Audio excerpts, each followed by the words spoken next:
What's going on, guys? I've got a pretty interesting idea, pretty interesting video for you all. Essentially, I wanted a place where you could watch the entirety of my RuneScape 3 series so far in just one video. I've tried to condense this down to its most important parts. Another thing to note is that my audio quality is quite low for the first 3 episodes, and also my YouTube confidence had not fully set in. This is going to be a nice video to always be able to look back on and really remember what it was like when I had just started. Anyway, this is OSRS player, tries RS3. Season 1, by the way. Expect Season 2 and more RS3 content in the future. Anyway, thanks guys, enjoy the video.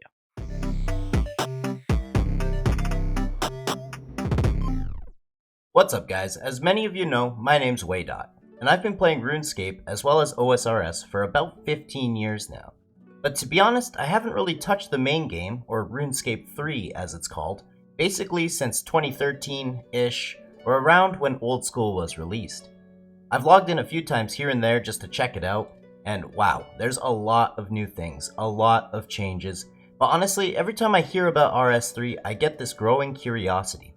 From what I can see, the game looks absolutely stunning now, in its own RuneScape charm kind of way. So I want to make an Ironman and set out to see what RS3 really has to offer. I know that people like to take sides on the war between the two games, but I know a lot of people who play both versions and the sentiment seems to remain the same. They are both good games, but they are different games. RS3 prides itself on being a bit less grindy with a much more engaging and involved PvM scene. And that sounds interesting to me and like something I would love to jump into. Now, I'm going to ask for a little patience from any of the older RS3 vets that may be watching this. I'm going to be jumping in basically completely blind. I don't know anything about the new skills. I kind of have an idea of what Divination is, so that'll let you know how far back it's been since I played. But anyway, I'm excited to jump right into this. If I end up enjoying the game, I'm going to be doing a complete Ironman series for RS3 as well as OSRS. My old school account is starting to get to the point where I'm going to have a lot of big grinds, just due to the nature of the restrictions I set. So I see myself having a lot more free time to try something new. I'm excited, so let's get into it. Okay, so we're in. I've already made this guy a member. We need to make sure that we select Ironman mode. Show off your Ironman badge. Proudly. Okay, that's set. Next up, I want to RS3ify my OSRS character. As you guys know, he's a bit of an edgy e-boy, so we're going to try and replicate that look in RS3 and see how close we can get. I'll get back to you guys with what we're working with. Alright, well this looks like Waydot if I ever saw him in RS3 with, you know, a higher pixel count and just an overall cleaner look. This is the closest I could kind of get to his all black clothing. And of course they still have this crazy beard option, which I absolutely adore. But yeah, here we are. This will be our RS3 version of Waydot. Let's go ahead and jump into the game. Okay, well I was in Tutorial Island, which was kind of cool. I thought they had gotten rid of that a while ago. But I pressed that I had played recently because I was trying to avoid most of the tutorial stuff. I'm sure it would be helpful, but like I said, I kind of want to go into this blind, and I have played RuneScape for 15 years, so I'm sure, you know, I can probably figure out most things. But yeah, it took me straight to Birthorpe, which isn't surprising to me. I'm pretty sure this was kind of the starting zone the last time I ever played this. But yeah, interesting. The game looks amazing, I will say. We had a little cutscene coming here into Birthorpe, and that was awesome. I'm probably going to reorganize my user interface here and try and get everything a bit cleaner. But first off, I got to talk to Turiel, who is just standing out in the open. And I must say, this looks like nothing like Birthorpe from OSRS, but it does look really nice, so alright, let's get going. Okay, so I've kind of cleaned up my UI a bit, as well as fixed the aspect ratio so that we're not dealing with those kind of borders I had going on the side. But I think for now I'm just going to follow these arrows and kind of do whatever the game wants me to do. Okay, so the first awesome thing that I'm seeing here is that you don't need tools in your inventory.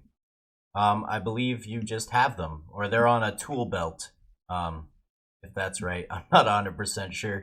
But, like, I am fishing lobsters? No, crayfish. Okay. Low-level lobsters, I betcha. And we already got a fishing level. Okay, that was quick. Okay, another thing I've noticed, I'm gaining cooking levels, and it's not interrupting my cooking. So your guy just gets levels, and you don't have to click again. That's actually amazing. It's the smallest little thing, but that is so cool. Alright, well I finished up whatever Turiel wanted me to do. Fish and cook and show off my survival skills, so I guess I'm supposed to go in this mine now. Maybe we can check out combat. Nope, we're gonna mine this rock. Didn't they have a mining and smithing update, so mining's like way different now? I noticed I just got a critical swing there. Didn't realize you could have critical hits on inanimate objects, but that's kind of cool. It does make sense. I have this bar above my head. Okay, so I think every time this bar fills up, I get a critical swing. Why is this one glowing? I'm gonna mine this one as well, just because it's glowing. I feel like that's... Oh, ×4. That's gotta be good. Huh, and this one's a lot bigger than this one. This is so interesting. I'm definitely super excited to delve into the mining and smithing side and see what kind of changes have happened. I'm kind of just gaining levels so fast that it feels a little pointless to update you on every single one of them. But I realize I got way too much copper for how much tin I have in my inventory, if that still works the same.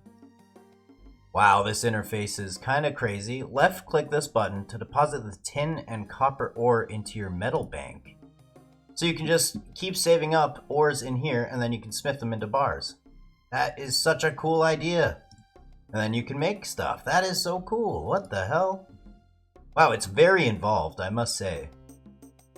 Look at the bar in my inventory. It's an unfinished smithing item.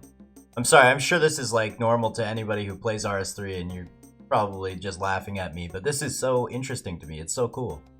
That's quality metalwork. I made a bronze full helm. There we go. Hey, it kind of looks like the helm of Raidwald, that Clue Hunter outfit from old school. Huh. I'm ready. I want to fight these trolls. Alright, we're ready to go fight some trolls, I guess. Now, I'm not completely new to combat bars. I've played my fair share of World of Warcraft and Final Fantasy and ESO and many, many others. Ooh, I got a cloak. Okay, loot all. Hello. Loot all button.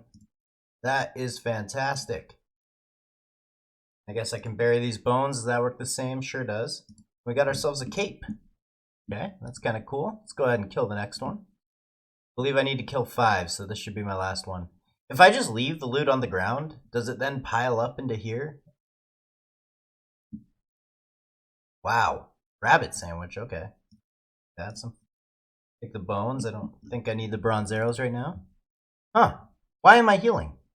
I don't know. I'm clearly very new to this, guys. Alright, Turiel, I killed those trolls. Was that a Slayer task? Did I get Slayer XP for that? No, I didn't. Maybe you get Slayer XP when you hand it in? I don't know. I'm ready to move on. Okay, we got an attack level. Revolution, otherwise known as global cooldown, it seems like. Find the full suite of your abilities and these abilities. Yes, I figured so. So you have attack abilities and strength ability. Focus your remaining adrenaline to heal yourself. Yeah, that's going on the action bar. Some survivability. Strike the target with the back of the hand. Well, you just slap them, eh? That's kind of funny. What the hell? What? This man is huge. How am I supposed to beat this guy? He's level 10. Holy shit. This guy's strong. Maybe I should have made that full set of armor. I probably would have fared a little better here. I really don't want to die in the first fight of the game. Holy crap, that was tough. Should I bury his bones, or is that a waste? I'm gonna do it. You guys laugh at me for doing this. I don't care that much. Woo! Look at that. Level 3 prayer. Not too shabby.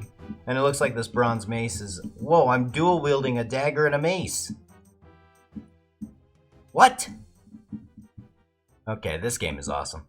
So I'm finished with everything Turiel kind of wanted me to do. I also grabbed a few bank boosters because I guess bank space is something you can kind of get more of through membership and whatnot.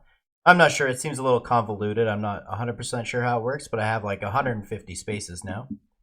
But I think I'm just going to go explore a bit and kind of figure out what we want to do. Obviously, it's RuneScape, right? So I need to get questing. And also, this system seems super cool. Apparently, once you go to these lodestones and activate them, you can just teleport there whenever you'd like.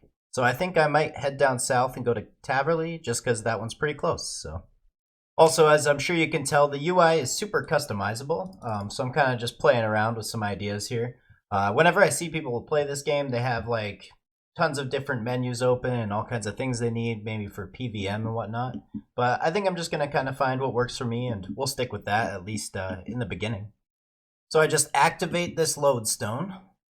Okay, achievement. Kind of cool. Get a little cutscene. And now if I open up this menu, I can teleport. And hey, we got the OG home teleport animation. Okay, well that's awesome. I don't want to go back to Berthorpe. I think I'm gonna see if there's any quests I can do around here or something. But cool. Okay, so I just found the activity tracker. And there was like a few different paths I could choose. I could do this one here, which is getting some bronze arrows, and it's called bow and arrow. So I assume it's gonna kind of like help me and show me how to get back into ranging. So maybe I'm just gonna do a few of these just to kind of reacclimate myself with this game and, you know, get some starter gear and whatnot. It's weird, the lines between Taverley and Berthorpe are like super blurred in this game. I feel like they're a lot farther away from each other in old school. Like this is the Druid Circle here, I'm assuming. And you can literally see Berthorpe all the way over there and Taverley here. And also there's a flax field here, which is interesting. Alright, so I'm making myself a short bow. Actually, I'm gonna make 6 of them because I got 6 flax, so I cut 6 logs. But there we go, that's gonna be our first ranging weapon, I guess. And some fletching XP. Cool. Okay, so that path of the bow and arrow is now completed. And now I can start Way of the Ranger. I want to shoot something with my new bow. Abso-frickin-lutely. And sorry if this tutorial stuff is kind of boring, guys, but this is going to help me just kind of get back into the game a bit. I mean, obviously it's RuneScape, but wow. Finished up the little range section, now we're on to magic. And it looks like I'm going to make this magic wand? We're really in Harry Potter now. Alright, cool. Craft your own wand. Learn the art of magic combat and complete your first Slayer task. Yeah, let's do it. Okay, this has got to be one of the coolest things I've ever seen. Watch what happens when I actually kill this guy. Like I rip out his heart. I didn't know we were playing Mortal Kombat. That's amazing. Okay, so now it seems like I've kind of finished up in Berthorpe. It's asking me to go to Lumbridge next, which is a little more my speed when it comes to beginning RuneScape. But I did just want to mention that this is the most beginner, new to RuneScape 3 looking new bank I have ever seen. Just the most random assortment of items here. I'm excited to get going, guys. I'm already feeling a little bit more at home. This is a bit more familiar to me. Dwarven Army Axe. Is this for fighting or for chopping? Plus 3 XP when mining copper and tin, crafting soft leather and clay. Oh, okay, cool. So it's an all-around tool. It's a freaking Swiss Army knife. It's called a Dwarven Army Axe. Oh, I get it now. It's a play on it. I get it. That's hilarious. So it appears that Cook's Assistant still exists. This is a quest that I currently don't have finished on my Ironman on old school RuneScape. But on RS3, I think it's going to be my first quest because we're going back to the original game. And this was the first quest I ever did on this game. So let's go ahead and give this a go. Alrighty, well that quest was a little different, but generally the same idea. It gives me 20 sardines as a reward. Huh, that's crazy to me. Alright, well I will take it, I guess. And we got a cooking level 7, so not too shabby. I think next up is the Restless Ghost. Okay, so that's the Restless Ghost. It's kind of odd. It's like every single quest is just slightly different. Like they're the same idea generally, but just a little bit different. I guess we got these bones, and they're good prayer XP, so let's see what level we get to. Level 9 prayer, okay. We can use up to Mystic Will. Cool. Apparently you get a double reward when you go and talk to this guy, the father. Oh, and they last longer. Gotcha. Alright, well I'll set this one active since I can afford it. So it's pretty awesome. You can kind of sort the quests by ones that are recommended and you can actually complete them. But right now I want to do this Blood Pact one because it's right beside us. And it gives us a bunch of XP and some combat skills, which will be nice. So let's go ahead and do this one.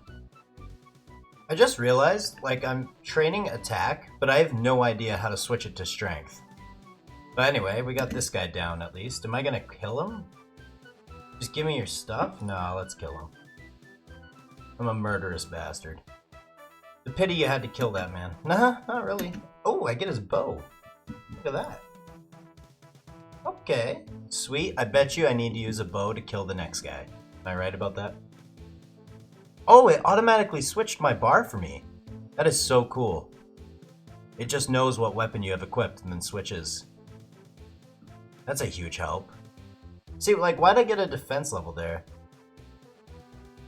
I have no idea how to change my attack styles. I'm gonna need to look into that. Yep. Catch you later. See ya. Oh, I think with Caitlin's staff, I don't need runes. That's why. Gotcha. Alright, well, time for you to die. Later, bucko. I'm ready for my reward, obviously. Awesome. There we go. So we get XP lamps for all that, and we get to keep all the weapons. And Caitlin's staff requires no air runes. Oh, and the bow requires no arrows. That is awesome. Alrighty. Sweet. I guess I'll go ahead and use this XP lamp, and we'll see if we get any levels here. Nice, we got a level in basically everything. I'll take it. Alright, well there's Sheep Shearer completed. Once again, just a little bit different. Also on here it's called a mini quest, but it still shows up with a quest kind of reward screen, so... turns out we got 4 crafting from that, so not bad. Let's see what we're doing next. Looks like next up it says we should do Demon Slayer. I'm down. So I just got the Varrock Lodestone, but I want to say I'm kind of happy with how they've kept Varrock. It looks very true to itself, like very true to its roots. This does not look too much different from the old school RuneScape version of Varrock. Like this tent is all the same weird kind of colors, and if you take a look over here, these are just like kind of some lower textures, lower quality, and I don't mind that. I'm okay with them keeping some parts of the game, you know, true to its roots. Okay, well, scratch everything I just said about staying true to the roots. Believe it or not, this is Demon Slayer. And also, I started this quest in the church in Varrock instead of in the gypsy's tent. And is that Silverlight in the middle there? Like, are we even using the same sword? What is going on here? Okay, I found out how to change the XP that I'm receiving for each skill. Kind of difficult to find, kind of weird. They have to go about it this way, I will say. But it looks like it's kind of cool because you can split your XP between all 3. You can split it between, you know, just strength and attack or just strength and defense. And same goes for ranged and magic. You can actually block certain types of XP. So that's actually super cool that you can do all that. And it doesn't matter what weapon you're using or anything, but still it was difficult to find this. And there should be a better way they go about explaining this or showing new players that, like, hey, you can actually control this kind of thing.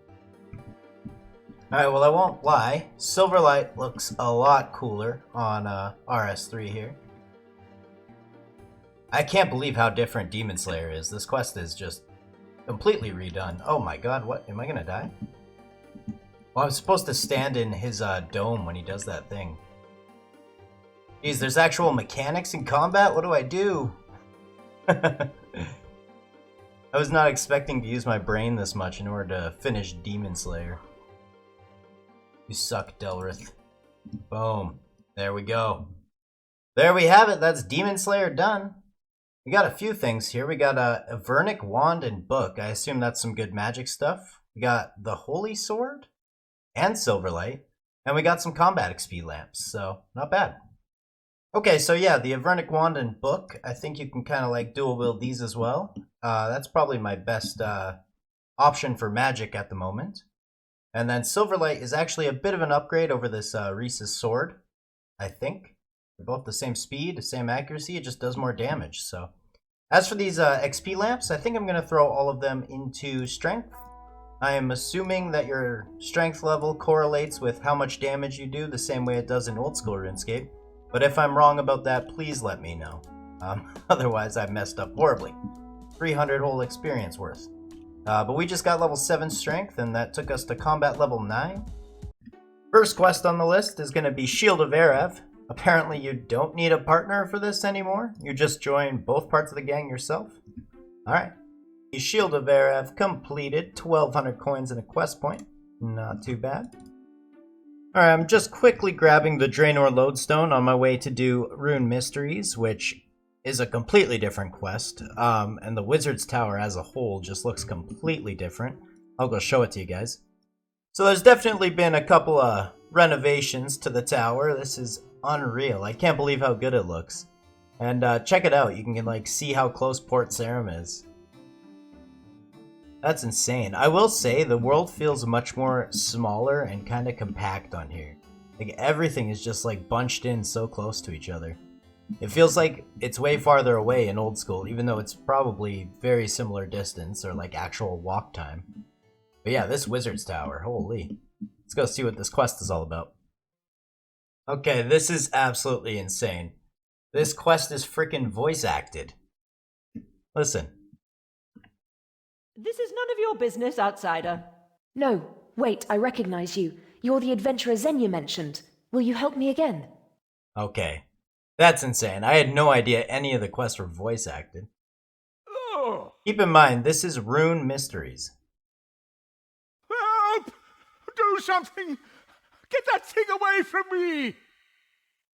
So I won't lie, this quest is pretty freaking awesome so far. We're currently descending into the ruins of the old Wizard Tower. I don't know if that means the one from OSRS or not.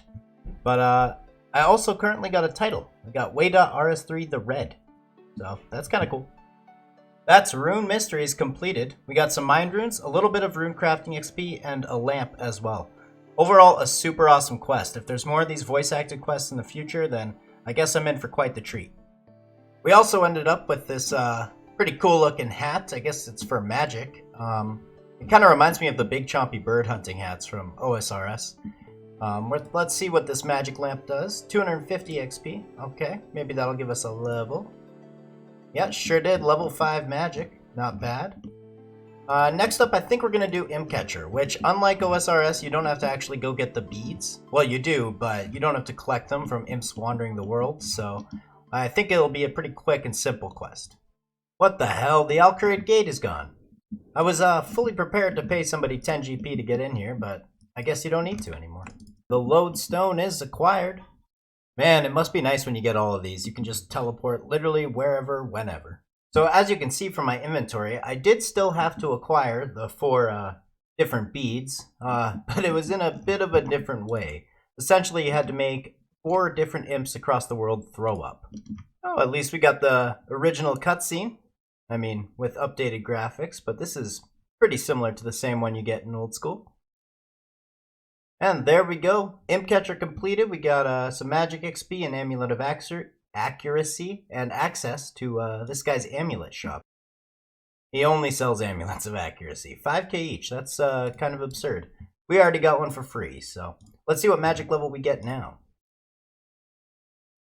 Nice, all the way to level 10 already. I'll quickly show you guys our skills here. Looking pretty good. Total level 89 and a combat level of 12. I'm just going to keep on questing. I'm having fun. So I'm actually heading back down here. I didn't realize, but because we completed Rune Mysteries, which is a requirement for Rune Memories, we can now start the next quest. So it just kind of added it onto my list here of quests that I'm going to do. So we go back to this lady and talk to her. For every rune we make, we must bring essence here from the mine, through icy wilderness and across pirate-infested seas. Okay, so that's Rune Memories completed. Very interesting quest. There was a lot to unpack there. There was lots of lore and lots of rune crafting and rune essence kind of stuff going on. But check it out, we got level 6 rune crafting from that. We also got level 12 magic. We get these first tower robes, which those look pretty cool. So I'm pretty sure this here is the entrance to Runespan, which is essentially how you train rune crafting on here, at least efficiently, I'm pretty sure. You just go around siphoning these essences and it gives you rune crafting XP, and you also get points in Runespan, and you can use that on items. So we'll be back here plenty, I'm sure, but cool to kind of know where it is and how to get here. So I'm just heading back over to Draenor Village now. The next quest I want to do is called Stolen Hearts, and apparently that replaces Prince Alley Rescue. Another one I don't actually have finished on old school because you have to go back and forth so many times, and when you're region locked, that's a little difficult. But yeah, I'm interested to see what this quest looks like. We'll go ahead and calm Ozin down, just because he's getting a little bit too worked up here. Well, this man's is dead. Well, that was Stolen Hearts completed. I used all the XP lamps and I got some HP, agility, thieving, strength, all kinds of levels. So that was a fun quest. It kind of had its own little rooftop agility course on it. Let's see what we're up to next. Looks like it's a quest called Diamond in the Rough. All right, let's go do it. Oh, it looks like Stolen Hearts was actually required to do this quest in the first place. So let's give it a try.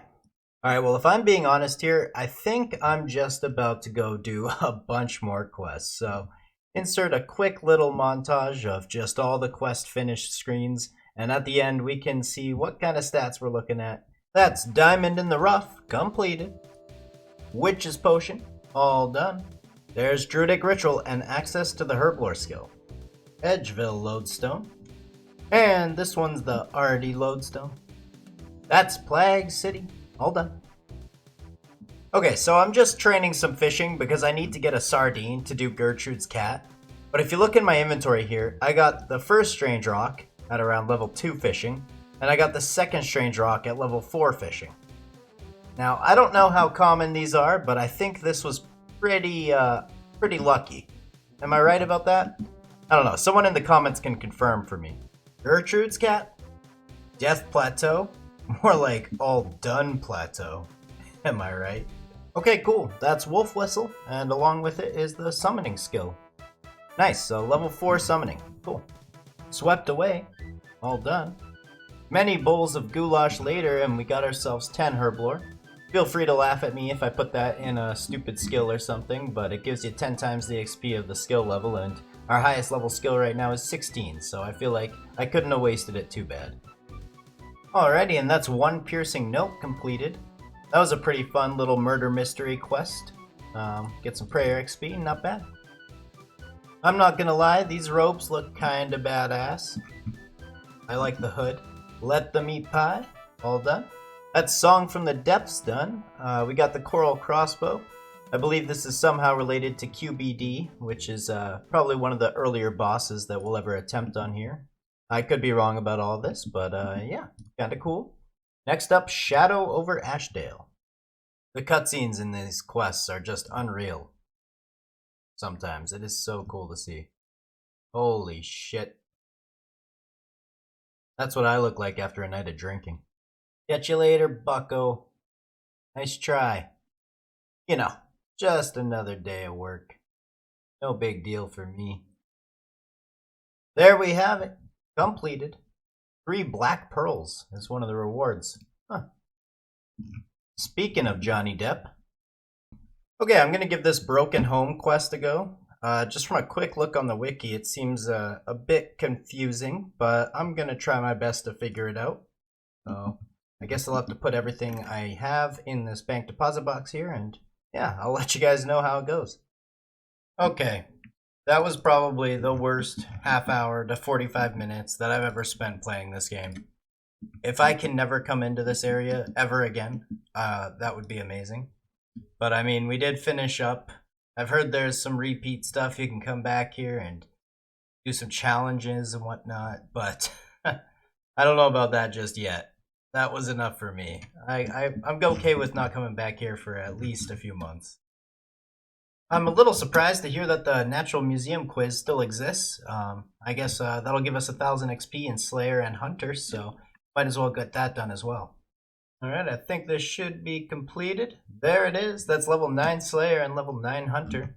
Always a nice thing to do on a fresh Ironman. I kind of forgot about it. I haven't even done this on my old school account because I didn't want to waste the levels while I was in the Thistlein region. But hey, there we are. We also got 28 museum kudos, so working towards that as well. So the next quest I want to do is Waterfall quest. It has such good combat rewards, and honestly guys, I tried to do Priest in Peril, and I was able to kill the Cerberus, the dog, but when I had to kill the monks inside the temple, they were just doing a number on me. So I need to get some combat levels, so I think Waterfall is a good start. Okay, this is generally one of the scarier parts of the quest, at least on old school. We'll see how it holds up on this one. Alright, I got 2 of the amulets. It says on the wiki to grab 2 of them, so that's just what I did. Alright, I believe that's everything I need from there. It's kind of funny doing all these newer quests with voice acting and crazy cutscenes, and then you go back and do Waterfall quests, and it's just the most simple, obvious couple of text boxes here and there, and then you're done. Alright, and now, if my calculations are correct, we use this on this. Bada boom, bada bing, there it is. 13,000 attack and strength XP, 2 gold bars, 2 diamonds, 40 mithril seeds, and obviously access to this dungeon. That brings us to level 30 attack and level 31 strength. I probably get a bunch of skills and stuff for that. It looks like I do. And let's see, attack here. We can now use Creightonite weaponry in Daemonheim and mithril. Not adamant, mithril. Alright, well, get ready for me to show some incompetence here, but I went and bought myself a mithril longsword, okay? Now, I know these stupid monks to do Priest in Peril are actually, they're weak to range, but if we take a look at my levels here, I only have level 5 range, so I'm hoping that my 30 attack and strength and my newly acquired mithril longsword will hopefully be able to get the job done, but we'll go test it out and we'll see. And there we have it, Priest in Peril is done. I won't lie, that was a lot easier this time around. We got a 1400 XP prayer lamp. That's not bad. Let's see what level we get to. 16. Okay, 4 whole prayer levels. I guess I'm going to go through because I need to get the Menaphos lodestone. Is that the Slayer Tower? Wow, that looks so badass. Here's the Menaphos lodestone. That's a nice one to have, being able to just teleport here. So, a lot of people have been telling me that I need to look into dailies. If you take a look here, I'll be honest, I have no clue how many of these work, but here's kind of the full list of them. Some of them reset every day or every few days, and others are monthly. It's going to be quite the learning process for me to first off remember to even do these when I can, and secondly to actually figure out which ones are important, which ones give the best rewards, and everything like that. But I am excited to kind of jump into these and see how they work. If you take a look at the bottom here, I have all kinds of ones that I can't even do yet just because they're locked. And some of them are gold and some are red. I don't quite know the difference yet. But I have heard that some of these are super important to get done, like Troll Invasion and God Statues. I've both heard about these. So I'm going to take a look into the God Statues, I think, and we'll see if we can get to work on that. Okay, this is kind of funny. I just spent, a good 2 minutes Googling where I should go to start this whole God Statue thing. And, right there, actually. Yeah, right beside me. Literally 6-7 steps away. That's amazing. So there's actually 5 statues in the game, and I don't have access to all of them. Some of them are in areas that I won't have access to yet, but each area has its own god that you need to make the statue into. This one here is for Krill, Zamarok. Alright, let's see how this works. I have no idea. We'll need to use all 18 pieces of scaffolding. Okay. I've used 5 of 18. Highest one, lowest one. So I think how it works is it tells you how many of them should be at the highest and how many should be at the lowest. And then you kind of just randomly click through these and then he turned green. So I'm going to assume that this is done if I click this. Oh, the first column. Second column is too high. Okay, so it's a bit of a trial and error thing. Alright, there we go. I'm about 99% sure this is right. That's exactly what I wanted. Okay, sweet. Look at this. We are building away. Is this Dobby the House Elf? I don't know why I've made a Harry Potter reference in each episode of this series so far, but sometimes I just can't help myself. I absolutely love that series. Alrighty, well, I think that's completed. I got 265 construction XP. So we got to level 3 construction, and then you can pray at this statue for some prayer XP. 559. That took us to level 18 prayer. And I'm pretty sure there's another 3 or 4 of these that we could go do, so I guess I'm going to go work on those ones. So the next one is just located by the chicken coop in Lumbridge.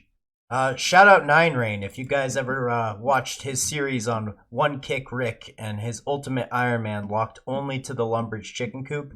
It might be one of the best series for RuneScape I've ever seen in my life. Anyway, let's get to work on this. Alrighty, that's level 6 construction. Go ahead and pray at this one as well.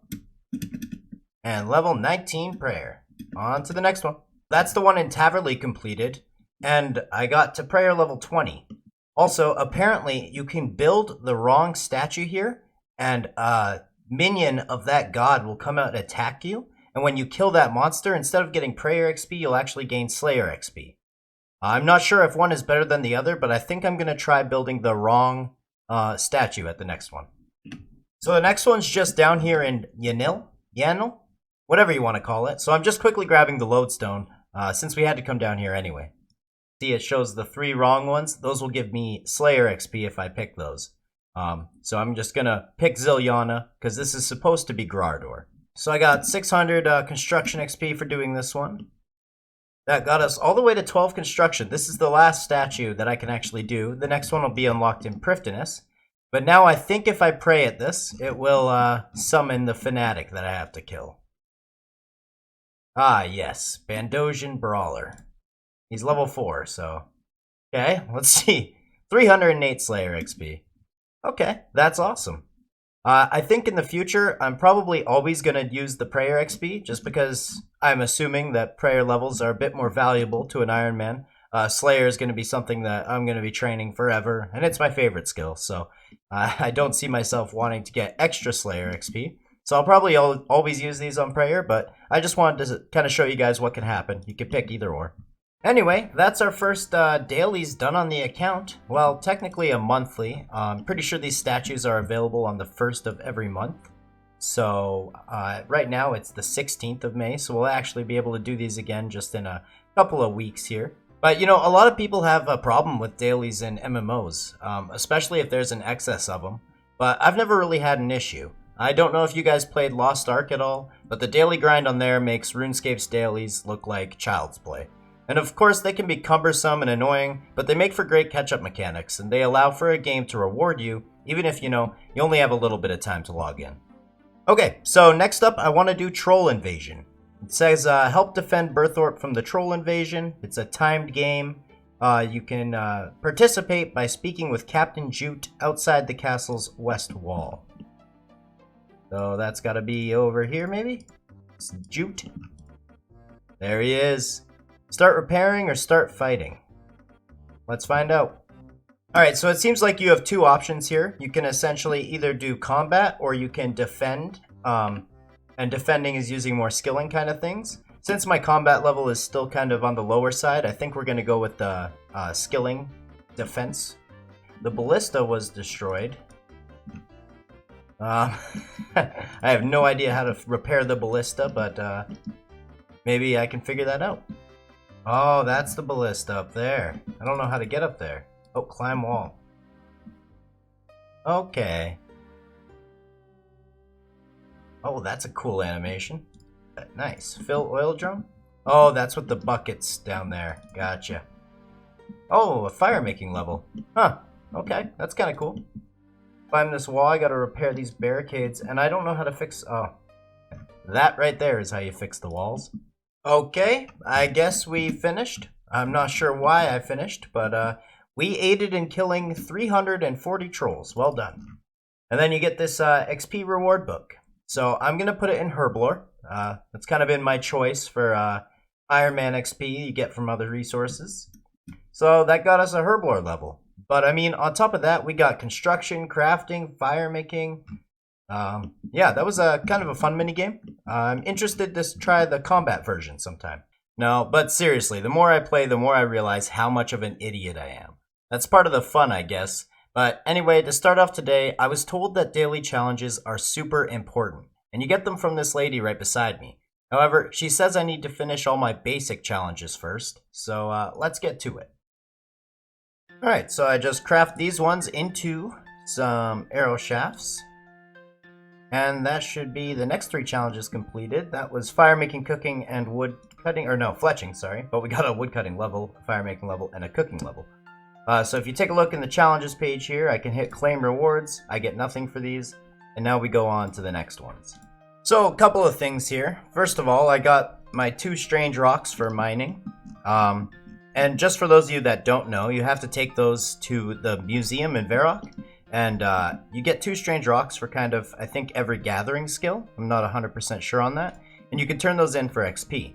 So I got my 2 for mining already. I still don't know if that's lucky or whatnot. The second thing is I got these gems called lapis lazuli. Kind of taken from Minecraft, if you know that blue rock that always tricks you and makes you think that it's diamonds. But yeah, apparently you can craft these into a ring of luck, and on top of that you can sell the lapis lazuli to this guy for 150 GP each. So if we're ever really strapped for cash, which right now I am, maybe a good idea would be to go mine some of those and sell them to this guy. But anyway, that is the next 3 challenges completed, and there we go. Now we can do our actual daily challenges. So I think I'm going to get to work on these. They give you experience as rewards, and you also get this weekly progress, which I guess goes to these chests. I'm not 100% sure if those are available to Ironman. I would assume they are, but we'll see. And then also, if you guys take a look here, there's this thing called Viswax, and that allows you to re-roll a challenge if you don't want to do it, or extend it if it's a good challenge, and that'll give you better rewards, I guess. And another use of Viswax, if you take a look at the teleport system here, is down here you have these quick charges. And that basically, it uses 1 Viswax each, I believe, and it allows you to teleport instantly. Now, I don't really understand how you get Viswax just yet. I know you have to use this Rune Goldberg machine, which is a play on a Rube Goldberg, I guess. But apparently it's quite costly, so I don't think we'll really be able to start farming that just yet, but it's something to look forward to in the future. But before I begin my challenges, I think I want to get a couple inventories of this lapis and sell it to this guy. Because if we do take a look here, and we go to sell, he buys them for 150 each. So that'd be some good starter cash. I'd like to just get like maybe 10k, so I'm going to do that quick. What the heck is this? Mimic kill token. So is that like the chest, the mimic? You can go kill him? What the? I just randomly got it from skilling. Is that rare at all, or is it pretty common? Alright, well it appears to definitely be at least a little bit rare from what I'm reading online. I'm not going to go attempt to kill him just yet. I'm going to wait till I'm a bit of a higher combat level, and I've kind of familiarized myself with the combat a bit more. But that's cool. He seems like he has some pretty rare drops that look quite cool. I'm not gonna lie, guys, I thought mining just took forever. No. Every time you click, you see how this little energy bar goes away? Yeah, if you let that deplete, you mine very slowly. I've been spending way too much time here, I'm very embarrassed to admit, although it is quite funny. So, as it turns out, this activity is not nearly as lucrative as I had hoped. But we are getting good crafting XP, and I want to get to level 11 crafting, because that will allow us to make the Ring of Luck, which you can make with the Lapis Lazuli. So there's level 11 crafting, but the only problem is we do need level 20 smithing in order to smelt a silver bar. Now I know I'm getting a little sidetracked from those daily challenges, but I want this Ring of Luck, because luck seems like a really cool mechanic. Essentially, it allows you a better chance of getting rare drops from Slayer monsters, some bosses too. I'm not sure. I have to look. There's different tiers of luck. So the Ring of Luck is for tier 1, and that's from level 1 to 50 Slayer monsters. But yeah, I want to get this ring made, so that's what we're going to do. And also, just to show you some of the gems we got banked now. We got the 2 diamonds from Waterfall quest, but here's a bit of crafting XP we have to come back to, so that's good for the future, I guess. Now, I'm quite certain there's a better way of going about this than just manually mining and smithing everything. I'm sure I could go do the Knight's Sword, and that would be a much easier and faster way to get to level 20 smithing. But then I would miss this whole mining and smithing update, and I only got to see a little bit of it, so I'd like to check it out a bit more. And also, now I can make myself some armor, I guess. And just to let you guys know, I got these sedimentary geodes in my inventory, and they essentially work how like normal gems work when you're mining in old school, I believe. So when I open these, they have a chance of being spirit shards, which are used for summoning, or they have a chance of being any random gem from like sapphire to diamond. So, but I've already got 4 of them in one inventory, so it seems like they might be a little bit more common. Alright, so I was in the process of making myself full, bronze armor, just because we don't have any armor. But the game told me to make this bronze ore box. And so how it works, and I think you can make one for each tier, but essentially you can fill this with like 60 copper ore and 60 tin ore. So when you're mining, you can fill this up, then you can come here and just work on smithing for a while. So I think we're going to go fill this up. That is super freaking awesome. That is the coolest thing I've ever seen. Level 21 mining, by the way. We're kind of flying through mining levels while doing this. But yeah, so to begin with, you can hold 100 of each ore in this bronze ore box. So if I hit fill, it takes them all. And then after you get to a certain mining level, at each tier of this item, you can then mine up to 120 and fill that into the box. And then after a quest called Everything is Awesome, the capacity limit goes up to 130 or 140, I'm not sure. Another thing I wanted to mention is these sedimentary geodes are stackable. So you can literally just keep this in your inventory while you mine, and then whenever you're finished mining, you can open up all the gems. I guess it wouldn't be starting a new skill if I don't find both strange rocks. Should I just stop updating you guys on this? Like, is this that ridiculously common? I feel like it might be. There we have it. That's level 10 smithing. So now we can go work on iron ore, which I don't think this bronze ore box holds iron ore. It can only hold copper and tin. So whenever we get an inventory of iron ore, we can make the next tier of this box. All right, we're getting very close to that level 20 smithing, which means we'll be able to actually smelt the the silver bar. We'll be able to smelt steel as well. I'll probably go and make all those tools and just get all the upgrades, just so I'm in the next tier, because I don't know when the next time I'll be doing any smithing is.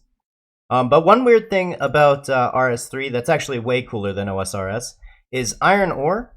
In order to turn it into an iron bar, it's not a 50% chance like it is in old school. Instead, on here, it just takes 2 iron ore to create 1 iron bar. I thought that was pretty interesting. Alright, well, I have my silver ore here, but I actually can't deposit it into my metal bank until I finish the Family Crest quest. So that's a little different as well. In OSRS, that quest obviously gives you the goldsmithing gauntlets and whatnot, so I can understand how this change kind of happened. I believe I can still smelt it into silver bars. Yep, you bet. So we can go make that Ring of Luck. But first off, I want to go get some coal, because I want to make steel bars and upgrade all my tools as well as my armor. So I was just in the Lumbridge Swamp. I came down here to mine some coal, and I ran into this place. It appears to be called Shattered Worlds. I have no idea what this is. I've never seen it before. We've got an Abyssal Knight Quartermaster here. Looks like he sells some things. Uses a currency called Anima. Wow, it looks like you can actually buy an ability in here. A couple of them, actually. And you can buy pets. Slayer masks. What the heck? This is crazy.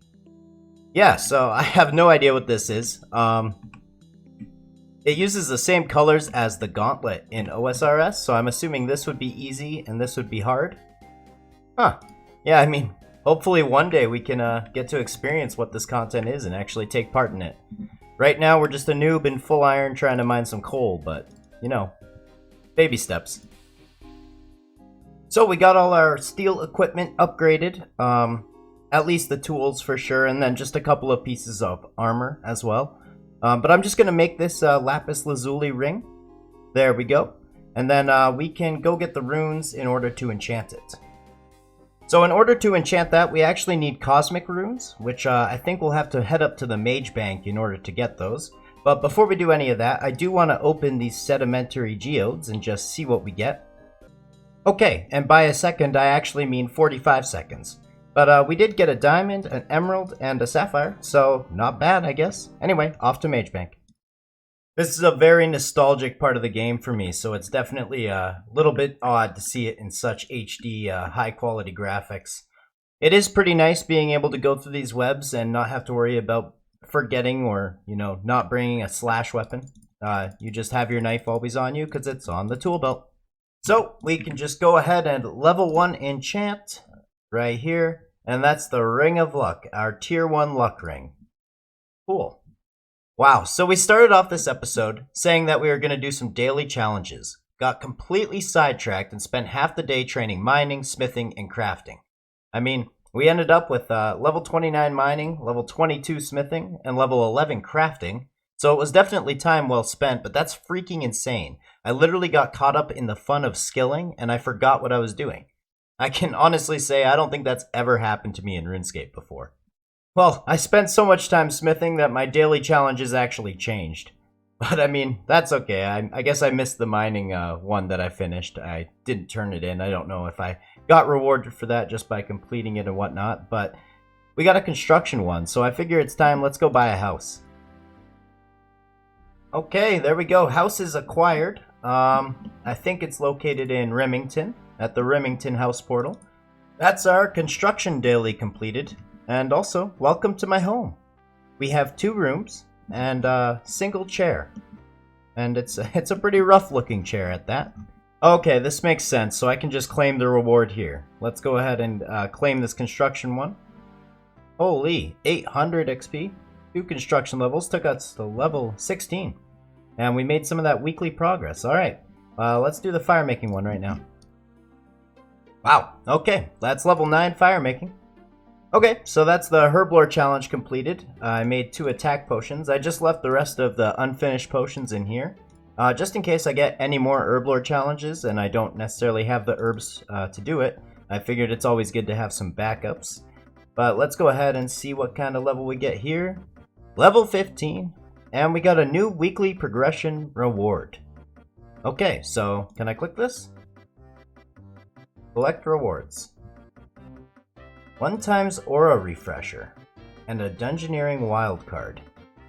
I have no idea what either of these things are. I'm fairly certain that auras are something you can buy for your account. I've heard of this one called Jack of all Trades, where you can essentially gain a little bit of XP in like every skill, and it gives you a reward or something. I don't know. I probably sound like an idiot here, but maybe you guys in the comments can let me know about that. And also this Dungeoneering wildcard.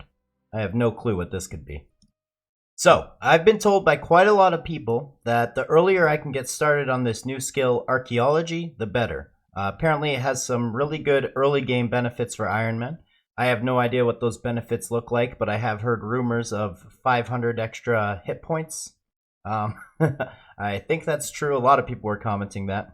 But yeah, if we take a look at the world map here, we have to go down to this Archaeology campus in order to start that tutorial. So I think I'm going to go do that now.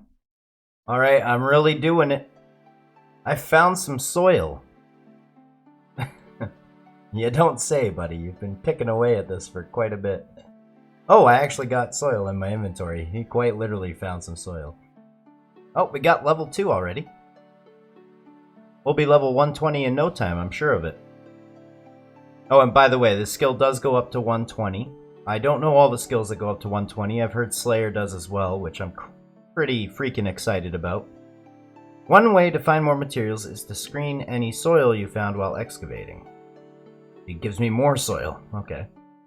Head over to the screening station and screen that soil. Yeah, that makes sense. Okay. Artifacts can require large amounts of materials to restore. This can be used to store all that material. Yep, that would make sense. So I just deposit those, I assume. Okay.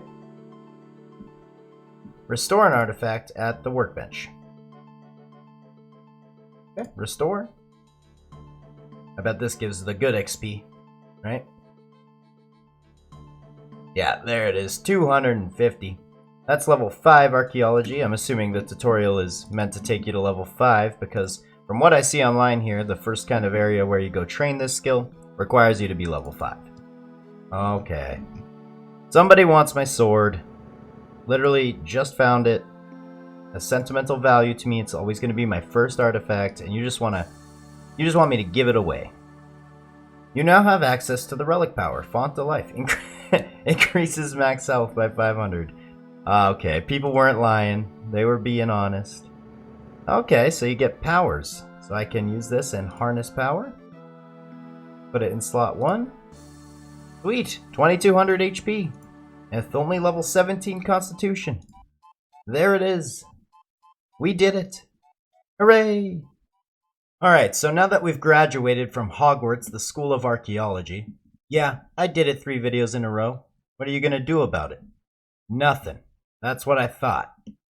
Anyway, now we're on to the big leagues. Time to actually get training this skill and see how it really works.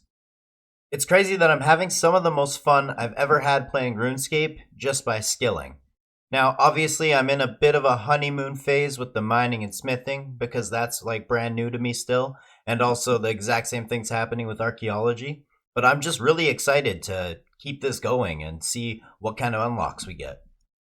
Alright, so do I get the artifact when the bar fills up completely here? Yep, that I sure do. The Venator light crossbow. Okay, and we got Archaeology level 8. I guess I can go put this in the repair table and we can see how many of these things, materials, I'm going to need to repair this crossbow. I need 12 third age irons and 16 Zerosian insignias. Alrighty, cool. I guess we can get to work on that. Alright, so I filled up my soil box and I'm just here screening through all of it. Also, as you just saw, we got the Venator light crossbow. Apparently you can turn these into collectors to get chronotes, which is kind of the currency you use to buy upgrades for Archaeology. But I'm not exactly sure how the whole collector thing works just yet. Apparently there's a couple of people I can give this to. I don't know, I'm gonna have to look into it. Okay, so it seems like collectors are NPCs around the world. Obviously we gave the sword we had earlier to this girl, and I think I can give this crossbow to her as well. I can contribute all, because I can see the crossbow right there. And there we go, she gave us some chronotes for it. Oh, you can add those to a currency pouch. I didn't even know a currency pouch existed, so we're learning something new just, every couple of seconds here. So since it seems like you'll be traveling quite a lot doing this skill, this dig site teleport system is awesome. So I can teleport directly back to where I just was in Al Kharid by going here. And obviously here are all the other dig sites. I believe they require the actual archaeology level to, dig and excavate in that location. But you essentially unlock more teleports. And then whenever you want to come back here, you just go to your journal and right-click teleport. And voila, you're right outside. So, okay, so a couple of things. I got level 12 archaeology, so we can fix this Centurion seal, which is used to open up this fort debris down here. At least I think it is. The doctor gave me this thing, so I can go repair that now. And also we got the next artifact, which is this dagger here. Oh, so you don't actually need this seal here to open this up. I could have started clearing this debris as soon as I got here, I'm fairly certain. But I think once we're inside, there's something that I need to use this Centurion seal on. But online here, it says it could take up to 5 minutes to clear this debris. Oh, we got a Tetra Compass piece. I don't know why that showed up purple down there, but that must be kind of cool.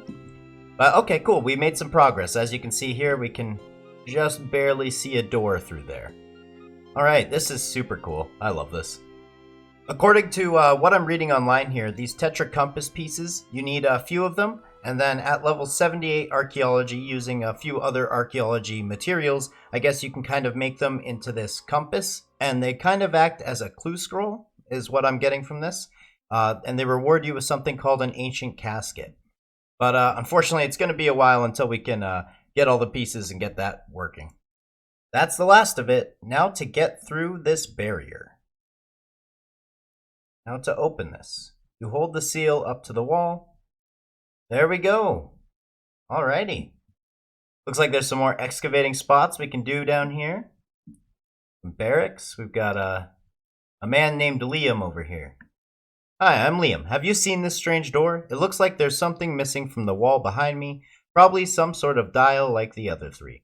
Let me guess, it's hidden underneath a bunch of dirt, and we can somehow find it and get in here. So far, archaeology has really impressed me. I'm genuinely interested in finding new things. I want more of those powers you can equip. I want more chronotes because I can't wait to get some of the rewards I saw in the shop. And I can't wait to see some of the other dig sites as well. Miss May, Miss May. I don't even know how I didn't notice you before. What do you got to say, Miss May? Earn quest points to claim more rewards. Your next rewards are at 50 quest points.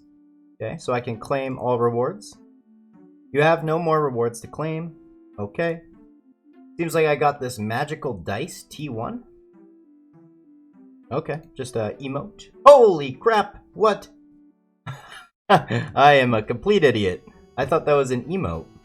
We got some studded chaps trimmed. I don't have the defense level to wear that. And we got 250k cash. That is amazing. Alright, well thank you to everyone who told me to come check this out. That is so freaking awesome. What a good way for Iron Man to get money. Alright, so next up I need to go to the Birthorpe Slayer Cave because we're doing some daily challenges. I already did my rune crafting one in RuneSpam, but I got a Slayer task from Turiel. I need to kill 10 Slayer creatures. I think the entire task is 11 crawling hands. Alright, well that's both the Slayer task as well as my challenge completed. I turned off the setting that basically uses my abilities for me, so now I'm on manual, I think it's called, so I have to use all my abilities myself. But holy crap, I killed 11 of them in about 30 seconds, I'd say. Of course, they're only level 11, but still, it feels like Slayer could be pretty fast on here. We'll have to wait and see until I'm a higher level. Anyway, I'm going to go do my Archaeology daily, and then we'll turn those in. Oh my goodness, finally. Alright, that took a while to get that daily task over with, but now we can hand in these 3. But yeah, claim rewards and see what levels we get. Looks like we got 2 Slayer levels, a couple of rune crafting levels, and we got 2 Archaeology levels. I can now open my second Battle Pass reward system thing here. Oh, I get that Shattered Anima. Isn't that what the currency is over at the Shattered Worlds place? Okay, that's kind of cool. And a challenge token. Once again, no idea what that is. Anyway, that's enough Archaeology for now. Next up, I want to go ahead and do some questing. Now, I think the first one I want to do, I already have it highlighted here, is the Knight's Sword. Just because we can actually equip all our steel tools now that we have 20 Archaeology, so we can put on the Steelmatic. And I guess I'm going to want to upgrade those. So we're going to need 30 smithing anyway, so we might as well get some smithing XP. So I'm just going to quickly make up a couple of iron bars, because we are going to need those for the quest. And we're also going to need a red berry pie. Now, I don't know if it's the same as OSRS, but in old school you definitely need a couple of red berry pies for not only this quest, but a couple of others. So we'll probably end up making 2 of them for now. Hopefully I don't burn either of these. I bought a bit of an excess of red berries just because I feel like those are used in a couple other quests as well. And on top of it, a chef's hat. I don't know if the chef's hat is required to go into the cooking guild in this game, but either way we're going to be doing some cooking, so I figured it's pretty important to have this item. Is anybody really cooking if they're not wearing a chef's hat? I mean, come on. Okay, moment of truth. Was the chef's hat a good purchase? Find out right about now. I believe that's 1 cooked. That's 2. Gordon Ramsay would be so proud. Anyway, let's get on with it. Folks, I've made a severe and continuous lapse in my judgment. It's time that I finally come clean and tell everyone the truth. You see, in episode 4 of my RuneScape 3 Ironman series, around the 5-minute mark, I told everyone that I had purchased a new microphone. The absolute jump in quality from my audio previously was nothing short of astounding. But this was a lie. Nothing could be further from the truth. In fact, I did not buy a new microphone. I just had no idea what I was doing. I had it facing backwards the entire time. Anyway, just wanted to say that quickly. Let's get back to the video. Okay, well, here's the Falador Lodestone. I'm pretty surprised that I haven't got that yet. But I do want to show you guys. Falador looks absolutely beautiful, especially the castle. I know it's pretty difficult for games and designers to get water to look proper in many games. But considering this is RuneScape and how old this game is, this looks pretty freaking fantastic if you ask me. Alrighty, so that should be the Knight's Sword started. First thing we need to do is head to Varrock and talk to Reldo in the museum. I'm not gonna lie, like half the reason I wanted to do this quest is to see what Thurgo looks like in RuneScape 3 graphics. This guy is probably one of my favorite characters in the game. Just lore-wise, he's a man that loves pie. Oh man, what's he look like? Oh, you know what? They actually did a pretty decent job. We don't have the best view of him here, but he looks a lot more professional than his old school counterpart, I will say. Can you keep mining while in combat? You definitely can. Okay, that's the 3 blurite I needed. This place, when I was a child, scared the living hell out of me, so it took me about a year of playing RuneScape before I actually completed this quest. Alright, well I have the blurite sword, and this should be the Knight's Sword quest completed. This quest gives you a ton of smithing XP. So depending on what level I get here, if I get to level 30 smithing, which I think I will, I'm going to go make myself, well, I'm going to get myself 30 mining so I can mine mithril, and then I'm going to make myself the next set of tools. Oh, okay. The XP comes in a lamp. I was standing here waiting for my levels to go up, like, what is happening? But it gives you an XP lamp. That's something I'm gonna have to get used to. Anyway, let's take a look here. There it is, all the way to level 33 smithing. Alright, like I said, let's go get those tools together. Alright, so we got ourselves 30 mining. Obviously, it takes a bit longer to mine higher level ore than your current pickaxe is. So this might take me a couple of minutes, but that's alright. Okay, so that's the mithril tool set completed. And I also made myself an offhand mithril weapon to go with that mithril sword we bought a couple of episodes ago. Alright, so I just finished up some more daily challenges. I got 19 cooking, 10 agility, and 22 prayer. And also, as a reward, I got some oddments. They're just another thing that I was able to add to the currency pouch, so as long as I can put those in there and not worry about them, I'm happy.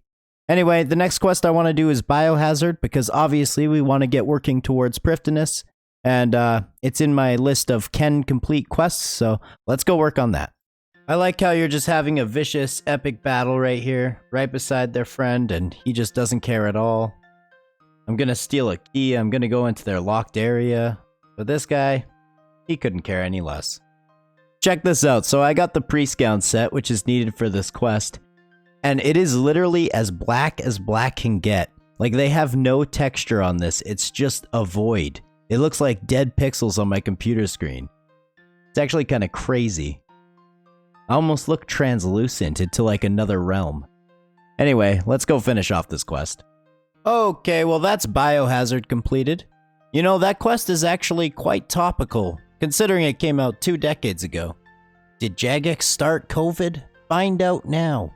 Anyway, we got 3 quest points and some thieving XP. Let's see what level that takes us to. Level 13 thieving. Not too shabby. I think next up I'm gonna do the Monk's Friend quest. Couple of reasons. One being that we're in the area. And also, I'm curious to see if the dance party still exists. That's important to me. It's one of my favorite parts of RuneScape, and if they took that out, I swear to God, better be party time, man. I swear to God, if they remove this from the game, I'll quit right here, right now. Let's get it. Thank God they kept this in the game. Oh my goodness, too good. Anyway, that's 2,000 woodcutting XP, 8 law runes. Let's see what level we get here. Level 16 woodcutting. Not bad. Alright, there's a couple more quests kind of surrounding this area, so I think I'm just going to knock them out real quick. They're pretty short. We've got Clock Tower here, and I think there's Haziel Cult as well, so I'll go do those real quick. Insert "this is fine" meme. Everything is okay with me. Just pour water on top of this, you know, metal, burning metal, and then we can touch it. Easy peasy. Alright, that's Clock Tower all done. Pretty much the most unremarkable quest reward of all time. Don't let my friendly demeanor fool you. I'm a bit of an edgy e-boy. I might be wearing this dinky magic outfit, but I went with the cultist side. So keep that in mind next time you think of messing with me. Alright? Anyway, that's Haziel Cult completed. 1,500 thieving XP, just a slightly less unremarkable quest reward. But we do have 40 quest points now, and 17 thieving to go along with it. Not bad. Alright, so I think I'm actually going to head over to Al-Kharid. I didn't actually realize how easy it is to unlock Menaphos. I thought that was going to be a whole process, like kind of similar to Prifdiness, but apparently I've already done Stolen Hearts and Diamond in the Rough, which is 2 of the requirements, and apparently there's just one more simple quest, and then we can gain access to Menaphos. And I've never actually seen that place.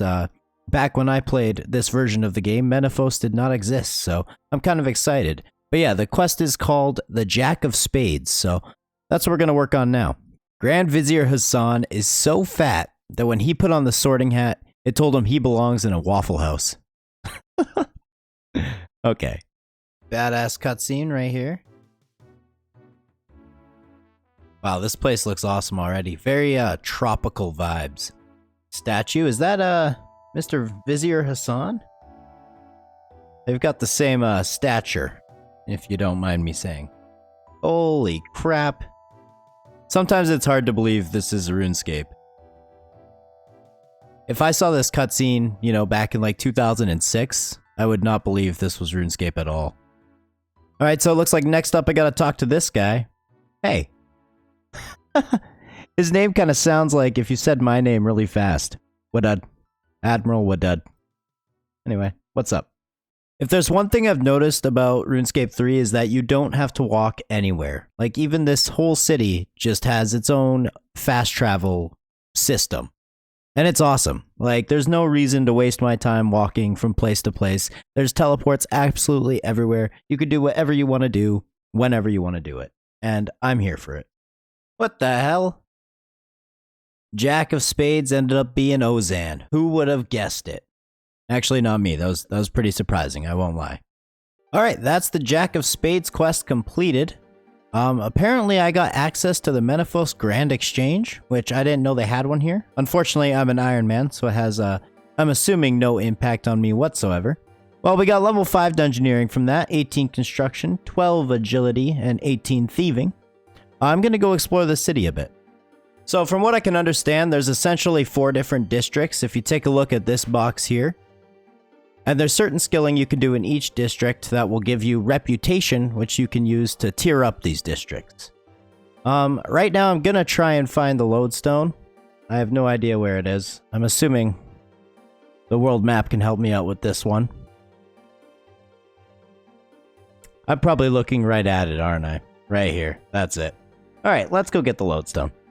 I don't know if I'm ever gonna get bored of being here. This might just be one of the most beautiful places in-game I've ever seen. Anyway, here's the lodestone. We'll activate this. So it appears that most of the skilling in this area kind of begins around the mid-40s to, low 60s, so we aren't quite ready to be in Menaphos and participating in everything here. But I'm glad to have the quest out of the way, and I'm glad we visited. Anyway, let's see what we want to work on next. I have some new daily challenges I could work on, and one of them is a Dungeoneering challenge. I don't even remember how to get to Daemonheim. I don't remember how Dungeoneering works. It's basically like a brand new skill to me all over again. So, I guess that's what we should do. I can already tell the wilderness is going to have a much different feel. What? What is this? Anyway. Back to my point, I can already tell the wilderness is going to have a much different feel to it in RS3. As far as I can tell, PvP is not nearly as popular, it's not nearly as big of a part of the game as it is in old school. So I'm not too concerned about running out here into the middle of nowhere. We still get the danger message, of course. But yeah, it just feels a little different to me. Alright, well we made it safe and sound. This is Daemonheim. I remember sincerely enjoying the hell out of this skill when it first came out. Going for those weapons, what were they called? Chaotic? I remember they were crazy good in PvP, so... Yeah, I think I need to do the tutorial kind of thing, and I need to get the ring that teleports me here. But we're going to be spending a lot of time here. I definitely can't wait to get into this skill, and I think on an Ironman it's pretty important because you can train a lot of other skills just using the supplies you find inside the dungeons. If I remember correctly, you take all the food you can, because you never know when you might need it. This guy, you can always, trade some stuff to him. He doesn't have anything to sell. That's probably just because we're on the very first dungeon. But then there's these doors, right? And you need to find keys for them. Can I go through here? Okay. This is one of those keys right here. Okay. Is this what an anti-dragon shield looks like in this game? Is this the same outside of Dungeoneering? Huh. Interesting. Now, isn't there a boss at the end of each of these? And they can have a little gimmick or a little mechanic you need to know? I'm not sure. Let's go ahead and use this yellow triangle key. Anyway, we got the white rectangle now, so we can go back to the beginning. Oh, that just triggered a memory. Don't you get a little teleport stone that you can use to teleport back to the beginning of a dungeon really fast? I might have forgot to pick it up. I feel like you're supposed to pick it up in the entrance room. Well, I see no teleport stone in here. But I'm pretty sure that's a thing. I'm sure later on in other dungeons we'll see it, but yeah. There we go. I knew there was a gimmicky boss. We're gonna have to use, I betcha, all 3 attack styles. This is just LMS with updated graphics. Alright, I'm not gonna lie, we kinda got wrecked there. I only died twice. Was that 3 times? I don't remember how often I died, but hey, daily challenge completed. Ooh, alright, well, let's see what level this gets us to. Alrighty, level 8 Dungeoneering, there we go. That was a struggle, but hey, now we got the ring, and we can come back here and do that whenever we want. Anyway, I figured next we might as well finish up the rest of our daily challenges. This is exactly why I left these herblore ingredients in here, because bada boom, bada bing, that's our herblore challenge completed. Now, the next challenge is Archaeology. I'm telling you, I just cannot get away from this skill. And I'm okay with that, because it is a pretty freaking awesome skill. Let's go jump it back into that. I need to excavate a whole freaking new artifact, which seems to take a while sometimes, but well worth it. Okay, so I came to the new dig location. I opened up this chest. It gave me a book, and I decided to click read on said book. And now it's trying to give me Archaeology XP. Something seems wrong about this. I feel like this is a little too fishy. I don't know, is this normal? Some more XP maybe? Absolutely. That's level 24 Archaeology.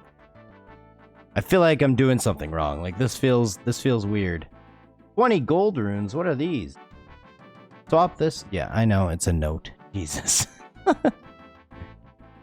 Alright, well, anyway, I need to get digging in order to do my daily challenge. I don't have time to go back into the archaeology rabbit hole once again.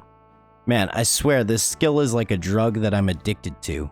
And I'm just sitting on the ground picking at the scabs that this addiction has left, trying to find something, anything. Mostly a goddamn artifact so I can get this daily challenge done.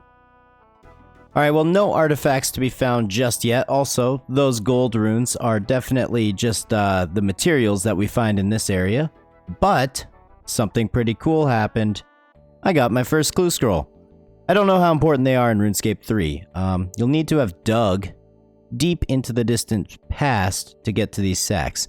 I don't even recognize this clue, so I don't really know how the clue system works on here, but this is awesome. I plan on working on this as soon as I finish up my daily challenge. I am officially 100% confused. I think this crest of dragon, I'm supposed to dig up a damaged one here and then restore it. But somehow when I opened up the chest, it just gave me an already restored one. I don't know how the skill works, and it really is a deep and dark rabbit hole. Alright, one quick trip to the wiki and back tells me that I need 3 restored crests of dragons. I put them above the fireplace here, and bada boom, bada bing, you get a new area or something. So, glad we figured that out. But I still need to excavate or restore a goddamn artifact. Oh my goodness, finally. Got ourselves the disordered painting. It's damaged, obviously.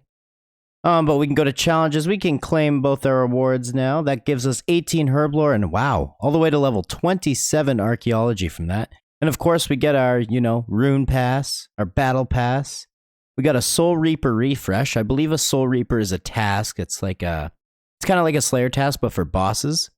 And we got a medium Dungeoneering token box, which I think that's awesome. That's some Dungeoneering tokens. We now have 88 of them. Beautiful.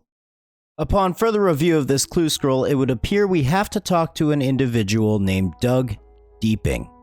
So it looks like the only thing that we're actually missing for the dig site quest is 25 thieving. We're currently sitting at 18 thieving. So apparently one of the best ways to train thieving at this level in RuneScape 3 is at a place called the Thieving Guild. I guess RuneScape 3 has a thieving guild. However, unfortunately, we need to do a quest to gain access to it, and the quest is called Buyers and Sellers. I'm assuming that this is essentially RS3's version of the Rogue's Den from old school. But this is the guy we gotta talk to start the quest. Alright, well that quest basically took about 10 seconds. We just had to get this chalice. I mean, we had to steal it from a priest, so morally I'm not feeling all that great, but at least the quest is complete. Alrighty, so that's the quest complete, 500 thieving XP. Let's see if that gets us a level. But yeah, it looks like we got 19 thieving, we're almost level 20. So I'm just gonna quickly grab 25 and then we can start the dig site. Okay, so I don't really know if this is the correct way to go about training this. But I'm just unlocking these doors here in the Thieves Guild. They give 210 XP each for unlocking them. And then I believe they stay open for about 5 minutes or so. So all I'm doing is just hopping worlds in between it. And getting another 210 XP each. It's going pretty quickly, I won't lie. Alrighty, well, believe it or not, that took a total of about 45 seconds to get from level 20 to 25 thieving. Now, I'm not going to say easyscape, but that was pretty freaking quick. Anyway, let's go start the dig site. So I'm just kind of doing the starting steps here, and I am noticing this quest is already slightly different. I guess they must have had to redo it with the archaeology skill, just because it kind of obviously took up the same area. So I mean, the quest is generally the same idea. I've got the special cup, the teddy bear, the animal skull. It's the same idea, it just all looks a little different, and I think there's a couple different characters because it's kind of like it's in the future, where the archaeology school started, so.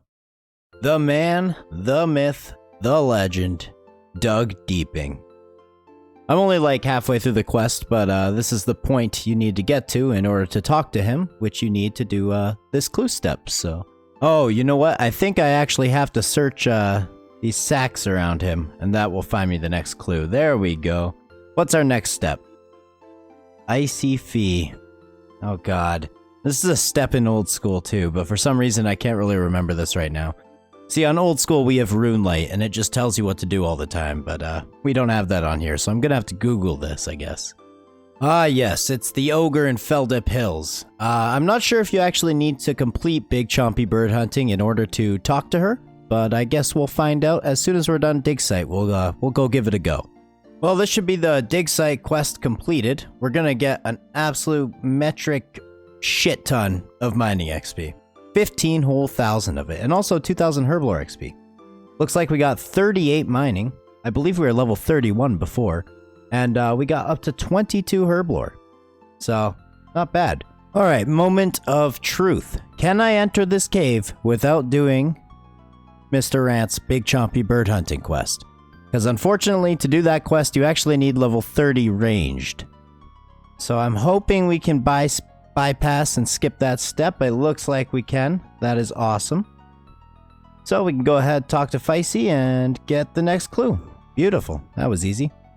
And I gotta look this up as well. Wow, what are the chances of that? These coordinates are actually, like, just right by us. Okay, so I believe this is the spot. One cool thing about RS3 is you don't actually need the spade in your inventory, since it's on your tool belt. And look at that, we got the reward. This is the scroll box. Let's see what we get. I'm an idiot. That wasn't a reward. You gotta be kidding me, Jesus. Alright, so maybe this is the next spot. There we go, that's the casket. Let's see what we got. 4 teak planks, a water battle staff, and 5 Taibo One-Eye Trio teleports. Well, not bad. That's our first ever medium clue scroll. All done. And it says down here that I received 2 treasure trail points.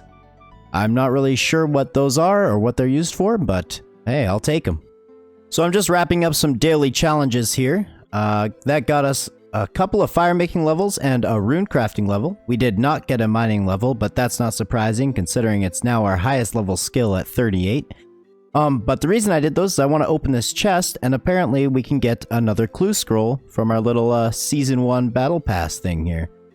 Box of clue scrolls. Do I get more than one? Oh nice, I got a hard clue scroll and a medium. So let's try and do both of them.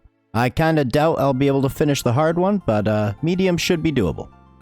Is this a tool belt, or is this Hermione Granger's beaded bag? How the hell do I have more slots in here than in my actual character's inventory? I don't know, it doesn't make too much sense to me. Go ahead and drop a like for the Harry Potter fans out there. J.K. Rowling might be a mad lad, but we can still stand our favorite childhood wizard. Anyway, this hard clue scroll requires us to do Swan Song, which, speaking of wizardry, we need 66 magic and a whole bunch of other skills to do that quest. So it's gonna be a while, so I think I'm actually gonna go ahead and, wait a second, this is RuneScape 3, are clue scrolls stackable on here? Give me 1 second, I need to research this information. Okay, so sealed clue scrolls are stackable, but you obviously can't see the step that you need to do on a sealed clue scroll. So this one, it's going to be so long until we can actually do it that I guess it is okay for me to just destroy it. Anyway, here's the Eagle's Peak lodestone. We're slowly filling up the map. Shouldn't be too much longer until we have all of them. Don't worry, Sears Village. I haven't forgotten about you. So it appears for this clue step, we need to go to the fishing platform, which I believe you need the Sea Slug quest in order to access the fishing platform.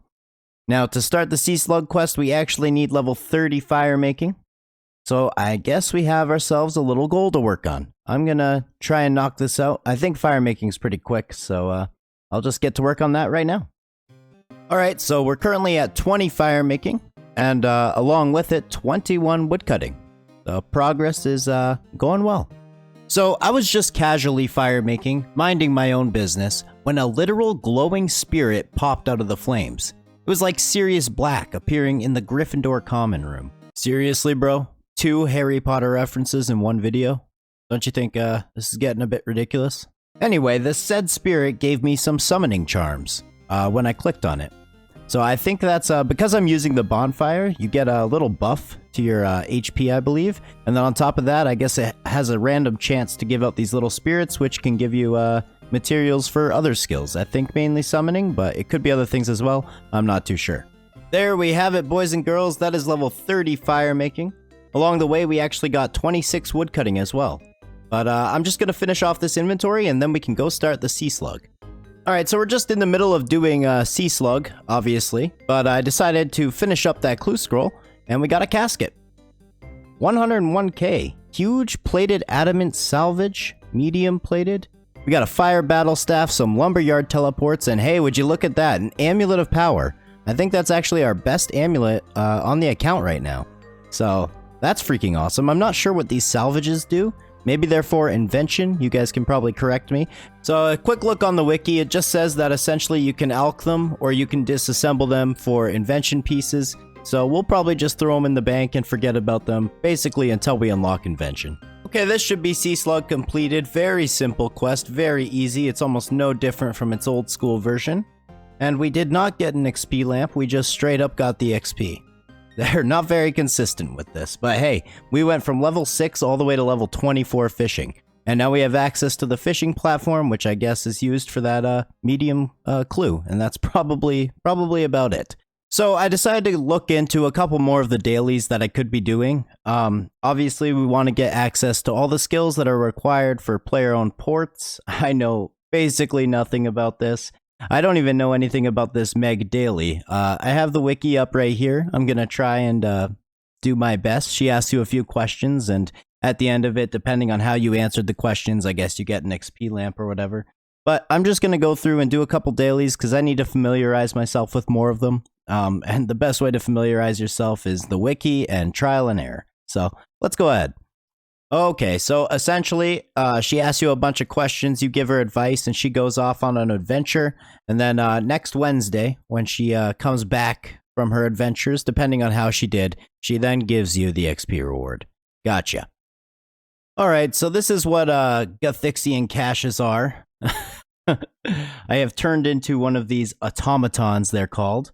And I'm running around disabling the ancient ones because I believe they're the only ones that I actually can disable, considering my divination level is 1. If we take a look here, this enraged one, I need a divination level of 85. I don't know if this is the most efficient way for me to do this daily. I think you could do this twice a day. And yeah, it's just for divination. It gives you divination XP. I think you can use the points maybe to buy something. Maybe they're a currency. Like I said, guys, I'm just figuring it out. Slowly but surely, we will get there. And of course, I read all your guys' comments, but I kind of like to figure things out on my own as well.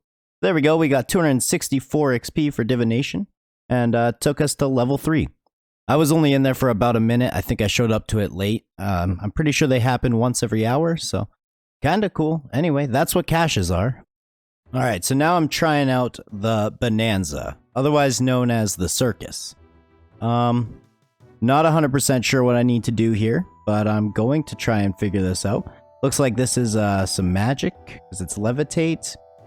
Oh, maybe this is some magic. We got a magic assistant over here. I believe we got some agility up above us on this tightrope. Yeah, let's see if I can figure this out. Oh my god, that must have hurt. I can't quite believe what I'm doing right now. Okay, so I completed the level 10 and the level 21, so I should just keep attempting the level 31. Okay, now that I completed it, we can go to level 40. Cool, alright. Well, there's an agility level, by the way. Oh my god, we did the level 40 move. Alright, let's try the level 51. Oh my goodness, I'm a freaking legend. Is this supposed to be that easy with only 13 agility? How about level 60? Nope. I'm not 100% certain that Waydot RS3 is still going to have kids after that performance, but hey, we got a few agility levels, so not bad. Now, how the hell do I get off of here? Alright, well, we hit the first shot. It was essentially point blank, so I'm not that surprised. But as you can see, my range level is so bad that I can't hit a target who is quite literally 5 feet in front of me. You've done all the shots you can at the bullseye. Alright, well, we got one shot in, and that took us all the way to level 6 range, so we'll take it. And as for Firemaking, which is in this corner, and Thieving over here, it looks like you need to do a couple of quests, or mini quests, before you can complete the activities there. But yeah, that is the Circus. Gives you some random XP and some random skills. I also got some equipment here. I have no clue what that's for or what its use is. Alright, and then if you just want to leave, you can tear Circus ticket. Bada boom, bada bing, we are out of there. Alright, that's another one done. We'll throw it into the rotation of dailies that I do. Alright, well, I think that's a good amount of dailies for us to do today. Like I said, guys, if you are watching this series to find out how to play RuneScape 3 efficiently, my friend, you are in the wrong place. I am slowly, very slowly learning this game. And dailies are something that I don't want to do a bunch of them and overwhelm myself. I just kind of want to, you know, do one here and there, kind of add it into a rotation of things that I do every day until I understand the meta and how to do it the proper way, I guess. I can't help but feel that I just need to go through and get a bunch of quests done. I have tons of these low-level quests that, you know, take 5-10 minutes to complete, starting from Ernest the Chicken, Vampire Slayer, Sheep Herder, Observatory, Dwarf Cannon, Murder Mystery. You know, those like 2 to 10 minute long quests that you just kind of got to knock out. They're kind of like prerequisites for the rest of the game because they're all required in one way or another. So I think we just need to go through and knock a bunch of these out. So that's what we're going to do right now. If I'm being honest, I think Draenor Village and Draenor Manor included might be one of my favorite places in the game. It just has such a spooky kind of Halloween ambiance and vibe. Like I'm genuinely about to get a bunch of goosebumps and go cuddle up with a book. It's kind of cozy. I don't know. I like it. Alrighty, so we returned Ernest back to his human form. That's Ernest the Chicken. 3,000 coins, 10 eggs, 300 feathers, and 4 quest points. On to the next one. And there we have it. That's Vampire Slayer completed. One cool thing about this version of the game is instead of just getting attack XP, we get a lamp and we get to pick which combat style we want to put the XP in. So obviously, since my range level is so low and I got so embarrassed at the Circus, I think that's perfect for us to put our 4,000 experience into. And that took us all the way to level 21 range, so not bad at all. Okay, so this should be Goblin Diplomacy. Always a little bit annoying to do on an Ironman, just because you have to get all the dies and everything. Now, does this quest still give you like a ridiculous amount of quest points? I think in old school it gives you 5 quest points, which... yeah, it definitely still does. That doesn't correlate to any other quest rewards in the game. A lot of the free-to-play quests, I think, were just boosted to get people so that they could do Dragon Slayer, but it's kind of funny to see. Why do I look like I'm about to cut up a piece of grade A Wagyu beef and sprinkle some salt in a really elegant fashion on top of it? I don't know. I really don't know. And there we have it. That's Pirate's Treasure completed. Go ahead and open this. We get a gold ring and an emerald. I figured we would come back over to Miss May. Now that we have 50 quest points, we actually have 59, but I kind of forgot. We can go ahead and get some more rewards from her. Let's see what we end up with this time. Yet another one of these magical dice that I thought was an emote. Come on, something good. Another 250k and a Zamorak robe top. Now that is some good prayer gear. But from what everyone told me in the first video is that I kind of want to keep a lot of these clue scroll-esque rewards because they are very good for invention. So, man, that Miss May thing is pretty overpowered. If you take a look here, it's 1.5 mil on the Grand Exchange for the Zamrock rope top, and another 1.3 for the studded chaps trimmed. Like if I was a normal account, I'd be rolling in the money. Alright, so just finishing up some daily challenges here. See if we get some levels. Look like we got a level in each of the skills, fishing, mining, and archaeology. And it's a new week, so new chest. We get a distraction reset token. So I think that's kind of for the dailies. You can reset them. Oh, and we got some more Dungeoneering tokens as well. We will always take those. Those are always welcome. So just finishing up Sheep Herder. You know, I've probably done this quest about 10 times in my life, and I hope to really never do it again, but I know I'll be back here with some other account at some point in my life, getting annoyed at these stupid god dang sheep, man. Okay, that's the Dwarf Cannon quest completed. I'm not certain how useful the Dwarf Cannon is on this version of RuneScape, but doesn't matter because we can't afford it right now anyway.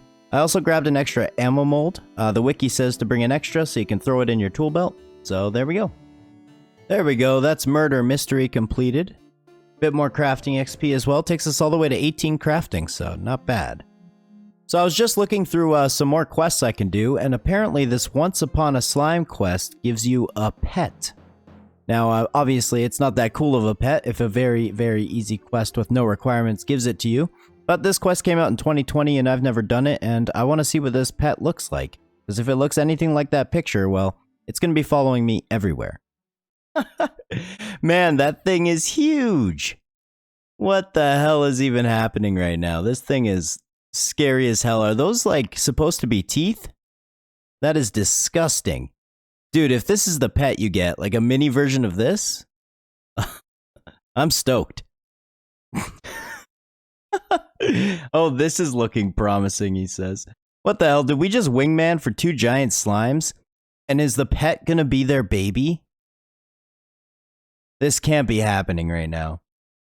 Oh my god, it's happening.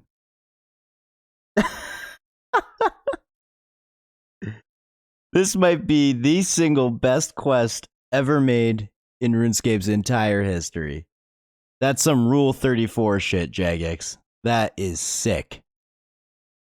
Oh my god. Okay, well, fair enough, Jagex. That was amazing. We got 2,500 cooking XP in this lamp here. And don't I get a pet? I need to figure out how I can get this pet. Boys and girls, I introduce you all to Lil Miss Gloop. Isn't she adorable? I must say, the pet interface on here is pretty awesome. You can kind of see what they all look like. I had no idea that RuneScape 3 had so many pets. These are just the companion pets. You go to all and it's just like, holy, there are so many different pets you can get. I think we are going to become a bit of a pet collector. I love having little mini versions of things follow me. Holy, these things look pretty badass. Also, I may have failed to mention, but that quest did take us to level 23 cooking. So 4 cooking levels, I believe. Anyway, I think the first thing I want to do today is train up some Divination. First of all, it's a skill that I haven't touched since I think its day of release. I remember logging in to test it out a little bit, but other than that first day, I haven't looked into it much. I know it can get pretty grindy, but I guess with these Gothixian caches, you can kind of passively level it up, as long as you stay on top of your dailies. But I'm going to check it out, if anything, just to grab at least level 20 or something, so we get more XP from the dailies we do.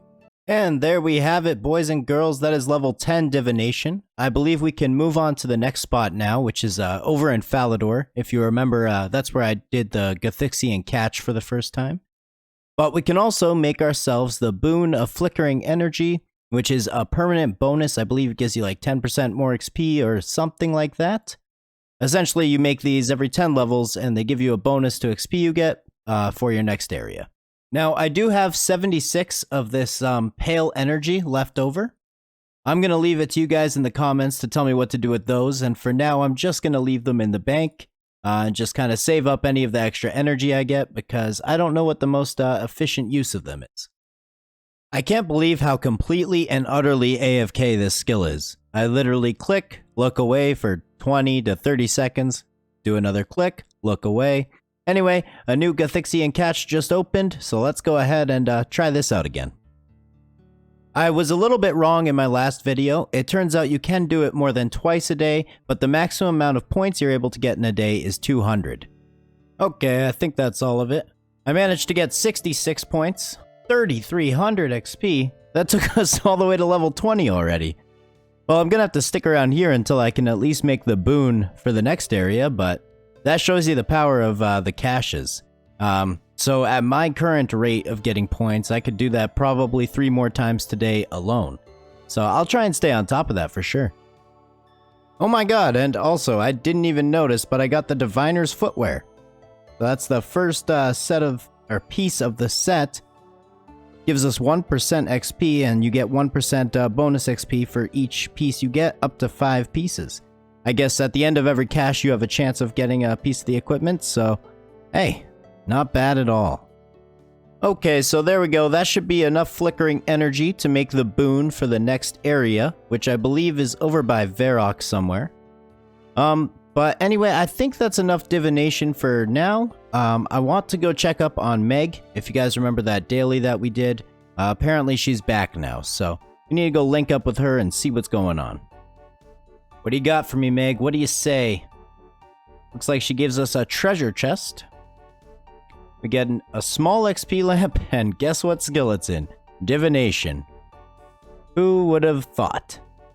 645 XP took us to level 22. Alright, so not bad. I guess now she's gonna have more questions for me, so we can go ahead and give her some more answers. Well, it's just a little bit lame that you have to dismiss your pets in order to do some dungeoneering, but I mean, hey, it's the way it is. I guess if they were a summoning pet or whatever, it would be a bit of a benefit for people down here, but I feel like the cosmetic ones should be fine. Anyway, I'm doing a Dungeoneering daily. I'll get back to you guys with the rewards when we are finished. Also, just a quick shout out to everyone who let me know that you can actually change your skybox settings while in an area.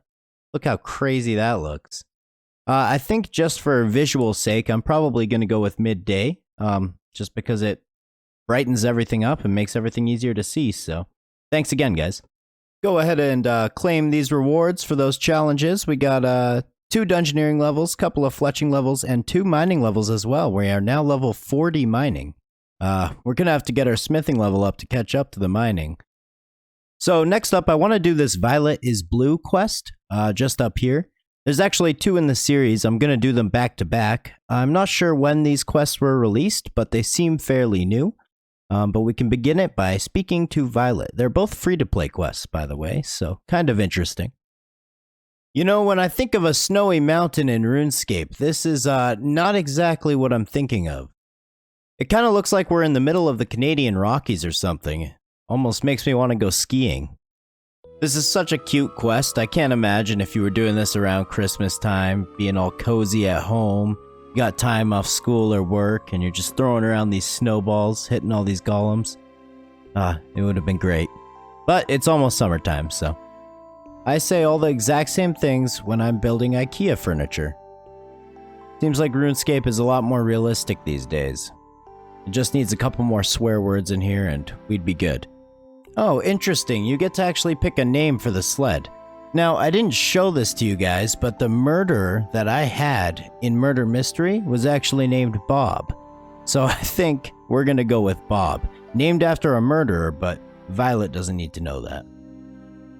Alrighty, well that is the first version of this quest completed. I know there's a part 2. It's called Violet is Blue 2. T-O-O.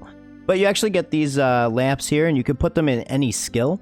And I'm actually going to be putting these into farming. Our farming level right now is only level 1, so we'll see if we use all 3 of these. And it took us all the way to level 16 farming. I think after we finish the next part of this quest, we'll be at level 17, and then I believe you can start player-owned farms, from what I've heard. And there we have it. Wow, those 2 quests were absolutely fantastic. I urge anybody, if you have a RuneScape 3 account, you can be free to play. They don't have any requirements. Go do Violet is Blue and Violet is Blue 2. Doesn't take too long, maybe 10 to 15 minutes each, and they're just great. They kind of made me nostalgic for Christmas though, and like I said before, unfortunately it's pretty much summertime, so it's a little weird to be wishing for snow and crappy weather, but hey, that's just the way I'm feeling after doing these quests. Anyway, here we go. I'm not sure what these fairy light things are, but these lamps, we can go ahead and get 4,000 experience in a skill of our choice. So first off, I'm going to put one into construction because we actually need 20 construction as well to start player-owned farms. So that took us to level 24. I'm going to throw one into farming. That took us to level 23.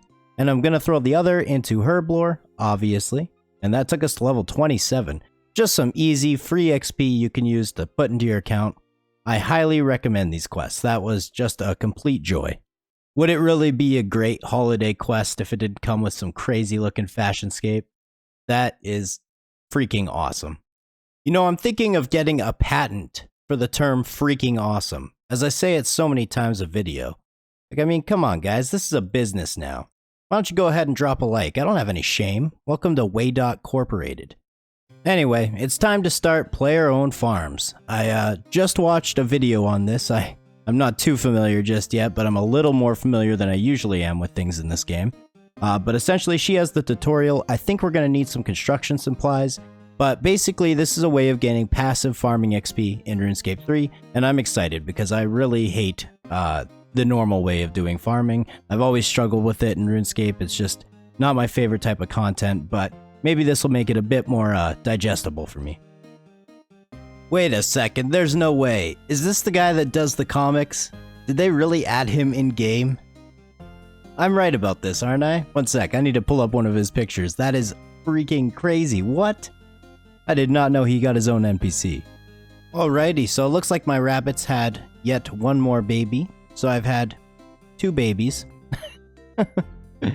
This is some very silly content, guys.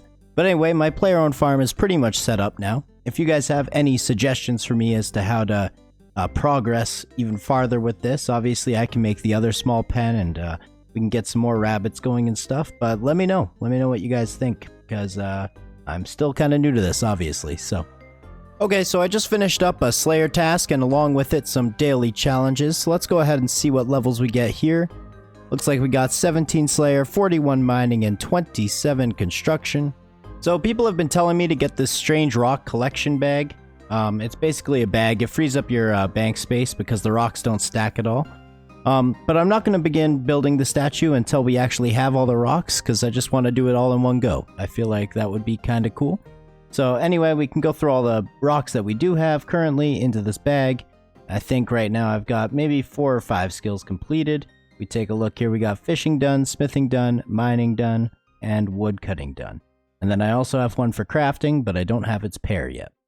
I guess the last time I was up in this area, I forgot to grab the lodestone, but there we go. That's the Firemaking lodestone. I'm just heading up this way because I need to get some seaweed. I need to make molten glass in order to do the observatory quest. And there's some spawns on the ground up here, I'm pretty sure, so. It appears observatory quest is much the same. Nothing to see here, just, you know, get the key, kill the guard. Same old, same old.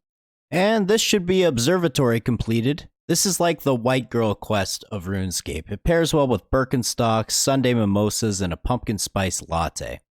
Anyway, our zodiac sign was Taurus, so we should be getting a super strength potion, which actually, I can't make one of those just yet, so that's kind of unique at least. So I'm just hopping a few worlds right now and picking up these super anti-poisons. The next quest I want to do is called a Soul's Bane, and according to the wiki, it's good to have some anti-poison, especially if you're a lower combat level like I am. But I'm going to pick up a few extra just because anti-poisons are generally a good thing to have in RuneScape. It doesn't matter which version of the game you're playing. You know, this quest was always a creepy one, but seeing it in the upgraded graphics here, it's kind of looking cool. This quest is kind of reminiscent of like going through the 7 layers of hell or whatever. I feel like they could redo this quest and really flesh it out and make it into kind of some form of endgame content where you have to go through the different layers. I don't know, I'm just spitballing ideas here. Okay, well this is a little embarrassing, but I did die. For some reason I didn't think I would need that much food, but the last guy at the end with the 3 heads, he kind of messed me up. So I'm going to go ahead and buy some of the gnome food up here, just because it's really cheap and I'm pretty sure it heals pretty good. And we'll go give that another go. I guess sometimes I forget how low of a level I am, and I don't always understand exactly how combat is going to work compared to the old school version of this kind of quest. But it's just a learning curve that I'm going to have to get used to, obviously. Anyway, there's the quest completed. I guess I get some cosmetic overrides for the weapons you use down there, so that's kind of cool. And we also got a couple of XP lamps here. We got Constitution and Defense. So level 21 Constitution and level 17 Defense, almost level 18. One thing that I would like to do is train up some fishing and cooking, just so we have more of a reliable way of getting food. And maybe we can kind of save up a stash in the bank so we don't have to worry about it as much. But one good quest I could do to get some fishing XP is the fishing contest, so I think I'm going to work on that right now. Just quickly grabbing the Catherby lodestone since we're going to be in this area. Very simple quest, and get ourselves 2,400 fishing XP, and also I think access to this area. But yeah, that takes us to 28 fishing. I think now I'm going to go fish some salmon and some trout and cook them while we're at it. I want to get up to the point where I can fish and cook tuna, just because I think that'll be a decent enough food for us to work with. Okay, so this is going to be our home for a little bit. I have no idea how long this will take to get us to 35 fishing as well as cooking, but we can catch the fish here, chop down the trees, make a fire, cook them, and there's a bank chest just over there, so...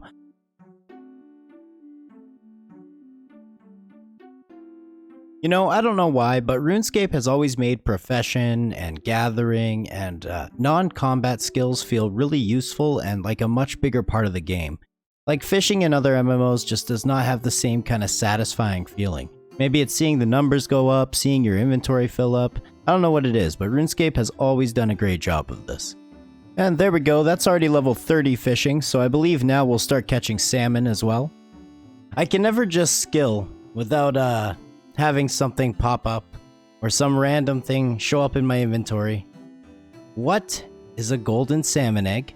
And why did it give me a prawn point? I don't know.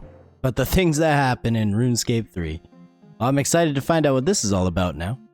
And there it is, folks. That's level 35 fishing.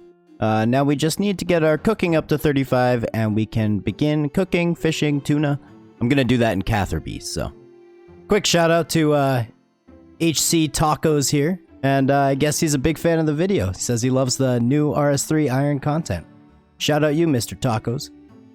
Man, check out how sweet this guy's armor looks. I'm pretty sure it's a cosmetic override, maybe something you can buy in the shop. I'm not sure how any of that works, to be honest, but he's looking pretty badass, I won't lie.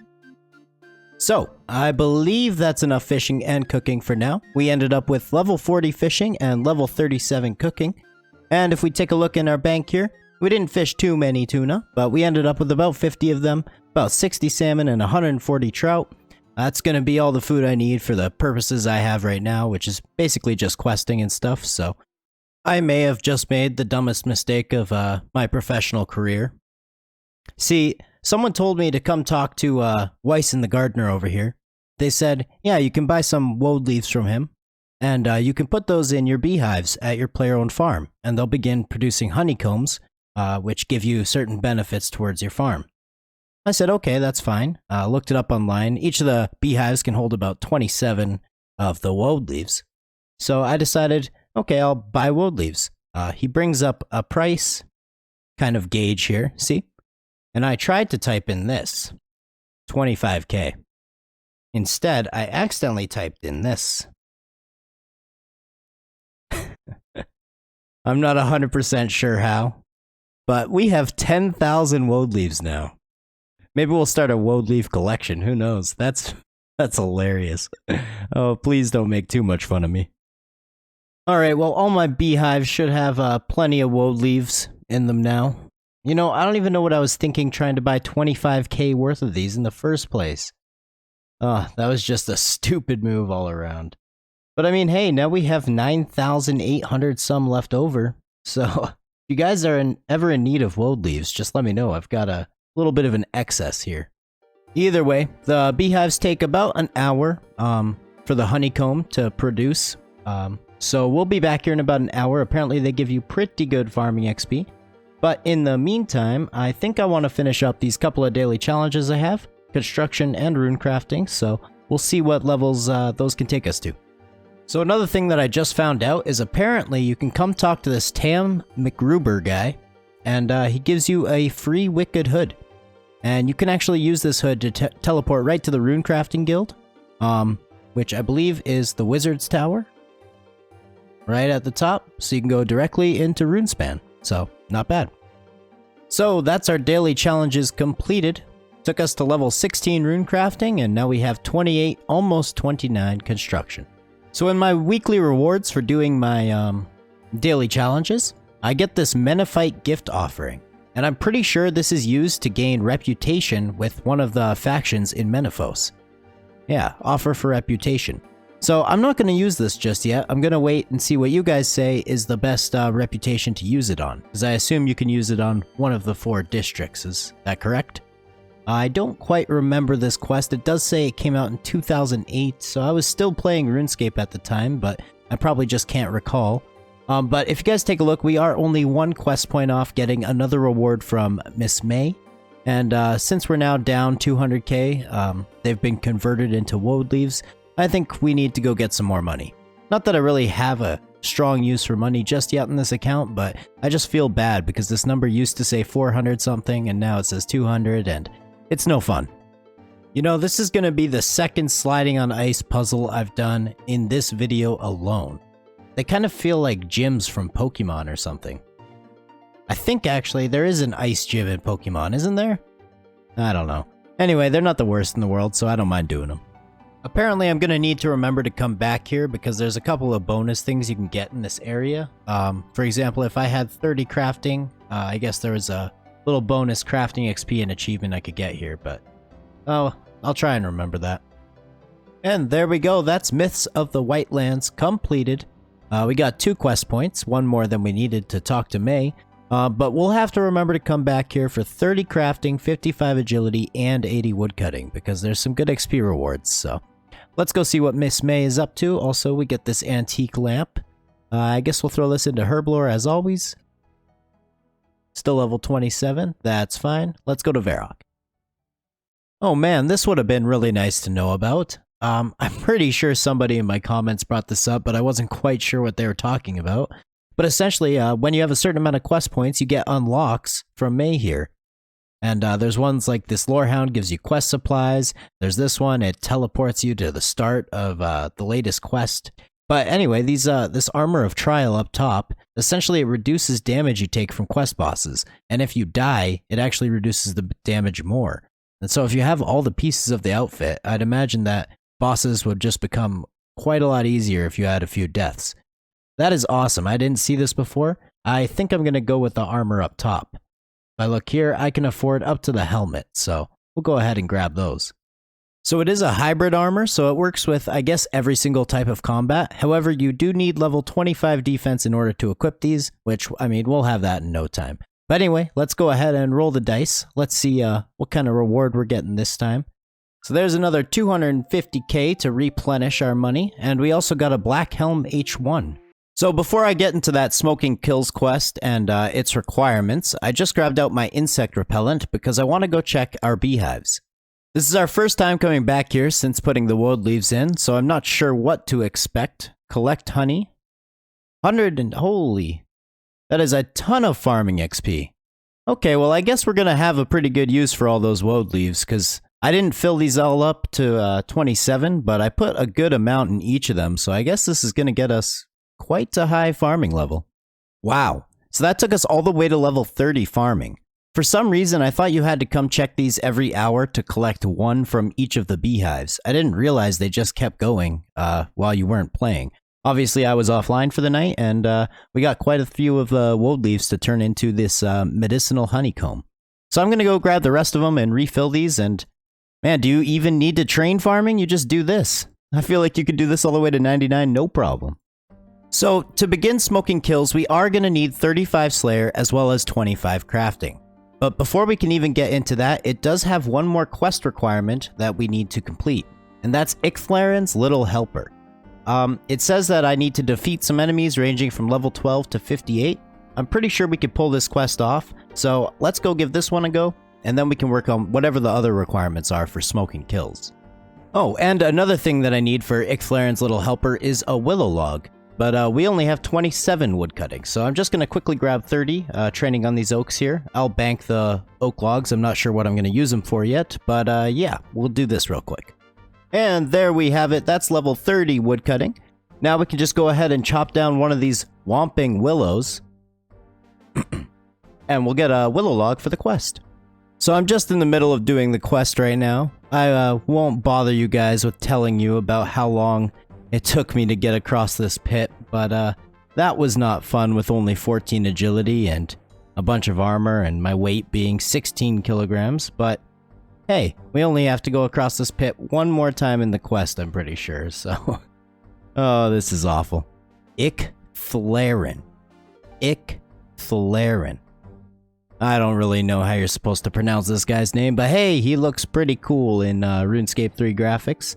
Looks kinda badass. I'm pretty sure they take this story on even farther in later quests. I'm not 100% on that, but I think we'll be seeing this guy again.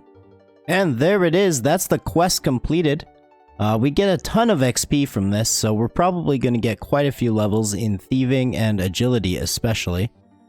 Yeah, 22 Agility, 29 Thieving, and all the way to 32 Woodcutting as well. That's almost 10 agility levels, and I think we're at 25 thieving, so 4 thieving levels. And then 2 woodcutting levels. Damn. Not bad at all. And we also got the cat speak amulet, so I believe I can talk to my kitty now. Which, I mean, that's always cool. And so now if we take a look at the Smoking Kills quest here, the 2 quest requirements are completed, but obviously we still need the 35 Slayer and 25 Crafting. We're going to work on those soon, but first up, I want to do my daily challenges. You know, my home's really coming along quite nicely. I love sitting in this chair, and actually, if you guys take a look, we have 3 chairs now, so I'd say things are getting pretty serious. But anyway, let's go ahead and turn in these daily challenges. Looks like we got 24 Divination, 32 Firemaking, and 31 Construction, so not bad. So I'm not 100% sure how effective this is going to be, but I remembered that I had a Slayer task to kill spiders, and they were dropping this spider silk you see here. And apparently, you can craft this spider silk into boots and gloves right now, and as I level up my crafting, other pieces of armor. So that's how I'm going to train my crafting. It might be a little slow XP, but hey, I've never done this before. Spider silk is an exclusively RuneScape 3 thing, so I figured I'd give it a go. Alright, we just got level 23 crafting, so now we can make the silk robe bottom. And yeah, the XP is actually not too bad. Apparently this is all level 20 magic gear, so I guess we can keep this, and when we can make the full set, we can have that in the bank. Obviously we're still level 16 magic, but... Okay, so this should be enough to get us to 25 crafting. Along the way, we also got 23 defense and hit points just from killing these level 2 spiders, so... Not bad, but there it is, 25 crafting, so that's the first skill requirement for Smoking Kills out of the way. By the way, I set my experience to just defense only, at least until level 25, because then we can equip the trial gear, which if you remember, we got that from May, and it helps with quest bosses. But after we get level 25, I'm going to switch back to the controlled experience between all 3. Okay, so I just logged in for the day. A couple of interesting things. First of all, I found out that you can actually wear this armor as long as you have 20 defense. You don't actually need the 20 magic to go along with it. So I guess whenever we do train magic, we can use the spider silk armor. And on top of that, we also got this Yak Track task list. I'm not sure what this is, but if you take a look, you can click on it. We've got the new login screen kind of art here. It says a Premier Pass event to unlock unique armor, weapons, and more. I'm not sure how this works, but I did want to point out that this location's name is just 4 vowels, so I have no idea how to pronounce it. Ayaya? Ayaya? Like, come on, guys. We can put 1 consonant in there. Okay, so it's an event, essentially. It lasts for 55 days, so almost 2 months. But you have tasks you can do. I assume there's new ones every day. And depending on how many tasks you do, you can get rewards. I'd assume this is kind of like a cosmetic fishing rod that you can get. And you get oddments. And what's this? Oh, a cool looking wand. Yeah, kind of cool. So I do want to get started on Slayer as soon as possible. But before we go do that, I want to check my beehives. It's been probably another about 24 hours. We're currently at level 31 farming with 800 XP to 32. So let's see how many levels we get this time. Okay, so that took us all the way to level 37 farming. That's 6 farming levels we got from this. Still haven't planted a single thing, by the way. So we can now plant banana trees and renars, which is good for prayer pots, I think. They are an old school anyway. And we can now raise and breed sheep, which I have no idea how to get just yet. I think I need some more beans. So I'm just quickly making some steel bars. Now that we have 20 defense, we can actually wear steel armor. It has a 20 defense requirement in RuneScape 3. We had a few pieces in the bank already for our mining and smithing grind, but I just wanted to top it off since we'll be doing Slayer soon. I want to have the best that's available to me at the moment. And there we have it, boys and girls. We are looking like an absolute champion. Got to keep the helmet option hidden, just because we got to show off our chiseled jaw and amazing beard. Well, I think it's finally that time. Time to start training some Slayer. I have no idea how long level 35 will take, probably not that long, but I am so excited for this, man. I cannot wait to see what kind of new Slayer tasks, new monsters, and different rewards that RS3 has to offer. Like I mentioned before, Slayer goes all the way to level 120 in this game. One day, I am most definitely going to have 120 Slayer.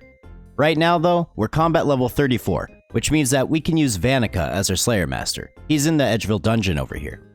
We can use him until level 50, then we can switch to the guy in Menaphos. I'm not even going to try and pronounce his name. Excellent, you're doing great. Your new task is to kill 49 ghosts. Well, let's get to it. One good thing about training Slayer is that I'm going to get more familiar with the combat in RuneScape 3. The wiki says that ghosts have an affinity to range, particularly weapons that are thrown. So I'm going to get myself a set of studded armor.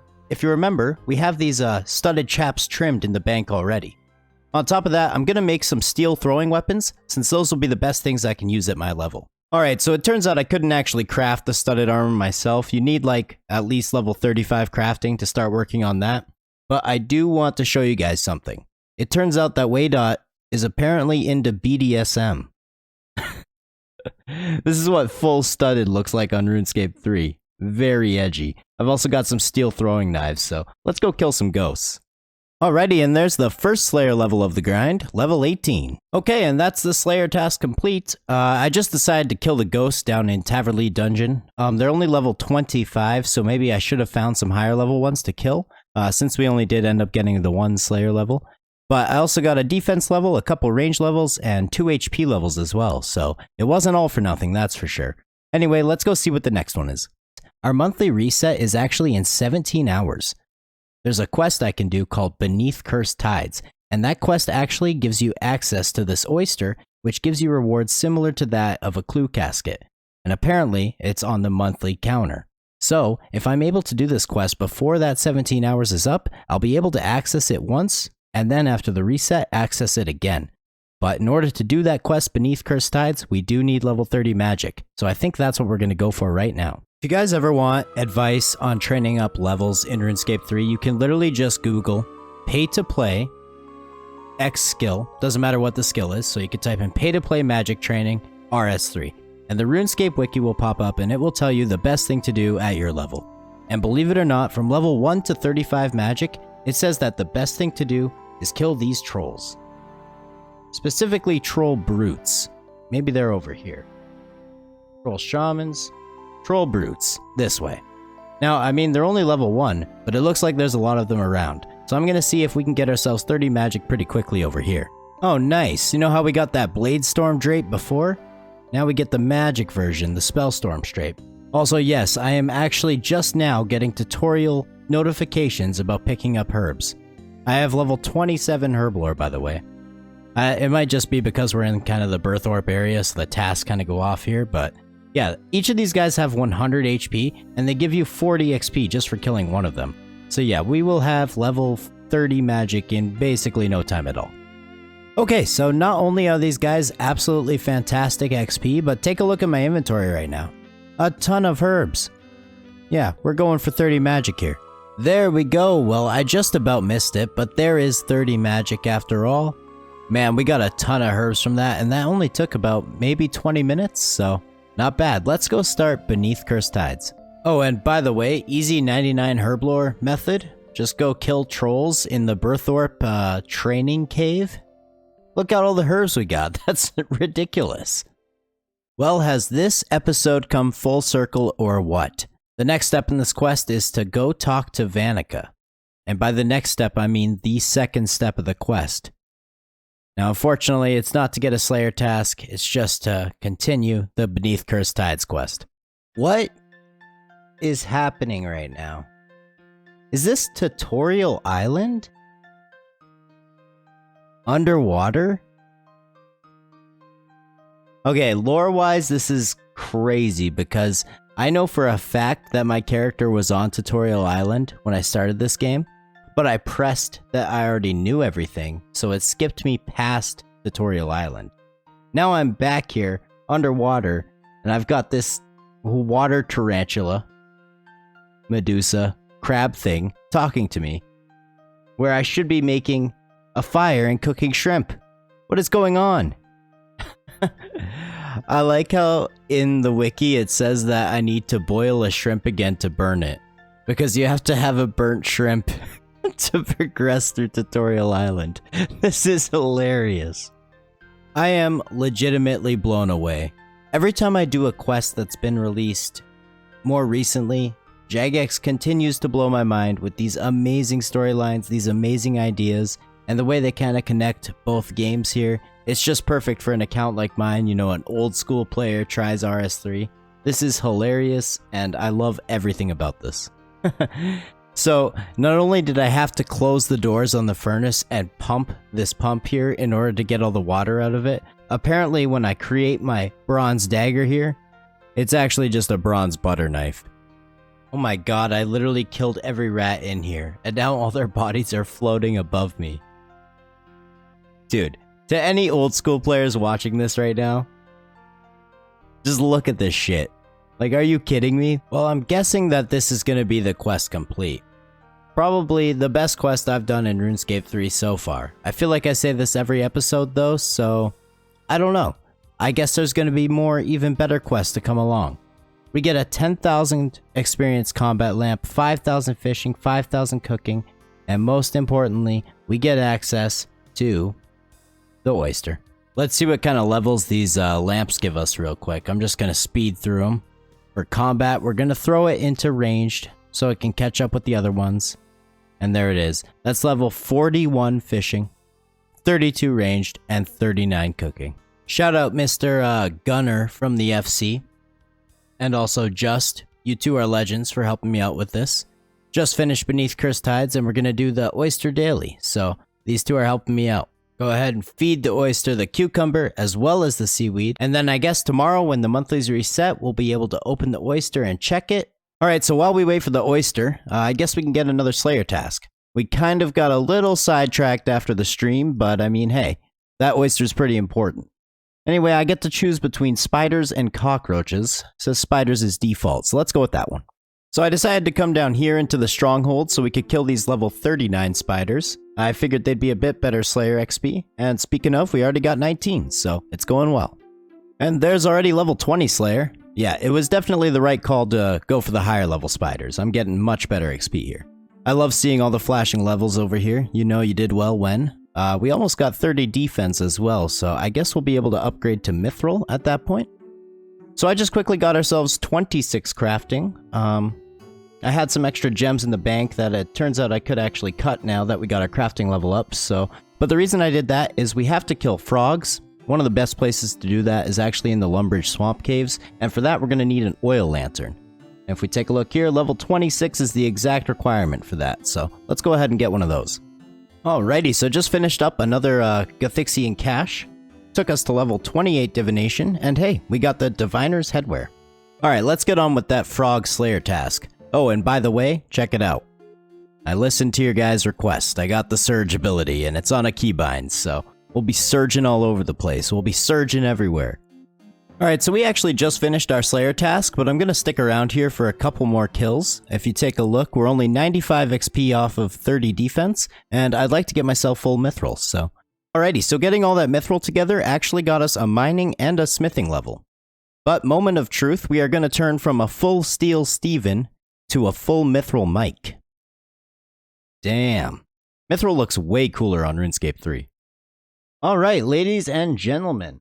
Monthly reset is up. We can finally go check up on that oyster that we worked so hard to make sure we could do twice.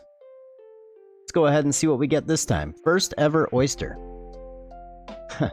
A black crossbow and 3 purple sweets. Well, I guess next month we'll hope for something better than that. To get all the way to level 29 Slayer. So still 6 levels off that level 35 goal that we have. If you take a look, we're combat level 43. We got our range level to 33, defense is 34, and our attack and strength level are 35. So since yesterday was the monthly reset, we can now do our god statues.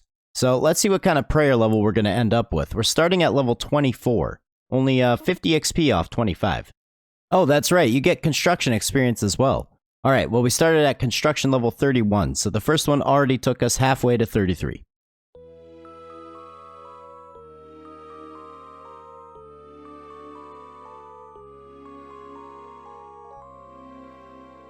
Alrighty, so this is the last one that we're actually able to do. Looks like it took us all the way to level 35 construction, as well as level 28 prayer. Like I said last time, we can't do the one in Prifdiness, obviously, until we unlock Prifdiness. So, next up, Beehive time.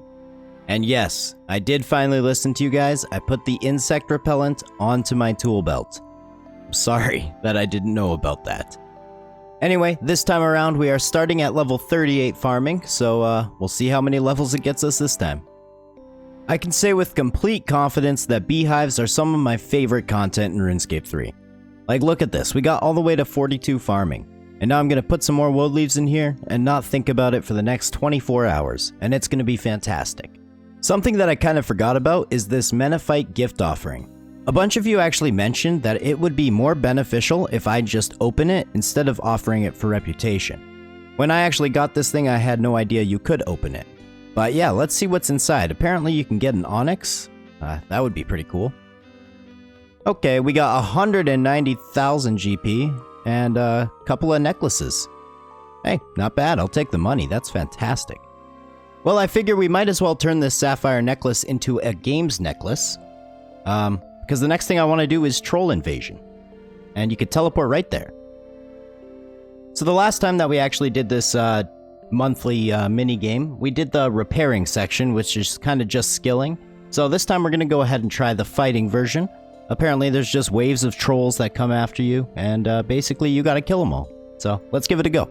So far this is much easier than doing the repairing side. I believe there's only 20 waves, so we're about halfway through and I've only been in here for maybe 2 or 3 minutes. Alright, now we're up against the big boy, Cliff. I think this is the last wave. And that was fairly easy if I do say so myself. Alrighty, so we got ourselves a reward book. Obviously you can use this on any skill you'd like. I think I'm gonna go with Herblore. Boom, 6,200 XP. That took us all the way to level 32. That was huge. I guess there's a reason you can only do this once a month. Alright, so we're back to the Slayer grind. I got a task to kill these ice fiends up here, but I just noticed something. Is that the Black Knight's fortress? Look how ominous it looks. And if you take a look in the quests here, I think they actually got rid of Black Knight's fortress, the quest, because I don't see it. Nice, so that's the ice fiend task completed. I actually got 2 easy clue scrolls, and I believe we have one in the bank, so I'm gonna stack these up until the max stack or whatever. I believe you can have 25 at a time, and then I guess we'll do all of them. So I'm just coming down into the stronghold here. I got a task to kill zombies. I'm not gonna lie, I thought these guys were a little bit higher level, but that's alright. But I had a quick question for you guys. I decided to bring the Asylum Doctor's Ring from the Broken Home quest that we did. Is it better to bring this, or should I be bringing my Tier 1 Luck Ring? I don't know. This one has better stats, but the other one has increased luck. But does luck even matter against such low-level monsters? I don't know. Let me know. Wait for it. This spell kind of looks like a failed Patronus. You know? Patronus without the animal. So, just taking a quick break from Slayer here. One reason is I wanted to get these 500 bright energy, because now we can make the boon of glowing energy. We basically skipped the level 20 to 30 location due to Gothixian caches, So I want to make sure, even if I skip those locations, because the XP is just too good, we always make sure we come back and at least get the boon. What the hell? So we're just back to doing some Slayer right now, and I guess this is like a superior Slayer creature? We got a Renowned Hobgoblin of Death. It's a very, very serious name. Let's see what kind of loot we get from this. Maybe it gives you good XP. Alright, dropped us some runes, I guess. Nothing really too interesting, but that was kind of cool. I didn't see how much Slayer XP we got, but it looks like that what took the bar up quite a bit, so I'm gonna assume we got a decent amount of Slayer XP from that. And there's level 32 Slayer. We're just on another Cave Slimes task. As you can see, I've done 17 tasks in a row. I gotta say though, the tasks from Vanica, they kinda suck. I got Cave Slimes, and then I got Frogs, and then I got Cave Slimes again, so we've been in this area for a while, and I'm pretty sure Cave Slimes only give like 11 XP each. But either way, I'm just trying to get to 35 as fast as possible. So, I was looking into upgrading my magic weapons because the Avernic Wand and the Avernic Book are just not cutting it anymore. And apparently, the same way I got my Spider Silk armor, you can also make yourself a wand and an offhand orb as well from the Spider Silk. So we're gonna go ahead and do that really quick. It's tier 20, so it's not the best I could have right now, but it's a little bit better than what we're using, so. And there we have it, that's the wand and the orb. The orb looks really cool, I must say. But yeah, they're almost double the accuracy, so I guess this is quite the upgrade. Alrighty, so that's 20 Slayer tasks completed. We got 5 points for that one. We're currently sitting at level 32 Slayer, and as you can see from all of my flashing levels, they've just been flying in. We're sitting at 36s on the melee skills, 35 for range, 34 magic, and 37 HP, so. You know, one thing that I'm actually really loving about RS3 is the bare minimum use of runes. Like, if you're doing combat, you do not go through runes at nearly the same pace as you do on old school. And it's kind of nice taking, 300 runes out of the bank to go do something, instead of carrying like a stack of 25,000 on you. Alrighty, so this should be our last giant spider that we have to kill in order to get 35 Slayer. Obviously, that's the goal we've been going for. In total, we got, I believe, 12 combat levels, from level 34 all the way to 46, sorry. But yeah, I'm just gonna finish up this task and then we can go start smoking kills. So just in case you guys were wondering, that did end up taking us 25 total Slayer tasks to get to level 35 Slayer. But right now I'm heading to the Dwarven Mines, because according to the wiki, this smoking kills quest is kind of no joke, especially at my combat level. Apparently there's a crossbow shop down here, so I'm gonna try and get some mithril crossbows, as well as some bolts. So I got both the crossbows, there's 2 of them, so apparently you could dual wield these. It's gonna be kinda gangster holding up 2 crossbows, but he only sells 30 mithril bolts. So I'm gonna do some research and see if there's another way I can get my hands on these, because I'd like a few more than 30.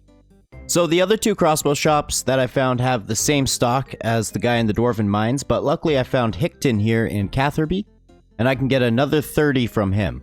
So that's only 60 in total, but I'm thinking that might be enough to do the quest.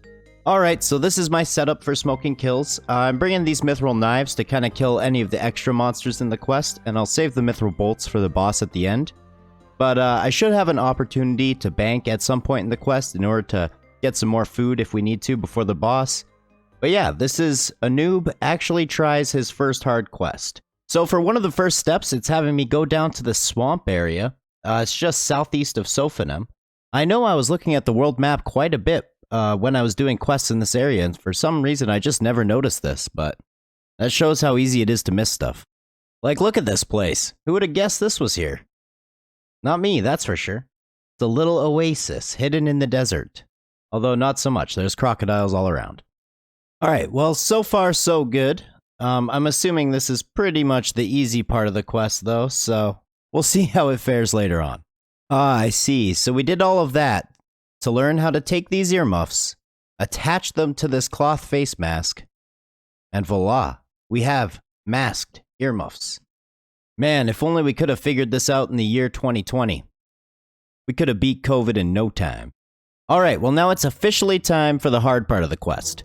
As you can see from my inventory here, I'm going for the bring as much food as you can and pray to God you don't die method. We'll see how it goes. So apparently I just have to kill these mighty banshees here. They are level 91, but I gotta kill a couple of them. Hopefully the thing I need drops on the first one, because essentially you need this item, which we can use to unlock that red barrier up there. I'm not gonna lie, these guys are already a little bit easier than I expected, and look at that. First kill, we got the Banshee voice. 15,000 HP. Alright, we will see who wins. 15,000 HP or 20-some tunas. It's kind of neck and neck. She's just about halfway, and I'm halfway through my food as well. Yeah, now she gets minions. This is when it really starts to suck. Hopefully we can do a lot of damage here. Come on, one more hit. Do it, it's all or nothing. What? 55 HP? Are you kidding me? Ah, damn it. Alright, I think I have a solution. So I'm just quickly making myself some more mithril knives. I figured we might as well go for 40 ranged. It shouldn't take us too long, and that way we're going to get gear upgrades, we're going to get weapon upgrades, and we're going to get a bolt upgrade. And since the fight was so close, I'm pretty sure that all of that will basically guarantee that we can beat that Banshee. Also, I just quickly grabbed myself the Aerostorm Drape. I'm sure there's a better cape I could be using, but I figured this one's pretty easy to get, and it gives us a range bonus, so every little bit helps. So just for training purposes, I'm going to be killing these Chaos Druids down here. They're super easy to kill with range, they give a good amount of XP, and they should drop us a decent amount of herbs as well. Already got ourselves an entire inventory full of herbs, and on top of that, we're only about 400 XP from 37 range, so this is going quickly. Also, I'm going to switch over to my crossbows because these guys actually drop mithril bolts. Who would have thunk it? Okay, so now that we're 37 ranged, I'm going to quickly switch over our experience to shared between ranged and defense. That way we should hit 40 ranged and 40 defense at the same time, because that's actually what's required to wear green D-hide. You need the 40 defense. It works a little different in this game than old school. I'm still getting used to that. And there we have it, folks. That is level 40 ranged, and just a little bit ago I got 40 defense. So we should be able to get some new ranged gear now. But first off, I do want to show you guys our new herb collection. Now, some of the herbs I got were actually from when we trained our magic to level 30, but I'd say the vast majority, ta-da, are from our little grind with the Chaos Druids just now. So not bad. I love banking up tons of supplies, banking up experience. One day we'll be able to use all this and just get so many herb lore levels. Alrighty, and this time we're turning from Carapace Carl to Green D-hide Gary. Now we're only able to get 40 adamant bolts. The shops only sell 20 each. I guess I won't be able to use the Green D-hide coif since we'll need to use the masked earmuffs. But I would say we are ready to try that Banshee one more time. So unfortunately, it's looking like I'm gonna have to get the Banshee voice again. But I mean, these guys weren't too tough the first time around, so I'm sure I won't have any trouble this time. Oh yeah, we should have absolutely no problem this time. And there we have it, folks. We got her down. That was a lot easier this time, I won't lie. You know, the wiki makes it seem like you must be like at least level 60 range to do this, but hey, we did it at level 40, so. So there's the quest completed. That's smoking kills all done. We got 5,000 Slayer XP, which took us to level 36. We get increased Slayer points. I'm pretty sure you get double. And we get an access to a new Slayer Master, which is Sonoma here. So, not bad. That's 80 quest points as well. So because of real life stuff and working on that quest, I've kind of been neglecting my daily challenges. But if you take a look here, and we take a look at these rewards, these are the ones I'll get when I finish the ones today, and these are the ones I'll get when I finish the ones tomorrow. Now the rewards are up in 2 days and 16 hours, so I need to make sure I complete all of them. Because this here is called a Death Touch Dart. And essentially it's a one-tap item you can use against most bosses in the game. It's pretty important, I think, to have, especially if there's a boss that I'm just really struggling with. I'll probably save it for a long while, but I definitely want to get that. So we're going to work on some of these and make sure that we get that dart. Alrighty, so we're able to go into this Earth Altar without the Earth Talisman because you can actually put talismans in your Wicked Hood. And then, once I craft all of these into Earth Runes, there we go, that's our challenge completed. That's the ones done for today. Let's see, we got a level in each of the skills, Agility, Herblore, and Rune Crafting. So, just made a quick trip to the old dopamine collectors, and we got ourselves level 45 farming this time. Figured it's time to go pay Mega visit again, see what we're getting this time. Medium XP lamp for fishing, not bad. Maybe it'll get us a level. Nope, about halfway. But also Alt 1 has a toolkit, which helps with Meg answers as well, so this should be a bit easier now. So next up, it's time to get back to the grindstone. Now that we have 40 defense, we can actually equip Addy armor. So I want to get my mining and smithing up so I can make that armor. So that's what we're going to work on right now. We're currently level 36 smithing and level 42 mining. We'll see what we end up with. Oh, one thing I forgot to mention is we are now actually combat level 50. So we'll never have to go to Vanica for a Slayer task again. Thank God, he has the worst tasks ever. And that's level 45 mining. I'm thinking we should have enough ores here to get ourselves all the way to 40 smithing, so let's go do that. And yes, I have indeed listened to your guys' advice. We are in the Artisan Workshop, the cesspool of RuneScape 3 from what I've heard. As we are on the Artisan Workshop world, I guess you get a 10% bonus or a 10% boost. And we are currently upgrading our armor, which we'll be doing for all armor and weapons in the future, so hopefully it doesn't take too long. We're just going to level 40, and then we'll be working on our adamant stuff. So, just took a quick break from smithing in order to do our daily challenges here. And as I showed before, we can now claim the Death Touch Dart. I'm gonna go ahead and leave this Death Touch Dart in the bank. I feel like you guys will know what my best use for that is. But we did get 30 Archaeology from those challenges, so we can go ahead and add the Mithril Matic to the tool belt now. So just back in the workshop, and there is level 40 smithing. So we can now begin to work on Addy. So apparently in RuneScape 3, you don't actually use coal for all the ores. Apparently there's a different kind of secondary ingredient. I'm not sure what they all are, if they're all the same once you get past Mithril, but I know for Addy there's one called Luminite. So I have no idea where to find that, but I guess we're gonna go figure that out right now. So it turns out there's a couple of different spots you can mine this gold ore looking Luminite rock. As you can see in the inventory, they are very yellow. But I just came down to the Dwarven Mines. I only need a few of them because at first I just want to make the ore box and get some new tools. You know, I have to say smithing is a lot more satisfying in RuneScape 3. Because in old school, when you're level 70 smithing, you can finally make an Addy axe, which only requires level 30 woodcutting to use. So you never really upgrade your tools and things by actually using the smithing skill. On here, it's a totally different story. Alright, so we just finished making our tools. As you can see, we have the Addy ore box. But one thing I noticed that's really weird is you can add the Adamant Matic and the Adamant Pickaxe to your tool belt when the respective skills are at level 40. So for example, for mining, I could add the pickaxe at level 40. For archaeology, we're only level 30, so I can't actually add this to the tool belt yet. But for woodcutting, for some reason, it's completely different. At level 30, you can add Addy stuff.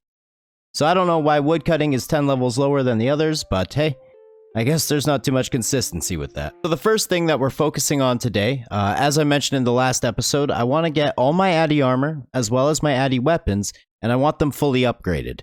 So I'm just going to work on the ores right now. We've got 51 Luminite, so I want to get 2 more inventories of this, and then we'll switch over to Adamant. And yeah, it shouldn't take too long. Alrighty, this should be enough ores for now. We got ourselves to 48 mining. We're halfway to level 49, but let's go to Falador and get, get working on smithing these. And there we have it, folks. That is our full set of adamant armor, upgraded all the way to +2. We can't equip the scimitars yet, obviously, because our attack level isn't high enough, but let's go ahead and take a look at what this looks like. The armor always seems to look a bit cooler than expected, but yeah, there we go. All done. We also managed to get ourselves level 42 smithing. Ever since this mining and smithing rework, it seems like they've done such a good job on the skill that I just can't help but get addicted to it. I just want to keep going and going, but it is currently 2 in the morning, so I think I'm going to get some sleep now. And bam, just like that, it's a brand new day. I'm feeling refreshed and ready to go. I think we're going to do some Tree Gnome Village. I want to get my attack XP up, and that quest gives you 11,000 of it. I'm kind of itching to use these new adamant scimitars I got. There's really only 2 options when traversing through a maze such as this. You either get to the center and find a bunch of gnomes in need of your help, or you find Lord Voldemort. Alrighty, so this is a little different, because on old school this guy's level 135, I believe, but on here he's only level 53. Now, He might still take me out, but he's only got 1900 HP, so I think this should be a fairly simple fight. On old school, it's pretty imperative that you either safe spot this guy, or you get him around a corner or something, because he's actually kind of difficult, but I guess they dumbed him down a bit on here. And there we have it, boys and girls. That is Tree Gnome Village completed. That gives us access to the Spirit Trees, 11,000 attack XP, and this Gnome Amulet, which on old school actually has some stats, but on here I guess not so much. Anyway, that took us directly to 40 attacks, so now we can wield those Addy Scimitars. There's some daily challenges completed. We got all the way to 39 rune crafting from that, and on top of that, we get a challenge XP lamp, because this one was for combat. I think I'm gonna throw this one into strength, just because it's a little bit lower leveled than our attack. And there we go, that's level 38 strength as well. I think it's time we get back into some questing. Our stats are a lot higher than the last time we did a bunch of quests, so there's a lot more of them available to us now. The first one I'm gonna do is actually the Tower of Life, which is right here. It's called Fashion, honey. Look it up. And there we have it, that is Tower of Life completed. Just a quick little quest, but some pretty good rewards, and we get access to creature creation, which, oh, by the way, we got a level in construction, thieving, and crafting. But yeah, I actually need to use this creature creation because there's a couple of achievements here. Right now I can only do the first one. When I get a higher fishing level, I can do the other two. But we need to use this unicorn horn and this cowhide. Oh my god, look at this thing. A unicow. It's beautiful. So I think for the next quest, I'm gonna do Nature Spirit. Obviously another old school quest, but the rewards are actually quite good, so... this is looking like a fine location for some agility training. Hey, if you know, you know. Ta-da! We get 3,000 crafting XP, 2,000 constitution, and 2,000 defense, and 30 prayer XP each time you kill a ghast. I never even knew that. This place looks beautiful. Let's go ahead and use these lamps. We should get some decent levels, I'm assuming. Okay, well, just a level in crafting, but hey, I will take it. Alright, next up, Jungle Potion. Apparently, I don't have the Karamja Lodestone yet. I don't know how, but let's fix that first. Alright, there we go. Kind of an interesting spot for the Lodestone. It's kind of right in the middle. You can go southern, northern, whichever part of the jungle you want to be in, it's up to you. Anyway, let's get started on this quest. I think on old school, last time I did this, it took me about 10 minutes to get all 3 of the vines that you need. We'll see how long it takes on here. Oh my god, we already found one. That was very fast. Don't forget to kill one of these jogers if you come down here. I believe it's an easy achievement task, or maybe a medium, I'm not sure, but... don't forget! Anyway, that's Jungle Potion completed. We get a Herblore XP lamp, but I don't believe it'll be enough to get us a level, unfortunately. But Jungle Potion's pretty important. It's a prerequisite for a ton of quests. As you can see from my inventory, these are just some herbs you might need for quests in the future. I made sure to grab them all, so we're set. Just taking a quick break from questing to get our daily farming levels. We got from level 45 to 47. I don't think we're going to get another, but we're going to be very close to level 48, so... oh, look at that. We actually did get level 48. God, I love beehives. Alright, next up is Elemental Workshop. On RuneScape 3, they actually have, I believe, 4 Elemental Workshops. Yeah. 4 separate Elemental Workshop quests, and apparently the last one is pretty tedious, so we won't be there just yet, but we might as well get started on them. And that should be the Elemental Shield and the quest completed. Look at all that experience, 5,000 crafting and smithing experience. Let's see if we get any levels. Yep, 43 smithing and 3 crafting levels, all the way up to 32, so not bad at all. Next up, and since we're in the area, I figured we might as well do Merlin's Crystal and get started on that series as well. Smash the crystal. So very climactic that was. And there's Merlin's Crystal completed. 6 quest points, that's a little bit ridiculous. I'll be seeing you soon, Miss May. I guess we might as well go ahead and do Holy Grail next. You get some really good prayer XP from it, so it'll be quite beneficial. This is my first time actually visiting Intrana on RuneScape 3. Seems much the same as its old school counterpart. Looks about the same, rules are the same, can't bring any weapons, so... believe you just go under here and blow the whistle. I'm interested to see what the defender on the bridge looks like. If they updated his model, it looks like they didn't. This is basically what he looks like in old school as well. Wow, I would have thought they would have done something to him. He's got that mouth open look. We have returned from the Fisher Realm with the Grail. This should be the quest completed. There we go, 15,000 defense XP, along with 11,000 prayer XP. All the way to level 34 prayer, that was like 6 levels, and 43 defense, so 3 defense levels. What an easy quest with such awesome rewards. So someone mentioned to me that you don't actually have to craft all your magic gear, at least at the low levels. Apparently, Zaf, the battle staff guy, yeah, he sells a lot of low-level magic gear. And there we go, I guess that's our upgraded magic gear. We now have the tier for level 30. Not bad. Alright, so next up for questing, we just barely have the required levels, but we're going to go ahead and start Lost City. That way we can get access to Xanaris, and there's a lot of quests that come along with that as well. Interestingly enough, I guess the use of the tool belt has somewhat simplified this quest, because you don't need to get the hatchet from the zombies anymore. Alrighty, pretty simple quest. I think that took me all of about 35 seconds to complete from beginning to end. Let's see what Xanaris looks like. Holy heck. Hey, we got 99 quest points. We're at max quest point level.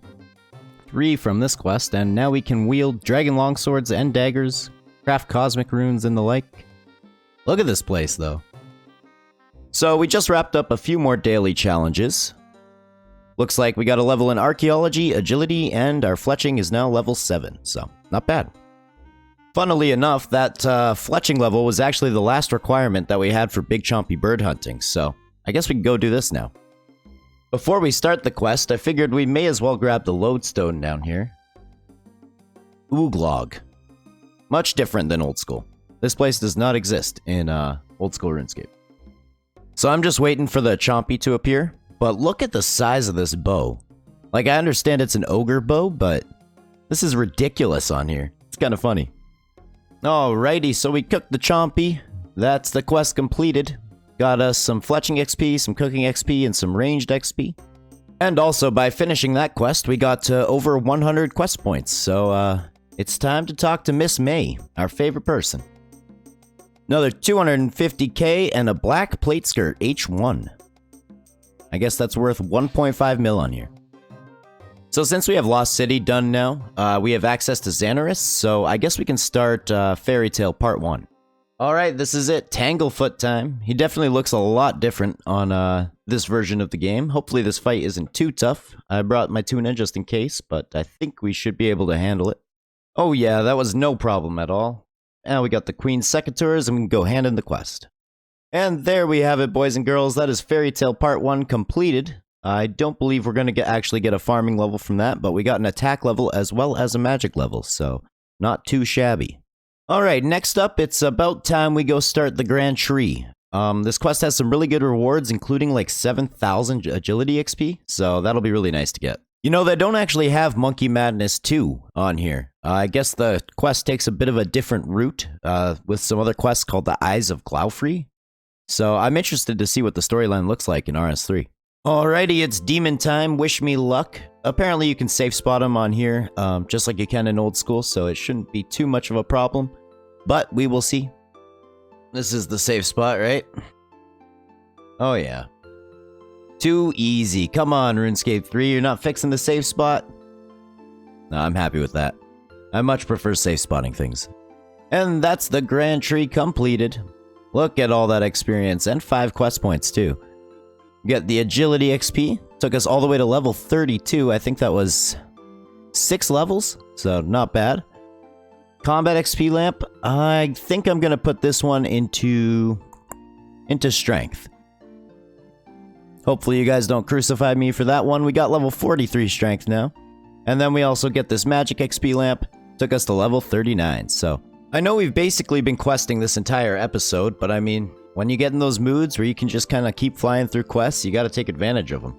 So anyway, the next one I want to work on is the Tale of the Muspah. I don't think I've ever done this quest before, so. I will say though, little puzzles like this one are some of my least favorite things to do in video games. Like, I don't mind going through them, but the ones that are really tedious, like, ugh.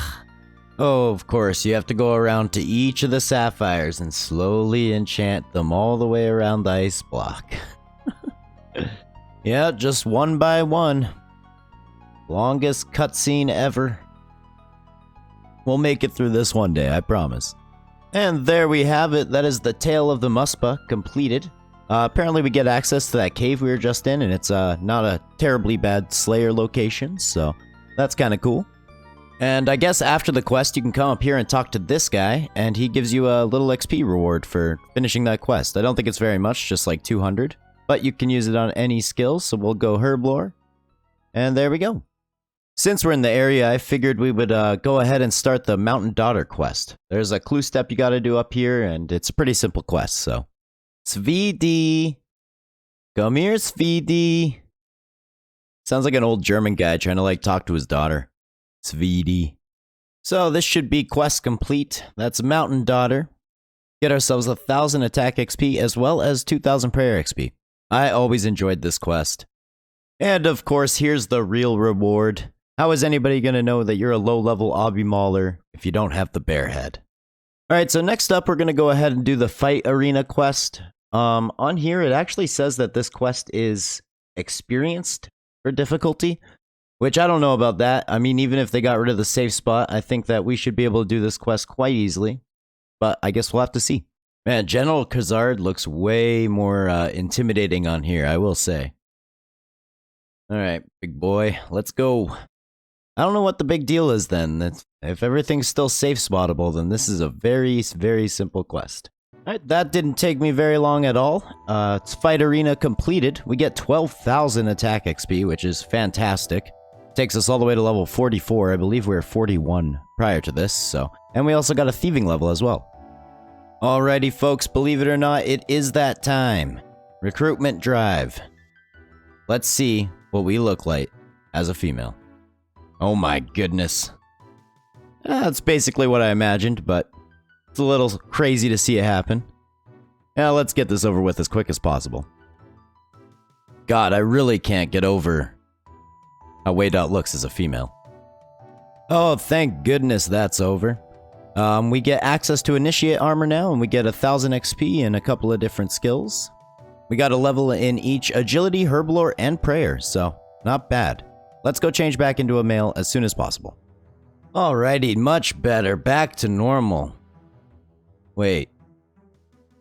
This isn't what I had before. Where's my beard? There we go. Now we're back to normal. Jesus, I was worried there for a second. So just taking a quick break from questing to cook up some of this food that we got.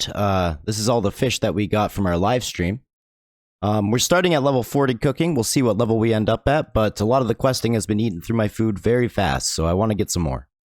Alright, that's everything cooked up. We should be good for at least another little while now. Got over 60 lobsters and 60 tunas, and we also got 43 cooking, so I think next up we're going to try doing Troll Stronghold. Apparently for a reward, you get 2 10,000 experience lamps that can go into any skill above level 30. So I'm thinking we might be able to pull off getting 43 prayer if we can do this quest. I won't lie, the models that they use for the trolls in-game look way cooler now. Like, Dad looks mad intimidating, man. Well, let's give it a go. Let's see how hard this fight actually is. I'm assuming not too difficult. Am I safe spotting him? Can he literally not even hit me here? Could put up a little bit of a challenge. What is this? Well, alrighty, this should be the quest completed. I'm fairly certain now that Godric has returned back home. There we go. Access to Trollheim, the Troll Stronghold, and God Wars Dungeon. Most importantly, though, we get these 2 XP lamps. They are going to go into prayer. That's level 39. And 41, so very close to level 43 for that Protect from Melee prayer, but we got Protect from Range and Protect from Magic, so... Ladies and gentlemen, boys and girls, I think it's time for us to become a Slayer of Dragons. It's actually been such a long time since I've done this quest that I almost completely forget it, so... It'll be like doing it all over again for the first time. I definitely don't remember this part of the quest. This door looks kinda cool though, I won't lie. Okay, so I think we're just about ready. We're looking like an absolute champion with the full Addy along with the anti-dragon shield. Definitely has a cool look on RS3. But yeah, let's go try and kill a dragon. Alrighty, it's go time. Wish me luck. Jesus, man, he's already putting in some frickin' work. What the hell? Have an anti-dragon fire shield on or not? Oh, we're gonna do it. Oh man, thank God. That was not an easy fight. We are a dragon slayer. Holy, look at the head. Woo! Finally. Okay, so this should be the quest completed. I give Oziak its head, and voila. Because it turns out to level up firemaking, you actually need wood. This game's way too realistic sometimes, huh? So I figured since we're going to be training woodcutting, I may as well come cap off my weekly resources at our Citadel. I'm a couple days late, but first of all, I'm the clan leader, so it's probably a good idea to set a bit of a better example. But also, I'm really proud of how this place is looking and how it's starting to come together. We're currently building the mining plot, and I cannot wait to see what this place looks like in a couple weeks and months to come. Anyway, let's see what woodcutting level we get, because I need to get to level 45 for maples as well. Also, big shout out to Mr. Fake James here, but it's never fun to cap alone, so I'm glad I got a partner here with me, even if we are a couple days late. And there we have it, folks. That's the Citadel completely capped. We almost got ourselves 2 woodcutting levels from that. Seems like some of the clan members are just trying to hold me a little bit accountable for capping so late. Thanks, guys. Thanks for keeping me on my toes. Alright, Jesus, guys, I get it. I'm sorry. You know, it's actually been a while since I've done one of these Gothixian caches. I'm really bad about staying on top of these. I know they're important, especially. They give so much Divination XP, but we got this one anyway. We'll see what kind of level we get when we're done this one. There we go. We got 3 Divination levels all the way to level 35. And would you believe it or not, we actually didn't get a piece of the Diviner gear. I think that's the first time. What the hell is going on? Should I be complaining? Alright, so according to my calculations, I should need about 600 some odd willow logs to get to level 49 firemaking. If we end up getting 45 woodcutting along the way, I will switch over to chopping maples, because at 45 firemaking, we can actually burn those. The wiki actually says that teaks would be pretty good for this, but I can't seem to find a convenient location to cut them down. Maybe you guys know about some, but it's not a big deal. 600 willow logs won't take me too long, so. Alrighty, so as you can see, we just got 45 woodcutting, and somehow that worked out to be exactly, and I mean it quite literally, exactly the amount of logs we need to get 45 firemaking. So, I don't know, you couldn't have planned it any better. Anyway, since that worked out so well, we're gonna come over here to the maple trees, which look absolutely fantastic in RuneScape 3, I won't lie. But I need exactly 184 maple logs. I want to make sure that by the time we go to the bonfire, we have the exact number of logs required to get us 49 firemaking. Which, if you remember, we're doing that because it's a requirement for the Tears of Gothics quest. Alrighty, so we've successfully compiled all the logs we need. If we take a look in the bank here, we have 184 maple logs as well as 407 willow logs. So now we can make our way to our favorite snowy little bonfire. And then we can get burning. Oh, and by the way, all that lumberjacking and chopping wood got us to level 47 woodcutting, so. This spot here from the Yeti is Blue quest is actually quite good for fire making. We've got the bonfire right here as well as the bank chest, just a couple steps away. For Ironman, you don't get bonus XP from having separate people fire make with you at the bonfire, so this is a perfect location to just come and chill by yourself. Just got ourselves level 40 firemaking. I don't think we're actually going to need quite as many logs as I suspected because I'm getting some of those fire spirits along the way, and I'm pretty sure they give you firemaking XP. But anyway, just for the sake and the purpose of my series, I think we're going to be calling Yeti Town Hogsmeade. There we go, that's 45 firemaking. Let's go ahead and switch over to our maple logs now. And there we have it, 49 firemaking has been achieved. Before we go start the quest, there is one thing I want to show you guys. So essentially, we can come back over to Miss May here. If we go ahead and open the shop, you can reset your unlocks here once a week, I believe. So I just went ahead and reset these, and now we can unlock the Lorehound pet. Go ahead and do that. And we can also unlock the Lorehound's quest supplies. Now this is really important for this quest because normally you would need to get level 49 crafting as an Ironman in order to make your own bullseye lantern. So first of all, how cute is this little guy? Can't beat that. But secondly, you can go here and hit take supplies, and we need a lantern. Boom. Easy as that. Level 32 crafting, can't make my own, but we have ourselves a bullseye lantern. Now the quest itself is actually very short and shouldn't take me more than a couple of minutes. Basically all you have to do is travel across the cavern, make yourself a bowl, go back to the snake over here, and bada boom bada bing, you can get yourself tears and get some good experience. And that's the quest completed. We get 1,000 crafting XP from that, so not bad. I believe at level 80 mining and crafting, we can actually make ourselves an ornate bowl, which increases the amount of experience you can get, so that's pretty cool. We can also use the teleport here on a games necklace, so that'll be mainly how we get here. And there we go, that's 33 crafting as well. Alright, now I believe this works pretty much the same it works in old school. Obviously we don't have the rune light plugin to tell us when to change, but it doesn't matter, that thing didn't really help me much anyway. We're just gonna wing it and see how much summoning experience we get. Alrighty, here we go. I think we did okay, we got ourselves 80 some tiers. And there it is, all the way up to level 16 summoning. It's actually no longer our lowest level skill, so that might be something we need to fix before we ever come back here. But yeah, there we go. That's Tears of Guthix. I think we can come and do this in a week. So next up, in order to actually complete my daily challenges today, we actually have a Slayer challenge. So I guess we can go and get our first task from the guy in Menaphos. I still can't pronounce his name, so don't ask me. I also don't think I ever realized that this guy had a tail before. So that's something. Anyway, let's see what this task is going to be. No matter what it is, we're going to do the whole thing because it's been a while. Vampires. I don't even know where to go about finding those. Alright, well it basically turns out that they were right beside me. I don't think this Slayer's task should take us too long. Apparently these guys drop some dust that's actually used as a secondary in summoning, so I'll probably go ahead and pick that up. But hey, look at that. We already got ourselves 37 Slayer. Anywho, that was easy. Just a simple Slayer task. Completed. We actually got a couple of magic levels as well as an HP level from that, so definitely not complaining. Oh, and we can't forget about our daily challenges. Let's go ahead and see. Yep, we got a level in mining, a level in Slayer, and Divination. Beautiful. You love to see it. It's actually kind of been a while since I've checked out the Beehives, so I guess we should head over there. We're level 48 farming right now. Let's see if we can get up to level 50. You know, if you had told me that farming would be our first level 50 on the account, I would have said that there's probably something wrong with you, but here we are.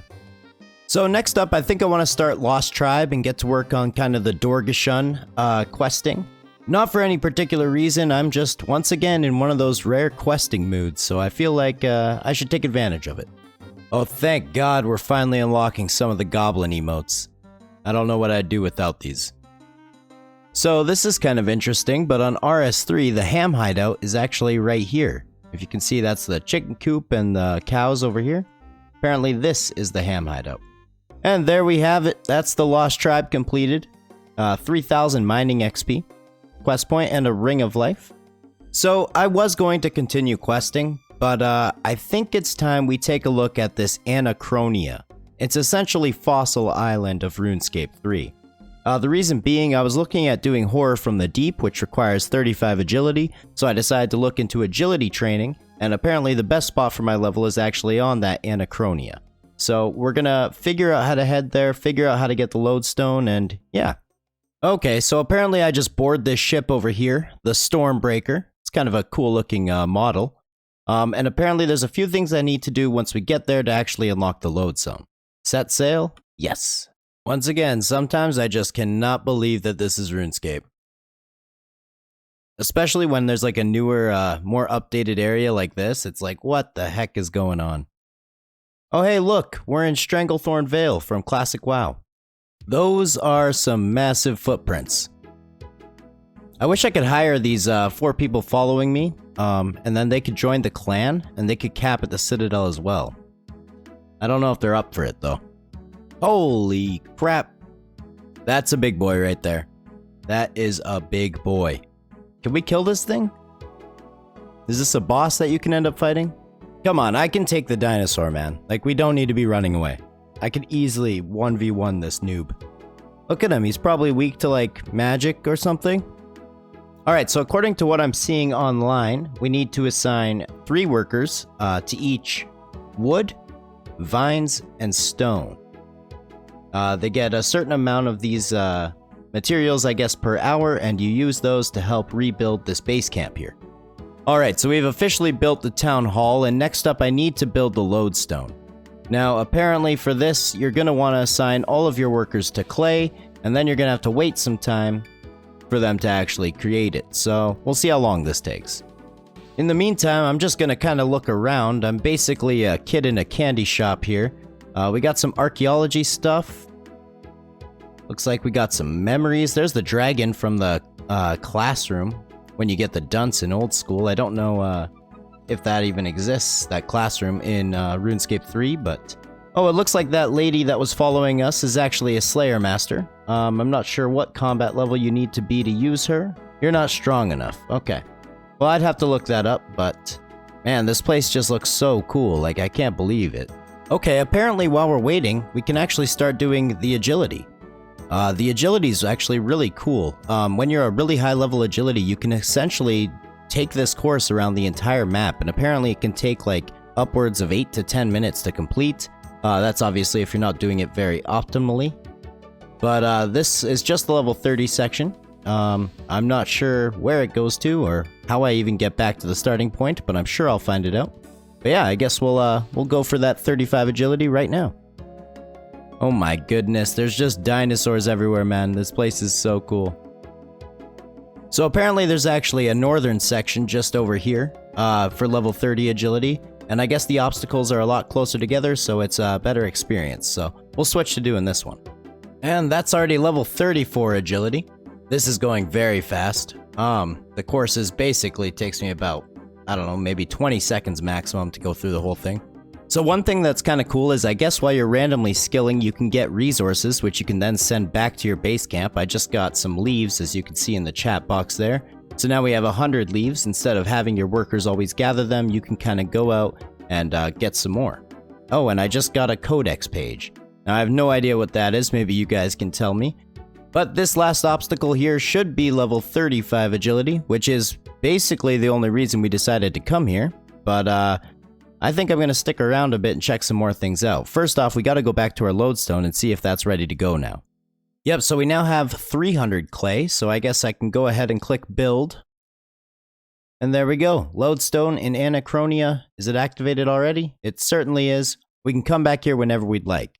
So I guess the next most important thing that we would need around here is the bank chest. And for that, it looks like you need the wood and stone. So we can go back to our resource management here and take some guys off of clay. Let's say we put 3 into wood, 3 into stone. Let's do some of the ones we don't have yet. And there we go. I guess there's basically no reason to be chilling here without a bank chest or a way to store and get out our items just yet. So maybe we can go do something else while we wait for that. I'm really glad I decided to come here. This is so cool. What an awesome experience, and the graphics, man, I cannot get over it. But yeah, if you guys have any suggestions of things that I should do on Anachronia, or just good things for Ironman to look into, please let me know. We got the lodestone now, so I'll come back here and make the bank chest as soon as we can. But I guess for the meantime, we might as well go do Horror from the Deep. That is why we got 35 agility. Now, in order to actually do Horror from the Deep, we need to do the bar crawl mini quest first. I'm pretty sure it's going to be a lot easier on here with the lodestone system. It shouldn't take us too long. 1 tequila, 2 tequila, 3 tequila. Alright, actually, you know what? You guys get the point. I will see you back when we're done this whole thing. Well, 10 drinks deep, we literally can't even read the card. It says our character's unable to do that, but we can still run in a straight line, so that's all that matters. And there we go, that's the mini quest completed. However, our stats are pretty seriously messed up, so I'm gonna test something. I'm not sure if this works, but I'm gonna go ahead and see if entering a dungeon and then leaving it instantly will restore our stats. It appears that it actually will, so look at that. Easy workarounds. Okay, now after all of that preparation, I think we can finally go ahead and start this quest. You know, they really hype up this boss fight on the wiki, so I'm interested to see just how difficult it ends up being. And there we go. That was extremely easy. That's the quest completed. We got 4,600 XP in strength, ranged, and magic. We obviously get one of the books. And there we go. That's level 41 ranged and level 42 magic. I don't really know if there's a best book to go with, and I don't think it matters either. But, you know, since we've been kind of a cult, edgy e-boy, I guess we gotta go with Zamorak. Huh, that's interesting. So I guess on RuneScape 3, the books actually go into your pocket slot. That allows you to obviously stay using two-handed things. But yeah, so we just get some free prayer bonus in our pocket slot. I was at a little bit of a loss as to what to work on next. I thought to myself, what do Ironmen work on in old school RuneScape? And then it hit me. Obviously, let's do some achievement diaries. Well, I actually have never even opened up the menu to look at achievements in this game. I couldn't even find it down here, but apparently it's under Hero, and it's over here in the achievements section. So, I guess we're gonna go do some achievements. I think they're a great way to have a good reason to level up a skill, or as with these easy Ardoin ones, I need to do this penguin hide and seek. I think that's a quest. I'm not sure, but we'll figure it out. Let's do some achievements. I'm not gonna lie, having this little pop-up every time you do an achievement is a great way to access the dopamine center of your brain, especially if you're a RuneScape addict like I am. So apparently there's a task to pop a balloon in the monastery. Now if you guys remember the dance party, I thought there would be balloons on the ground here still. Maybe I talked to him? No way. No way you get a dance party whenever you want. Oh man, I had no idea this was even possible when I did the quest. And it should be a task. Wow, okay, well that is amazing. RuneScape 3 continuously earns my respect. Okay, so we won't actually be able to complete the Easy Ardoin achievements because I still need to grow my cat.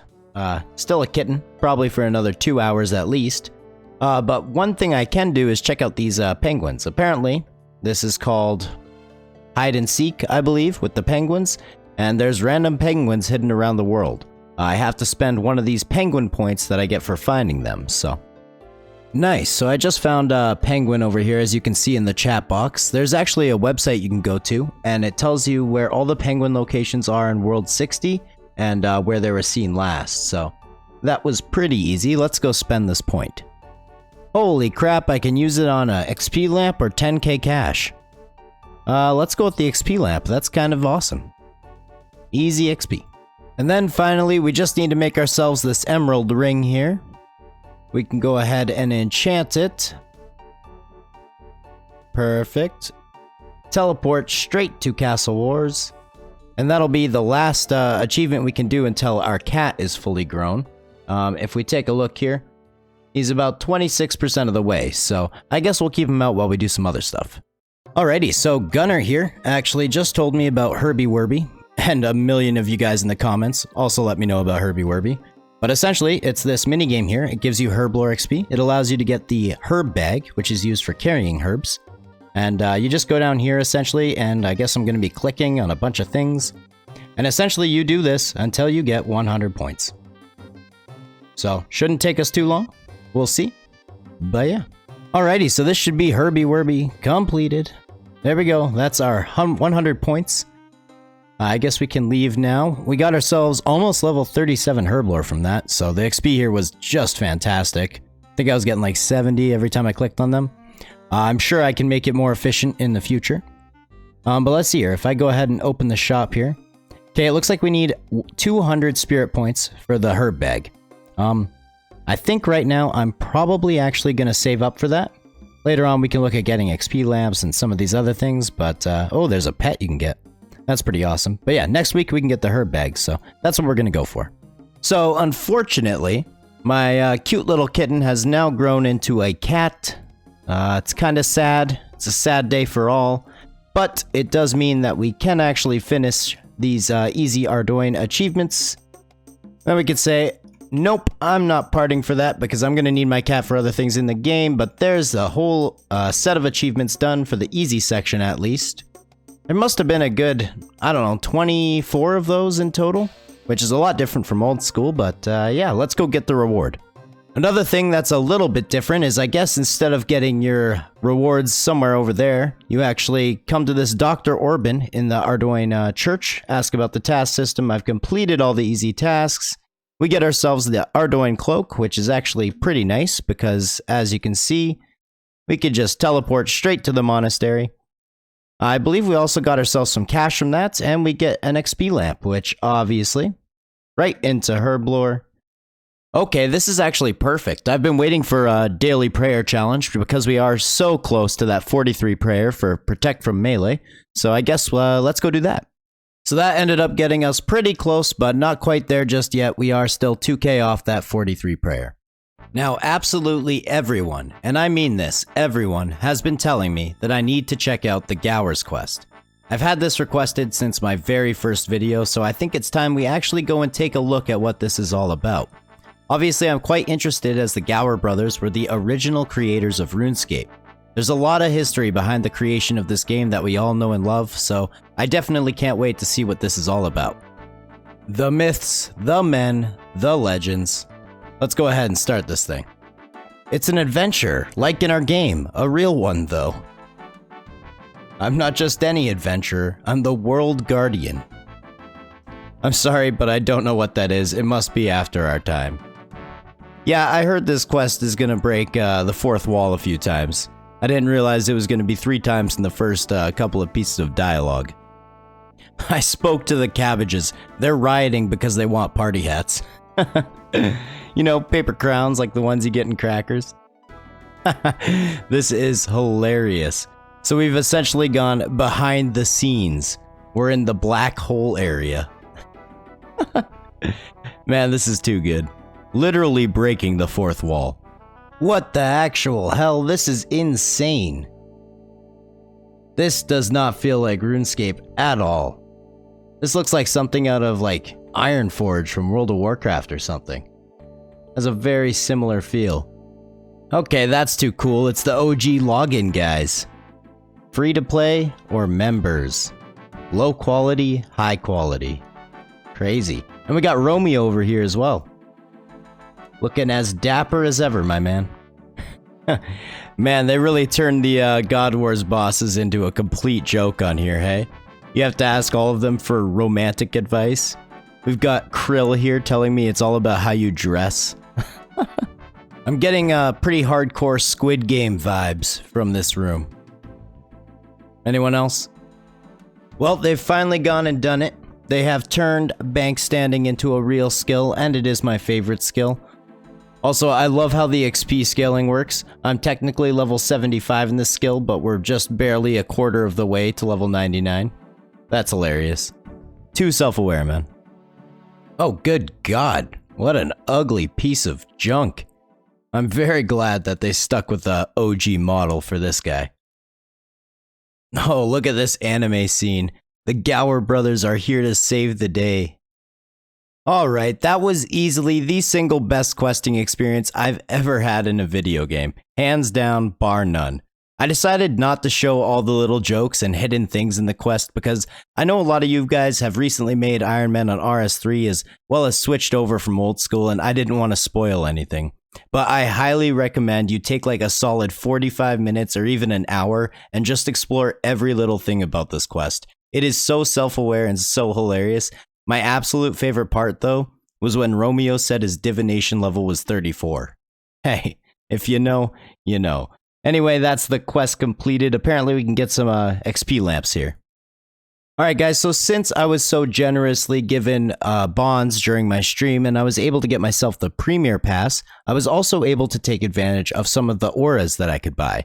So the first one that I actually got is Sure-Footed. It's prevents you from failing obstacles on an agility course for 20 minutes, but the reason I got it is for things like Underground Pass and certain quests. Apparently it helps a lot. We also got ourselves Greater Sharpshooter, increases ranged accuracy by 5%. We got Penance, gain prayer points equal to 5% of any damage you receive, and then I also got the Supreme Jack of Trades. So I got to gain XP in 20 different skills within 3 hours, and I believe at the end of that, when that's all said and done, I'm going to get an XP lamp. So I'm going to go ahead and activate this right now, and ooh, it's kind of a cool animation. Okay, so now that I've finished getting experience in 20 different skills. I believe I come over to this guy with my aura completed. And yep, just talk to him. He goes ahead and gives me a supreme reward book. So let's go ahead and see just how good this is. Took me maybe 5-6 minutes to complete all that. We're going to throw it into Herblore. 3,400 XP. Not bad. Looks like we're halfway to 39 already. And I can do that once a day, so. Alright, I just finished buying some more runes. I can't help but feel like this video is a little bit all over the place, and we're going to go ahead and really lean into that, because the next thing I want to actually do is the All Fired Up quest. You want to know why I want to do this quest? Because it's the first one that shows up when I put my quest list to sort by alphabetical. That's literally it. That's why I want to do it. Also, all it needs is 45 logs. I feel like we can get that pretty quickly, so hey, let's do it. Sometimes the best way to play RuneScape is, you know, with no goal in mind, just kind of doing whatever pleases you at the time. For me, this time that was All Fired Up, which should be quest completed right about here. And there it is, 5,500 Firemaking XP, 20,000 coins, and we get access to the minigame, so not bad. That's level 50 Firemaking. So it is actually the next day. I just wrapped up a live stream. We just did a little bit of Slayer, maybe 3 or 4 tasks. We got to level 41 Slayer, and we also got 47 magic. Here's just a quick look at our resources on Anachronia. I'm currently working on getting the sleeping quarters, as that's going to allow us to have 15 workers that we can actually allocate to getting these resources. But as you can see, we're still a little short, especially on the leaves, so we'll leave this a bit longer, and hopefully we can get this soon. I hope you're all ready for some speedy levels. We're going to do some daily challenges straight into Jack of Trades. Throw this onto Herblore. Bada boom, bada bing, look at that. Got crafting, construction, agility, and a Herblore level. So next up, I've been told about this mini game, which actually gives you some pretty good rewards. There's a specific reward called Devotion that's apparently really helpful. But apparently I need to go, and if you take a look at the minimap here, I need to teleport down to here to this thing called Tuska. Apparently this minigame can be a little confusing, but we're going to try and figure it out.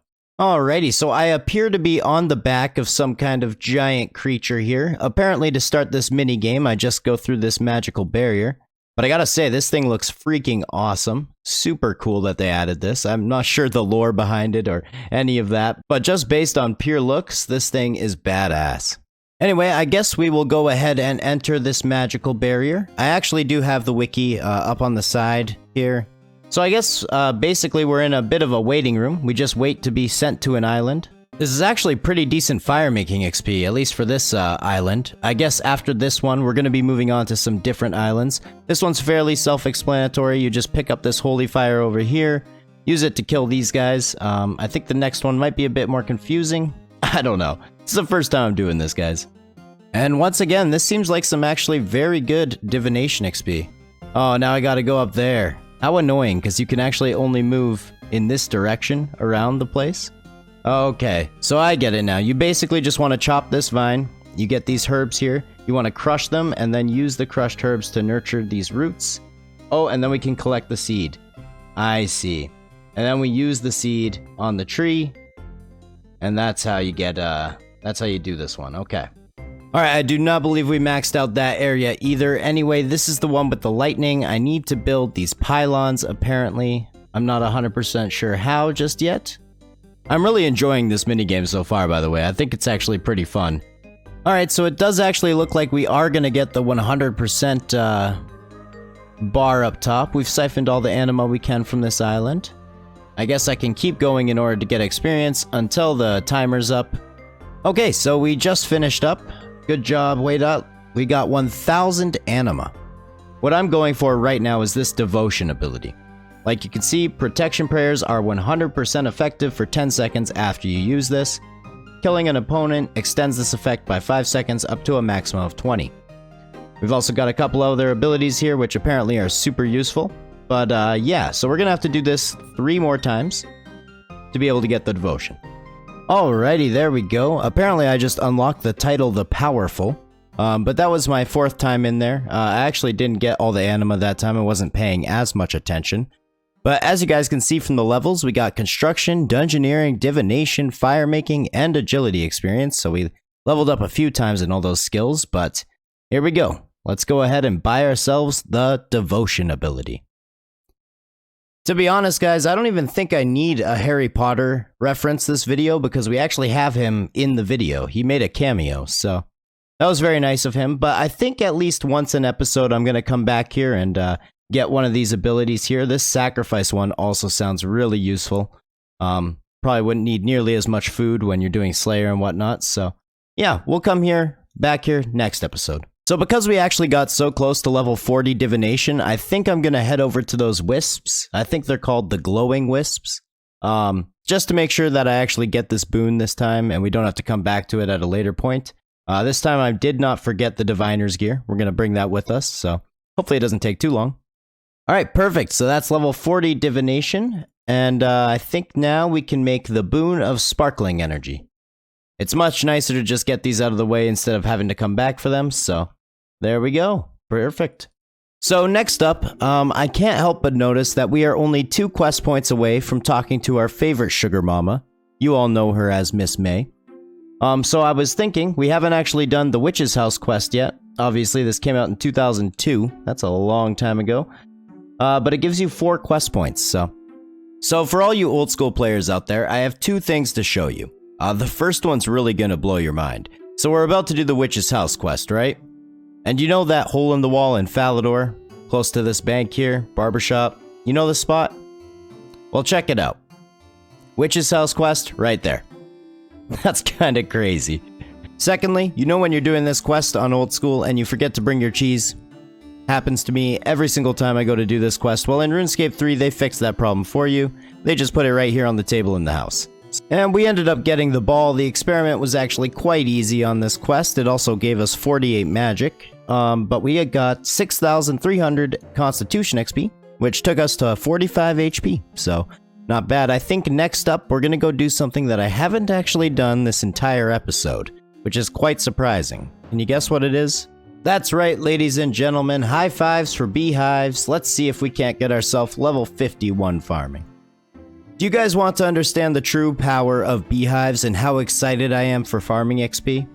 First of all, we did get level 51 by the way, but I got so excited remembering my Beehives that I forgot the whole reason that we even did the Witch's House quest. We have 127 quest points. We can go see our sugar mama.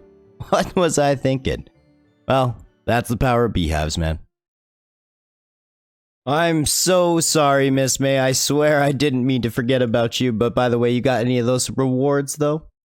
You've placed them in my inventory. Thank you so much. Let's go ahead and roll the dice. This one's tier 2, by the way, which I think it means like medium clue rewards.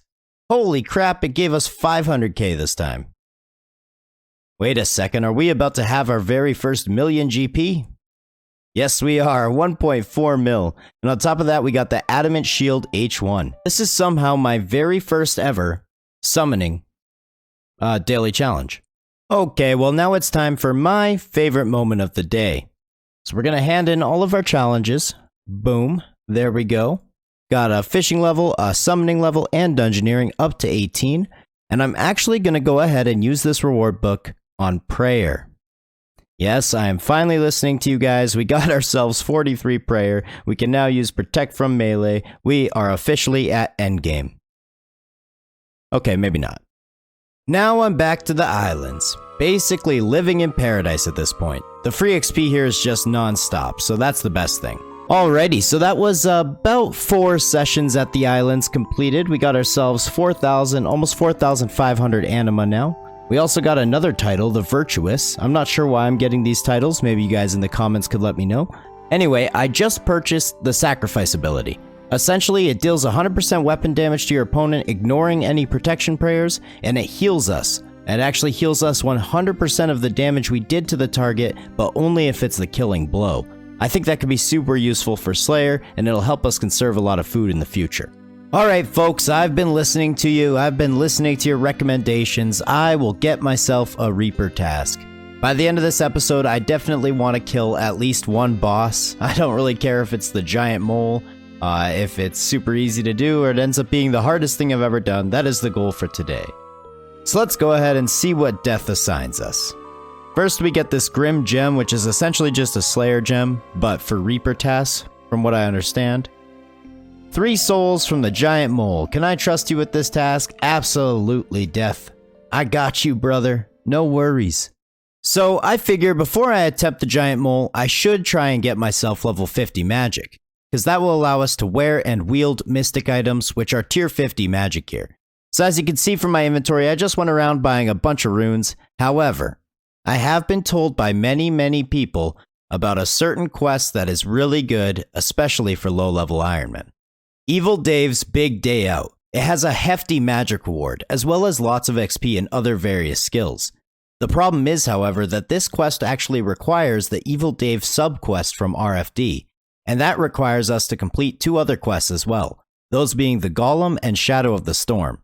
So, somehow I managed to get myself a to-do list, and I goddamn hate to-do lists, so let's get the show on the road. So I'm just heading over to start the Golem quest right now, but I must say I've never actually really given a good look to this tower here.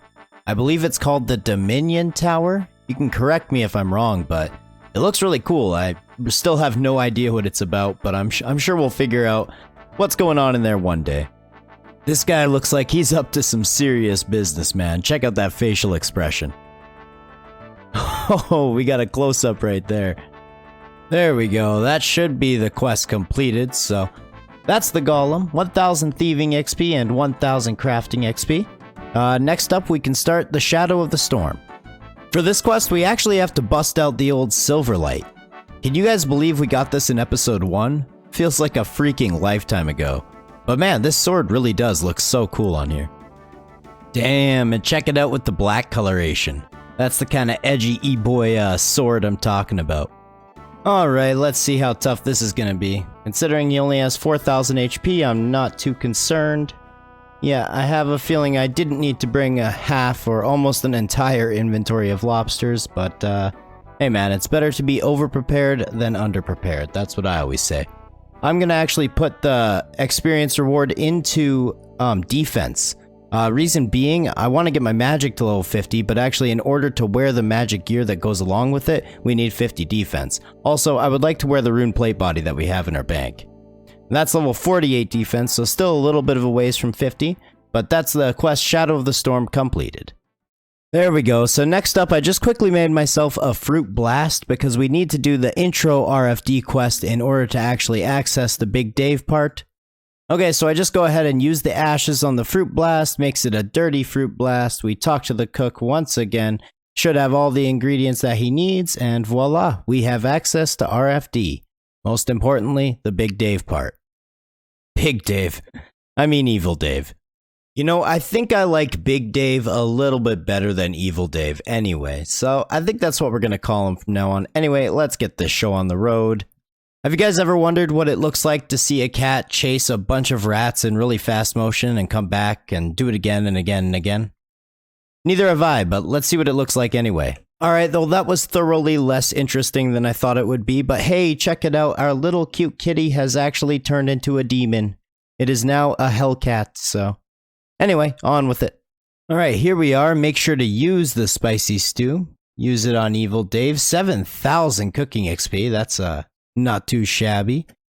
And there we go. That's the Evil Dave part completed. That got us all the way to level 44 cooking, and we can now do Evil Dave's Big Day Out. Interestingly enough, this quest actually has no item requirements, so you can just come down here and talk to Evil Dave to get it started. Oh my god, did I just Freaky Friday myself into Big Dave? Big D? Uh-oh. I see what we're in for here.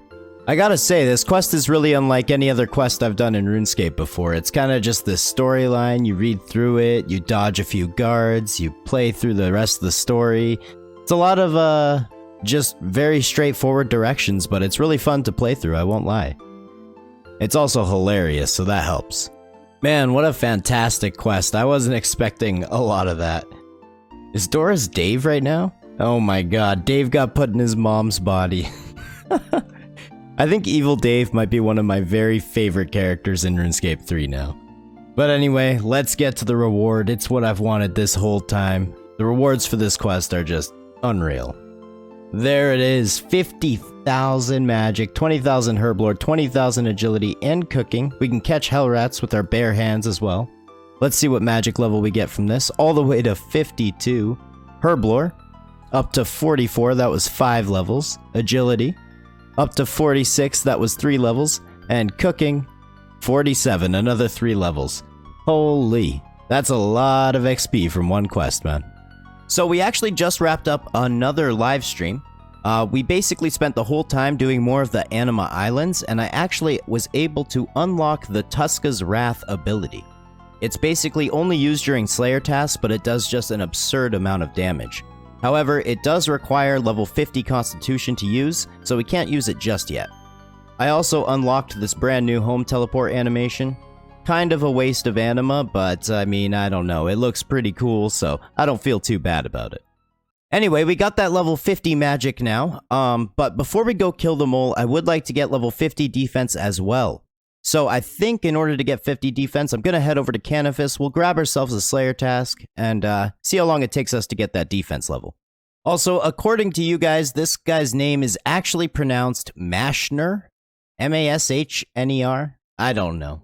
Anyway, hopefully he gives us a good first task. Let's see, we got green dragons. Okay, this should be interesting. So here we are, it is green dragon time. I was a little worried that these guys were going to be absurdly difficult for me to kill at my combat level, but it looks like they're going to be actually quite easy. I'm going to keep all the dragon hide and the dragon bones we get, obviously. They can come in quite handy in the future. So yeah, let's see how long this task takes us.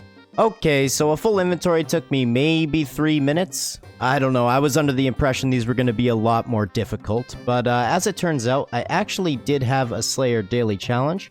So I'm going to go ahead and do the other 2 parts of my daily challenge, and we'll get back to killing these green dragons. So I was just making a quick stop in Anachronia to do a agility daily challenge when I realized I haven't actually checked my base camp in a couple of days at least. So I guess we can actually go ahead and upgrade these sleeping quarters now. There we go, now that's tier 2, and we can actually allocate 15 workers to a resource. Okay, so I actually just finished my daily challenges, and I didn't realize, but this gave me a distraction and diversion reset token monthly. So, I mean, we're kind of getting distracted from the green dragons and the Slayer task here, but this is huge. This is super cool. I'm a little caught up. Should I use this on god statues, which is obviously great prayer XP and whatnot, or should I use it on the oyster? Because I could get some cool rewards. God statues? Giant oyster. God statues? Giant oyster. Guys, I cannot control myself. Let's gamba. Yes, I'm sure. Don't ask me again. Let's go. I am sincerely hoping that this pays off, or I'm just gonna look like a big idiot. Holy biscuits.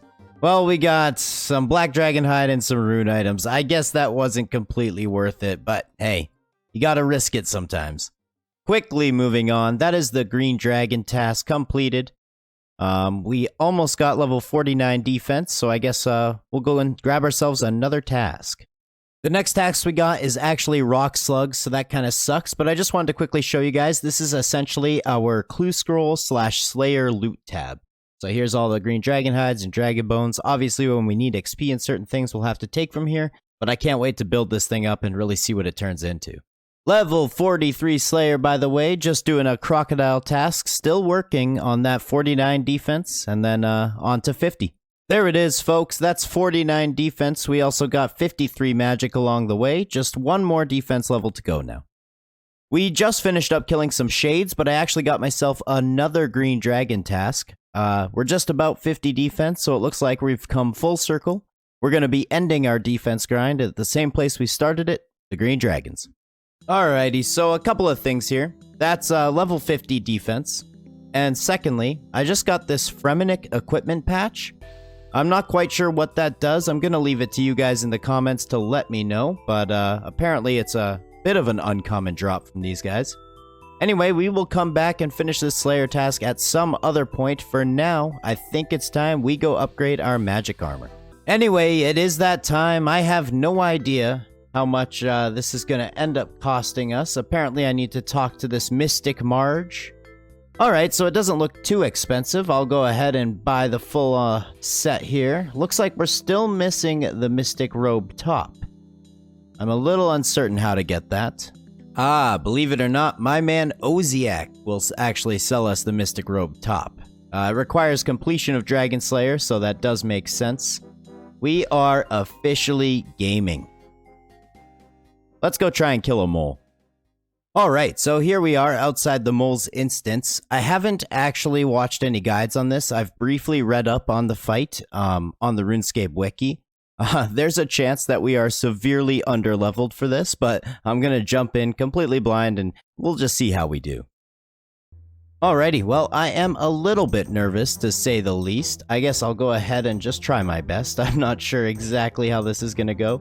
I'm going to use Protect from Melee when I can. I understand some of the mechanics. She can essentially drop a bunch of rocks on you. She can spawn up a bunch of lower level moles to attack you, but there's definitely different phases of the fight. Alright, well, I gotta say, so far so good. The mechanics are fairly simple. Basically just run away generally. Stay out of whatever. See, I just got stunned in that one. Slowly but surely, we're gonna figure this out. I think we should be able to do this. We've got her at 48,000 health. I'm at about a half full inventory of food, so just trying to stay on top of my health here. I know you can kind of get stacked out pretty easily from what I can tell. She can use every one of her abilities here, so it's definitely a little bit dangerous. Use my AoE as much as possible to get down the little moles. My prayer is gonna actually drop pretty soon here, which I think we're gonna be in some serious trouble at that point. She only has 2,000 HP left. Come on. I can use my ultimate. There we go. We did it. That is the giant mole. We killed it. That's our true first RuneScape 3 boss killed. Get the mole claw, some mystic cloth. Cool. I'm happy. We got to kill 2 more of those for our Reaper task. Alright, well, I'm actually pretty proud of myself for killing the mole on my first try.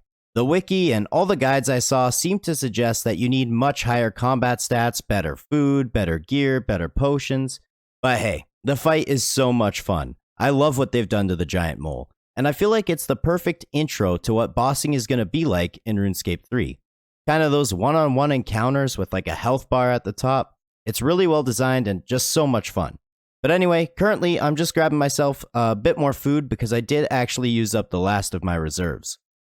There we go. We got ourselves a little bit more food to work with now. I'm a bit impatient to go back to PVM, as you can probably tell, so I didn't spend too much time here, but we did manage to get a cooking level and also a fishing level. I think at some point in the future, I'm gonna have to dedicate at least a couple of streams to just acquiring food on this account. I can tell we're gonna be going through a ton of it.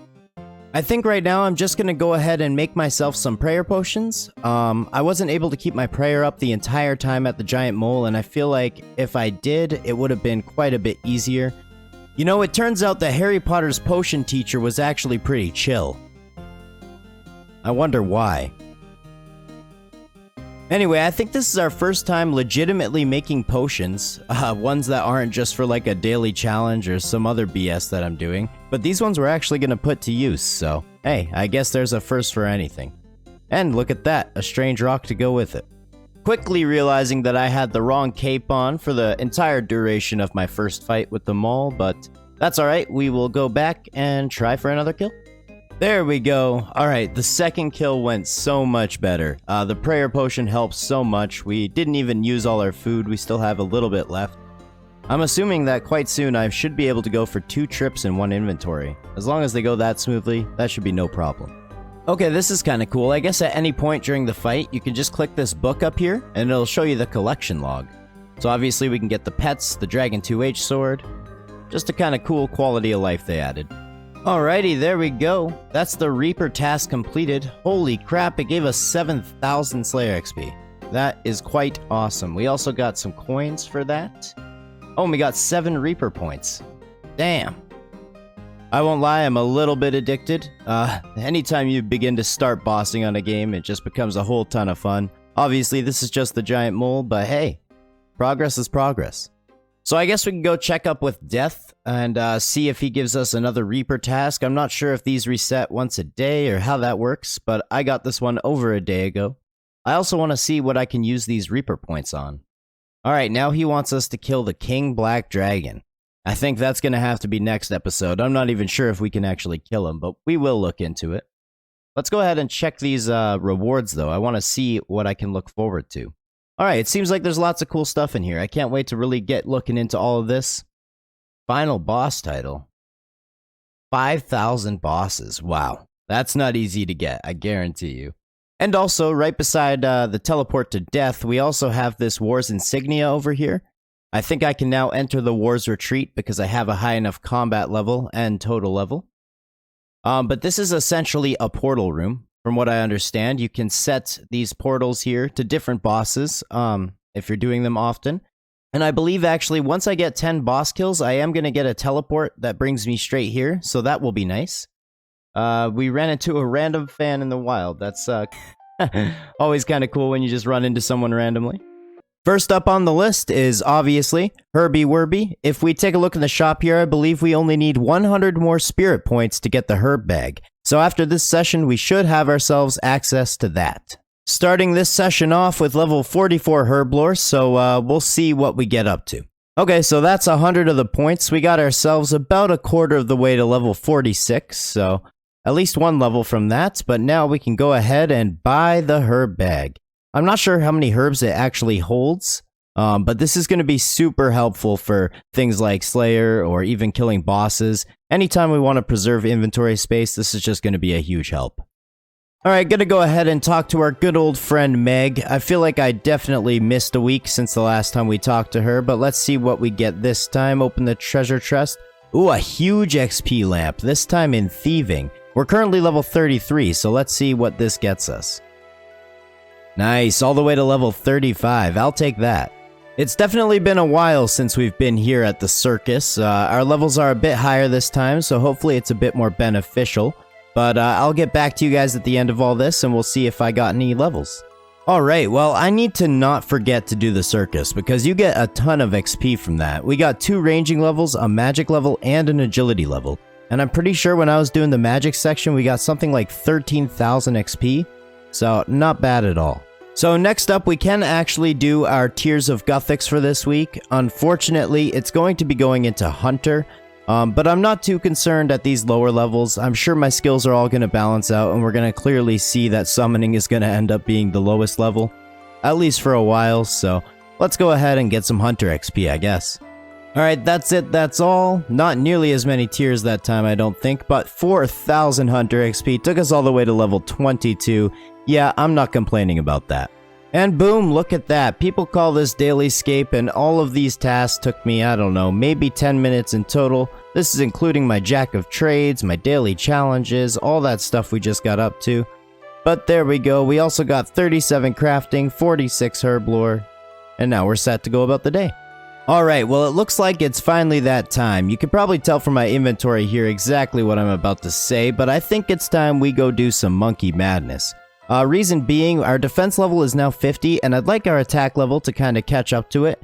And also, it's just a good quest to get out of the way, especially around this level. It's going to give us so much experience. You know, if it weren't for RuneScape, I would have legitimately no clue how to do these puzzles. Luckily, I've been doing these my whole life, so somehow I've just developed an affinity for them. And ta-da! All done. Alt-1, the toolkit, actually has a solver for these on clue scrolls, but I tried to use it on this one here and it didn't work. That's alright, we figured it out. I'm not gonna lie, I'm pretty sure me and this guy have very similar names. Now I know his is a play on words for the word radar. He's Waydot, and mine doesn't have a cool play on word like that, but I feel somehow closer and more connected with Mr. Waydot. Uh-oh. It appears I've broken something. Can I move? Okay, there we go. It's kind of funny how absolutely petrified I was the first time I ever did this quest. Every time the screen would shake, I thought for sure, I'm gonna die. There's no way I make it through this tunnel. Turns out it's actually quite easy, even on old school. Just keep your prayer up, bring some energy potions if you need to, and you're fine. There's something a lot more fun about being on Ape Atoll once you can transfigure yourself, pull a Professor McGonagall, and turn into a monkey. It's just a lot less stressful being here.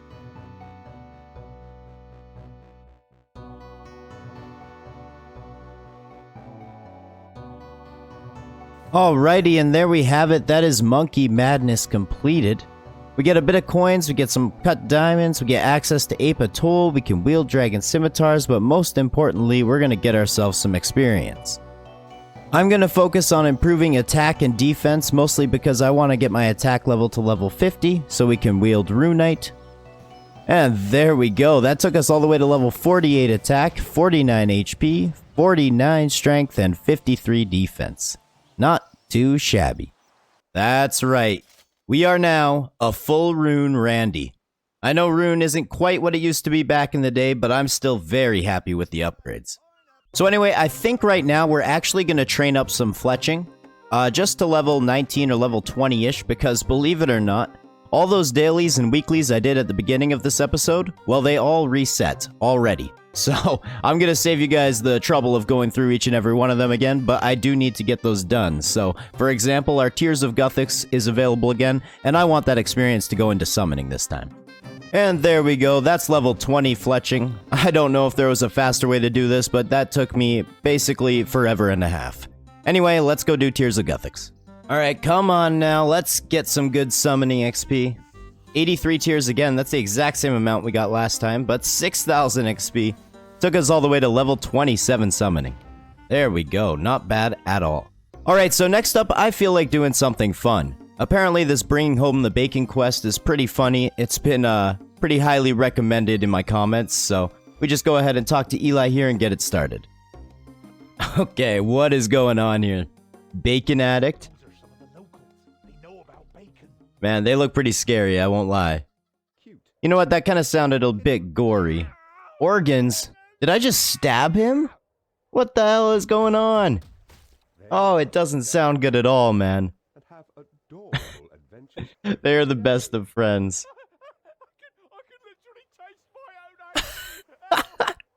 Alrighty, so we got ourselves the pig now. I've got to take him around to different areas in the game, but apparently after this quest you actually get to keep the pet pig, and he acts as a beast of burden, so he can hold stuff for us. Alrighty, well there we go, that's the quest completed. Just a fun little quest, man. Super funny, lots of cutscenes, it was voice acted. But yeah, it was pretty good. We get some cool rewards. Apparently we can cook and stack bacon. That's a stackable food, I guess. And on top of it, like I said, we get this pig. We get to keep him. And later on, we can actually come here and upgrade the pigs, I think, so he can hold more things. But yeah, pretty cool. Butter knives and beehives, believe it or not, it's time for some farming XP. And there we go, that's level 53 farming. We're kind of getting to that point where I basically only get one farming level every time I come to the beehives, but I am not complaining. I love these things. Alright, so I actually just finished up another Jack of Trades, so I'm actually going to be putting this reward into crafting. Reason being, I want to get my crafting level to 40, as well as 25 fletching, so that we can go start the Firemaking Trials quest. Now, I actually have no idea how long this is going to take, but apparently you can come over here to these uncommon gem rocks, and this is a decent way to train up some crafting, because we're obviously going to get gems. We can cut them in our inventory, and yeah. That's already almost level 39 crafting just on our first inventory. I didn't realize gems were so easy to come by in RuneScape 3. You literally mine these so fast, you can just fill up your inventory in about a minute. And there we go, that's 40 crafting. So next up we just gotta get more fletching levels. So back to doing that, I guess. It's kinda nice having the rune axe now. I feel like woodcutting is going much, much faster. Perfect, so there's level 25 fletching, so we can now go start the Firemaking Trials. Okay, so as it turns out, little bit of a snag, little bit of a problem, but in order to do Firemaking Trials, we actually need to get our hands on a raw shark. Now I was looking into this, and the best way for us to get a raw shark besides just training our fishing all the way is actually to do temple trekking. Now in order to do temple trekking, we need to do some quests, in search of the Myreek and in aid of the Myreek. So I guess we're gonna get started on those. I just acquired all the items we need for the first one, so let's have at her. Alrighty, well this should be the quest complete. That was very quick. I knew it was a quick quest, but I think that took me about maybe 2.5 minutes. But anyway, we can start in aid of the Myreek now. I kind of forgot you got this hammer. It's low-key one of the coolest items in the game. I'm glad we have this. It's basically useless, but it looks too cool.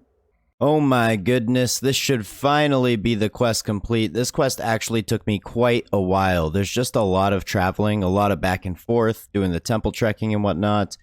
But there we have it, 2,000 attack, strength, crafting, and defense XP. Most importantly though, we can now do temple trekking so we can get ourselves a raw shark. How you got a dragon sword when you're only level 23, Dean? You only train in attack or what? This man's got a black mask, rune plate legs, and a dragon sword. Dude's level 25. That implies he has level 50 defense and at least level 60 attack. Dude is an absolute gamer, man. How am I supposed to compete? Alright, please accept this reward as a token. Claim reward. Here we go. Raw shark. Thank you very much.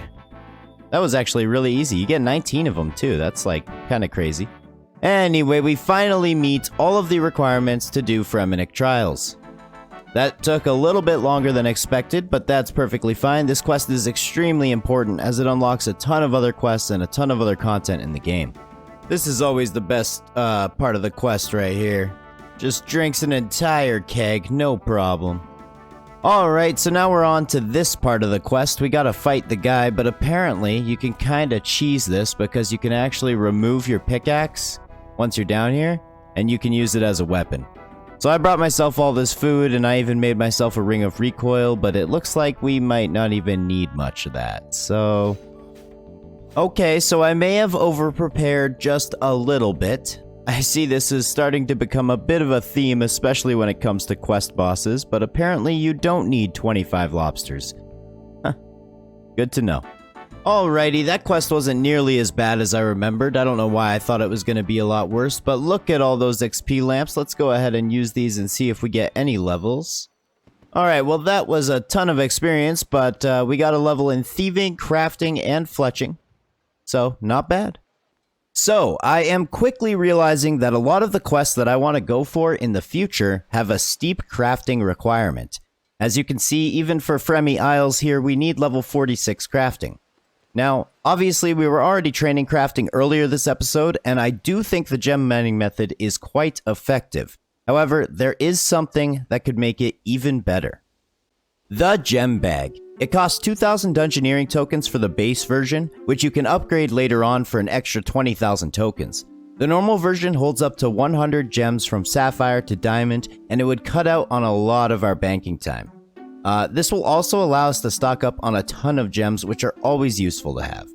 So we can come over here to the reward shop. Apparently we already actually have 1,000 tokens. That's just from like daily challenges and the couple of times that I've come and actually done Dungeoneering. But here's the gem bag, 2,000 tokens, and it looks like it actually has a level 25 Dungeoneering requirement as well. Alright, so that should be the first one completed. I am interested to see how many tokens we're actually going to get here. Looks like we got 26 tokens.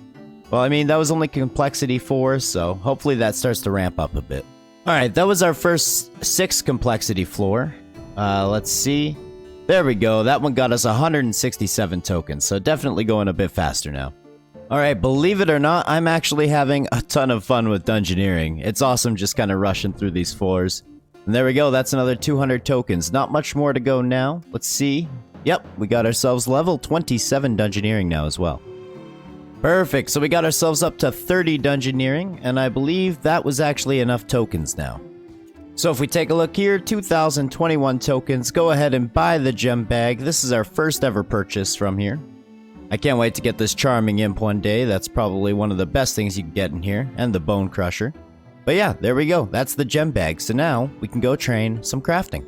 I can already tell with this gem bag, this is going to be going so much faster. We're going to have a ton of gems, but I'm actually going to boot up a live stream. So I'll see you guys after, and we'll see what crafting level we end up having at the end of all this. Alrighty, so we did actually just wrap up that live stream. As you can see over here, we got ourselves 54 crafting. We also got 60 mining, and these are all the gems we've been working with. I also had some people teach me about presets in the bank interface. The presets make doing skills like this so much easier. Like, watch this. Open the bank, press 1, go ahead and press R, because it's in my hotbar down here, and then press spacebar, and boom, we're already cutting another full inventory of sapphires. Alright, so we managed to get up to 55 crafting. That's pretty good for now. We can get that to 61 some other time. I also need 56 woodcutting in order to do the Firemaking Isles quest. But I think right now I'm kind of feeling like doing some PVM. And if we take a look at this guy here, obviously I have the 3 boss kills from doing the mole before. But in order to get the teleport here, you actually need 10 boss kills. So I think we're going to go for that. Now, our current Reaper task is obviously the KBD, which I don't think I can actually do just yet. So if I take a look up here and turn it to Reaper, yeah, you can see that. So I'm going to talk to Death and see if I can't get another mole task, because I think you can re-roll this task at least once a day. There we go, 6 souls from the giant mole. That's perfect. We actually only need 7 more kills in total so that we can get the teleport, so that works out well. Oh yeah, I kind of forgot, we actually need to cook our food in order to bring it to the mole, so I guess I'll cook up these 100 lobsters. Hopefully we don't burn too many, and then we can head there. Alright, so that's the last of the lobsters cooked, and on top of that, we got ourselves to level 50 cooking. So that's not too bad. I think we got about 100 or so in the bank. I'm hoping it lasts us for all 7 kills. You know, I kind of forgot that I had this penance aura. Gain prayer points equal to 5% of any damage we receive, so I guess I'm going to go ahead and use that. Should help us conserve prayer a bit more while we're down there. Alrighty, and there we go. That mole kill went way smoother. Top it off, we got 55 magic, and look at that. I barely used like 8 lobsters, so looks like we're getting a little bit better at this. Also, that penance helped immensely. I barely used any prayer points, and I didn't even have to use this potion, so this should go a lot smoother. So I kind of have a feeling that this is going to be a new personal best. I'm not 100% sure. Yeah, there we go. Oh yeah, there we go. New personal record, an improvement of 57 seconds, so it was taking me about 5 minutes to kill him prior to this. I think I'm going to go for 2 trips in 1 inventory, because I might as well. And there we have it. That is indeed 2 in 1 inventory, and we got 51 HP. Oh my goodness. Well, that last kill did not go nearly as smoothly as the other ones, but that's the Reaper task completed. We got ourselves 46 Slayer from that. So I just need 1 more kill in order to actually unlock the teleport for War's Retreat. And there we go. That should be all 10 kills. Yeah, as you can see, got an achievement for that as well. So let's go unlock that teleport. Alrighty, Mr. War, I am here, I am ready, let's buy the teleport. There we go.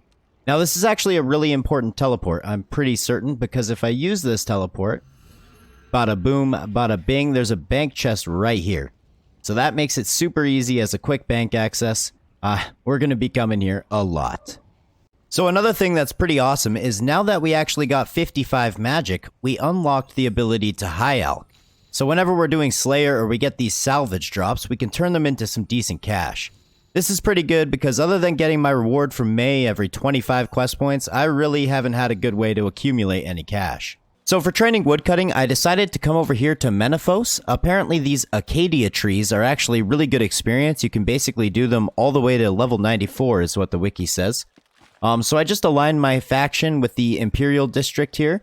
And I think at 6,000 reputation, I'm going to get a bank deposit box. But for now, I'm just going to be dropping all the logs. Really, I'm just trying to get to that 56 woodcutting. And there we go. That's level 54 woodcutting already. This is going extremely fast, I won't lie. The XP here is fantastic. It's going to be even better once we get that deposit box, of course. But looks like I think we're about almost halfway to that. Oh my goodness, I think I've finally found them. This is what people mean about Menaphos scarabs, right? Alrighty, check that out. That was a ton of Slayer XP. Wow. And they give good reputation too, so this will help us get that bank deposit box no problem. Well, you know, when I was a child, I actually called these islands Jatizo and Needisnot. I know that's completely wrong, and it's actually a play on words because these islands are in a perpetual argument with each other. And this island means yeah, 'tis so, and this island means no, or nay, 'tis not. You know, anytime I come to this area of the game, I'm always reminded of Lincoln Rarg and the granite shield drop that you can get from these trolls. I probably would never have that knowledge of this game if it wasn't for their series. We actually just got level 50 strength from killing all those trolls back there. Look how cool this guy looks on RS3 though. They updated his model, he's got the crown, I like it. Uh-oh. Not quite as clean as the Dragon Slayer animation I see, but there we go. This'll pretty much be the quest completed. Oh, I guess I gotta decide which skills to add this experience to. We could do attack, strength, defense, or constitution. Now, I think I'm actually gonna go with defense here. The reason being, the Helm of Nadisnot is actually an upgrade for me right now, but it does require 55 defense to wear. So this should hopefully get us there, and it certainly did. This might be a silly move, but the only one that can actually get me a level is attack, so I'm going to put it into attack. And we get 20,000 other various experience, but this here should be the quest complete. As you can see in my inventory, we've already got the helmet. Oh man, and that gave us a level in crafting, construction, and woodcutting as well. Alright, so I'm just gonna go ahead and wrap up some daily stuff here. Looks like we got 30 summoning, 48 herb lore, 49 agility. Let's see if we can get another herb lore. Yep, there we go, 49. But actually, I just noticed that we're at 145 quest points, and I would like to go and visit Miss May again. So I think I'm gonna find a couple of easy quests to do so we can knock that out. First quest on that list, Elemental Workshop 2. You know, this would be the perfect kind of quest to have the RuneLite plugin, because it would just tell you exactly where to put everything, but instead we're stuck using the wiki nonstop. Alrighty, so we got ourselves the mind bar, believe we come over here, smith the helmet, and this should actually be the quest completed. Got a 7,500 crafting and smithing XP, and also another quest point. So I was just looking at some other quests that we could actually do to get to that 150 quest points, and apparently this Gunner's Ground is a rework of Romeo and Juliet, but it gives a whopping 5 quest points, and it apparently doesn't take too long, so let's go give it a go. Alright, well that quest complete screen basically completely vanished on me, but that is the quest complete. We got ourselves these cool swanky boots, but most importantly, we can go visit our favorite person in the game. What's going on, Miss May? Did you, Miss May? Okay. Alright, give me my goddamn reward. Alright, we got another tier 2 dice. Come on. I know it gives you 500k, but I want to see something cool here. Alright, adamant plate body H1. I will take it. So we're just quickly grabbing ourselves some more food. We actually got another Reaper task, so I'm going to go kill some mole. But I did realize that actually at level 50 fishing, I could be catching swordfish. Now, I don't have the highest constitution level for swordfish, but I can still get more out of eating them than lobsters, so I think after this inventory, we'll switch over and see if we can't get some of those. There we go, that's level 52 fishing. That's actually quite notable because that means we can now go to the Ports District in Menaphos and begin fishing some desert souls there. But I'm just going to finish up this inventory and we should have enough food to head over to do our Reaper task. Okay, so that was actually a pretty close call. I was down to my very last food, but we did end up getting 3 kills in 1 inventory. Not bad at all, and we got some blood runes to show for it, so just another 2 to go. Alright, I'm calling it right here, right now. We're gonna get the Dragon 2-handed sword or the pet. One of the 2, for sure. Alright, bunch of pure essence. I will take it, but hey, we got 47 Slayer and 56 magic on the same kill, so not bad. I'm just currently working on getting myself 30 Hunter. These tropical wagtails are actually some pretty good XP, so. And there we have it, that's level 30. Reason I decided to do that is once we get our fletching 1 more level, we'll actually be base 30s, barring obviously Invention. Now it has actually been brought to my attention that due to the upcoming wilderness updates, there is high potential that in the coming weeks, the wilderness may start to see more activity and it might actually be busy. Now, a busy wilderness is no place for a lowly Ironman like me. However, one of the best upgrades I can get in terms of magic is actually the Gothic Staff from Mage Arena. Obviously, this requires level 60 magic, so I think we're going to hop back into some Slayer, see if we can't expedite that process. Alright, that's the green dragons done anyway. It does seem like most tasks that the guy in Menaphos gives me, it's best to use magic, but even when it's not, I'm probably going to try and use magic just so we get more experience. But in just a few combat levels, we can actually switch to Chaeldar in Xanaris, so. Alrighty, there we go, just finished up an Anku's task. That got us to level 57 magic. And there we go, just got 58 magic. I know I'm not using the correct attack style for these guys, but I just want to rush my magic to level 60 as fast as I can here, so. It's actually working kind of okay. As you can see, the Slayer grind is still going strong. That's level 59 magic, and we're actually up to like 130 Slayer points now. I think I'm going to save up for, I think it's 400 or 500 for the Slayer helm. Just for the first purchase anyway. So I guess today is the beach event. I promised some clanmates that I would do this with them, but that was up until Jagex put this party ticket in my inventory, which for some reason, they won't let me bank it, And on top of that, if I destroy it, I can't reclaim it. So fine, Jagex, you win. I will check out this beach event. Now, I won't lie, I'm not a huge fan of things like beach events in fantasy games. I don't feel like thematically it really fits with the game. What is this? Okay, so I'm kind of starting to understand this now. Essentially, you have a temperature gauge on the side here. You can do different activities around the beach event. So right now we're building sandcastles and getting just completely free construction XP, which I will take. But yeah, so I think when this temperature gauge fills up, I won't be able to do anything else around this area. I think you can get something called ice cream cones, which cool you down. I don't know, it's pretty funny. So I've already gotten 2 construction levels. I cannot believe how much free XP this is. So I guess every so often, this giant crab spawns. The name is Claudia. Very funny. I'm not really sure what you get from killing it, but I guess we're gonna find out right away here. This is pretty awesome. It's kind of like a raid from Classic WoW or something. We've got just like 70 people in here, all attacking the giant crab. Let's see what we get. I'm not quite sure what happens. Oh, we got ourselves a Claudia balloon. No way. Alright, well, we finished the beach event for today. It ended up getting us 49 construction, which I believe was 7 construction levels. But it's back to the Slayer grind for now. Still shooting for that 60 magic, so... Hey, would you look at that? I believe this is actually the first ever hard clue scroll I've got on the account. I'm probably not going to try it just yet, but kind of cool to have that. And there we have it, folks. That's our first level 60, I believe. At least in the combat skills. But yeah, that's level 60 magic, so now we can go participate in some wilderness content. I'm excited.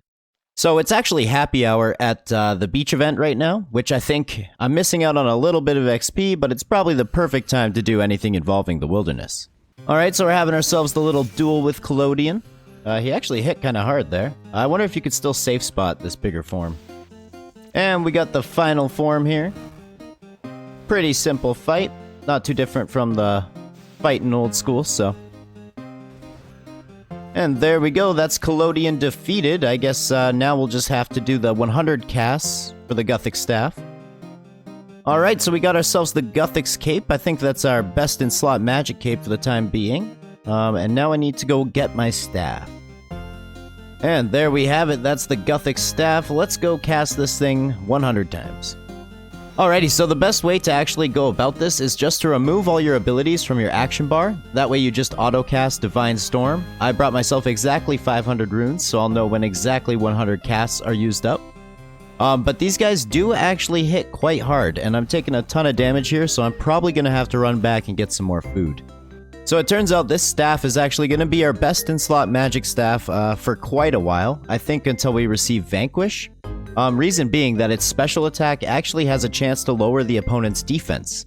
If you guys know, kind of like the Dragon Warhammer in OSRS, I don't think it's quite as effective, but it definitely helps. Anyway, another benefit of getting 60 magic was actually one of the requirements for Family Crest. I do plan on getting some more food in the future, so the cooking gauntlets would be an excellent help in that venture. But yeah, we're gonna go start this quest right now. You know, I don't think I've actually seen a Hellhound in RuneScape 3. They look quite cool, I won't lie. Do these guys still drop just like a crap ton of hard clue scrolls? Because if so, I'm sure we'll be killing lots of them. Considering this is the second demon that I'm fighting within the hour, I'm basically a demon slayer, if you will. I'm quite amazing at killing demons. I'm pretty much a holy man at this point. And there we go, that's Chronozone down. We had to use each of the elemental spells. That was a little annoying with the ability bar I had set up. But anyway, that's all done. And there we have it, that's the quest completed. We get ourselves access to the Hellhounds, ability to store silver and gold in the ore box. Alright, so next up, I think it's finally time that we go do Shiloh Village. Reason being, it's actually a requirement for lunar diplomacy, which is something that I want to work towards. And also, the only reason we didn't do Shiloh Village the last time we were in Karamja is because we didn't have the agility level, but... Yes, thank you very much, Jagex. I know I've been playing for a while. I've got a lot of quests to do, alright?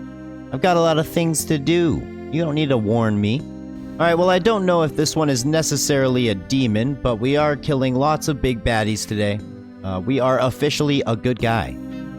Alrighty, so go ahead and use this corpse on the dolmen, and this should be the quest complete. There we go, that's Shiloh Village. We have access to the village, obviously. We get a bit of crafting experience. And there we go, that's 52 cooking. That's actually perfect, because now we can transition over to Menaphos and start fishing and cooking the desert souls. So once again, I think I need to get my reputation up before I can actually use this deposit box, so I've just been teleporting towards retreat, banking all the fish, and then coming back here. I'm not sure how many inventories I'm going to actually need for 53 cooking, so I'm just going to grab a few and we'll go from there. There it is. So that's 53 cooking along with 53 fishing, so that means we have all the level requirements to go ahead and start Hero's Quest. Got ourselves a cooked lava eel. That's the first part of the quest. So I decided to come down here to Puro. Reason being, we actually need a lockpick to do this quest, because I'm doing it solo. You need a lockpick, and one of the best ways to go about getting a lockpick is actually to catch young implings. Finally, I got one. I'm still gonna try and get one more, just because I know that I could potentially fail. Hopefully two's enough. I mean, we'll have to see. Alrighty, I guess it's moment of truth time. This treasure room door is locked. Do you want to try and pick it?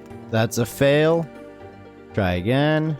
There we go. We are good to go. And it actually didn't even use a lockpick, so maybe I'm wrong about something. Maybe you only need one lockpick for this one, but there we go. Hey, would you look at that? It's Fox. And we actually got to kill him. But it's okay, because he's a phoenix, and he will be reborn from the ashes. Anyway, I have all the items now, so this should be the Hero's Quest completed. Look at all these XP lamps. Holy heck, let's see if we get any levels. I mean, out of all of those lamps, we only got a range level, but that was a ton of experience, so I'll take it. Anyway, I was in the middle of doing an Infernal Mage's Slayer task when I realized that I actually have 50 defense. So if I trade Villain here, I believe, yep, she actually sells blue dragon hide. I think we have to get the top from Oziak as well, but might as well upgrade when I can. And there we go, we are now a blue dragon hide Bartholomew. If I could just figure out how to get 50 range and get ourselves a magic bow, we'd be set. So now that we are using Chaeldar as our Slayer Master, we tend to get tasks that are a lot heavier. Like this Infernal Mage's task had 155 of them. But the problem is she kind of assigns crappy tasks, so nothing like randomly completing a prayer challenge. That should actually get us a level. Yep, there we go, 44 prayer. I also just got 55 HP. Alrighty, there we go. That's the Slayer task completed. As you can see, we got a Slayer level, couple range levels, defense level. It was a pretty good task. On top of it, it's kind of nice doing tasks in the Slayer Tower because you can get this Slayer contract. 7,000 XP, you get to put it into any combat stat, I guess. We'll go with range since that's what we were training. Alright, we gotta go back to Daemonheim, because if you actually take a look at my lowest skills here, Summoning and Dungeoneering are actually tied, and as of right now, I actually have more experience in Summoning than I do in Dungeoneering. So I'm gonna go do one dungeon, and then when we do our tiers, at least we'll still be getting some experience into Summoning. Alrighty, holy crap, that was 16,000 Summoning XP. That took us all the way to level 38. Not too bad at all. So next up, I think it's time we finally stop putting this off. I think it's time we finally go and get ourselves 50 rune crafting. That's going to allow us to use Viswax. I really want to see what all the hype is about, because people keep telling me I gotta get Viswax. And there we go, we are making some decent progress here. That's already level 45 rune crafting. I've been here for about an hour so far. I've been AFKing pretty hard though, so the XP hasn't been too amazing. We should have 50 wrapped up here in no time. There we have it, folks. Finally, that is level 50 rune crafting. As you can see, we ended up getting 860 rune span points. I'm not really sure what I'm going to use those on, but for now, we can go figure out how to make Viswax. So just over here is the Rune Goldberg machine. Essentially, how this works is every single day you can give this machine a certain combination of runes. These combinations can be found in places like the Viswax FC, or even just by looking it up on the RS Wiki. Apparently, it can get quite pricey with the cost of runes. I mean, we're even down to just below 500k because I've been buying runes every day when I can. But I guess the benefit of Viswax is highly worth it. Now, once you have the Viswax, you can just click it in your inventory here and it gives you all these options. You can reset auras, reroll challenges, or extend them. That one's pretty useful because you actually get a better reward when you extend them. One thing you can also do is add quick teleport charges to your lodestone. So I figured next up we would grab ourselves another Reaper task, and it looks like this time he wants us to kill the KBD. I figure we might as well give it a try. There's a chance I just get completely wrecked out here, but hey, can't hurt to try, right? You know, the last time I actually tried to do a boss was the giant mole, and I looked up basically all the information you needed, at least for the fight and its 4 phases. I'm thinking I don't need to prepare all that much, and you guys might be laughing at me right now in advance, but I think I'm gonna try going in legitimately completely blind. I'm gonna use Protect from Magic, I think. I was debating bringing a one-handed item with an anti-dragon shield, but I don't know. We're gonna go with the Gothic Staff. I feel like it's a lot of power, and I haven't actually used it yet, so. Alright, here we go. I'm going to try the KBD. Wish me luck. This is KBD completely blind. From scratch, if you will. Where is he? Oh, he's only got 45,000 health? Oh, this'll be simple. I mean, he's doing quite good damage, but as long as I can out-DPS him, we should be just fine. You know, I was really worried about not bringing an anti-dragon shield, and I mean, he definitely does quite a lot of damage, but I think the Gothic Staff is the way to go, because the special attack does so much. But yeah, there it is, KBD down. That's our first KBD kill. So I'm not really sure how I'm gonna make myself take less damage this time, but it would be a bit nicer if we could get 2 kills in an inventory, just because running back for every single kill takes quite a while. Alright, well there's another one down. I just do not see myself getting 2 kills in one inventory, unfortunately, but hey, we got ourselves a Starved Ancient Effigy. I feel like I remember these things from way back in the day. I have no clue what it is or what it does, but anyway, there's 2 of them. Alright, well that was kill number 3. I think I'm gonna go ahead and try for another. I don't have any more prayer potion. I've just got the prayer I have left and a bit of food. It's probably gonna be a very close call. Alright, I'm not gonna lie, I'm quite impressed with myself here. I can't help but think that we got quite lucky on this last one. I barely had to eat it all this time compared to the other kills, but yeah, that's 2 in one inventory, so not bad. And there we go, that should be the Reaper task completed. We got ourselves 7,000 Slayer XP, and we got the King Black Dragon Head. Look at that, no way. On our very last one as well. Perfect. So, if you guys didn't know, the KBD head is actually a 1 in 128. So it's not completely out of the world that I got it, but still pretty rare, still kind of cool considering we only had 7 kills. Basically, all you can do is stuff it, and you can put it in your player-owned house, but if you know me, you know that I love collectible stuff like that, so pretty pumped about it. So we just wrapped up another live stream. We actually got our range level to 50. We did animal magnetism, so we got the accumulator, and we also upgraded our crossbows to rune. But anyway, right now I'm currently working on a blue dragon's task. And there we go, that's the Slayer task completed. I actually buried all the bones we got, so I believe we got a prayer level from that, which I will take. So we're only 1 agility level away from 50. And I kind of want to see what the next section of this agility course looks like. Also, I figured it's never a bad idea to train agility. We're always getting closer to that double surge. Not that I'm ever going to remember to use it. And there's level 50 agility. I literally have no idea what the next part of this course looks like, so let's go check it out. Literally, after I crossed this part, I had nowhere to go. I don't even really know where to go next. I'm assuming this rock over here. Traverse the ruined temple. Ah, this way. So I literally just ran across a dinosaur skeleton, and I guess this is the end of the road for us, so let's go back. Alright, we can go ahead and hand in some dailies. It was perfect today because they were in Hunter and Fletching, which are some of my lowest level skills. Also, apparently this week we're getting a Death Touch Dart again, so that's always nice to get some more of those. So next up, I think it's time that we go ahead and do Underground Pass. First of all, I want to get working towards those Prifddinas requirements, and obviously you need this quest to get into the Elven lands. And on top of that, it's also a requirement for Legends Quest. You know, this is always a fairly sad part of the quest in old school anyway. I wonder how it looks on here.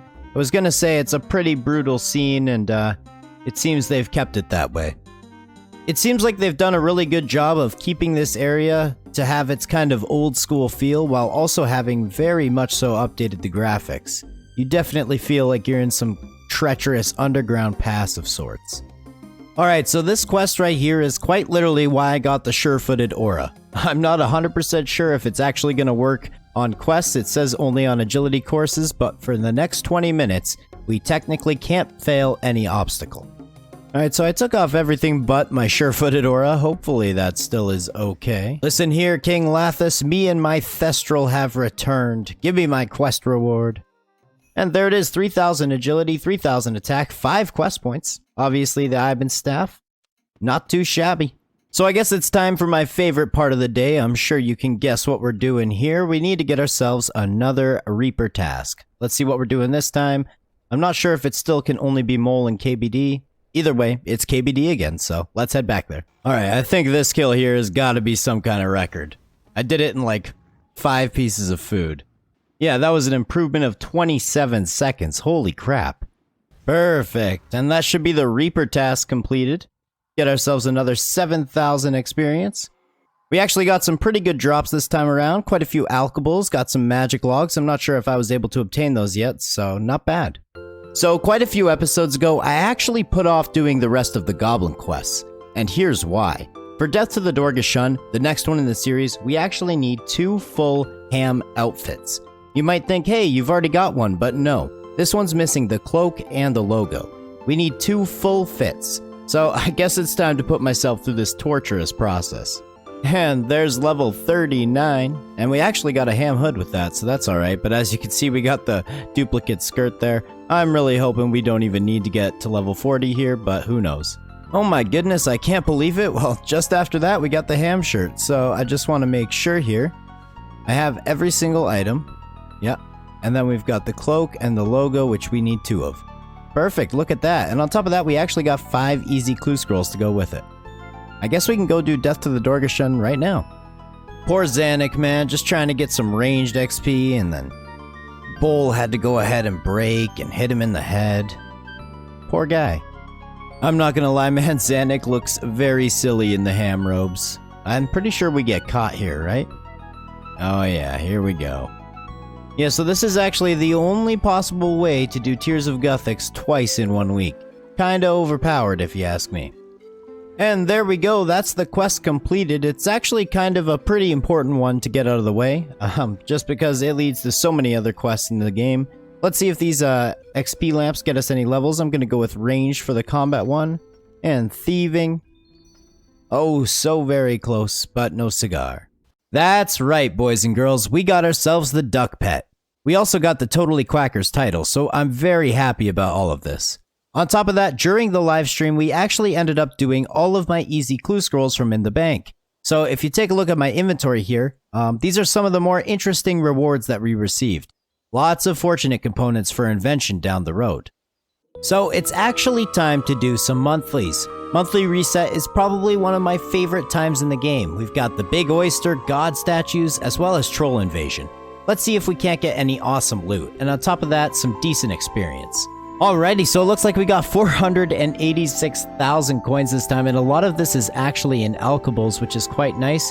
We also got these not skipping tickets, which I don't really know what those are for. I believe they're for certain clue scrolls of like a higher tier. But yeah, I'll take it. Alrighty, so this should be all my god statues completed. Looks like we got 1 construction level up to 60, and we also got a prayer level. I guess I gotta actually pray here. There we go. Alright, so next up is Troll Invasion time. I was told there's actually a hard mode version of this, which is actually a bit easier. So we're gonna go with the hard mode. I better actually grab some food first. Alright, there we go. We'll see how this goes. Worst case scenario, we just get completely wrecked, but I'm going with magic. And we've got a full inventory of food. The hard mode only has 7 waves, whereas the normal mode has 20. So I'm not necessarily sure if it's easier, but it does go by a little bit quicker, according to what I've been told. Yeah, I can basically already guarantee you that this is about 1,000,000 times faster than doing it the normal way. 20 waves is a little ridiculous, especially when all the enemies are this easy. Perfect, well I guess that's it. That was so easy. I probably could have done the hard mode even the last time we did this, a month ago. But anyway, let's go ahead and throw the reward book into Herblore. Let's see if we get any levels here. Holy crap, 20,000 experience all the way up to level 53. Hello, I will take it, man. And there we have it, folks. That is finally level 63 construction. The beach event has been amazingly helpful in this endeavor, but we can now actually go build the aquarium in our house. Now, as far as I can tell, construction in RuneScape 3 is not nearly as useful as it is in old school. However, the main thing, the thing that is the most useful, is this thing here, the aquarium. And a quick little 200k later, we've got this thing called the bathysphere. I have some things in my inventory to help me build some of the things we're going to need in here. Like this here is the Oyster Hunter suit. This is going to allow us to actually dive down into here. You essentially get your own player-owned aquarium. And then we can also build this pawnbroker hotspot. I'm not 100% sure how this works yet, but it allows you to get these things called prawn points, I believe. And you use that to buy stuff for your aquarium. Okay, there we go. That's how it works. Do you want to use all the golden fish eggs on the aquarium? Yes. All right, so now if I take a look here at the fish list, we have salmon. All right, we've got our suit on. As you can see, there's all the things that I placed upstairs. They're a lot closer down here than I was expecting. I thought it would be a little bit bigger. But yeah, this place looks pretty cool. You open the oyster and find an uncut gem. No way. Okay, so we got some diamonds, some emeralds. Says that I can cut the seaweed. We get farming XP from that. And we get seaweed. Oh, that's awesome. That's so much nicer. I've been going up to the Firemaking province every time I need seaweed for molten glass, so this is actually pretty cool. I guess I should probably put these in an easier place for me to gather them all at once. And then I can pull the plug. Should I do this? This seems kind of dangerous. I'm gonna do it just because. Okay, you can only pull the plug and prestige your aquarium once you've collected all the fish and the perks. So I guess there's a prestige system involved. That's pretty cool. But anyway, anytime we get other golden fish eggs, we can bring them down here, and I guess they'll be swimming around. It'll be cool once we have some like sharks in here and stuff. So first up on that list, obviously starting with B, we have Benedict's World Tour. I guess this was a quest released for like an event for when RuneScape switched over to using the NXT client. I could be very wrong about all of that information, but apparently you just find these items, you get some experience, so let's get started. Also guys, I think I finally got the hang of using Surge everywhere I go. I only forget it about 50% of the time now, so we're doing lots better in that regard. Thank you all for the comments, and drop a like for the surging. So every other location in this quest I've kind of heard about or seen prior, but this is completely new to me. Apparently this is a Slayer dungeon. Holy crap, this place is huge. Look at the verticality in here. Yeah, I've never seen this place. I'm sure at some point when we're a bit higher level in Slayer and whatnot, we'll be coming back here. This quest quickly made me notice that I don't actually have the Ashdale lodestone, so I believe I talked to this guy and head there. Alright, there we go. Glad to finally have that out of the way. And this here should actually be the very last item for the rest of this mini quest. I think we're going to get one final large XP lamp here, and then we can throw all of these into Herblore. Okay, well I had no idea you could do this, but apparently with these lamps you can actually just click use all. So let's see how much Herblore XP we're going to get from using all of these lamps at once. Nice, 16,000 Herblore XP. Looks like we're a little bit over halfway to 55 Herblore. Alright, next up in our alphabetical questing escapades is Call of the Ancestors. This is a quest that you start on Tuska's back, I believe, and it has to do with the gobies and that kind of area of the game. I haven't really explored over there much, so it's a pretty short quest apparently, and yeah, let's go check it out. You know, as a fellow enjoyer of the word sorry, I kind of had to take a double look when the quest told me to go to Canada. Okay, it appears we've done another Freaky Friday scenario, and now I'm playing as this guy. This should be fun. Bro, there is no way. This guy is the literal definition of a 5-head. He's got a whole crane apparatus just to hold up his massive brain. This is amazing. So this is pretty cool. They actually added Bloons Tower Defense to RuneScape. Alrighty, so that's actually the quest completed. We get a little bit of magic XP and some overrides, but I was just happy to come here and actually explore this part of the game. I was pretty confused when I started playing on what Tuska and gobies, I think that's how you say it. I was confused as to what these things are, but now I have a little bit better knowledge. That was a pretty fun quest, so. Perfect, so that's another KBD Reaper task completed. Looks like we got a Slayer level out of that, up to 55. Also, I did listen to your guys' suggestion. I'm using the Reaper teleport from War's Retreat now. Alright, going back to our alphabetical questing grind, next up we have the Carnelian Rising quest. I've actually heard a lot about this quest on my stream. People told me that you get this treasure chest, which could be used for like fun community events, so let's go start this one. So basically this quest is like, I heard you like quests, so we're gonna let you make a quest inside of a quest. Is that about right? You know, RuneScape's done a really good job with their dungeons. I had no idea this was over here. It's like a little chamber of secrets. This is hilarious. You actually get to be the quest giver. Oh, how the tables have turned. Man, beginning to end, that was just a fantastic quest all around. Just hilarious. I guess there's gonna be a chest I need to loot. This one here. Okay, this is how you get your reward. That's kinda cool. We also got 40 thieving from that quest and a bunch of planks. I'll take those. Alrighty, so this should be Chef's Assistant completed. That's basically the sequel to Cook's Assistant. We learned how to make cheesecake and biscuits, and we get a little bit of cooking XP as well. The next quest on the list is actually Cold War, which I believe is the start of the Penguin series. I'm not 100% sure, but I'm excited to do this. I've heard a lot about these penguins. Now, in order to actually do this quest on an Ironman, we need to make ourselves a workshop in our house, because we're going to need to make ourselves a crafting table 3 and a crafting table 4, I believe. Alright, so we can upgrade to crafting table 3, which is actually all you need for the quest, but I'm going to go ahead and make the 4th one because we can, so why not? Alright, so now I can go ahead, use this, we can make the clockwork mechanism, and that should be all the items we need for the quest, save for the cowbells, I believe. Easy game, man. This is why I got the sure-footed aura. It basically just avoids all the worst parts of all questing. I don't regret it at all. Alright, well finally, we should be wrapping up the quest. It is a little bit faster on RuneScape 3 just because of all the teleports, but you still have to do all the talking with all the penguins. It's definitely a longer quest. And there we go, 2,000 crafting XP, 5,000 agility, 1,500 construction. Not too shabby. I felt like taking a small break from questing and coming over here to cut some of these gems. I'm still working towards that 61 crafting, which is what we're going to need for lunar diplomacy. But one cool thing you can do is you can actually do your bank standing skills in Menaphos, which does award you a small amount of reputation as well. That's level 59 crafting. Unfortunately, this was basically all the gems we had left in the bank. So whenever we want to finish up that grind to 61, we'll have to go and get ourselves some more. Anyway, next up in our alphabetical order is the quest contact. We're kind of in the right area. Oh my goodness, have I forgotten how completely annoying this quest can be sometimes. Anyway, we made it through the worst part at least. Alright, there's the Kalphite kid. the budget Kalphite Queen. Perfect, and there's the quest completed. This quest actually has some surprisingly good rewards. We get this combat lamp, which we can actually put into summoning, which is kind of crazy. That 7,000 summoning XP took us all the way to level 40, and we also got 42 thieving as well. Oh, I'm a big dumb idiot. I guess we actually get to use this lamp twice? Can I use it in summoning both times? Damn, there we go. 41 summoning. Only 200 off 42.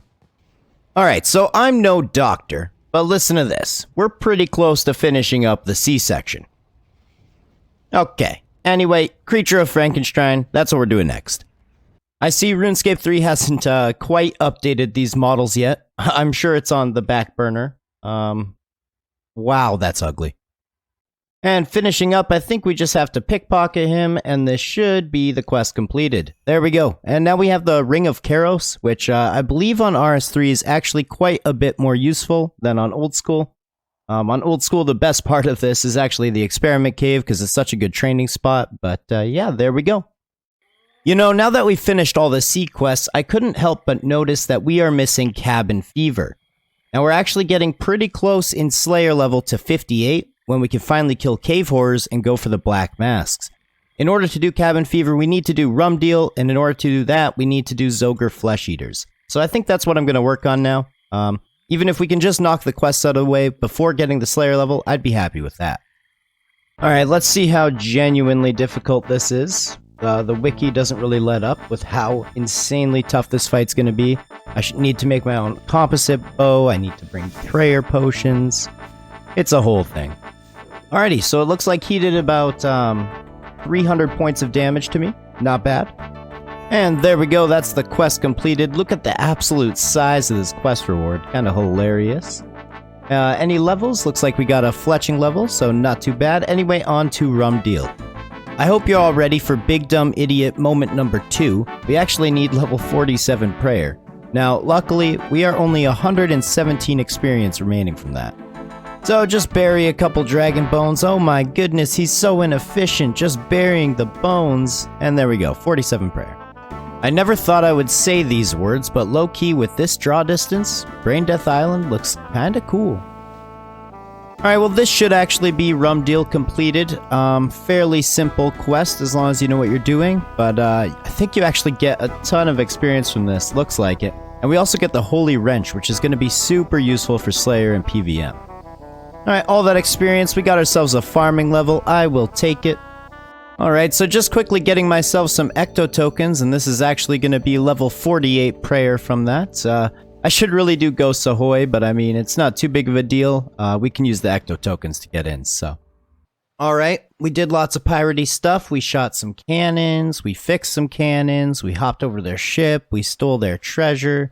Now this should be the quest complete. Beautiful. Ton of crafting, smithing, agility XP, but most importantly, 2 things actually. We have access to cave horrors on this island for Black Mask once we get 58 Slayer. And on top of that, we just got past 175 quest points, so we can go see May. Right here it only shows 174, but we are actually at 176. I'm not sure why that hasn't updated yet. Oh, I guess we could actually use those XP lamps. Let's see if we get any levels here. Well, we got ourselves an agility level. I'll always take that. What are we talking, Miss May? Another T2 dice, 500k cash, and an Adamant Shield H1. There's a chance we actually already have that one. Alright, moment of truth. I can already kind of see from looking at it, but... Yep, that's a duplicate. We have 2 Addy Shield H1s. That's alright, though. They make good fortunate components. So, just came over here to Waterbirth Island. I need some snape grass because I think we're going to be going on a bit of a Slayer grind and doing some Reaper tasks and whatnot. And obviously, snape grass is what you need to make prayer potions. There's a ton of it on the ground here, so that works. A rare Herblore level from actually training Herblore. That's level 55. You don't see that too often, man. Taking a look at my skills here, what we really need to focus on are the ones in the 30s still. And also the ones that will eventually lead to unlocking Invention. Especially Divination. I need to really get into caches. I'm going to try and do at least 1 a day. Hopefully we can get that up to 2 at some point. So not only is this my first time doing caches since getting 45 Divination, this is also my first time I've ever gotten the total 100 points. I think that's the max amount I can get.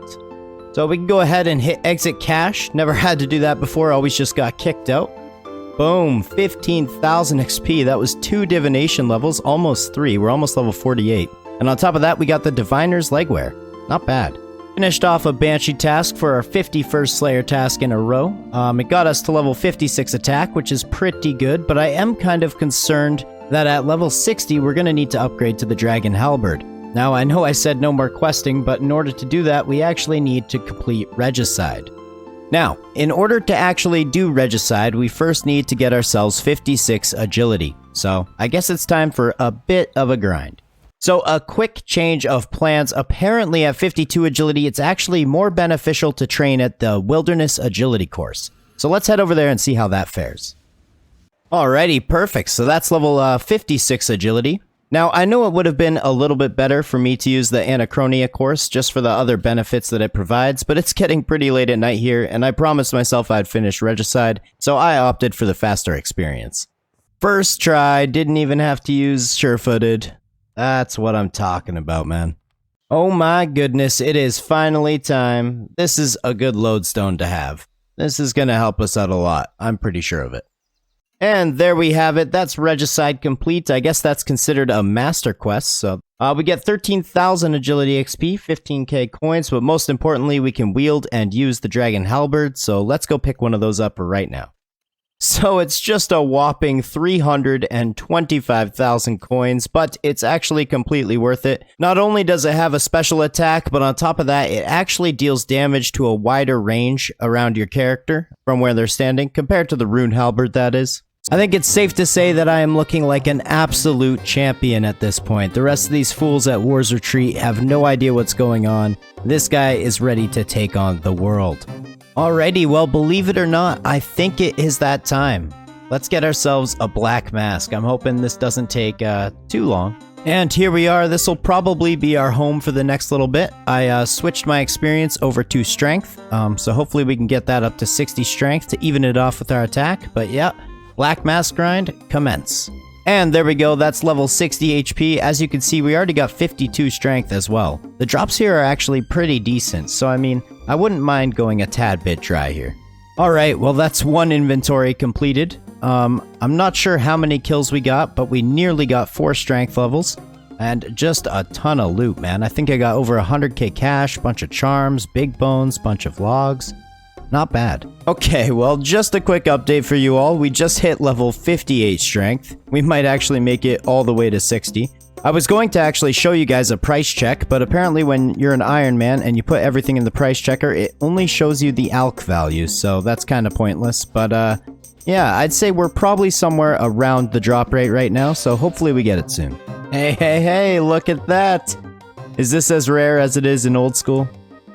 Well, we got ourselves a longbone. That's the first one on the account. And there we have it, that's longbone number 2. Okay, well, we are officially past the drop rate.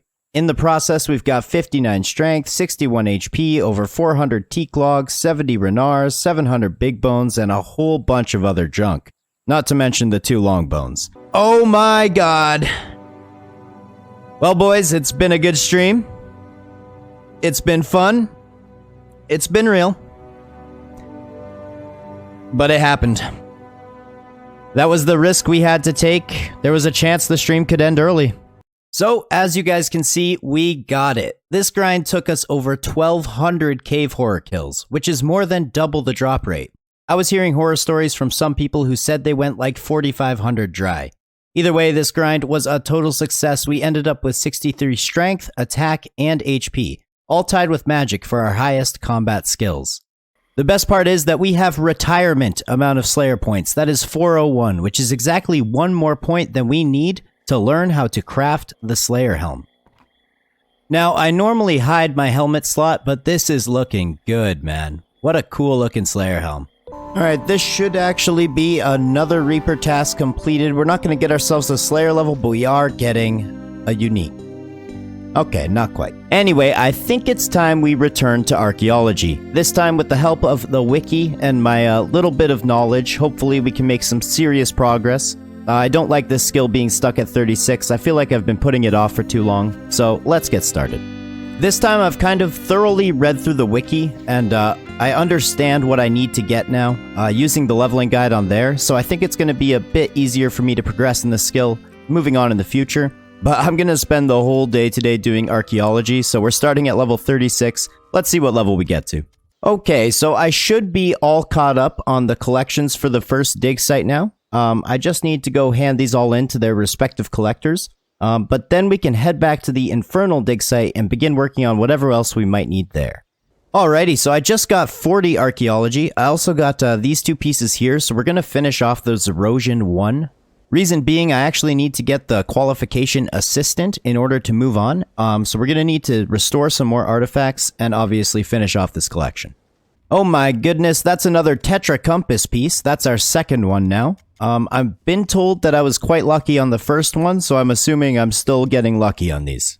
I'll take it. Alrighty, so after restoring this painting here, we should qualify for Assistant, and then we can move on with the rest of our Archaeology training. Aww, they're all cheering for me. Waydot RS3, an archaeologist moving up in the ranks. Man, when I got promoted to assistant at work, it didn't look anything like this. Ta-da! There we go. I guess now we can manage our own archaeology team, so that sounds pretty interesting. So along with the kind of passive way to get some archaeology XP and do some research, we also get access to the assistant side of the shop. which allows us to buy the soil box upgrade. Apparently it holds up to 100 soil instead of 60, so we're gonna go ahead and grab this. Alright, so we're just finishing up restoring a few more items from the Infernal dig site. Now we can go hand in some more collection pieces. But we are fully entrenched in the rabbit hole that is Archaeology. We're sitting at level 43. Alright, well this should be level 44 Arc. I've been working on it all day and it's almost reset time, so I figured now is a good time to stop. It's a fun skill, especially once you start getting into it, but my goodness, it's slow. Either way, I'm pretty happy with how far we got. Alrighty, let's go ahead and get ourselves another Reaper task, see what we're going to be doing this time. It's some more KBD. I will take it. Alrighty, so this is about to be my 10th Reaper task completed. Now, I'm not sure if it works the same way as Slayer and you get like a big point bonus. Let's see here. Oh yeah, it looks like it. We got 10 extra Reaper points. Of course, the 7,000 Slayer XP. Not bad. So honestly, I'm not sure I can keep putting this off any longer. We are so close to the requirements for Lunar Diplomacy. We just need 2 crafting levels and 1 magic level. So I think we're gonna go get those right now. Yeah, I can't lie about it, guys. I am very happy that scorpions in real life are not this big. I'm sure, you know, a young Hagrid would have loved one of these. Maybe he could keep it in a box and hide it from the teachers. But me personally, I don't even want to see a small scorpion. So, alright, so I spent about 45 minutes just mining some gems. Hopefully, this is enough to get me to level 61. I didn't do any math or any calculations, but we'll soon find out. There we go, up to level 50 Divination, and that's the Diviner's Handwear. So I think we're only missing one more piece. Let's go check. Yep, so we're just missing the top, and then we'll have the full Diviner's set. But now that we're level 50, I guess I should go get the boon. And there we go, that's the next boon. Now we don't have to worry about it for another 10 levels. So obviously the next thing that we need is that level 65 magic. I am currently on a Kalphite Slayer task. We'll see if we get it this task, but I'm thinking we're going to have to get another. So that task ended up getting me so ridiculously close to a magic level, I figured we would just do some alching to get the rest of the XP that we actually needed. But there we go, that's level 65 magic. We can now, finally, go work on Lunar Diplomacy. The best part about doing this quest on RuneScape 3 is that the lunar armor is actually pretty important. It's basically the best power magic armor that I'm gonna have until we get Subjugation, which is from Krill. So I'm not quite done the quest yet. I wouldn't even say we're that close to being finished, but I have got the armor, and I gotta say, it's a little bit hideous. I can't quite put my finger on it, but this quest has a bit of an old school vibe, wouldn't you say? Alrighty, well this is definitely a dated quest. It could 100% use a rework, but I'm glad we got that finished. Looked like we get some magic XP, some runecrafting XP, of course access to the spellbook, and the best part is this lunar gear. Oh, and hey, we got a runecrafting level as well. And we can't forget the best part, we can now lodestone teleport to Lunar Isle. Ta-da! Now, I would love to keep training range, but we have all these extra bones from the Cave Horror grind, and I would like to use them on the Chaos Altar in the Wilderness. Now, the Chaos Altar is a little bit different on RS3. It doesn't have a chance of saving bones, but there is a bank very close to it. I'll show it to you guys. See, so you guys know the spot where you get the Elder Chaos robes in Old School? That's basically what this spot is. It's in the exact same location, and this altar here acts as a player-owned house, Gilded Altar. Already level 50 prayer. This is actually going pretty quick. I get 50 XP per big bone I use, so not too shabby. And there we have it, folks. That's all the way up to level 54 prayer, just from the big bones. We don't have enough to get another level, but this was quite surprising. I didn't think I was going to get myself 6 whole prayer levels. To everyone who's been recommending me soul obelisks, these are the way to go when it comes to Menaphos rep. These things just give you a massive amount of reputation compared to any other activity. Anyway, the reason that we are in Menaphos is we have been fishing. We are nearly level 60 fishing, so we'll be able to upgrade our food, and by nearly, I mean we are exactly 1 XP away. There we go, that's level 60, so now we can actually fish catfish, which is going to be our next upgrade. Little bit of cooking later, and now we have an officially fully stocked bank when it comes to food anyway. We've got some of the catfish, they heal up to 1500, so a little bit of an upgrade over the Desert Soul. But that is all very good because I want to try out my new armor. It's Lunar's, it's power armor, so essentially it increases ability and spell damage. We're going to be doing a lot more DPS. First off, I want to try a KBD kill, and then afterwards, I think we're actually going to swing down to Barrows and see how that feels on RuneScape 3. Alright, so we didn't quite get a record. It was a minute 30. If a couple more of my Claws of Guthix special attack hit, then I think it would have been a record time, but it felt a lot better. The numbers were bigger, and as we know, bigger number, better person. Anyway, let's go try Barrows. So if we take a look in War's shop here, at 100 boss kills, we'll actually be able to purchase a portal, and we can attune that portal to Barrows. I kind of want to go for a lot of the Barrows items, and on top of that, it's really difficult to always get in there, so it'd be nice to have one of these portals to take us straight there. What in the world? Man, this place feels tiny on RS3. I think they've definitely scaled it down. These hills seem to be a lot closer to each other, and it's weird with the draw distance seeing all of the stuff in the background. This is nuts. Alright, this is kind of cool. You get a neat little interface at the top here that shows you, obviously, there's the 6 brothers we need to kill. And then there's actually 2 other brothers in RuneScape 3. They're locked behind quests. Alright, well, I'm assuming the brothers are still in the same place. Hey, Neto. Fancy seeing you here. But let's give Darok a go. I guess I'll pray melee and hope this goes well. Alright, our very first ever Barrows tunnel is Guthins. Not too bad. I just killed Carol and Aram. They were both fairly easy. This doesn't seem like it's going to be all too difficult. Alright, now I have heard that the amount of mobs that you kill before you open the chest, it works a bit differently on RuneScape 3. It's kind of like uncapped. But that's all the brothers down. Let's go ahead. Can we get lucky on our first chest? Absolutely not. But hey, there we go. We got some bolt racks at least, some blood runes, some death runes. I'll take it, man. Let's go for one more. Alrighty, chest number 2. Come on. Barrows totems. Okay, I'm not quite sure what those are, but we got a loop half of a key. I think that might be a little bit rare, but that's alright.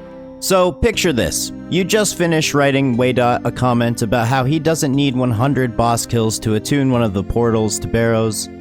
Ugh, guess what, buddy? I just figured that out right now. Turns out, there we go, now we can teleport there whenever we want. This is actually pretty awesome. The reason this is so good is that I'm a little bit of a completionist Charles. At some point, I want to fill in every slot on the Barrows log. It's one of my favorite bosses from old school, and I'd love to finish it on here as well. So just making myself a few more prayer potions, and there's another actual herb lore level, one from actually training the skill. Alright, here we go, chest number 3. Nada. Okay, chest number 4. Come on, let's get an item. Nope. Alright, I'm not gonna lie, it's become a little bit personal. At this point, we are going until we get a Barrows item. Hopefully it doesn't take too long, but that's the way it's gonna be. And that's number 5. Alright, we just got level 66 magic, and this is gonna be our 6th chest, and we're currently killing the 6th brother.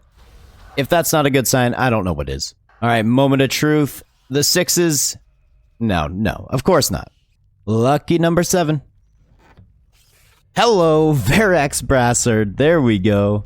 That's our first ever Barrows item. That's awesome. Only took us 7 chests, so we are actually below the drop rate, even though I like to complain. I'm not allowed to do anything in RuneScape at all. No dailies, no holiday event, no Reaper tasks, and especially no having fun. That is, until we get 99 Thieving. That's right, baby. I'm going on the Thieving grind. First off, it's an easy skill to level, it's going to give us a bunch of money to work with, and most importantly, it's also going to give us access to player-owned ports.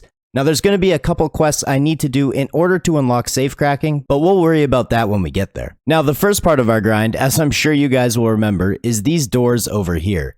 Now that we have 42 Thieving, we can actually unlock all 6 of them. Essentially, you just go around unlocking these doors and then you hop worlds. It's insanely fast XP. If you remember, I went from like level 19 to 25 in I think less than a minute. But we need to get up to level 62 Thieving in order to begin safe cracking. Perfect. So about half an hour later, we already got ourselves level 50 Thieving. It's going kind of slow. This is a little bit of an annoying way to train because you have to hop worlds and constantly click, but we should be level 62 in no time. And there we have it, folks. That is level 62 Thieving. Now we just have to do a couple of quests and we can get working on safe cracking.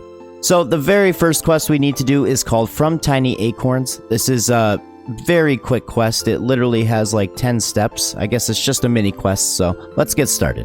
Yeah, so that was a very simple quest. We distracted a dwarf and a guard, and we stole this little toy dragon. The next quest in the list is called Lost Her Marbles. So for this quest, you basically have to go around picking up these flame fragments from different types of NPCs, and you can get 6 from each type. And I have been stuck on the last one from this farmer for like 5 minutes now. This guy will not give me the 6th one, and he keeps catching me. What's the point of getting 62 thieving? Alrighty, so I got all the flame fragments, and we actually got some decent loot from that. A bunch of maple logs, some teak logs. But that's the Lost Her Marbles mini quest completed. On to the next one. So in order to actually complete the last mini quest, we need to have started the feud. I'm obviously just going to finish it. There's no point in just leaving it started. Okay, that was another pretty simple quest, the feud. It's an old quest. I've been doing this quest in RuneScape since way back in the day, but it should give us some pretty decent thieving XP. I don't think it's going to be enough to actually get us a level, but like I said, you had to do this quest to start safe cracking and start the next quest in the series, so... Alright, so this part of the quest is actually time sensitive. It's a little bit tricky from the looks of it, but I'm gonna try my best to do this. Oh, we got bonds. Look at that. Literally stealing RuneScape GP. Let's go. Alrighty, so this should be the Thieves Guild questline completed. After this, we just have to come back down here. We gotta talk to an NPC to get our stethoscope, and then we can start doing safe cracking. Looks like we got 30,000 thieving XP from that. That's a level for sure. Almost level 64 as well. So essentially how safe cracking works is there are random safes hidden around certain areas of the game. For example, right now I'm just going to be going around Mistalin, which is essentially Varrock, Lumbridge, and Draenor. We're going to be doing this until level 76. The safes reset every 5 minutes and world hopping has absolutely no effect on that timer. You're basically just running around the map, stealing, and slowly your loot bag here fills up, which you can then take back to the Thieving Guild, and I think you get experience or money or both. Alright, so my loot bag is just about full, and we've been finding some valuables along the way. I even found myself a medium clue scroll, so I guess we'll get a decent amount of clues from this. But we can go here and go hand in, I believe. And we get pilfer points. Okay, so we got 40 pilfer points. And then we can go fence items. That was 17,000 XP, 27,000 gold, and now 65 more pilfer points. Holy crap. Okay, this is going to be fun. Alright, so we've been at this a little bit. I am having fun. I'm enjoying the safe cracking. You can kind of decide if you want to AFK or you can actually pay attention and get a lot better XP. But anyway, this is going to be our first upgrade. I can get the medium loot bag. So now we won't have to come back here to fence our items quite as often. Alrighty, so I'm thinking when I fence these items here, I should get, yep, that's level 76 thieving. That took quite a while, but the experience is coming in nicely. The best part is now we can go try the Asgarnia safes. So far, I've gained almost 1.8 million thieving experience today. I basically feel like I could break into Gringotts at this point. Alright, I guess we might as well go ahead and buy the large loot bag now.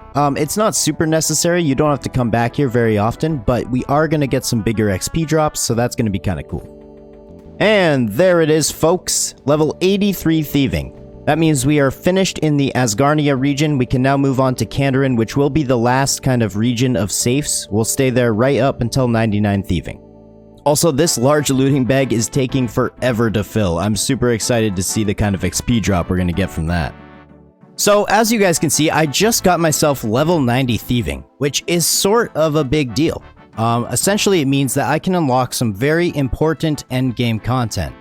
Important? Get it?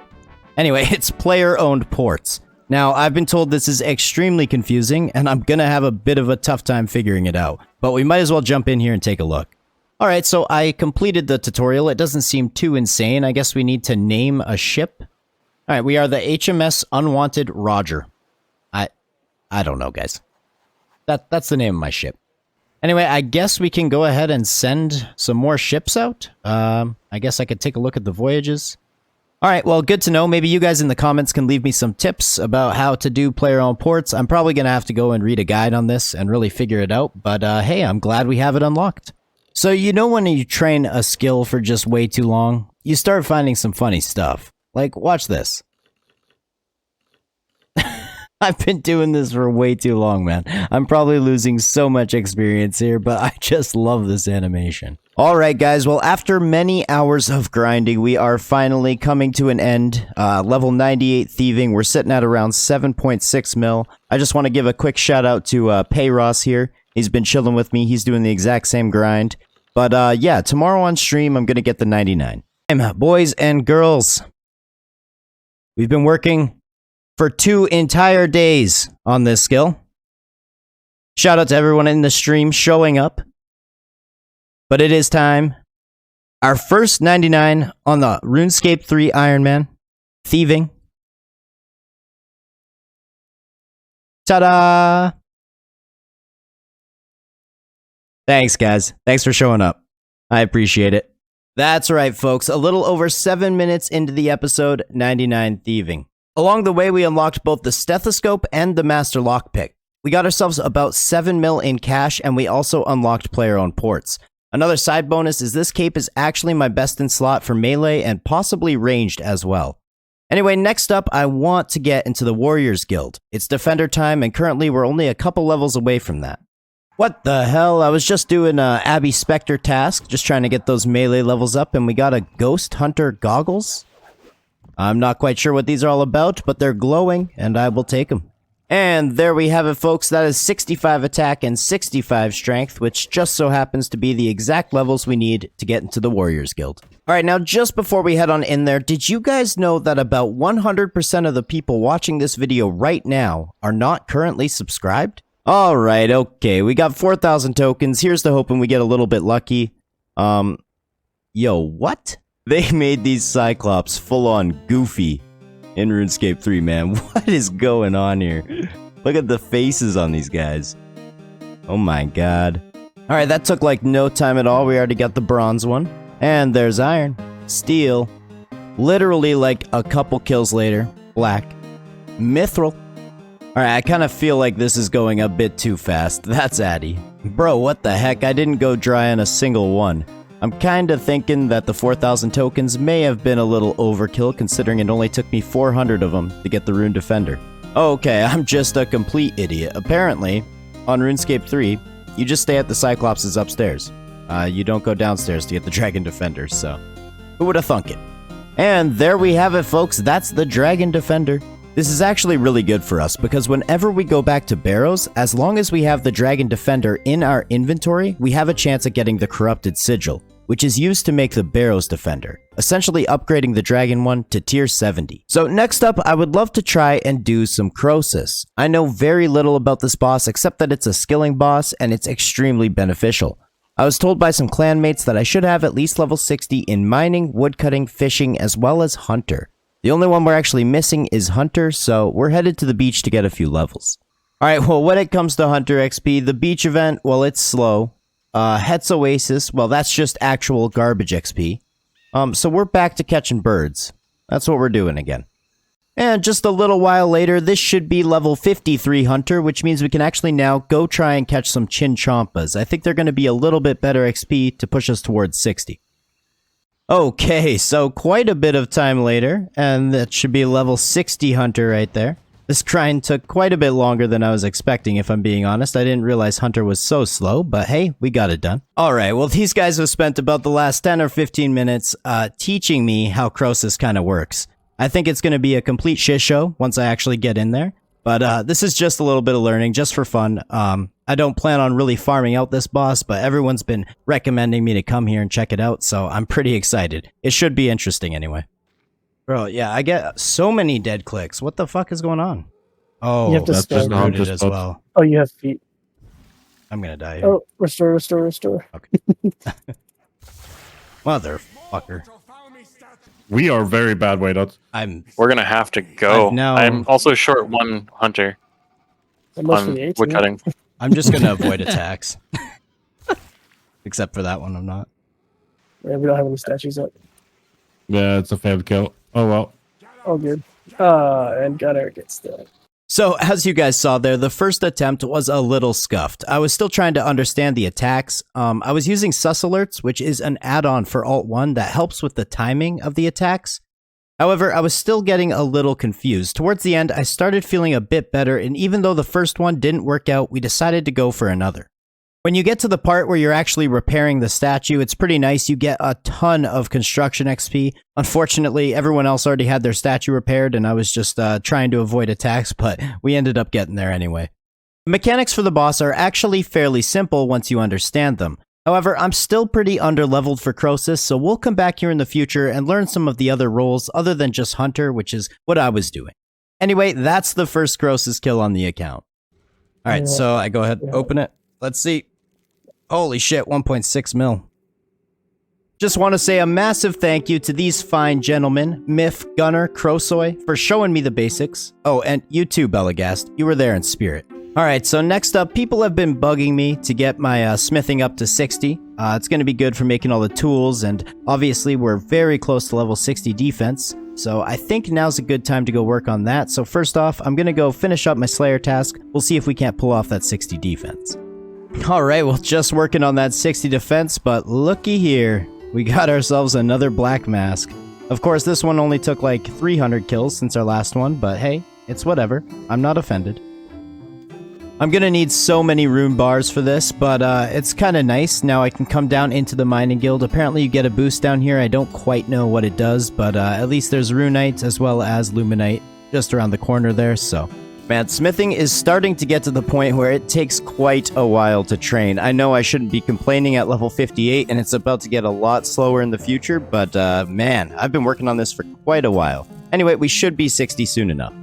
And there it is, that's level 60 smithing. I'm just going to finish up this burial armor I'm working on here, and then we can go work on the next tier, Orichalcum. So this will be my first time really working with some of the new ores that were introduced with the mining and smithing rework. These ones look pretty cool. They've got the red.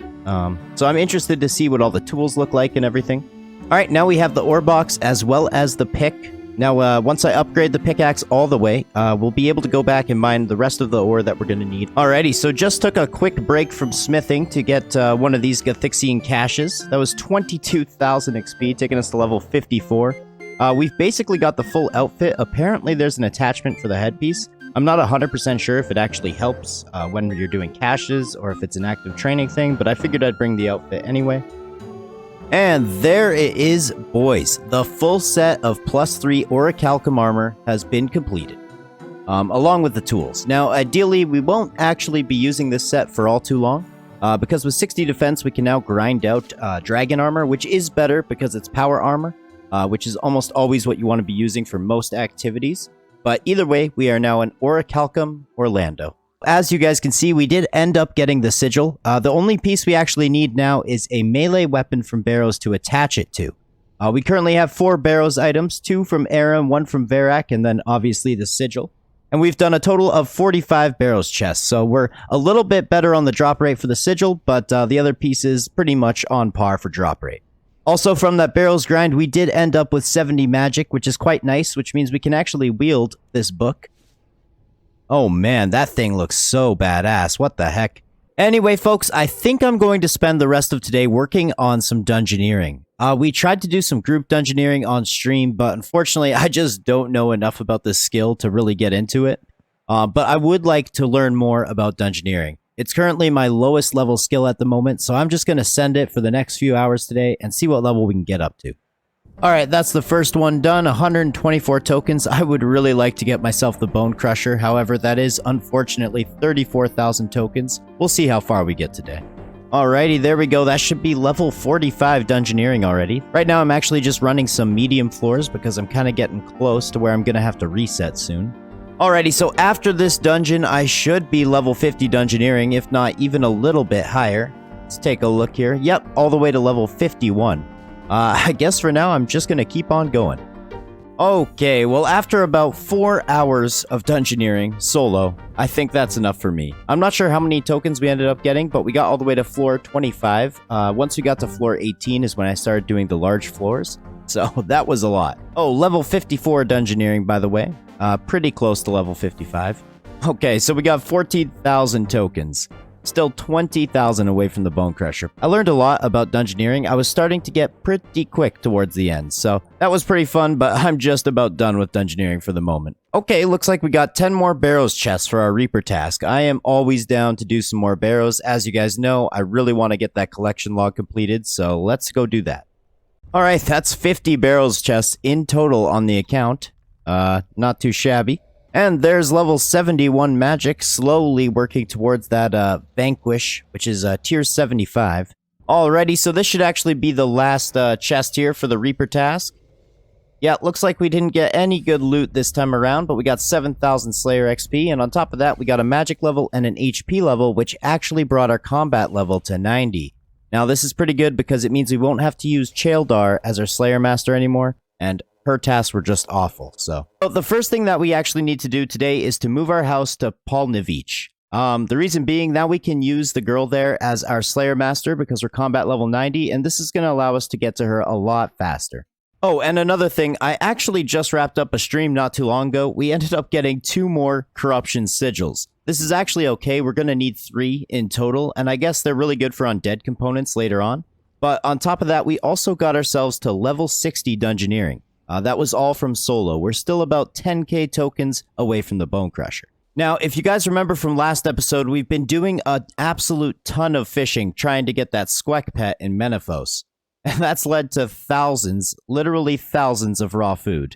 So I'm going to get cooking and we'll see what level we can get up to. This might take a while. Alright, so we actually just got ourselves level 70 cooking. We've got all the desert souls cooked. We're currently working on the catfish. We already have thousands of food in the bank. It's going to be so nice to not have to worry about any more food, at least for the foreseeable future. Alrighty, so that is all of our food cooked. We managed to get ourselves up to level 71 cooking. And real quick, I did want to show you guys something. On stream, I did end up getting the Squeck pet. I'm very happy about it. But anyway, now that we have all of this money from thieving, I think it's time we go and get started on our kingdom. So the first quest in that line is the Throne of Miscellanea. Alright, now listen here, Princess Astrid. I kind of already have a lover in my life. Her name is Miss May. She's a little bit of a sugar mama, so you got a lot of competition here, alright? We'll see how you can do. Also, it appears that there's a floating invisible platform in your room. I'm not sure quite why this is a thing, but I'm just up here now. Alright, so I'm thinking this should be the quest complete. This is going to give us access to the Kingdom of Miscellanea minigame, but of course we won't get the full benefits until we finish the next quest, which is Royal Trouble. Okay, so I just put 3 million GP into the Kingdom of Miscellanea. For now, I'm just going to max out wood, and then after Royal Trouble, we can come back and put the rest into herbs. Oh, hey, check it out. It's Voldemort's snake. What's that guy's name again? Nagini? Right, and this should actually be Royal Trouble completed, the second one in the questline.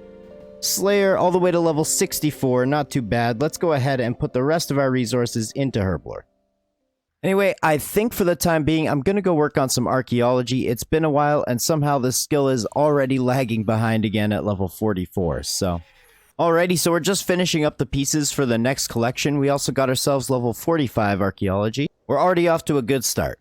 Okay, this is pretty sweet. I got myself another relic from finishing up a different collection, and this one actually gives you a 10% increase to reputation gains across the game, so I guess I can go ahead and harness power. We can put it in slot 2. Bada boom, bada bing. There we go. And we're just about level 50 archaeology. Alright, well, in the past about 3 hours of solid grinding for archaeology, we can finally make the last crest of dragon that we need. We got to level 50 archaeology, so we're using the Runematic now. As crazy as this sounds, I think I'm just going to keep going. This skill is obviously a grind early on. I've heard it gets a lot better, so I'm excited to see what a lot better looks like. Alrighty, so I just got 51 archaeology. I've put a decent dent into the skill today. I think every video I'm just going to need to work at it a little bit more here, a little bit more there. But anyway, that's enough for today. Let's go work on something else. One goal that's always in the back of my mind is gaining access to Prifddinas. Obviously, we need all the requirements for Plague's End, which is basically just level 75 in a whole plethora of skills. One of those being woodcutting. So right now, I'm going to head to DK's and see if we can't safe spot Rex into giving us a dragon hatchet. And there's Rex kill number 1. Can we get lucky? First kill? Alright, not quite, but yeah, there we go. We'll see how many kills we can get this trip. Alright, so this will be like kill number 18, but much more importantly is that's level 73 magic. Alrighty, so we actually just got our first piece of rock shell armor. That's actually melee power armor, so it does come in handy. What the heck? An offhand dragon longsword? That's gotta be rare drop table, right? I'm not sure how the rare drop table really works with like offhand stuff like that on RS3, but interesting. I wonder how rare that is. Oh my goodness, I was barely paying attention. That's the dragon hatchet. I think we actually just passed the 50 kill count not too long ago, so nice. That was pretty easy actually. So I ended up sticking around at Dagganoth Rex for a little bit longer. I was hoping to get up to the 200 boss kills so that I could unlock this Altar of War. But we got the rock shell helm, the rock shell plate body, as well as the plate legs, and obviously we got the dragon hatchet. My current Reaper task is actually Kalphite Queen. I think I'm going to attempt this again. I want to get at least 3 kills so we can unlock this altar here.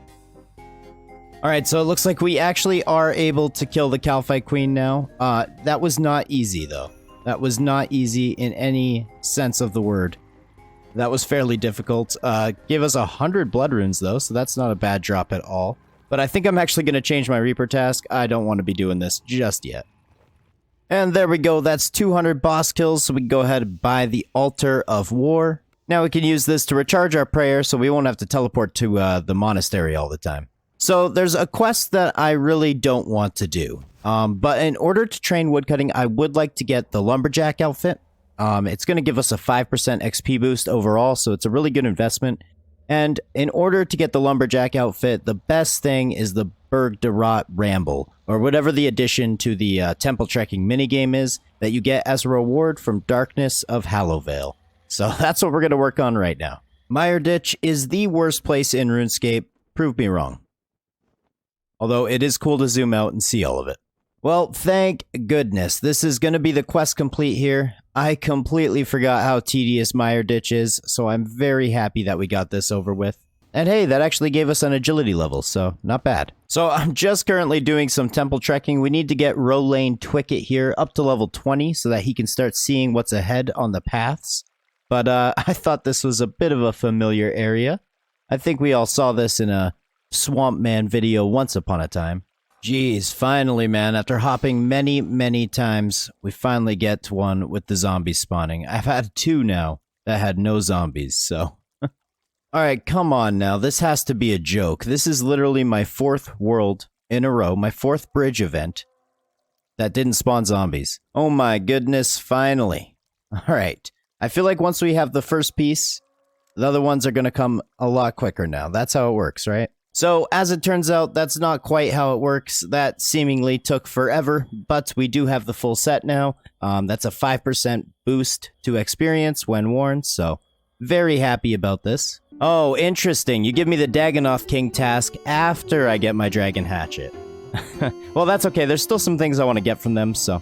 One thing that's nice about this task is we are currently level 74 magic. Just 69,000 experience from 75. I'm probably going to stay here all the way till 75 because then we'll be able to get Vanquish and finally upgrade our magic weapon. Oh my goodness, I was not ready for that. We just got ourselves a Berserker ring, finally. That's got to be under the drop rate as well. Not too bad, man. I just passed my 100 kill count at Dagganoth Rex.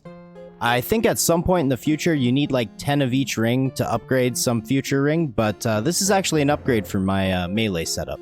And there it is, folks. That is level 75 magic. We can now go upgrade to a nice new shiny weapon. Miss May, if she isn't giving me millions of GP, she's upgrading me to my new best-in-slot weapon. Like, come on, you can't go wrong with this lady. She's probably the nicest person I've ever met, but let's take a look here. I want to use Vanquish as a magic staff. I see, so you have to set it to whatever style you're using. That is the magic version of Vanquish, tier 75. It's got accuracy of 1694 versus the Gothic staff at only 1100. We're still going to use the Gothic staff just to be able to switch into the special attack because it's so good. But Vanquish is going to be our main DPS with magic now. So whenever I get the chance to AFK, I just like to come here to Menaphos and train some woodcutting. There's level 66. I can't help but think that the lumberjack outfit along with the dragon hatchet is making this grind go quite a bit faster. So if we take a look in our bank here, I have a ton of clue scrolls. I completed my first hard clue scroll the other day, which was awesome, although it would have went by a lot faster if I had Edgar's Ruse completed for the Trollheim teleport. So I'm going to do that quest right now, and then we're going to get started on these clues. I think I'm just going to save up all the caskets right till the end, and then we can open them and see if we get anything interesting. Okay, it is indeed Goutweed time. Apparently this is going to be a little bit easier with the Surge ability, but I am going to need 2 of these because we do plan on doing Dream Mentor. Alright, and here we go. That is Edgar's Ruse completed. 11,000 Herblore XP, but most importantly, the access to use the Trollheim teleport. Alrighty, so I'm going to start off with the easy clues. I'm probably not going to do the elite clues, just because I don't think I have the levels to properly do all the steps that are required. But anyway, we'll get started on these. I'm going to build the hidey holes whenever I can, whenever possible, just to make the grind a bit easier and to save us any hassle in the future. Alrighty, so we just finished up all the easy caskets. Next up, we're going to go ahead and work on the mediums. I'm assuming there's going to be some of these I may need to do some quests for. I don't know. We'll have to see. Alrighty, and that is 9 medium caskets. I ended up dropping a couple just because I could honestly CBA with some of the things it needed me to get. But anyway, let's go on to the hard ones now. So already on one of our very first hard clues, we already got a step that we need to complete a quest for. This one, we need to complete the Watchtower quest to get access to the Gutenoth Ogre Enclaves, so let's go ahead and do that. This is probably the best part about doing clue scrolls. Like, I don't know of any other reason I would really have to do this quest. Maybe it's a requirement for some other quests in the future, but this just gives us a good excuse to go and work on something like this right now. Okay, so now when I pull this lever, that should be the quest complete. Little bit of a longer quest, actually. It took me a little bit of time, but that's 15,000 magic XP we got from that. And now we can access Gutenoth, and also we get the Watchtower teleport. And back on the clue grind, now I can actually do this step. So I guess I could have done it during the middle of the quest, but you know, whatever. Alrighty folks, well that was pretty fun. I'm excited to do lots and lots of clues in the future. Obviously opening them right now, they take a lot of bank space, and I can't actually use Invention. I know that when you complete some sets, you can put them in your house. I don't know if it works quite the same as old school. I might have to look into it. But yeah, these are all the cool items we got, at least some of them. Magic Shortbow isn't supposed to be there. But yeah, apparently these Guido's Bonfire, they increase your bonfire timer. So you can have like a 60-minute bonfire buff instead of just a couple of minutes. So that's kind of cool. Obviously, we got the Master Clue. Very happy about that. So we're just getting back into some Slayer at the moment. This will give us a good opportunity to level up our ranged, which is kind of falling behind my other combat skills.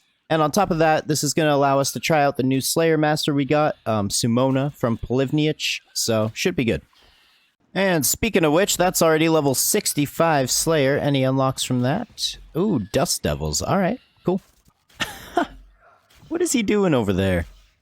Squack, did you get locked out? Buddy, come on. Squack unfortunately can't use doors. I guess he's stuck over there. Poor guy. And the best part about the Slayer Tower, obviously the combat XP. There we go. That's level 63 ranged. And back-to-back Abbey Spectre's tasks results in 64 range. Look at all the herbs in the inventory, man. This is actually pretty awesome. Oh, hey, what the heck? We got the Diviner's Headwear add-on, so I think that actually is the complete Diviner's set now. Let's go put that on and see what it looks like. Also, we got 57 Divination, so not too bad. Okay, so we got the modified Diviner's Headwear. Apparently you can claim some Chronicle Fragments, and you can also teleport to a Chronicle Fragment hand-in location. Anyway, I ended up getting so many herbs from that little bit of Slayer, and we have a bunch already in the bank, so I think I'm going to do a little bit of a herb lore grind. We can see what level we'll get up to. So I am just currently farming some secondaries for my herb lore, but I guess RuneScape 3 has this thing called resource dungeons, which is this thing over here. You need a certain dungeoneering level to enter these, and they have, you guessed it, resources. So this one here has some lintwort roots just laying on the ground, I guess. So there you go, kind of cool. Alrighty, well I think we're basically ready to go. We're starting at 61 herblore. We're just 9k off 62.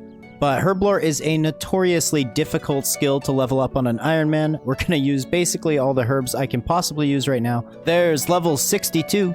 And that's 63 herblore, which means we can actually make super restores once we get the snapdragons. But man, this is probably going to be the last level we get. New Iron Man underestimates herblore. Everyone better point and laugh. You know, I think it's time we actually get access to the fairy rings. They're not as necessary, it seems like, in RuneScape 3, but it would still be super nice, especially if I want to keep doing clues and stuff in the future. So we're going to go do Fairy Tale Part 2. Whoa, look at the interface for the fairy rings. It's actually kind of nice. These things turn around a bit nicer. I don't know if you could type them in. It doesn't seem like it, but hey, kind of cool. Alrighty, so that's Fairy Tale Part 2 completed. That's obviously access to the fairy ring network. There is a Part 3. I'm thinking I'm going to do that right now as long as I have all the levels. This looks like one of those new music videos where they try and make it look like it was filmed in like the 80s, even though it wasn't. You guys know what I'm talking about? Alrighty, well, after a very interesting boss fight, I think it's a little buggy. It didn't seem to be working perfectly well for me, but that is the quest complete, Fairy Tale Part 3. Tons of experience, which is awesome, and we no longer need a Drayman staff to actually use the fairy rings. You also get this magic watering can, which I'm assuming, yep, you can add it to the tool belt. So first thing that I want to work on today, if you guys take a look in here, I have a ton of bones from just like random Slayer and random Reaper tasks and some bosses and stuff, so I think I'm going to use these up at the Chaos Altar in the Wilderness. We'll be saving the best for last, the Dagonoth and the Dragon Bones, but for now I'm just going to start with the big bones. I'm hoping we can get maybe pretty close to 60 prayer. That would be kind of cool, but I have no idea if that's going to be possible just yet. Okay, so that's all the big bones. We are just about to level 58 prayer. I actually got a combat level as well, so not too bad. But anyway, let's get on to the fun part. Dude, these Dagonoth bones give like almost 440 experience each. We're going to get level 60 prayer, no problem at all. Yep, there it is. That's level 60 prayer, which means we can actually use chivalry once we complete King's Ransom. So I think there's no reason we don't just go and do that quest right now, actually. Alright, just gonna take a look here and make sure that we actually do have all the requirements. Oh. Okay. Okay, what is this? Good lord. Alright, one small favor time, I guess. Alright, so I actually just finished up one small favor on stream. That's the one superpower that is streaming. Whenever you have like a big grind or a long boring quest, you could just boot up the stream and hang out with chat, and it makes it go by so much faster. But honestly, the quest was really actually pretty easy with the lodestone system in RS3, so it wasn't too bad at all. Alright, so next up obviously is King's Ransom. I'm not sure how long this is going to take, we'll have to see. See, now this is pretty topical. I was unaware that they had actually added Amber Heard into RuneScape 3. This is cool, man. This is really cool. Once again, man, I gotta say, I cannot believe this is the Black Knight's Fortress. It looks so much cooler than it used to. And that's King's Ransom completed. You actually get a pretty sizable amount of experience, especially defense experience. But most importantly, we can do the Night's Waves training grounds, which means that we'll be able to unlock some more prayers. Yeah, there we go. That was level 68 defense. Let's see if I get a Herblore level while we're at it. Absolutely not, but that's okay. Alright, let's go ahead and try this Knight's Training Ground. I'm not sure how difficult it's actually going to be on RuneScape 3, but as usual, I'm probably over-prepared, so let's give it a go. And there it is. Too easy, man. 120,000 XP spread across a bunch of skills. And obviously, now we can use Chivalry. Once we get high enough level, we'll be able to use Piety as well. Looks like we got ourselves a range level as well as a strength level, so not too bad. Okay, so believe it or not, my current Reaper task is actually the Chaos Elemental. So I got a bunch of stews. I mean, they don't heal very much, but I don't think I'm going to need too much healing. But let's go give this a go. Alright, pretty easy boss. I didn't use too much food there, so I should be able to get a couple of kills a trip. But yeah, there's the first Chaos Elemental we've ever killed. Not too bad, man. So I actually think it's time that we start working on some fletching. It is currently our lowest level skill. And also, once we get this up to level 52, we'll be able to fletch our own broad bolts, which is going to be super helpful for Slayer. I haven't bought the ability to actually fletch them just yet, but we're only 19 Slayer points away. Oh my goodness, finally! We got ourselves to level 50 fletching. Man, that took a while. This skill is so very slow. We still have 2 more levels to go actually, but now we can start using the maple logs. I have a few in the bank already, so this should go by a bit quicker. During the process, we also got up to 69 woodcutting, so... Oh, and just taking a look here, I must amend a mistake that I have made. At level 52, we'll actually be able to make broadleaf arrows. At level 55, we'll be able to make the bolts. That's still okay. These arrows will be much faster XP, so getting to 55 shouldn't be much of a problem. And there it is, folks. That's level 52 fletching. That's actually where we're going to stop for now. I'm going to go work on something else for a bit. I'm kind of done with fletching for the time being. So I just bought myself the Vampirism Aura, by the way. I didn't realize it was so cheap, only 5,000 marks of war. But essentially, it's an aura that when active, it gives you life points equal to 5% of the damage that you deal. So it's really useful. It's really helpful in a lot of PvM situations, so not too bad. So I said recently that every video we would do a little bit of work on archaeology. We just got level 52 recently, and I have since transitioned to the Everlight dig site, which is what you see here. I'm currently working on getting some frying pans and whatnot, but just still chipping away slowly but surely at this skill. Oh, what the heck? I just got something called a complete tome. It says this can be studied further at your desk upstairs in the Archaeology Guild. Okay, let's go try that out, I guess. I'll be honest, I didn't know I had my own archaeology desk, but this is kind of cool. I don't need another journal. Alright, study desk. Holy crap, look at that book. 5,700 XP, what the heck? Okay, well that was awesome, and this place is cool. Looks like there's an ancient casket here too. No, the casket's empty. Alright, well, I guess this is kind of cool. I had no idea it existed, and I guess that ancient tome I just got must be kind of rare, so... Oh, and I just missed it, but there we go. That's level 53 archaeology. We're just still chipping away here. Alright, well once again, after many hours of grinding, we've finished another piece of the collection that we need to. At least that's what the wiki says. But bro, when does this skill speed up? We're almost level 54. Most of the XP we just got was actually from that collection tome that we got earlier. Jeez. Like, I don't mind it, it's just so much slower than other skills at the same level. Wow, dude, what the heck? After repairing this statue here, which was kind of cool, we are now exactly 6 experience away from an archaeology level. Well, I'll quickly grab that, and then we'll go do something else. But anyway, I cannot stop hearing about this somewhat newly released boss named Archaeology. A great boss for learning because essentially you can control the mechanics of the fight and decide how many mechanics you want active in normal mode. So I think it's time we head over there and spend some time killing this guy. I'm going to go into my first attempt completely blind with none of the mechanics selected, and I guess we'll work up from there. Alright, so when I say I'm going into this boss completely blind, I mean the only information I have is how to get to him and that it's actually doable. Just because that's what people have told me. So I'm heading in with magic. I don't know. This could be the biggest mistake, but it's my highest level skill, and obviously I have the best gear and weapons for it. On top of that, I think he's kind of like an ice boss, so I'm bringing fire spells. I have no idea if I'm making any correct assumptions here, but I think we're almost there, so... Cool, so as you can see, up here is how you pick your mechanics. We can turn on different mechanics. The first time around, I'm going to go in with no mechanics and just see if this is even doable.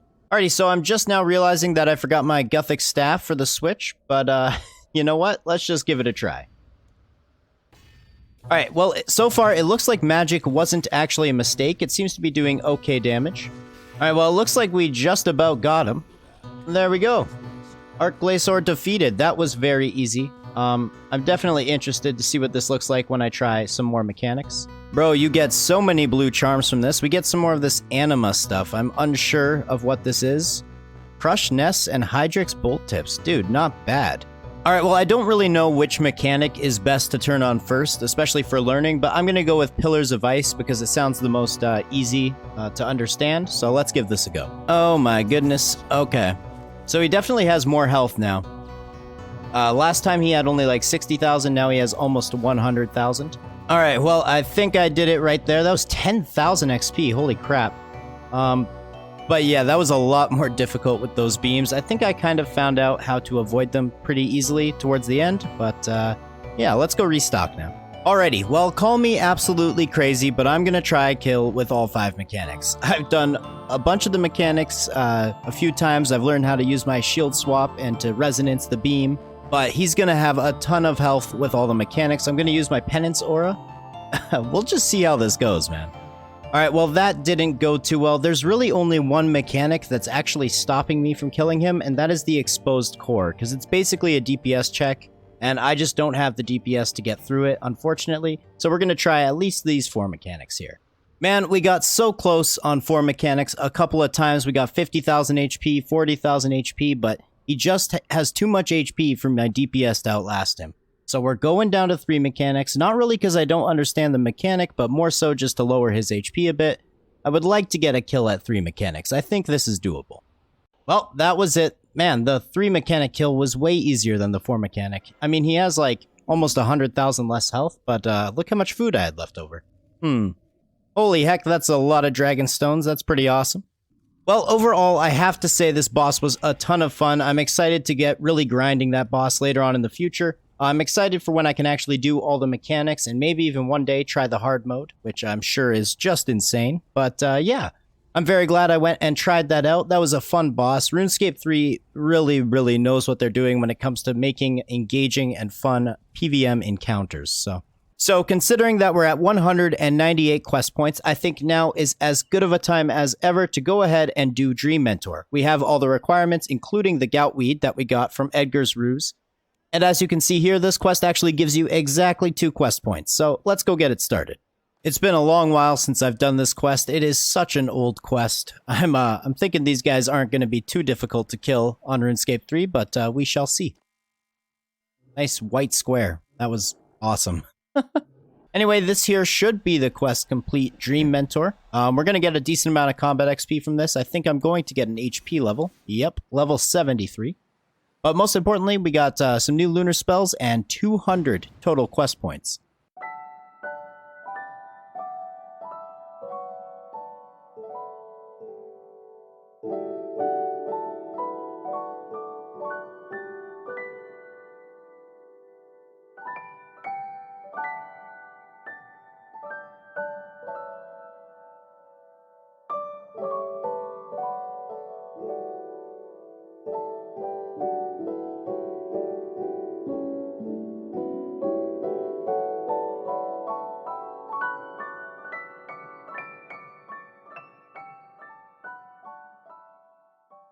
Alright, come on, Miss May, give me something good this time. Let's see it. Oh my goodness, we got some ancient robe legs and 500 more 1000 GP. I will take it. So we are level 70 woodcutting, by the way. Like I said, I'm going to be working on the skill in the background a lot of the time, just while I AFK. Whenever I get a couple moments here and there, I just go and train woodcutting. We're still shooting for that 75 for the priftiness requirement. And there's 71 woodcutting. And there's level 72. Alright, so I actually just finished up some daily challenges, and they rewarded me with some Dungeoneering tokens. So we can actually go ahead and purchase the Bone Crusher now. 34,000 Dungeoneering tokens. We have 35,000. This is going to be awesome. I'm very sick of leaving prayer experience just laying on the ground when I am doing Slayer and whatnot. Alrighty, so it looks like you can actually set which bones you want it to crush and which bones you want to keep. Alright, well, I think these settings look okay for now. I think we're going to go ahead and train some Slayer so I can actually test this thing out. Oh my goodness, well here's actually another mistake that I have to fix. We just got ourselves a tour off task, and I decided to take a look in the shop here, and you actually need 300 points for the broad fletching, for the arrows and the bolts. I thought it was only 200. Wait, what the heck? My very first kill here. I got myself a dragon helm. That's actually my best in slot helm for melee right now. That's amazing. I will take it, man. Yeah, I'm not gonna lie, it is pretty awesome just knowing that I'm getting passive prayer XP the entire time I'm killing these guys. Even though it's just like such a small amount, it every little bit helps, so. And there's level 59 farming, by the way. We actually have started doing some herb runs in the background. I'm not super consistent with them, but we are starting to get a little bit better. And there we go, that's level 77 magic. Oh, and we also got ourselves max combat level, by the way, level 99. And there's level 71 defense as well. Eventually, I'm gonna have to train some smithing and mining so we can make our next tier of armor, but I really CBA right now. That's right, Amulet of the Forsaken on Barrows KC 101. Not only is it our new best in slot amulet for literally everything, it also increases the set effects of the Barrows armor. I was super stoked to get this. Anyway, we are back to Slayer, and man, Turoths are such a good task. You get so many seeds, so many herbs, it's fantastic. But this is actually going to be our 80th task in a row, and I'm hoping this gives us enough points to get broader fletching. Yep, up to 325. Let's go get that right now. Alrighty, learn how to fletch broad arrows and bolts, 300 points, well spent, I believe. And now, actually, we need to make sure to come to these Slayer Masters every day. I don't know if you need to buy all the broad arrowheads every day. I need those right now. But we definitely need to get these unfinished broad bolts. Oh yes, that's the kind of fletching XP I've been waiting for. There we go. We'll be level 55 to be making those broad bolts in no time. And there we go. That's already level 55 fletching, so now we can make the broad bolts as well. Anyway, I think it's time to head back to Glacier. I kind of feel like I did myself a disservice by not getting a kill on 4 mechanics. I 100% think I can. I believe it's possible, so we're going to go ahead and give this another go. And this should be the kill. There we go. That is 4 mechanic Glacier. Oh, we got something cool here. Oh, just some alkables. All right, cool, man. I'm happy we got that. Man, holy heck, that was like 300k in alkables it just dropped. That's such good money, it's crazy. You know, I'm pretty sure I could do 5 mechanics. I just need to learn how to time the devotion properly when the arms come down, but I'll save that for another time. So I got myself yet another Chaos Elemental task. You know, the update, essentially killing PvP in the wilderness, comes out tomorrow. It's opt-in PvP, so things are going to be a little bit different. So this is essentially the last time I will ever have to do Chaos Elemental while worrying about PKers. Oh, what the heck, I just got a range level. That's level 69 ranged. And also, that was our 10th Chaos LE ever. You know, I guess you could say I'm in somewhat of a PVM kind of mood. We're going to go ahead and try for a Fire Cape. I'm not sure how successful this is going to be, but I think we can probably handle it.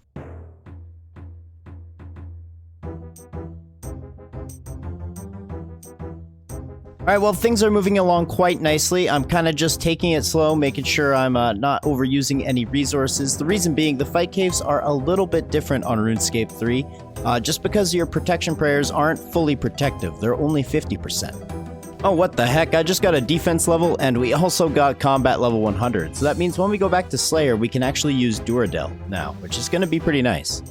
And there we go. Fire Cape is completed. That was a lot easier than I was expecting. I thought it was going to be quite a bit more difficult with the protection players being kind of how they are. But yeah, there we go. We got ourselves a Fire Cape. Let me take this off quick. The first thing today that we need to work on is our mining and smithing. It's going to be a bit of a grind, but I told myself that every time I hit a new tier of defense and I can make new armor, I'm going to level up my mining and smithing to go along with it. So it's actually faster XP to train smithing with rune ore than orichalcum, just because you can mine runes so much faster. And there's level 60 farming, by the way, just taking a quick break from the smithing grind. So we actually just got ourselves a ton of rune ore already in the smelter and ready to go, but I was actually thinking that there are a ton of these Dorix tasks in the quest log. Apparently you can do these every 10 smithing levels or so. You just have to do another quest beforehand to start all of them. The first thing we need to do is called What's Mine is Yours. This quest actually replaced the original Dorix quest. Apparently it's voice acted. What the? Nice. Alright, this should be the quest complete. Cute little quest about reuniting a family. Very nice little cute cutscene here. Everyone is clapping and cheering. I like this. Oh, we're good friends. We are very good friends. Alright, there we go. That is What's Mine is Yours completed. Now we have access to Dorix tasks, which I believe you can do every 10 smithing levels, so because we have 62 smithing, we can actually do 6 of them. Okay, this should be the first task completed. 250 smithing XP. We also get charges on this amulet. I'm not 100% sure what it does just yet, but I'm sure I'll figure that out. And this should be the second task completed. 500 XP this time. Third task completed. And this should be the fourth task completed. Number 5. And this will be number 6, actually the last one that we are able to complete for 8,000 smithing XP and 24,000 charges on the amulet. So the charges actually, they act like bonus XP. So as long as you have charges on here, you get extra XP when you're smithing. Anyway, let's go on to actually training this skill. Of course, anytime you're on the smithing grind, there's lots of mining to go with it. So there's level 70 mining. And there's 65 smithing. Slowly but surely, we are making progress. So I decided to take a small break from the smithing grind, and we hopped on a live stream and finally got ourselves a weapon drop from Barrows. Alright, what style defender do you wish to make melee? Thorax hammer? Yes. Bada boom, bada bing. That is the Corrupted Defender. Acts as a shield. When damaged, you have a 6.6% chance to reduce incoming damage by 50 to 95%. And you get plus 20% accuracy. Hell yes, dude. Now, basically, the only reason we really need this is because we need this to get the next defender. Isn't that correct? I also went and did some duo art Glacier with all 5 mechanics. My friend Gunnar here has a very similar leveled Ironman, and Glacier's health scales with how many mechanics are active. And although you get slightly less loot, it's much better to duo this boss if you get the opportunity. It's definitely a ton of fun with friends. To be honest, I think I'm going to go for the 5 mechanics solo kill somewhat soon. That's how you unlock the hard mode. Obviously, I probably won't be doing the hard mode for a while. But before we do any of that, I just got level 67 smithing.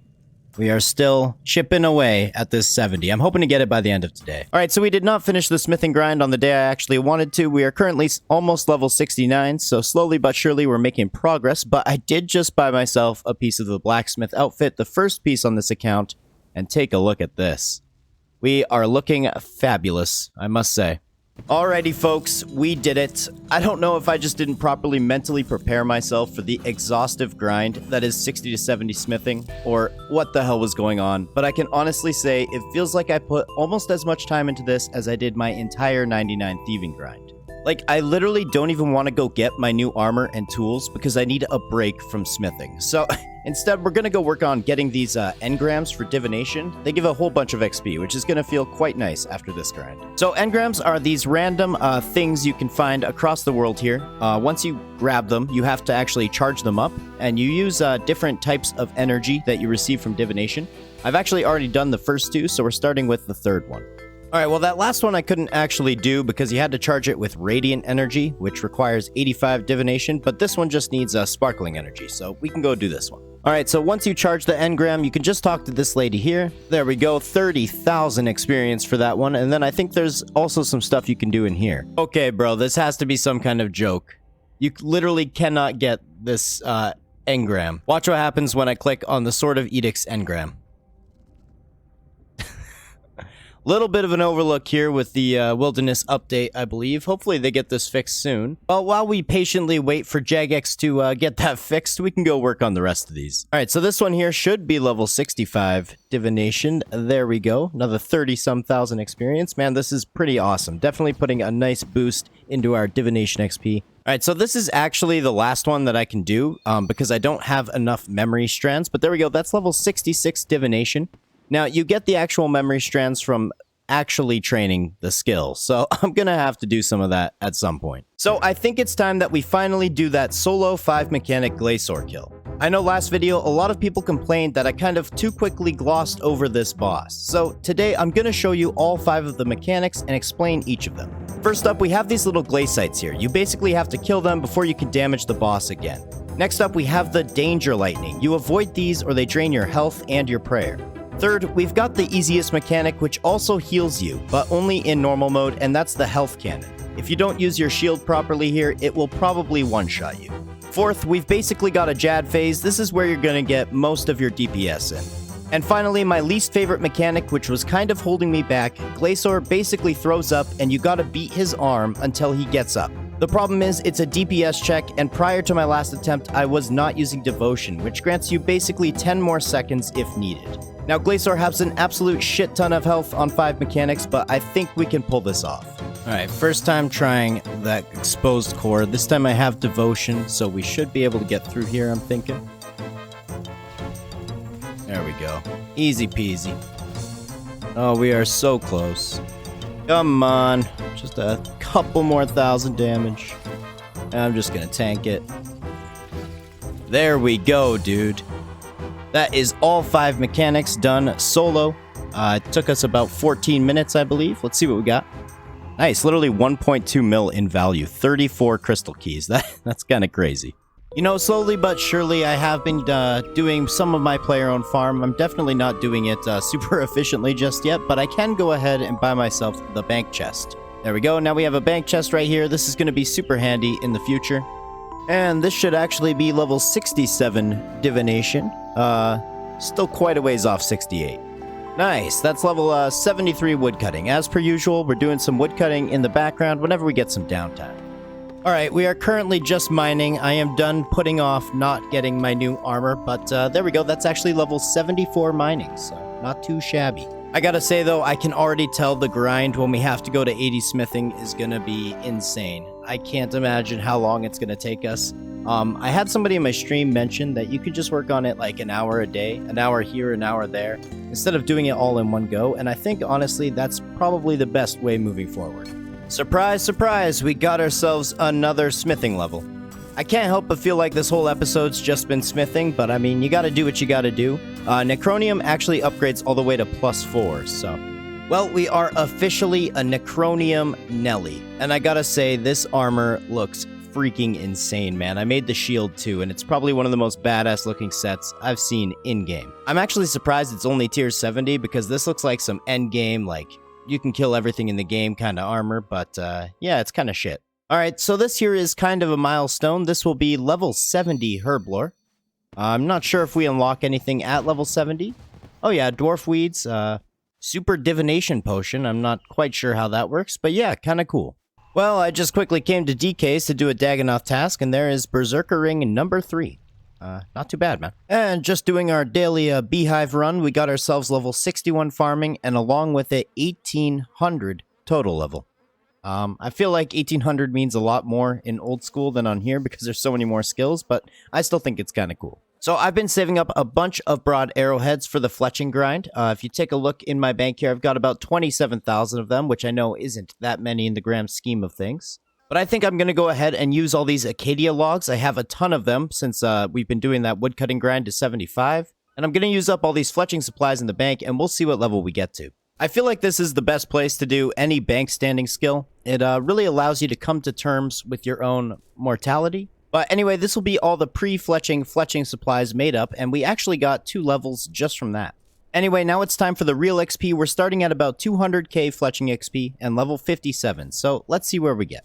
You know, we've had a lot of slower grinds lately, but this 225 XP drop every like half a millisecond might just be one of the best things I've ever experienced. I'm so happy right now. Believe it or not, just a couple of moments later, we are already level 60 fletching. So I'm thinking I would like to complete Desert Treasure. However, there are a couple of quests I need to do beforehand, including the tourist trap, so let's do this right now. We are absolutely zooming, my friends. Alright, listen here, Anna. I know there's a guard right here, but I'm gonna need you to just get in this barrel. It's for your own good.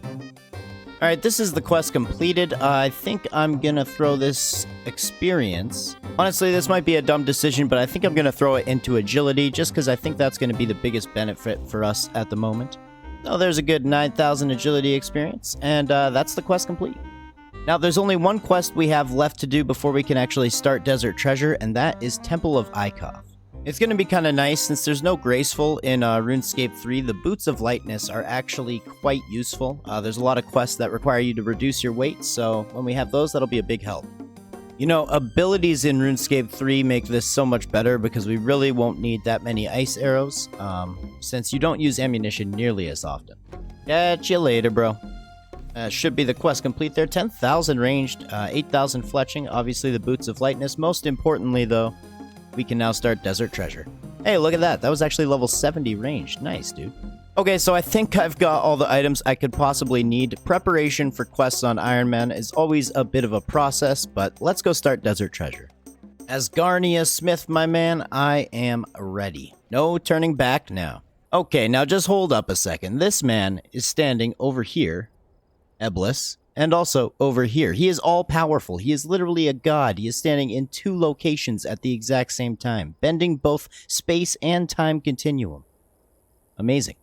Alright, it's time for the first fight of the quest. Whoa, what the hell? He looks way cooler on here than in old school. You know, for a quest boss, he actually has quite a bit of health, especially when it comes to these older quests. They usually don't have such a large health pool. You know, the wiki said to bring 5 to 10 food, even if you are a maxed main. I don't think I'm going to use a single piece of food in this fight, so I'm not really sure why the wiki wants you to over-prepare so hard. Easy peasy, man.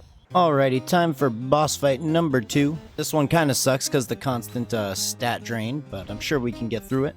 See you later, camel. Alright, we have 2 of the 4 diamonds. Next up, we're going to do the smoke dungeon, which is like my least favorite of the quest, but let's go give it a try. I guess Surge and also Super Energy Potions makes this a bit easier. We don't quite have the Stamina Potions that Old School has, but I should be able to get all these torches lit. Alright, moment of truth, just open up. Don't make me run back and do this again. There we go. Nice, dude. And now for the third boss fight. There it is, third diamond acquired. You know, one perk of getting 99 Thieving and the Master Lockpick is this goddamn part of the quest. Such an annoying part usually, but with the Master Lockpick, this shouldn't be too bad. See you later, bro. There we go, that's the fourth and final diamond. Now we can go wrap this quest up. Ta-da! We have made it. We are done. That probably took me about an hour, I would say. And there we go, quest completed. We've got 20,000 magic XP, obviously access to the Ancient Magics spellbook. And now we can also use the Bandit Camp Lodestone, which is going to be super nice. Cool, but this will actually be our first time ever getting a Slayer task from Citadel, because we are now 100 combats, so hopefully it's a good one. And 171 Dagganoth. Ugh. What are Fungal Magi? I've never heard of these Fungal Magi, so I think I'm actually going to use a Slayer token, and we're going to see what those are.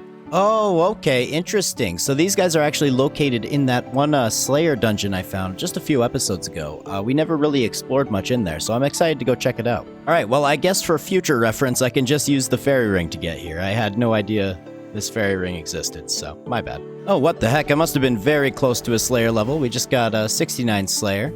These guys are super easy to kill. I don't really understand what all these drops are just yet, and which ones I'm going to need to pick up. But man, I cannot get over how cool this dungeon looks. The verticality in here is just so insane. And these guys drop so many like stackable things. I don't really know if I actually need all of them, but when something's stackable, it's really difficult for me to not just pick them up and start collecting them, so... Like, what is a neem droop? Really? You know, at the end of the day, I would really like to get into some more PVM. Obviously, the best way for me to go about that is just training Slayer and getting up a lot of my combat stats, especially my melee stats. They are severely lacking. Higher stats will allow us to kill higher level bosses, which is going to give us higher level upgrades and overall just a more fun experience. So I wouldn't be that surprised if most of today's episode did actually end up being Slayer. Wait, what the heck? This is actually huge. I didn't even realize I picked it up, but we just got the Ectoplasmator, which awards prayer XP for killing most ghosts. We can upgrade it with 100 ghostly essence. I think I have like 40 in the bank, but this is crazy, man. No way. We'll take that. No freaking way, dude. This has to be the luckiest task ever. I got an Abbey Spectre Champion Scroll, which I didn't even know there was one of these. I don't think there is in old school, right? That is insane. I'm assuming that's a 1 in 5,000? What the heck? So my Reaper task is currently 12 giant moles. I've recently switched to actually killing the giant mole on hard mode. You get a little bit better loot and a much better chance at the pet. He's only slightly more difficult. I wouldn't even say it's much of a different fight. He has a couple more mechanics and he does a little bit more damage, but otherwise it's basically the same thing. Damn, that kill we got 74 defense. Not too shabby, man.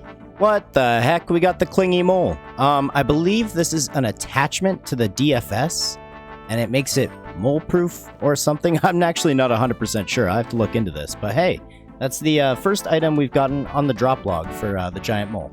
Oh, you know what? I was actually wrong. It's not for a DFS. It's for a normal Dragonfire shield. So let's go ahead and take a look here. We now have the anti-dragon shield mole. Crazy stuff, man. Man, you've got to be kidding me. I literally just finished the Reaper task, and there we go. That's the Dragon 2H sword as well. Alright, we literally just need the pet, and we are done with Giant Mole. That's kind of a crazy task. I'll take it. Hey, check it out. Iron Dragons. I haven't actually done a Metal Dragon task on here yet before, so let's give it a go. So we do indeed have the Herblore level to make anti-fires, but we're going to need Lantodimes and Ground Blue Dragon Scales. I think I have some Lantodimes, but the Blue Dragon Scales we're going to have to find. So I need to get out my Dusty Key in order to actually go to the Blue Dragons and get some Blue Dragon Scales, but I kind of forgot that I did one small favor. So we actually have the Key Ring now, which makes our life a little bit easier, especially when it comes to bank space. So not only can we pick up all the Blue Dragon Scales up here, I believe I can actually enter this resource dungeon, which will give us some good XP. There we go, 7,000. That gave me a Dungeoneering level as well. But there's a bunch of Blue Dragon Scales down here as well, apparently. So, oh yeah, look at them all. So I guess I haven't really talked about the Wilderness rework too much. I'm quite happy with it. I think it's kind of cool that a lot of the Wilderness content is now open to all accounts. You know, Hardcore Ironman really had a tough time coming to the Wilderness prior to this update. It's still extremely dangerous out here, obviously, but I'm having fun with it. And also, this new Hellhound look is just crazy, man. Dude, Hellhounds are such good XP. I had no idea I was even close to a Slayer level. That's fantastic. Level 70 Slayer. I think that's now Korask's, so not too bad. When the Wilderness Volcano randomly smacks you for almost your entire health bar. Hey, there we go. Another Firemaking equipment patch. We take those. So I kind of forgot I had these equipment patches, so I guess I can use these on the Rockshell armor to upgrade it? Yeah, look at that. Superior Rockshell. Now it's tier 65, so that is pretty awesome. I guess I'll use these on both of my Rockshell pieces. Beautiful. Dude, Duradel assigns metal dragons like crazy. We just had back-to-back iron dragons, and now I have steel dragons. I'm actually okay with that because you get a ton of dragon bones. Oh, and we got level 71 Slayer, by the way.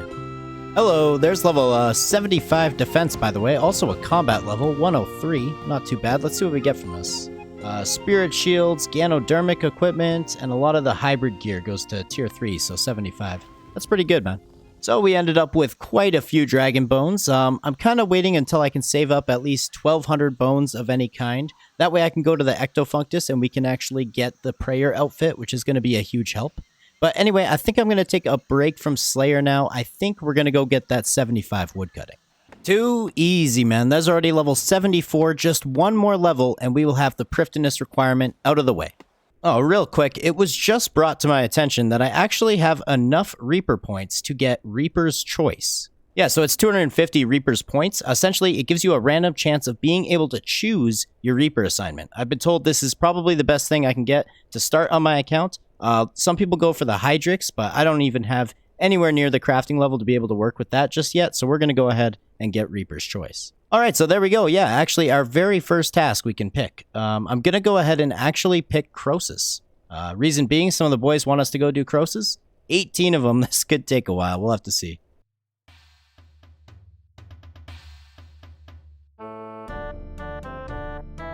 Actually, Belegas, go pray. You're higher. You're lower woodcutting. Yeah. Wrong way. That is, you are Wrong way. so Wrong way. gone, Wrong bro. way, you fucking donkey.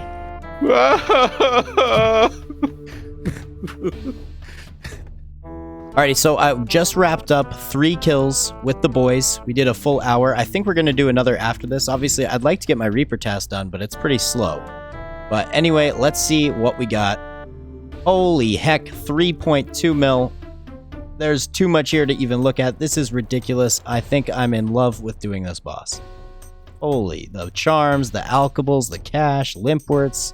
This is amazing, man. So one good thing about doing Croesus as well is that it actually trains your hunter really good, especially if you're doing the hunter role like I am. We already got all the way up to level 64. However, Croesus does use a ton of super restores. Super restores basically replace food, so we need to get farming snapdragons. I had a few snapdragon seeds in the bank, but this is going to be basically the rest of them. I'm fairly certain this is the first time we've ever made super restores on the account, so that's kind of cool. Now, one of the reasons that I'm so keen to kill Croesus, besides its amazing drops in general for Ironman and the absolute boatloads of free XP, are the rares. Crypt Bloom armor. It's tier 90 magic tank armor, widely considered some of the best in-game, due to its set effect which trivializes many bosses when used in conjunction with the spell called Animate Dead. I can't really explain too much more about this because, to be honest, I still haven't done my complete research. But just know that this armor is considered some of the most coveted and sought after in the entire game. Oh my god! There it is, boys! What the hell? Crypt Bloom boots. Is this the one you need, bro? Don't talk to me. That's right, boys. We got Crypt Bloom boots on kill count 18. Anyway, there is level 66 crafting. It is vitally important that we get our crafting up now because you actually need 90 crafting to make the Crypt Bloom boots into a wearable item. Obviously, I don't have the levels to wear it, but yeah, we just went through all our gems and got to level 66. That's going to be something I want to work on in the background now. Oh, no way. I just finished up a Reaper task, so I decided to check out War, and it turns out we actually have more than 500 boss kills, so we can go ahead and get the ability cooldown reset to go with the altar. Beautiful, man. So before we started any of the Croesus stuff, I did say I was going to get 75 woodcutting. We finally got that now. Great to get this out of the way. I won't have to worry about woodcutting as much because this is one of the requirements for Plague's End completed. Now, I think next up, I actually want to work on some recipe for disaster stuff, and to do that, we actually need to do Legends quests, so that's what we're going to work on right now. I see the Legends cape still looks much the same. It's kind of hard to believe that at one point in time, this was actually the best cape in the game. All right, all the requirements, yep, looks like we are good to go.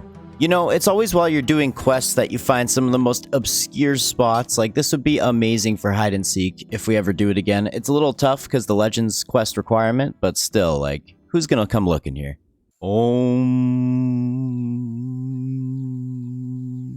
This is Legends quest for a reason, bro. Get wrecked. This quest is definitely outdated and very lackluster, and very easy. I mean, compared to the quests in RuneScape 3 nowadays, this one just feels a little out of place, I will say. A lot of the older ones do, but... Anyway, this should be the quest complete. I'm going to put all the experience into crafting, actually. Like I said, I'm kind of motivated to level up crafting. And there it is, 4 quest points. We can have a dragon square shield now, but one of the most important things is actually the clue scroll step that's in the Karazi jungle. We can now do that as well. So now we can begin working on the rest of RFD, Recipe for Disaster. The only one we've actually done so far is Evil Dave, so let's go ahead and do the rest of them. Dude, too easy. So we got ourselves a 20,000 experience lamp. Throw that into Herblore. I think that's a level 72, not too bad. And we can also buy the Barrow's gloves. Beautiful. So something actually ended up happening that I've been waiting to happen since I think almost episode 2. You guessed it right, man. We actually filled up our statue collection bag. I think for the longest time, I've just been waiting on one of the farming rocks because you don't actually get farming rocks from doing the beehives. All right, so I think now I can go ahead and add 2 plinth. This should be the entire statue. Holy crap. You get so much XP in each skill. I had no idea. This is fantastic, actually. What the... And it crumbled. Let me guess. I get to do it all over again. Alright, cool, man. That was a bunch of XP. I'm not sure what this is here. We only ended up getting 1 level, and that was in agility, but that was a ton of XP, so I'm not complaining.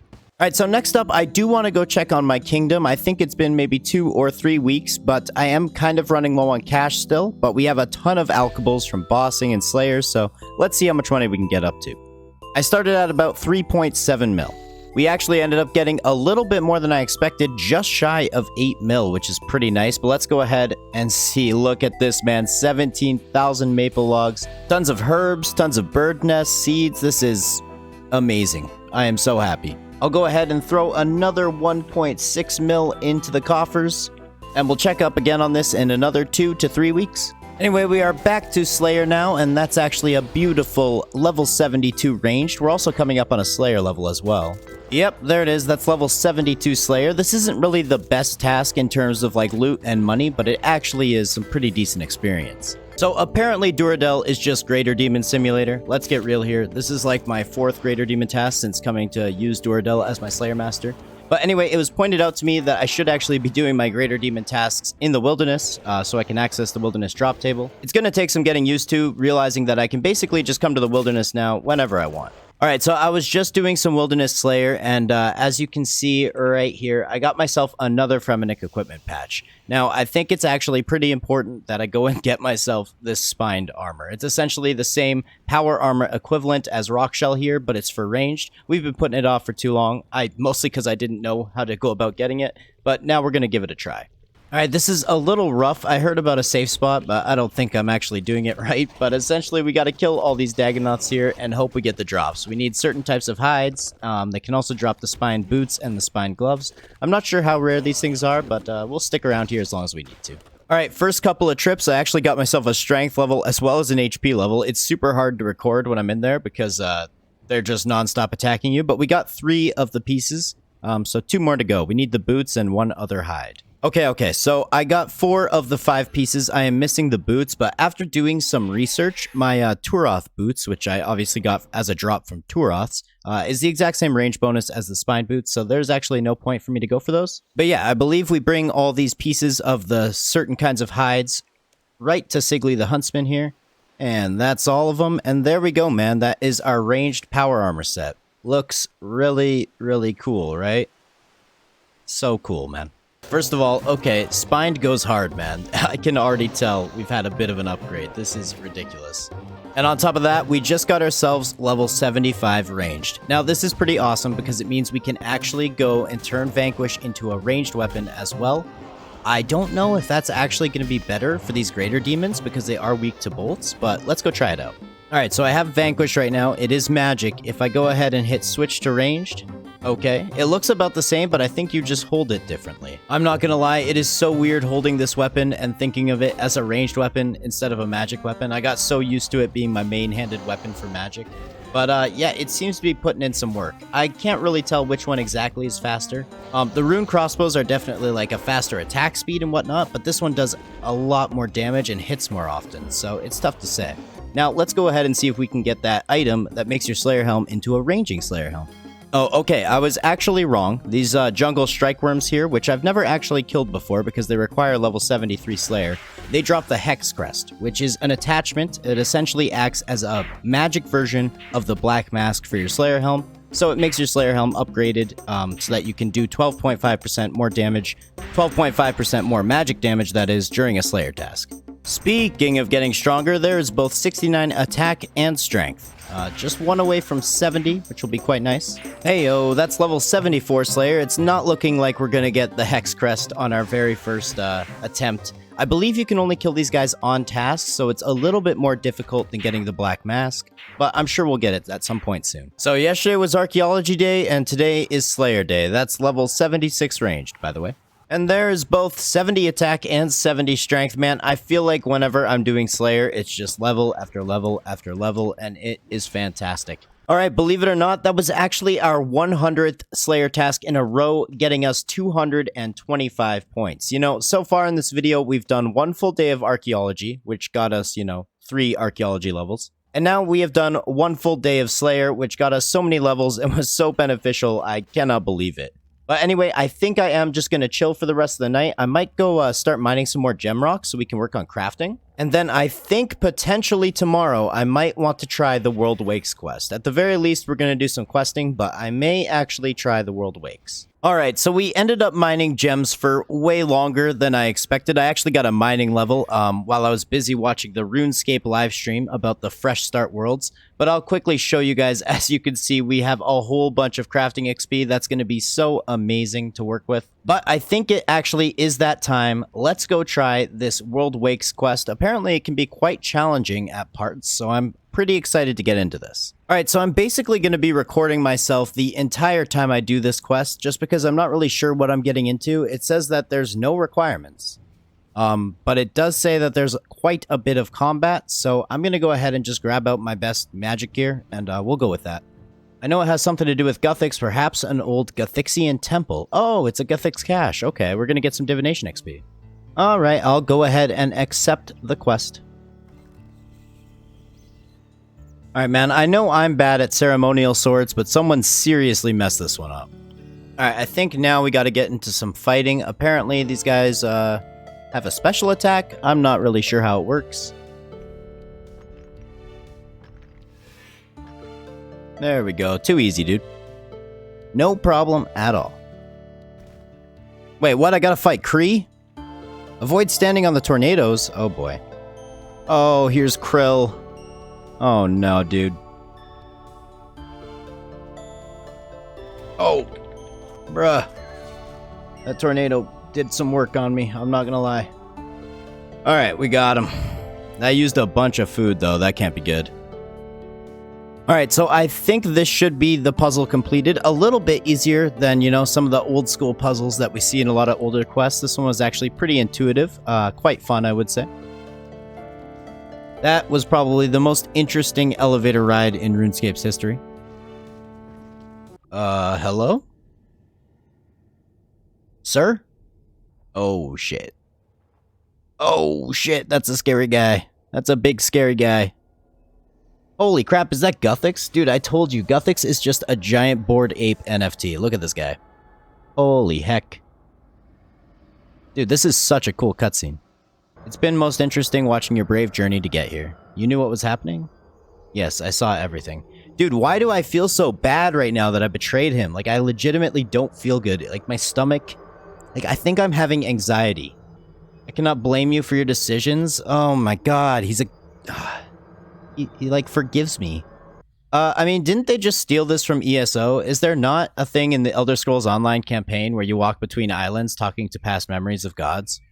Is that not a thing? I don't know. I could be wrong. You must be a guardian of this world, Waydot. Gillinor must be free. Alright, now I feel bad, so I'm gonna go ahead and press 1 here. I will do as you ask. I am such an asshole for picking Zerosian in the beginning. Dude, this is so sad. Remember your purpose, forget me. You should have these. One is a gift left by Azanadra. May they pay you in battles ahead. There we go, dude. Man, what a crazy quest. That was so insane. Yeah, I get all kinds of experience lamps here. Some of them I don't think I can actually use yet, I believe. So this quest is literally huge. You get so many abilities and things like that, and we're going to go through all of those. But there is something I want to show you guys. So this prayer lamp, I can't use this until we're level 80 prayer, so I can just destroy it and we can get it later. Now, these two static lamps, I can actually use these on combat skills over level 65. You cannot use it on prayer, and you cannot use it on slayer, but you can use it on summoning. So we're going to wait until we're level 65 summoning, and then we'll use these. Now, here's the crazy thing, the super interesting thing, is these can be used on any skill, but they must be at least level 75. If we take a look at my herb lore right now, we're 38,000 XP from being level 75, and luckily, random stroke of luck, we got ourselves a herb lore daily. We're going to go ahead and extend this, and we'll see if that's enough so that we can use these lamps. All right, moment of truth. Is this going to be enough experience? Wait, what?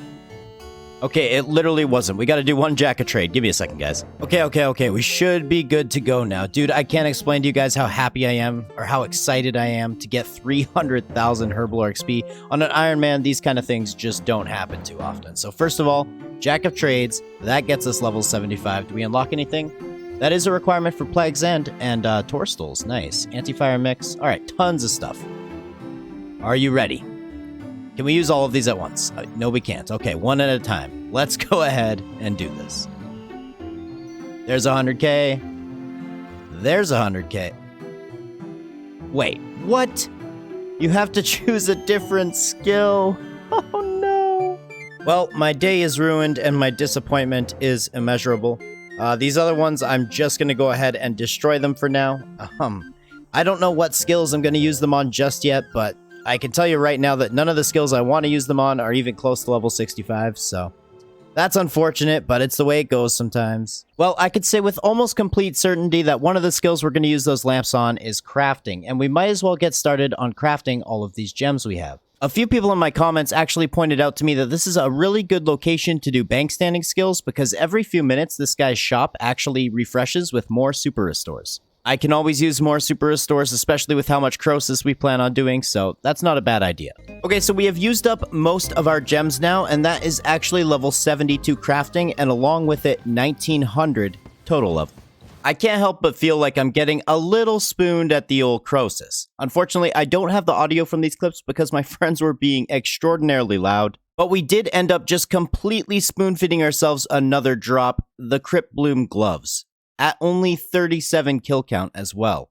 As you can see, the drops from Croesus have been flowing in so nicely, from alkables to herbs. I cannot get enough of this. We also pulled ourselves level 70 Hunter from this boss as well. So I didn't quite know what I wanted to work on next, but I just finished up a live stream, and during that live stream, we decided to focus on skills that are requirements for Prifdinus. So I ended up getting myself level 63 Dungeoneering, 63 Agility, and I think that's actually about it. But I do want to keep on working on agility for a bit. Whenever I don't know what to do in the game, this is the perfect thing to just come and hang out and relax.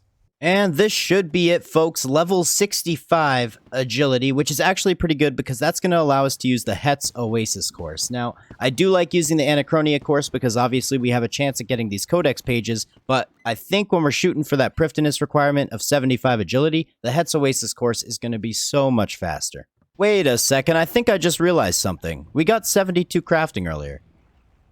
Yeah, that's the level for Onyx rings. What the hell am I doing? I'm pretty sure I can boost and make myself a Ring of Fortune, actually. What have I been doing? Okay, so we go ahead, cut the Onyx.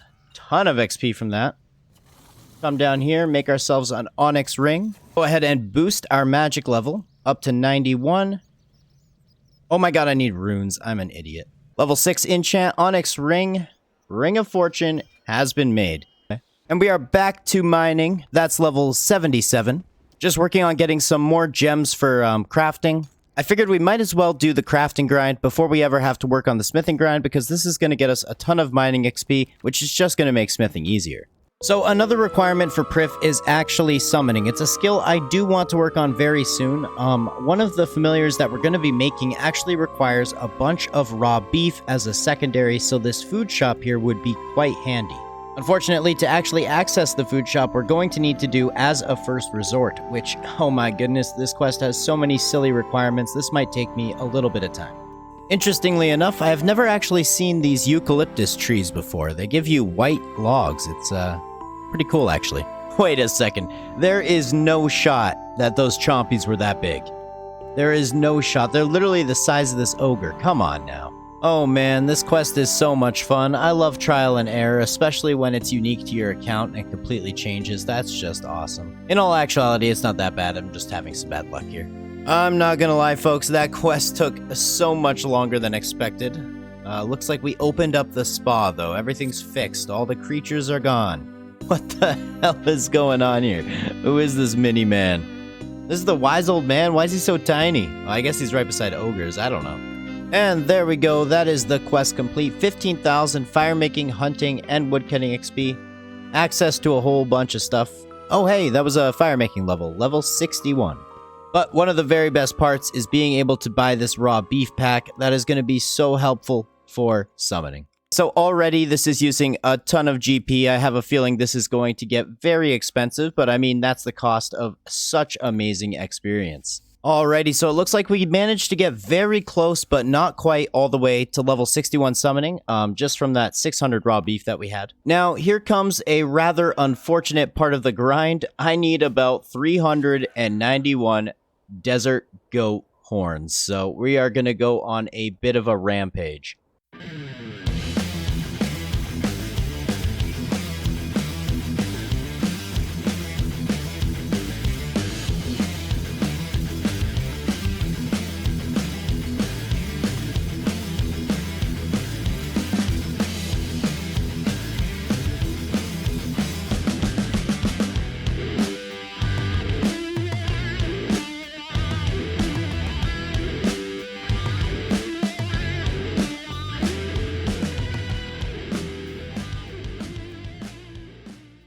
Okay, many goats later, we have just one short of 400 desert goat horns. Let's get back to summoning.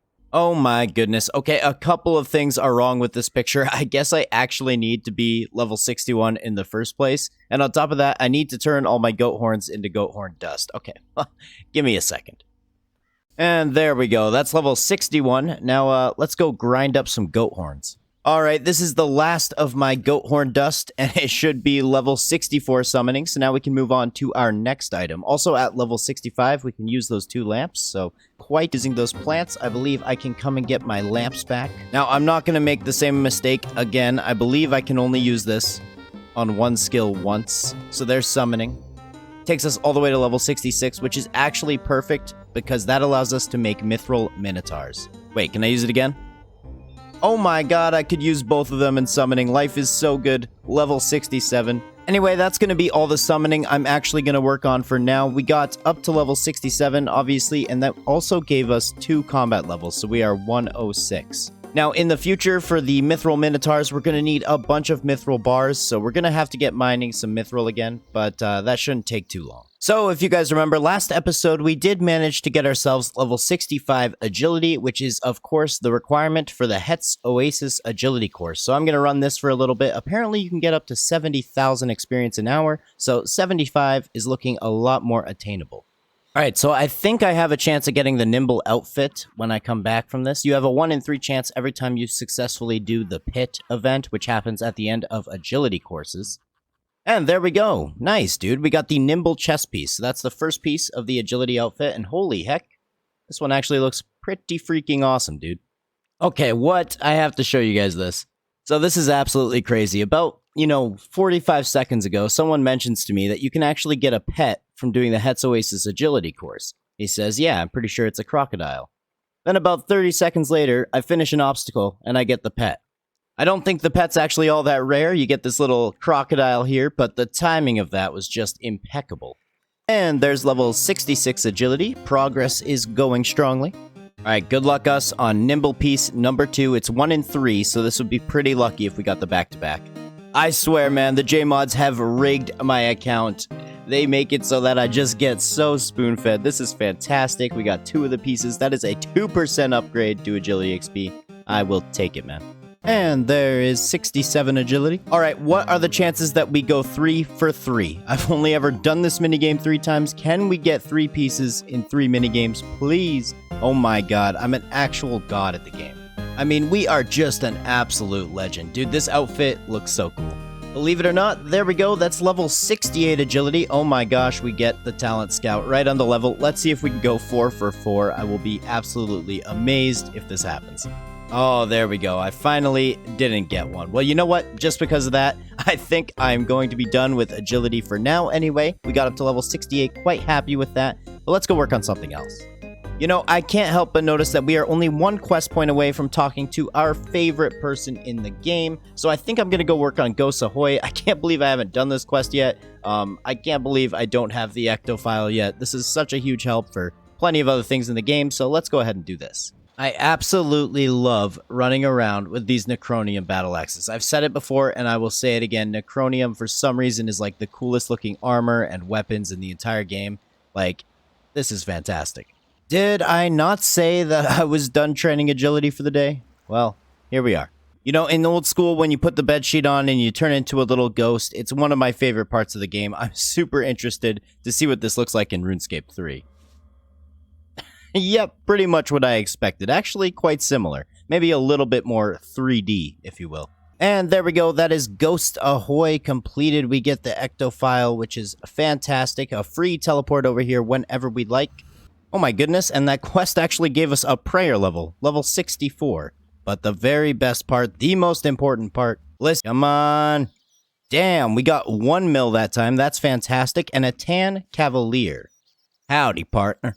So I would just like to point out that about 3.5 hours ago, I thought, you know, I would finish the next section of archaeology in the wiki. That is, getting all of these repaired artifacts that I have in my inventory. It is now just past midnight for me. I wanted to get to sleep about an hour ago, since I do have a stream tomorrow. I just can't believe how long archaeology takes, man. Okay, hold up just a hot second. I just completed a collection, and we got ourselves a lock of hair. Now, if you combine this with a Amulet of the Forsaken from Barrows, you actually get a relic power called Berserker's Fury, which acts kind of like Darok's set effect in other parts of the game. I think this means we need a second Amulet of the Forsaken, because I don't want to give up my best in slot amulet, so I think today we might actually be grinding some Barrows. So I just finished up killing some demons. I got myself 104 Infernal Ashes. Ashes are going to be really important because what I'm actually going to need in order to get the first age outfit is ashes. Because when you offer ashes to the Ectofunctus, you don't have to grind them up like bones. But anyway, this is going to be a work in progress. We do need 1,200 of them. Oh, there is one funny thing I wanted to mention, you guys. Check how many charges I have when I click this home teleport. I accidentally dumped all my Viswax into teleport charges, over 300 Viswax. It's okay because I wasn't actually going through as much Viswax as I get every day, so it wasn't too bad, but I guess we won't have to worry about teleport charges for a while. You know, I wonder if this is enough gems to get to 75 crafting, which is the Prifdinous requirement. We have 100,000 XP left in this level, and probably another 100,000 or so more in the next. Let's give it a try. Well, there's level 74. I have a feeling we're going to be just shy of 75, if I'm being honest. So yeah, it turns out we were a little short on gems, but that is a-okay because there is level 78 mining. Like I said, I want to do the crafting grind before I work on smithing because it's just going to help our mining process in the future. And there it is, folks, 75 crafting, leaving us just agility, dungeoneering, prayer, and summoning as the remaining quest requirements for Plague's End. I kind of think I want to go do some dungeoneering. So we're currently sitting at 19,000 tokens. I am going to be going straight for the Charming Imp. I don't know if getting all the way to level 75 Dungeoneering is going to be good enough, but we're sure going to try. Alrighty, so that was floor 33 completed. I think this is going to be a level as well. And there it is. Now we have to restart. We got to go back to the beginning, reset, and start on the small floors again. All right, and we are back to the large floors once again. There is already level 68 Dungeoneering. Progress is going smoothly. Alrighty, and a couple more floors down, this should actually be level 70 Dungeoneering. I cannot wait until we are 75. Unfortunately, I'm going to be done for tonight, but I think tomorrow I should be able to do the rest of this grind. I can't tell you guys how excited I am to be knocking out these Prifddinas requirements. Okay, so it is now the next day after this floor. We're going to be about level 72 Dungeoneering. But I just remembered I had these Dungeoneering wildcards sitting in the bank. And I know these might be better used later on down the road, but I figured I might as well give it a try right now. You get 50% more XP and tokens for the floors you finish. Whoa, what the hell? I have never been to a floor that looks quite like this. It's very purple in here. Oh my goodness, I think we've finally done it, boys and girls. Let's see. There it is, dude. After many dungeons, that is 75 Dungeoneering. Just barely getting that in our last large dungeon we had. Right now, I want to go see how many Dungeoneering tokens we have. I really hope it's enough to buy the Charming Imp. Oh my goodness, 105,000, just enough. It is the first thing we are buying. This basically makes it so you don't have to pick up any charms when you're doing Slayer or any kind of PVM, which is so handy. There we go, dude. I couldn't be happier. To be honest, by the end of that, I was actually starting to have a lot more fun with Dungeoneering. I was understanding all the puzzles, understanding the best strategies to go through. Not a bad skill, man. I actually don't mind training it, even if I'm just doing it solo the whole time. Wait. Dude, what? You have gotta be freaking kidding me. I have broadcast off, so I didn't even get the broadcast in my clan, which I guess is kind of good. I got the freaking Dungeoneering pet, dude. Oh my god. What? This is so crazy.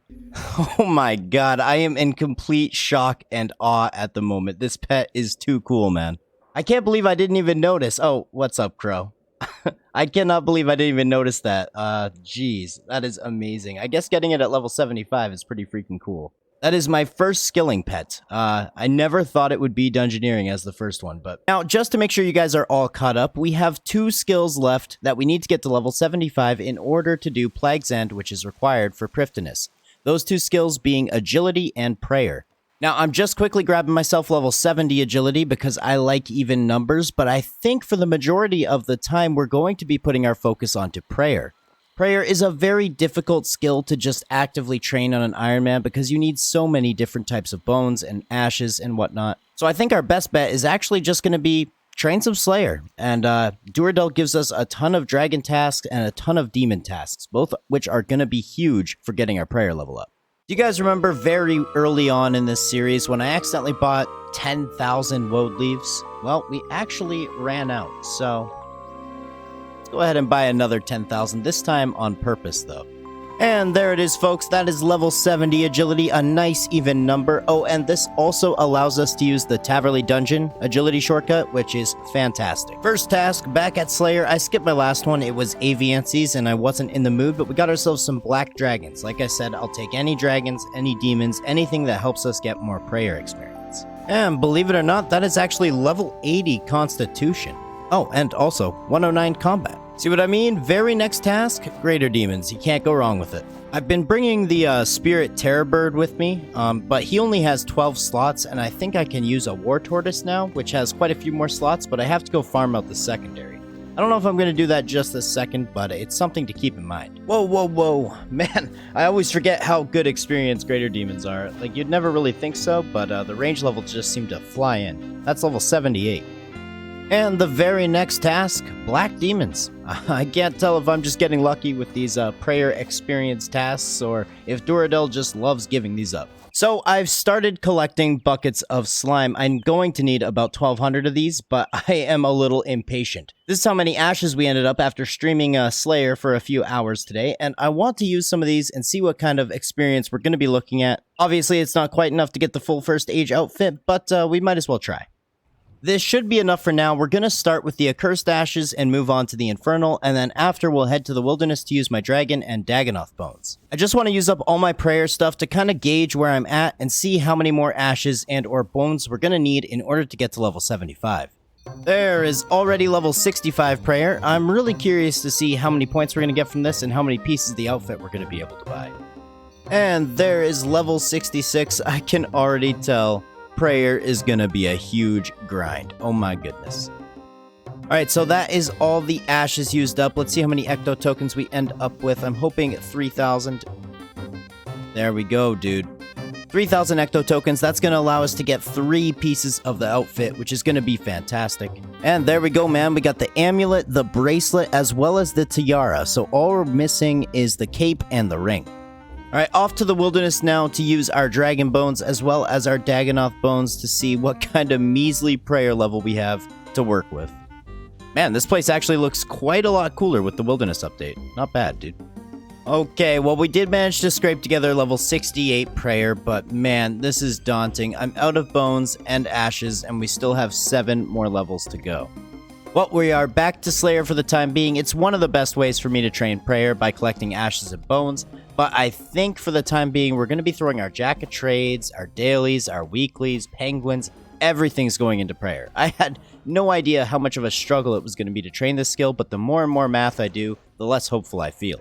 Anyway, it is the next day. It was the weekly reset, so we threw all of our penguins, all our experience into prayer. We got up to level 69, and now I'm about to commit what is basically known as sacrilege, or perhaps blasphemy, in the Ironman community. Jack of Trades into prayer, man. I told you I'm not messing around with these prayer gains right now. So just in case you guys are wondering, a really good place to actually kill a lot of dragons is at this infernal source dig site from Archaeology. We've got the bank chest over here, and if you just head north up here, there's a bunch of blue dragons, so it's a really easy way to farm dragon bones. And as you guys can see, I got myself another almost 300 dragon bones. Now, I'm going to use all these on the altar. We'll see what level we get to, but after this, I think I have another idea for training prayer. And with this new idea, it's going to be something that actually allows us to work on 2 goals at once. That's level 70 prayer. I should be able to squeeze out maybe one more level here. We'll have to see. Oh, also, kinda huge, I can use Augury, Rigor, and Piety now. Oh my goodness, and even huger, we got to level 110 combat. Not too bad, man, and we're really close to 2,000 total as well. And there it is, that's level 71 prayer. So Waydot, what's your big plan? Well, I figured we need bones to work on prayer, and we would need so many dragon bones to get to 75, it would basically put everything else on pause. Now, I don't know how feasible this plan is going to be, but hear me out. Big Game Hunter, dinosaur bones. Plus, we can work on getting the coveted Dragon Matic. However, first of all, we need 75 Hunter to even start BGH. Apparently, there's a pretty good Hunter training method I just found out about. So literally, all you do is you start your own Croesus instance by yourself. I mean, you could do this in a group or a public instance, but all you have to do is kill the Hunter node until it's dead, right? And then you leave and you start another one. So while the method at Croesus by yourself is actually pretty effective, I just got myself like a good 50,000 Hunter XP in almost no time at all. I did manage to find myself a 4-man, and it feels a little bit better, you know, if you actually have a chance of getting a drop. Alright, just finished up an hour with some of the boys. We got ourselves 72, almost level 73 Hunter. We got ourselves an Onyx, but nothing too notable. You know, this is a really silly way to train Hunter, I'm not gonna lie. I don't know if this is what the JMods intended Croesus to be used like. I literally just kill this node, teleport out, come right back, and start getting 330 Hunter XP every time you catch one of these. It's a little bit ridiculous, but what can you do? There it is, dude. Level 73 Hunter. The XP here is just ridiculous. And there it is, maybe 45 minutes later, level 74 Hunter. And there it is, folks. That is level 75 Hunter. Dude, it's ridiculous how much XP you get there. I don't know if Jagex ever plans on changing that, but I do recommend it to people trying to train Hunter. Now, we are just about set up to go do Big Game Hunter, but I am going to need some raw sharks. I have about 18 of them in the bank, I think from Glacier or something, but I need to find a way to get some more. Well, we can get caught up doing a lot of other things, but we cannot forget about our caches, man. This is going to be level 78 Divination. Not too bad. Now, like I said earlier, we need to get ourselves some raw sharks. The reason being, you actually use sharks as bait in Big Game Hunter. Now, one of the most guaranteed ways that I can think of getting sharks is actually temple trekking. There's a ton of monsters and things that drop sharks, but I'm either not at the level to kill them or I don't have the Slayer level, so temple trekking it is. Alright, so I just finished my first one. We got a blue token. Apparently this alone gets you 8 to 24 sharks, so this isn't going to take too long at all. There we go, that was already 20. Perfect, dude. I gotta say, this minigame is so old and archaic. It's crazy what you have to do. Alright, well, after a few temple treks, we got 63 raw sharks. That took like 5 minutes, so really not a big deal if we're going to need more, but I figured I might as well wait until I kind of go through the arduous process of actually learning Big Game Hunter so I understand how many sharks I'm gonna really need. Alright, so I'm basically ready to go try Big Game Hunter. I've watched a bit of a guide. I didn't realize how time-gated it was, especially for ironman, because at the first tier of dinosaurs that I can actually hunt, the only one we can go for is with raw sharks. Now, if you fail, or if you end up getting a few different kills, essentially, you won't be able to actually hunt the same dinosaur for another 60 minutes. So I'm just going to record my first attempt. It's probably going to go hilariously bad, as most things that I try for the first time do. But if things end up working out, I will do a little bit of an explanation afterwards. I won't go into full detail, but I can explain a little bit about how it works for some people who maybe haven't tried this before. I think my best bet's to go I'm going to get caught. I'm going to get caught. Alright, we failed the first one. I need to learn to preserve my surge. I don't have double surge, I don't have bladed dive, I just have the one surge, so it's fairly difficult. Okay, we are on attempt number 2 at the moment. You can stand in this tall grass here, and the dinosaur will never catch you, I guess. So this is a good spot to actually fletch the spears that we're going to need. Our very first Big Game Hunter. That only took me like 4 tries, I'm not going to lie. I'm not going to pretend like I'm a pro at this, but we figured it out. See ya later, idiot. I did not see how much Hunter XP that was, but now we can go ahead and skin him, and this is how you get your loot. Now what we are looking for is the Dragonmatic and Dinosaur Bones. No freaking way, dude. What is this? It's like killed 7? Wait a second. Well, I am completely spoon-fed all the time. 7 kill count. Oh my god. So just using up the last of some of the ashes we had, this should get us to level 73. There we go, and now I think I have enough Dragon Bones to get us the rest of the way to level 75. Alright, almost 1,000 Dragon Bones to use. The next time I see you guys, I will be level 75 Prayer. Also, I did want to point out, we just got 81 ranged, which made me look at my total level, and I completely missed 2,000 total level. Can you tell that I'm a little bit dedicated to the grind? I want Prifdiness so bad, man. And here it is, folks. Many hours into the process, we have finally achieved level 75 Prayer. That means we literally only have 1 skill remaining to have all of the requirements for Plague's End and therefore Prifdiness. Let's go work on agility. Alright, I am realizing now at this point there's actually no more reason for me to be training agility, because if you take a look here, Morning's End Part 2 actually gives you a 20,000 agility XP reward. So that's going to wrap up all of our Prifdiness requirements. Believe it or not, it is still the same day as the day I got the Dragonmatic. That was just this morning for me. And I think I'm going to challenge myself to not go to sleep until I am set in the Elf City. So we are starting off today with Morning's End Part 2. Probably my least favorite quest in all of RuneScape's history. And for those of you that are wondering, yes, this is actually still the same day that I got my Dragonmatic. No, I have not slept. Yeah, I'm not gonna lie, the Temple of Light is up there in contention with my least favorite places in the entire game. So many fond memories of this puzzle, I must say. First item that we need on the list is an Agility Arena ticket, but I just wanted to show you what this place looks like on RuneScape 3, man. It is quite old, quite dead content, but kind of cool to see. Okay, so we have our first batch of items to hand in here. None of them are very difficult to obtain, so that's nice. And I am back with the second batch of items. Oh my goodness, what a pain in the ass. And that is the Death Talisman, baby. Yep, this quest is definitely not any better on RuneScape 3 than it is on Old School. Still just as annoying, but there we go. Morning's End Part 2 completed, 20,000 Agility XP, which is going to give us level 75 Agility, which is exactly what we need for Plague's End. Oh yeah, I kind of forgot. In order to do Within the Light, we are going to need level 70 Fletching. That should only take me about 2 minutes here. Bada boom, bada bing, level 70 Fletching. Alright, the quest is started. It's going to be interesting to see what direction RuneScape 3 takes the elf storyline in, since it's got to be a little bit different from old school, right?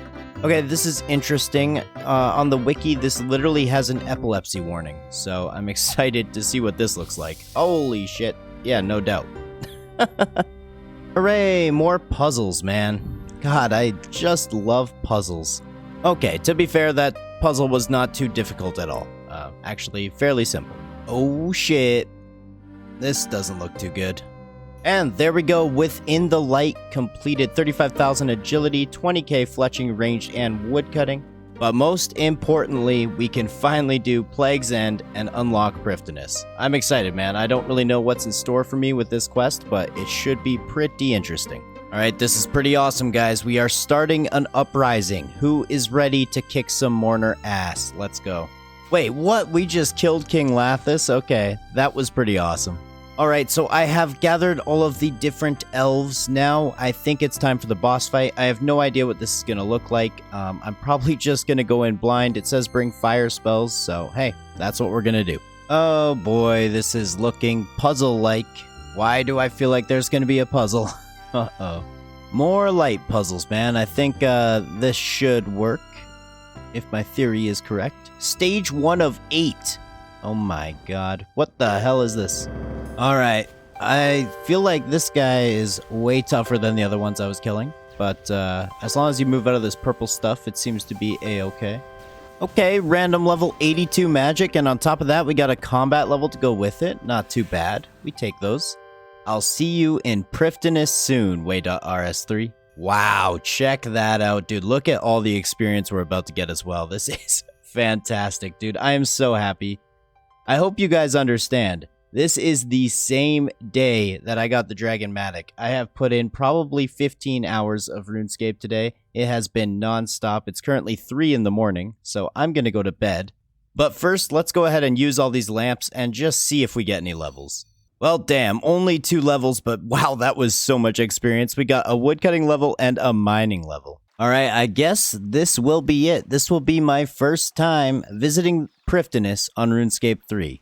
Yeah, so I've seen like screenshots and stuff. Unfortunately, it's pretty tough to avoid. I mean, this is basically what you would expect from an elf city, but it's a lot cooler looking than old school's Prifddinas, I feel like. I feel like this one has a lot more verticality. Everything's like kind of up in the air and lifted, whereas the old school version kind of feels more like a village and less of an actual city. Anyway, folks, we will take a more in-depth look at this tomorrow, but for now, I think I'm going to go to sleep. Alright, folks, it is the next day. I've done a fairly thorough look around Prifddinas at this point. There are lots of elves to pickpocket, which can be super beneficial, especially if you have 99 thieving. But I'm kind of finding that most things I can't really participate in just yet. It's like I'm always just a couple levels away. For example, this Crystal Flex Sandstone, I am 2 mining levels away from mining this. It's kind of like a daily. I guess you want to do this every day.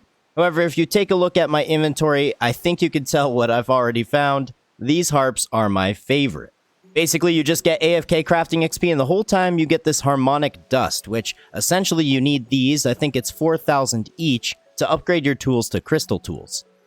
So I currently have a ton of herbs. This is just from PVM, from Croesus, from Glacier, tons of things. So I think I'm going to work on herb lore right now. I really want to get up to 85 herb lore in order to make super anti-fire. I actually right now have a Reaper task for the QBD. There it is. Took a bit of work, but that's level 81 herb lore. Sarah brew time. Okay, so I just made up all the Sarah brews. We didn't get another level in herb lore, unfortunately, but I also went and grabbed some phoenix feathers. Now, if I get this boost, I will actually be able to make super anti-fire, so I'm going to go ahead and try right now. Alright, we got one last attempt here, at least with the spices that I had left over from the Evil Dave's quest line, so let's see. 85, let's go! Super anti-fires, hello! I hope this stays for a second so I can make a few more. There we go, man. It's going to be so nice to have these. Now we can finally go try QBD. I'm probably going to use all of these up just learning QBD, but hey, at least it'll be something different to try. A little overwhelmed, but also slightly confident. I have a feeling we can do this, but it's going to be tough. Like usual, I am just going to record the full kill, and we're going to see how well I do. I am bringing a familiar. It said to bring a combat familiar if you have one, so you might as well. So now I heard there's a trick where you can walk backwards and then walk through. Okay, we messed that up. But good to try, good to try. All right, let's try this again. No. My guy just stayed in it the whole time. That was awful. Yeah, anytime those ghosts show up, you gotta walk through them, I guess. And attack them afterwards. All right, I gotta teleport out of here, man. We're so close, bro. I did it! Oh, God. Wait, I just hit this, right? And we're good to go. Defeat the QBD. Bro, we did it. Third try. Oh, my God. What the heck? I did not think I would get it this quick. That was awesome, dude. All right, so I guess I go down here. Okay. Oh, you get a whole chest to yourself. This is pretty badass. Let's see what I get. We got a Dragonkin journal, 120 magic logs, some dragon bones, and some Cerebrews. Not bad, man. 107k. And there we go. Kill number 2. That was a close one. I'm not even gonna lie. All right. Can the spoon dot continue? No, sir, but 50 grimy lantidimes. That's really good for anti-fires, I believe. What the hell? I got a new personal record, an improvement of almost an entire minute. That was easily our best kill so far. Hey, those are cooked rocktail. That's what I'm talking about, man. Snapdragons. Oh my god, this boss just gives you all the drops you want. Oh my goodness, we're gonna go plant these right now. And that's level 70 farming, by the way. Always nice to get a farming level not at the Beehives. Alright, I'm kind of addicted to this boss, but we do have one problem. I'm seriously running out of food. So after this kill, I think this will be my 7th. We actually need to go fishing and go cooking. It's no joke at this point. What? No way, dude. On my very last kill, we get the Draconic Visage. I have no idea how rare this actually is from QBD. I'm assuming it's a little bit less rare from like normal dragons, but dude, that is so awesome. What are the chances? Kill number 7, baby. That seems to be my lucky number. So I have been AFKing fishing for altogether too long. We are almost level 74, and we actually started with level 71. I'll show you how many raw fish we have in the bank. 2,000 souls, 1,300 catfish, and we were able to start getting beltfish. So we have another 650 of those. I'm not sure what cooking level this is going to get us up to, but it's going to be a ton of experience. So we're about 25% of the way through cooking all of our food, and to top it off, we're actually level 75 cooking. This is starting to sound a lot like my YouTube analytics. By the way, about 75% of the people watching this video are not actually subscribed. So, hey, just go ahead and check. I don't know. Do your thing. That's level 77 cooking, and we've still got something like 1,000 fish left. Holy heck, after many hours, I'm gonna have to call it for the fishing and cooking today. I finished up with all the catfish and all the desert soul. We have over 3,600 food to use. Tonight, I'm going back to QBD, and I couldn't be more excited. Good luck me, good luck me, good luck me, good luck me, good luck me, good luck me. What the hell? I got a dragon spear. That's a rare drop table, right? That's the first dragon spear on the account. Alright, that was actually our 20th QBD kill. Hey, there we go. And on the 20th kill, we get ourselves the first crossbow piece, the Royal Frame. Look at that, man. That is awesome. Alright, if everything goes right here, I should beat my personal record by actually quite a bit. There we go, man. An improvement of almost 14 seconds, down to almost 2 minutes and 30 seconds. Not bad. And there's 25 QBDs completed. Beautiful, man. Picking ourselves up the 4th Dragonkin journal. That is all of them. So I think 25 kills is a good stopping point for now. It's a nice even number. Don't worry, I'm very motivated to go back, especially now that we already got a piece of the crossbow. But now we are level 111 combat, and that means we have access to a new Slayer Master, Citadel. So I want to go check him out. Alright, so I believe we can go up here, and Citadel should be up here, and we can get our first task from the new Slayer Master. Let's see what we get. Dust Devils. Okay, I guess. So there is level 79 Slayer coming up on an attack and strength level soon as well. And there we go, man. That's level 73 attack and strength. Hellhounds are so good for XP, it's kind of crazy.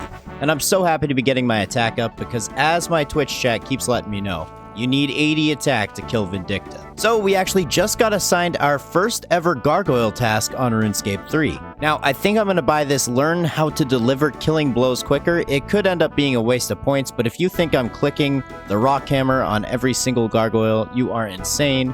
So, whatever. There we go. Also, this is kind of brand new to me, but I guess Citadel here has her own dungeon. Now, apparently when you kill monsters in this dungeon, they have a chance of dropping something called a Ferocious Ring, so I should have been killing Hellhounds in here. Ferocious Ring not only gives you teleports to Citadel and this dungeon, it also allows you to do plus 4% damage while you're fighting monsters inside the dungeon, so not too bad. How in the hell do you go to your very first gargoyle task and forget alch runes? I mean, it's all a little different. Killing gargoyles with magic kind of feels weird, but how did I forget alch runes, man?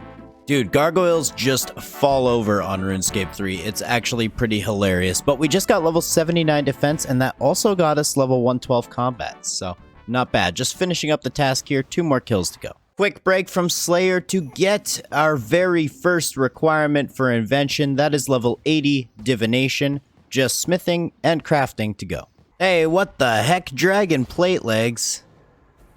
Nice, dude. I mean, technically, I think the rock shell is better power armor because I have it upgraded, but still kind of cool to get. Always cool to see some dragon plate legs. So I decided to take a break from doing Slayer all day. Even though Slayer has been going great, I like to do a bit of PVM whenever I can. And especially whenever some of the boys are down to come along for the ride. Today, apparently this was an excellent idea because believe it or not, on just kill count 89, something amazing happened. We got ourselves the Lang Artifact, which is an item used to upgrade a pair of T90 gloves later on in the future.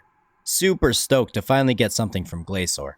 Anyway, it is time I finally stopped putting off smithing. As many of you know, I absolutely despise this grind, but we need to get our smithing to level 80. It's one of the skills required to unlock Invention. We've already got Divination, and crafting is just going to come passively, so I just got to bite the bullet and train a bunch of smithing. I don't know if we're going to do it all in one go, but we're going to try and get as much done as I possibly can. And there's already level 74 smithing. We had a bunch of bonus XP left over in this amulet from doing all the Dorix tasks, so that definitely helped. I think once we're level 75, we're actually going to use one of the lamps from the World Wakes, and we'll see what level that gets us. Smithing is a grind. I actually just realized I can do the last 2 Dorix tasks. Anything to make smithing faster. Let's go ahead and do these. Alrighty, we fixed the Warhammer, and this is Dorix task number 7 completed. 12,000 smithing XP and 36,000 more charges on the amulet. That's a bunch of bonus XP. Let's go do the last one, number 8. Okay, apparently I need to investigate this tree stump. Bro. Did a banana seriously knock me out? A single banana? Oh my god. Alrighty, well that's 20,000 smithing XP. It's 60,000 more bonus XP, which is fantastic. P.S. Sorry about knocking you out. No hard feelings? Jesus. Hey yo, we just finished up a Mithril Ceremonial Sword. We 100%ed it. I've never actually had one of these before, but that got us to level 75 smithing. I'm just gonna finish up this inventory of gauntlets, and then we can go use that lamp. Alright, we might as well go ahead and grab our remaining lamps. We have 2 ancient lamps left. One of these is going to go into crafting. 100,000 experience takes us to level 78. Looks like we're still 100,000 away from 79. And we'll put this one here into smithing. Taking us to level 76. Still quite a ways off 77. So now that we've unlocked Prifdinus, I've been kind of just aimlessly playing the game, and I need to set myself another goal and another quest line to work towards. And I think that quest line is going to be the Temple at Sentistan. This quest is going to allow us to unlock Ancient Curses, which allows us to use the Deflect prayers instead of Protection prayers. And also down the road, that obviously gives access to Soul Split as well. Now, in order to do this quest, we first are going to need to do Devious Minds, which requires Wanted, and then the Curse of Arav, which has a whole bunch of quests that we need to do first. Anyway, this should be the quest completed. Low-key took way longer than expected, but, you know, 5,000 Slayer XP, and this should actually be Devious Minds completed. 5,000 Fletching, Rune Crafting, and 6,500 Smithing XP, not bad. The next quest that we need to work on is Defender of Varrock, and obviously for that we're going to need Garden of Tranquility. Quests like these have such silly requirements, it's such an old quest, we'll see how this goes. And there we go, Garden of Tranquility completed. Activated Ring of Karos, 5,000 farming XP. Not too shabby.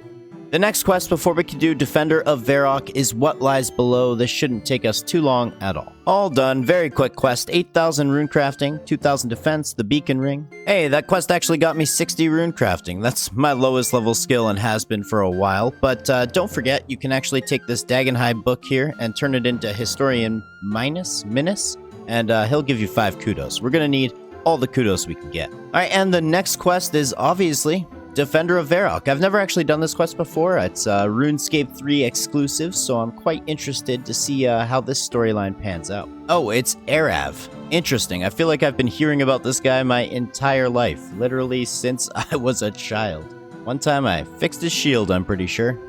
Huh, cool. Oh, this is the material cache for Gold Rune. Holy shit, I've been looking for that forever. I had no idea you found it during this quest. Reldo low-key looks like every Redditor ever. Alrighty, so we saved Varrock from the zombie invasion. That was an awesome quest. 15,000 hunter, mining, smithing, defense, a little bit of an agility XP. Also 251 quest points. You know what that means. Duel, dead. Tier 3 dice, baby. Let's go! Hey, a Zamorak plate body, rune plate body. Dude, that looks sweet on here. That is awesome. I love how with my Ghost Speak amulet, it looks like there's horns coming out of it. That is way too cool. What the hell? Okay, I love how they haven't changed this, even with the updated player model. Oh man, that is fantastic, dude. We are gliding. And there we go, that's the quest completed. 8,000 agility, 4,000 strength. On to the next one. Next quest we need to do in order to do Curse of Arav is Shades of Morton. And man, sometimes these boss portals just come in handy like you don't even know. And there we go, that is Shades of Morton completed, and I believe that's all the quests we actually need for Curse of Arav. Let me quickly check here. Oh, never mind, I was completely wrong. We need to do Missing My Mummy. Not quite sure what this quest is about, and apparently we need to do it the full way. It needs to be 100% completed, so I'm not really sure what that means, but we'll see how it works. And there we go, that is the quest completed. 7,000 Constitution XP. Interesting. But that is all of the requirements for the Curse of Arav. So it looks like in order to do Curse of Arav, you actually need a mithril grapple, you know, with the crossbow. But apparently there's a version that you can actually put on your tool belt. So we're going to make that really quick. There we go. Okay, so now we have the enhanced grappling hook. Dude, making that from scratch on an Ironman is ridiculous. There's so many like different things you got to make, but that is awesome. So now it's on the tool belt and we don't have to worry about it. Wait a second, that statue doesn't look like a statue. Monthly reset, I completely forgot. Hell yes, dude, I love monthly reset. All right, time to put this tool belt grapple to the test. Let's see. Sick, dude. We are literally in Spy Kids right now. What a mission. And there we go, that is Curse of Arav completed. We get a whole bunch of experience here, it's kind of ridiculous. No levels though, but I think the only thing actually stopping us from doing Temple at Santistan is Museum Kudos. Let me take a look quick. Yep, that's all the requirements. We just need 125 kudos, which shouldn't be too difficult to get. I'm going to look into that right now. Only took us a couple of minutes, and that is 133 kudos, so now we can finally go start the quest. Wait, dude, what? You have to go kill Barrows Brothers for this quest? I geared up for combat. I had no idea I was just going to be going to Barrows. That's kind of cool. Maybe we'll get ourselves the amulet while we're at it. It's kind of awesome. Alright, so apparently I'm supposed to get a Barrows icon, it's called. I'm not sure if you get normal Barrows loot along with it. I think you do, though, so imagine we get the amulet. Imagine, dude. No such luck, but we did get the icon, so we can continue on with the quest. Alright, Ice Demon down. Give me the Frostinghorn. Alright, here we go, man. I believe that is Temple at Santistan completed. Look at all that experience. Oh my god, but the most important part is 76 prayer, actually. That's the most important part. No, do I pray here? I must read the ancient hymn. Okay. Beautiful. Achievement. We like it. Give me curses. Yes. Look at that, dude. Now we get deflection curses. Now these actually deflect some of the damage back to the attacker. So they're basically exactly the same as protection prayers, except you also do some damage. But I mean, the most important part of this is soul split. Obviously that requires 92 prayer, so now we have some more motivation to level up our prayer. Combat lamps can be used on summoning. Oh boy, you love to see it. There's level 76 summoning. And this can go into anything, so of course, herblore. Beautiful. There is level 81 mining. Normally that might be somewhat insignificant, but for us, this actually allows us to do the sandstone daily in Prifddinas, and I think there might be another spot as well. I don't know too much about it just yet, but I know 81 mining was the requirement, so nice to get that out of the way. As we all know, the smithing grind is the hardest part for me. I love the mining and smithing rework, but grinding out smithing is an extremely boring, very AFK process. I'm not gonna lie, I've put a lot of kind of dailies and weeklies into my smithing in order to get it to level 80 as soon as possible because I really want Invention. So we're definitely gonna get 80 smithing today, and then I guess I'll go sit at the harps and we'll get 80 crafting over there, which should allow us to actually make a crystal tool, I think. And there it is. I told you, man, we are not playing around. That is level 80 smithing. Another invention requirement knocked out. All we need now is 80 crafting. Now, while I would love to continue smithing and make myself my Bane armor and tools, I am much more interested in getting these requirements for invention. And hey, we actually got our Citadel to tier 5. I didn't realize this place could get so big, and I didn't realize you could get free crafting XP. I mean, crafting XP isn't too hard to come by, especially with the harps, but might as well help the clan in the process, right?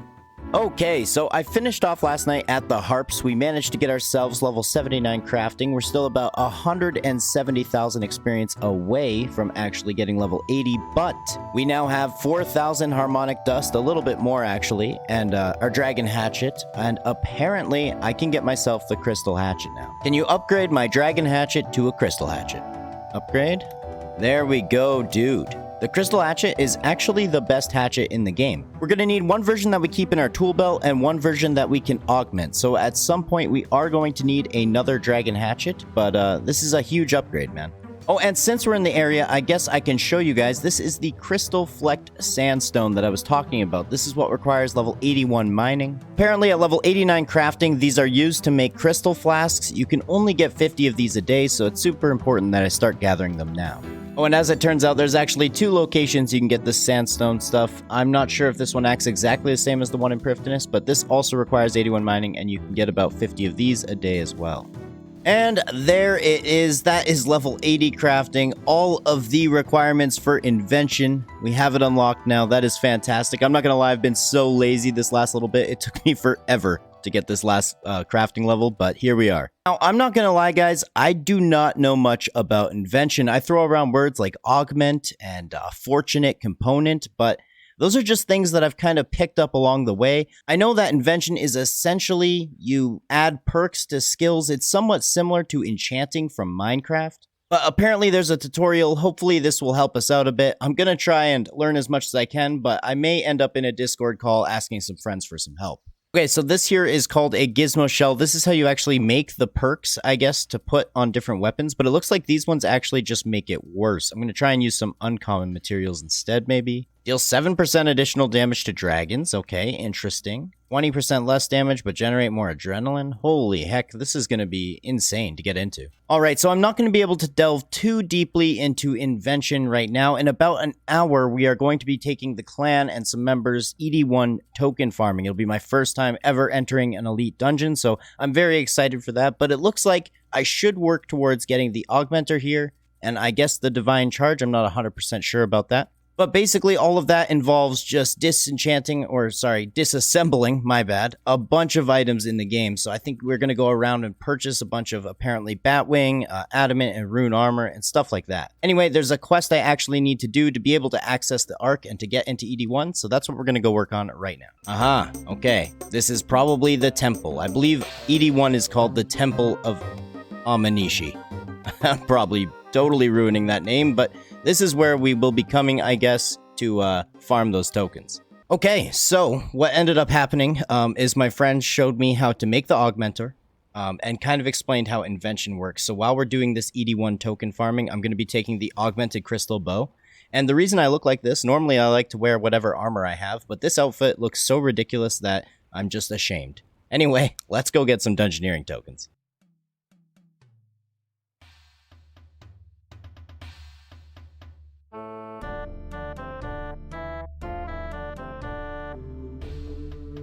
Alrighty, so this is what it looks like. Essentially, we scouted a dungeon that has the correct amount of bosses and in the correct area.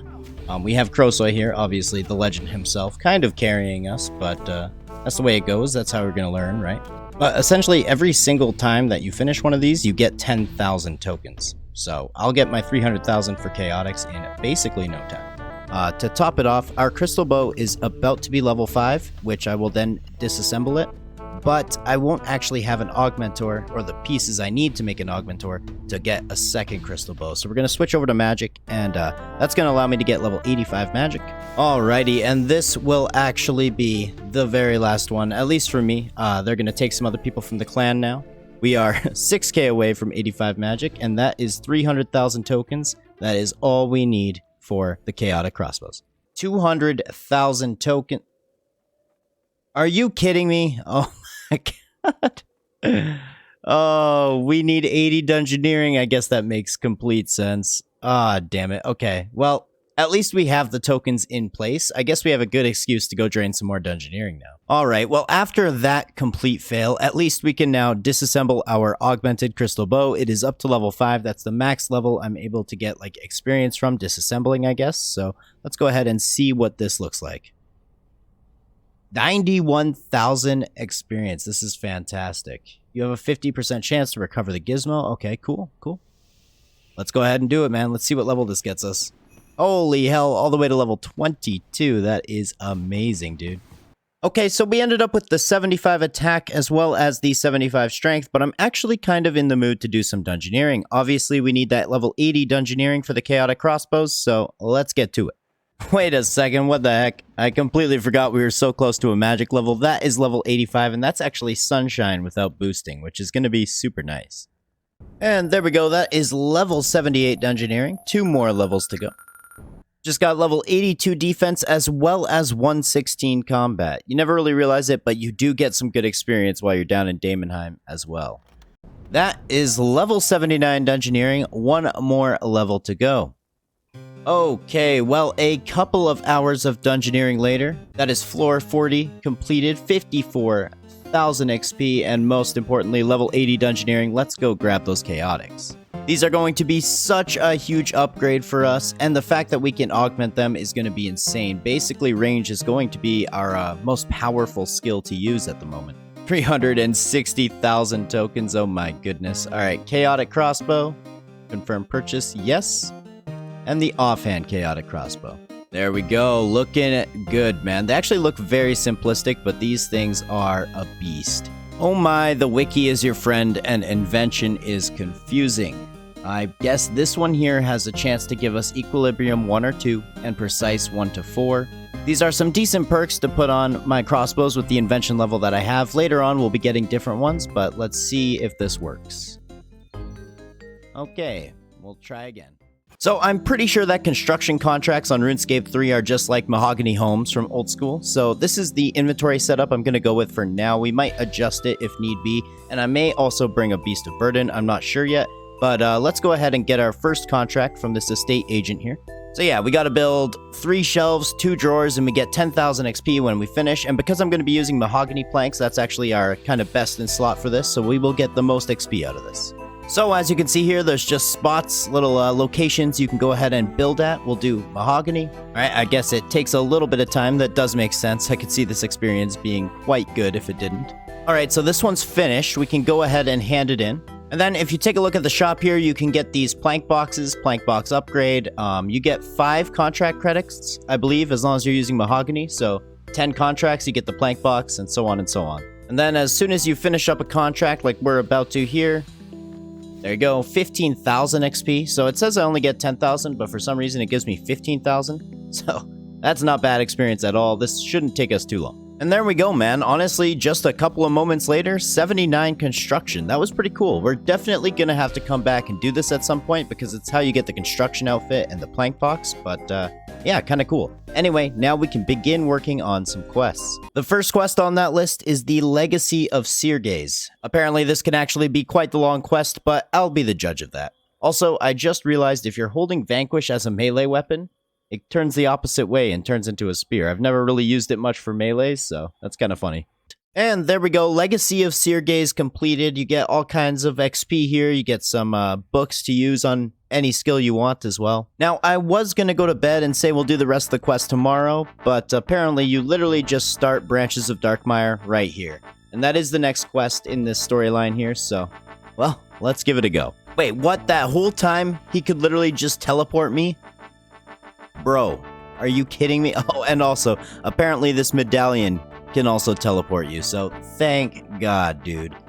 I bet this quest still has me running around this place like an idiot, but at least we have a little bit of tellies now. Why is Nessie level 424? Dude, how many strength levels do you have to be level 424? You should get some new fashionscape, dude. You should watch my competition video. Oh, okay. This makes more sense. Actually, the fashionscape's looking pretty good, dude. I would rate this maybe a 4 out of 10. Showing a lot of leg, though. Maybe a little bit too much leg. This puzzle is driving me nuts, but we will figure this out. But oh my god, I keep clicking in the wrong spots. It's so annoying. Okay. Once you start getting the hang of this puzzle, it's not so bad. But originally, it was completely throwing me off. Alrighty, I guess I'm ready for this fight with Mr. Vanstrom. Apparently this fight can be a little bit difficult, so I figured I might as well record the whole thing. He's gonna say some stuff, we're gonna avoid some stuff. It shouldn't be too bad. And there it is, man. XP tome with 3 50,000 XP chapters, and look at all that experience. Let's see if we get any levels off the bat. Okay, we don't, but we're definitely going to get a Herblore level. Yep, there it is, and that's level 85 Herblore, which means, actually, we do not have to boost for super anti-fires, which is fantastic, man. Hey, guys? I have a problem. It is not the next day, and I think I'm gonna do this quest anyway. Is this what addiction looks like? I should be sleeping right now, but the allure of finishing this quest line is too strong. I'm having too much fun, so let's give it a go. I sense more puzzles similar to this in my future. Or I'm just looking at the guide, one of the two. Where did Zaphalan go? What the hell, man? Holy man, when did this quest come out? Like, this area looks so badass, man. This is so cool. Minus the little glitching happening there, but wow, this is impressive. Wish me luck. Oh boy, here we go. How many times do you have to fight this guy? Oh my god. At least it gives me full food again. I'm not too concerned. Oh my god, it's gonna be so close. Please don't kill me, dude. Please don't kill me. Get a hit off. Yes. Thank goodness, man. Holy crap. Wow. There we go, man. That is Lord of Vampirium completed. You know, kind of a sad ending to that quest, if I must say.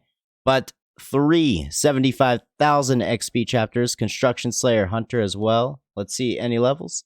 No, of course not. Why would we? But we can put this all into Herblore. Not quite a level, but almost to 86 Herblore. Not too bad. And of course, the reason we did this, Sunspear. I'm not sure how you change this or what you need to do. I kind of need to figure that out still, but for right now, I'm going to go to sleep. I'm standing here because this reminds me of my early days. Because I am a complete and utter noob. Okay, do you understand? I thought this entire time that Lord of Vampirium was the last quest. It's not. There's one called River of Blood, and that's the quest that makes the Sunspear good. And we don't have the levels. I mean, we're not far off. Firemaking won't take long, fletching won't take long, but we do need to get level 78 attack. I'm going to bed, man. I'm so unhappy about this. Alrighty, well, hello, it is me, it is the next day. We just finished up a live stream. I'm not gonna lie, I didn't record much of it because I was a little bit embarrassed that I kind of forgot about the River of Blood thing, so I just wanted to send all the requirements for that quest as fast as possible. So, we got myself 78 attack, I did that in the Abyss, it didn't take long. I got myself 75 fletching, we were only level 73, that took 30 minutes. And then on top of that, we've just been working on firemaking. This bonfire here makes it very simple. We're currently about halfway to level 71 firemaking. We started at 63 this morning, but it is my intention to complete this quest line by the end of today. And a few hours later, that is level 75 firemaking, only one more level to go. Man, today's been a grind.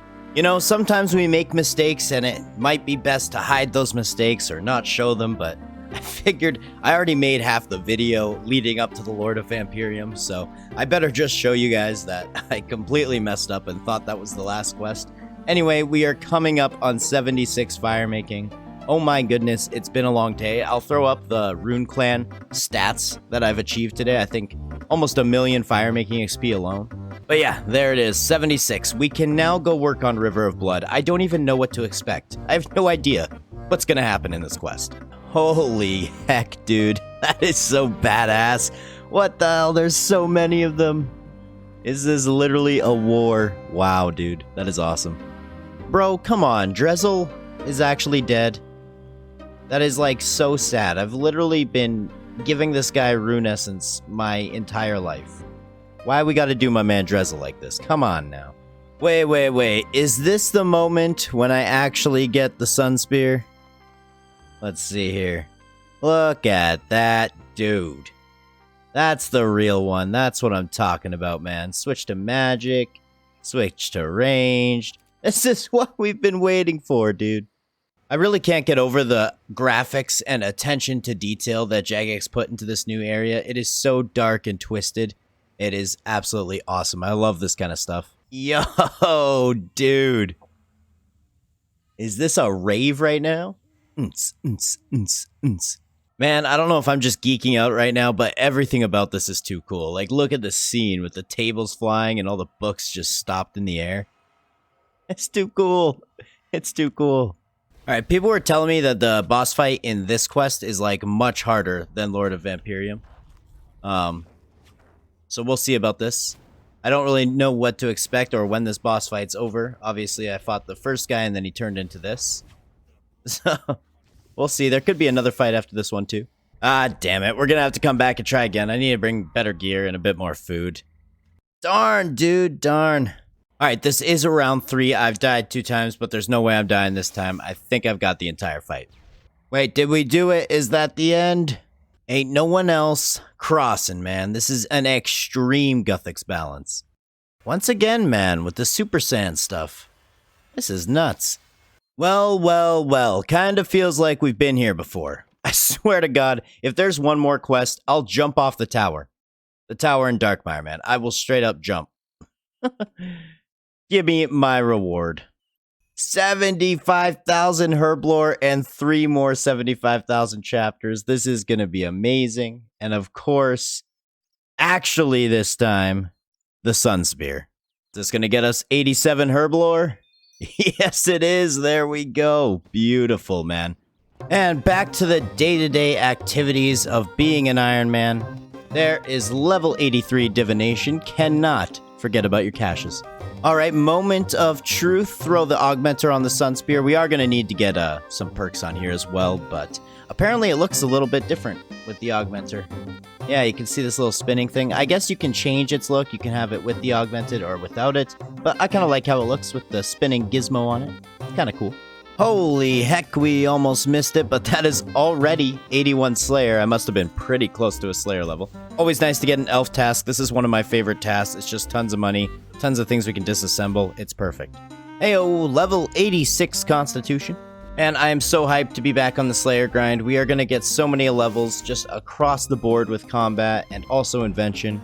I finally feel like the account is getting to a respectable spot. Like, soon we're really going to be able to delve into some PvM. Oh, no way. There we go. So our Sun Spear is now up to level 10. I think that's the highest level I can go right now. Later on, we'll be able to go to level 12.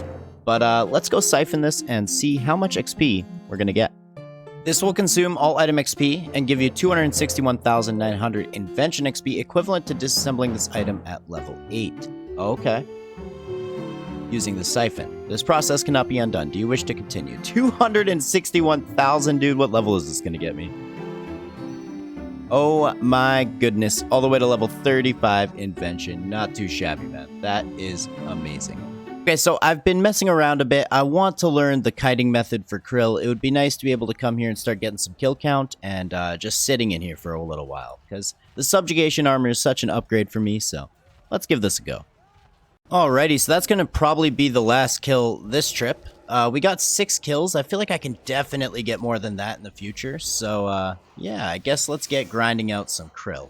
I know it's not like hyper efficient. Chances are I'm not going to be getting a drop, but, you know, might as well try our best. Okay. I've spent a little bit of time here. I am getting better every time. I believe that was my 8th or 9th kill this trip. I'm not 100% sure, but, yeah, not bad, man. We're probably going to be doing this all the time. I guess I can do a sped up kill here just to show you guys kind of what it looks like. I'm just kiting around, so I run around the 4 corners, keeping my auto attack and pressing abilities in order to keep attacking krill. It's pretty fun, actually.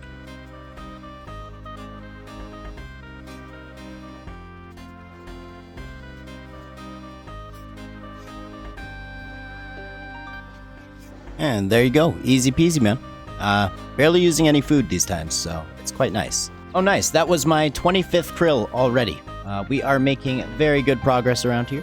Bro, come on now. These War Priest drops are such a troll. Like, I hear the ting, and then my heart jumps into my throat, and I'm all excited. I'm like, please. But no, it's just this hybrid armor. That's okay, though. And there it is. That is already 50 kill count. We're probably going to be spending a lot of time here, so no drops yet, but we are officially in camping mode. Alright, full 2.5, maybe 3 hours at Zammy completed.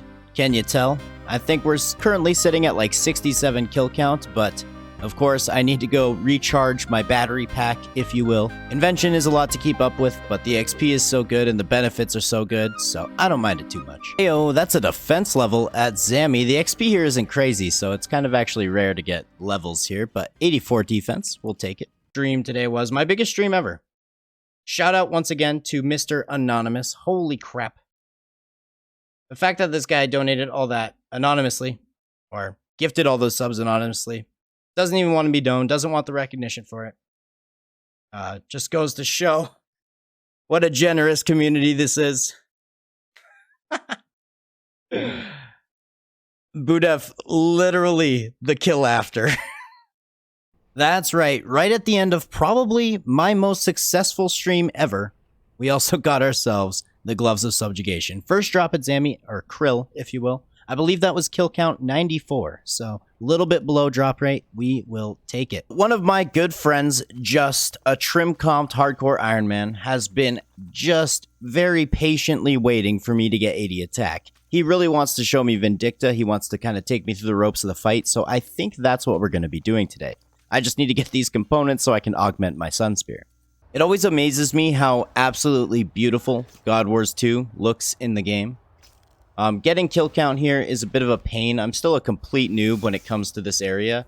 I've got this Abyssal Demon attacking me. I literally cannot do damage to it. I guess I need Zero's kill count for Vindicta, so... You know, give me 10 minutes, okay? We'll get there. Bro, what the hell? Alright, 88 Constitution and 118 Combat. That came out of nowhere. Alright, so here we are. My friend Just is kind of tanking right now while explaining the fight to me, and then afterwards we're gonna go and try for a solo kill. That's kind of the goal here. I don't want to just be getting carried the whole time, but seems fairly easy so far. We'll see how it goes when I try this solo. Alright, we're just gonna jump in and try. This could be horrible, or it could be okay. We'll have to see. This is the first half. We're gonna do horrible DPS. Hopefully it doesn't take too long. Ah, damn, one of the ranged hits got me. Okay, this should be an easy fight.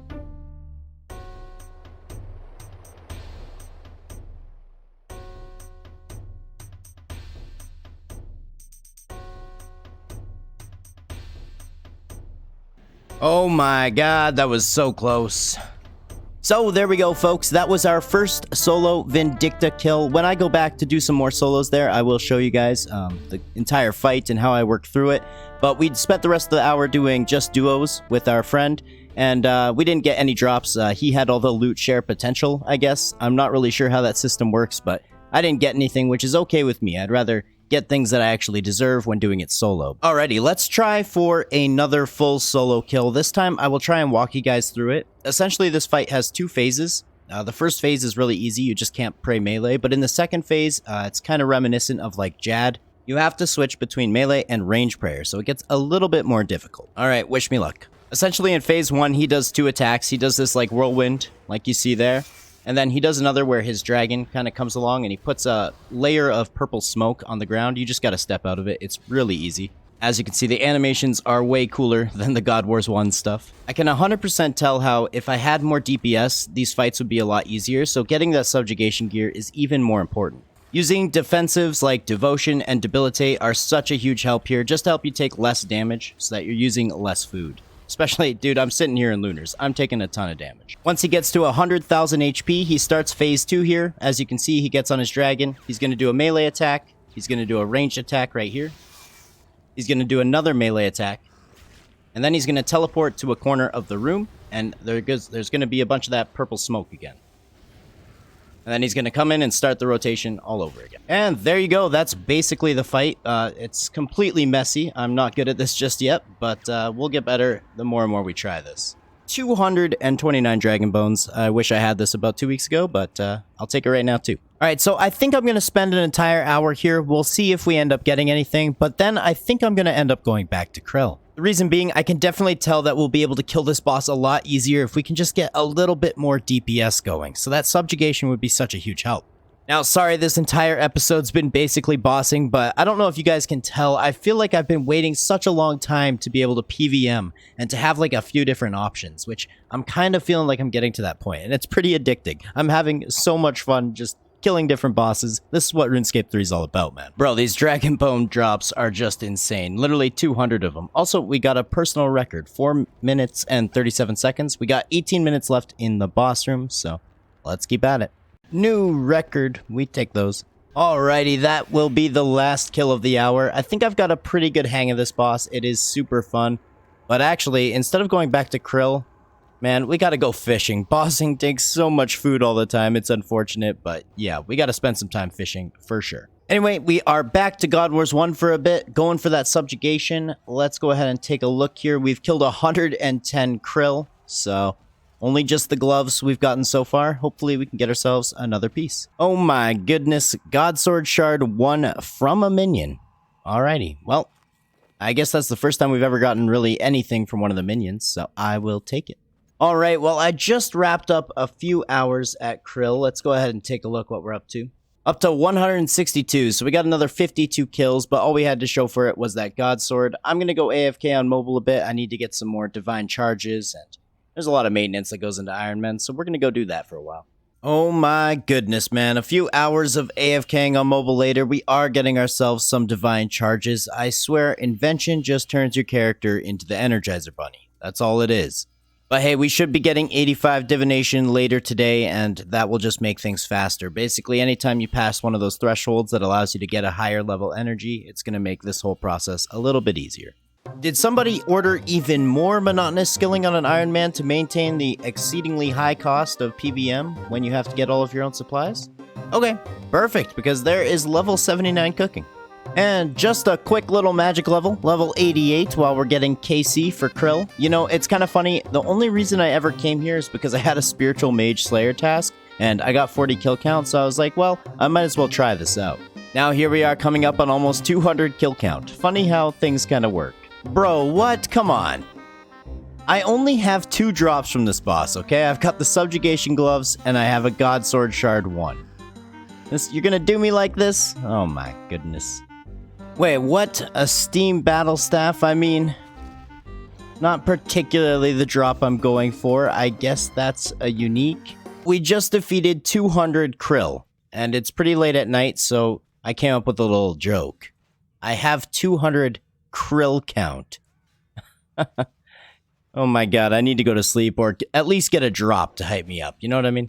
Oh my goodness, we just got defense level 86. I always get defense levels here. I'm not sure why, but we also got 120 combat, which is fantastic because that means when we go back to Slayer, we can actually use the guy in Prifddinas. Bro, I don't understand how this happens, but I literally get all of my drops on stream. I've literally killed like 30 krill on stream and over 200 off stream. But here it is. Oh my god, what the... Dude, I'm telling you, the second I start streaming, I get drops. What the hell is this, dude? So yeah, we ended up getting the Zamorak Hilt and obviously the 2 Godsword Shard 1s. Not the drop I'm exactly looking for, but I mean, I still want a Godsword set at some point on this account. Alright, so I want to up my DPS. I want my DPS to be higher, and I think it's time we go do the fight kiln. Now, before we can actually attempt the fight kiln, we need to do a quest called the Elder Kiln, which also just has you killing a bunch of stuff. Also, man, this place looks outdated. They've updated a bunch of the world, but this is ridiculous. Oh, nice. Okay, well, that is the quest completed. We get 100,000 XP lamp, 50,000 magic, and 30,000 agility, but most importantly, access to the fight kiln. I'll go ahead and throw the XP lamp into strength because it's lagging a little bit behind attack. And also, that very nearly got us 77 agility, which is going to be huge because that's actually going to let us use the course in Prifdinus. Also, you get this ring called a Toggle Zo. I guess it gives a 10% damage bonus when fighting Tazar. I don't know if I'm going to be using this in the fight kiln. I don't know if it's suggested, but we'll find out. Okay, hold your comments. I've done a bit of research. We have to do the Brink of Extinction because that quest allows you to participate in a minigame called the Fight Cauldron. That's going to allow us to get obsidian armor, which is super helpful in the fight kiln. It reduces up to 50% of damage. Apparently, it's possible without it, but why would I make it harder on myself? Alrighty, there we go, man. 275,000 XP lamp, 100,000 mining XP. We get the Tizhar title, the Tsar Tizhar, which however you want to say it. So not only do we get access to the cauldron, we can now make obsidian armor, and on top of that, that was 275 quest points. So I think you know where this is going. Also, this is a bunch of XP, and apparently I can't put it into strength. So I guess I'm gonna go with attack because my range and mage are so much higher. There we go, man. 81 attack, almost 82. Miss May, give me my dice. Roll the dice. What do I get? 1 million GP and some rune plate legs. Gothics. Not bad. Okay, anyway, I hope you enjoyed my singing, but for now, let's go to the fight cauldron. Let's get ourselves some obsidian shards and start making ourselves the armor. Okay, the fight cauldron is literally just the exact same thing from the quest, but reskinned. So every kill that you actually get in here, you get obsidian shards. We need 228 of them to make the complete set of armor. So, hey yo, just got level 89 magic in here and 121 combat as well. Not bad. We're currently sitting at around 60 shards. Bro, what? The main boss showed up, invited me to a duel, and then gave me an antique lamp, which I can put into Herbor. Okay, sweet. We take it. All right, and there it is. That was 35 more. I think this is the exact amount we need. Yeah, there it is. 228 obsidian shards. Let's go make up the armor now. So 228 obsidian shards can make us 19 obsidian bars, which is the exact amount to make the full set with each combat style of helm. Oh my goodness, that took a while to smith all of it up, but there is the full set. It actually is some pretty awesome looking armor, I'm not gonna lie. But yeah, we have the mage helm here, you get the ranger helm and the warrior helm. So when we're using sun spear, as long as we switch between these, we can switch attack styles as needed. Anyway, I've kind of watched a video on the fight kiln. This should be interesting. It looks fairly difficult at some points, but I'm ready to jump right in.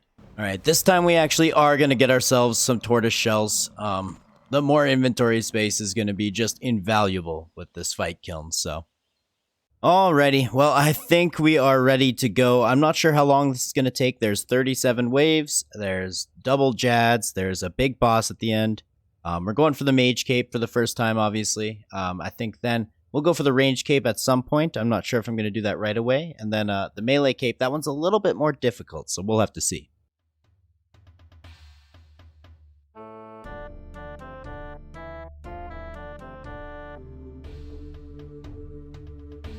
Right down here. Oh my god, I didn't bring a second war tortoise. I think you kind of just wait for everything to walk to you. You'd safe spot most of them. We're gonna take it nice and easy, nice and slow. And yeah, we'll see how things go, man. Alright, wave 34, this is where things get nutty. We've got the Jad one. Then we've got a normal one, but Jad spawns in a weird spot. No fucking way, dude. Oh my god, are you kidding me? Are you actually kidding me right now? Oh, dude, I was in there for so long. Oh my gosh. What? Poison! Oh, I got him with poison. Alright, good shit, dude. On stream, too. That was actually pretty awesome. You guys actually helped a lot, so thank you all for the help. Seriously, I appreciate it. It's actually quite the upgrade. 31 to 33. Huge, dude. We're going to be doing massive damage. But we do get a prayer bonus with this one. There it is, man. The Kiln Cape. What an absolute challenge. I know for some people it's very easy, but when it's your first time doing something like this, it's pretty cool. Obviously, the mage version isn't that much of an upgrade over the Guthix Cape, but when we work on the range and the melee, we're going to be much more prepared and much better off going into it because it won't be our first time doing it where we have to learn everything. Anyway, we are back to Zammy. It's kind of fun doing Zammy because I run around with these purple glowy things, and it makes me feel more badass. So even if the DPS increase isn't that much, look at the particles, man. It's all about the particles.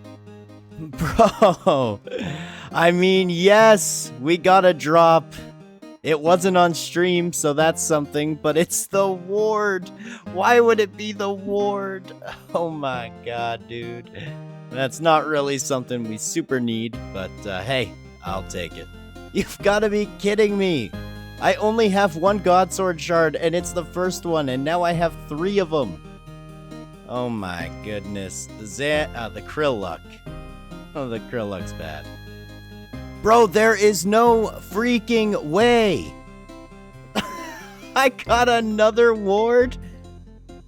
You've got to be kidding me. I have 2 in my inventory. Oh my god. Well, unfortunately, I don't believe I actually have any use for these wards. I think they are literally disassembles. I'm gonna hold on to them for now, but wow. Also, we did end up getting a Godsword Shard 3, so at least we're walking away with something, but what a crazy trip, man, as if. Anyway, we are back to training agility for a bit. I actually only need 1 level, because then we'll be able to use the agility course in Prifddinas, which I definitely want to check out. I'm pretty excited about it.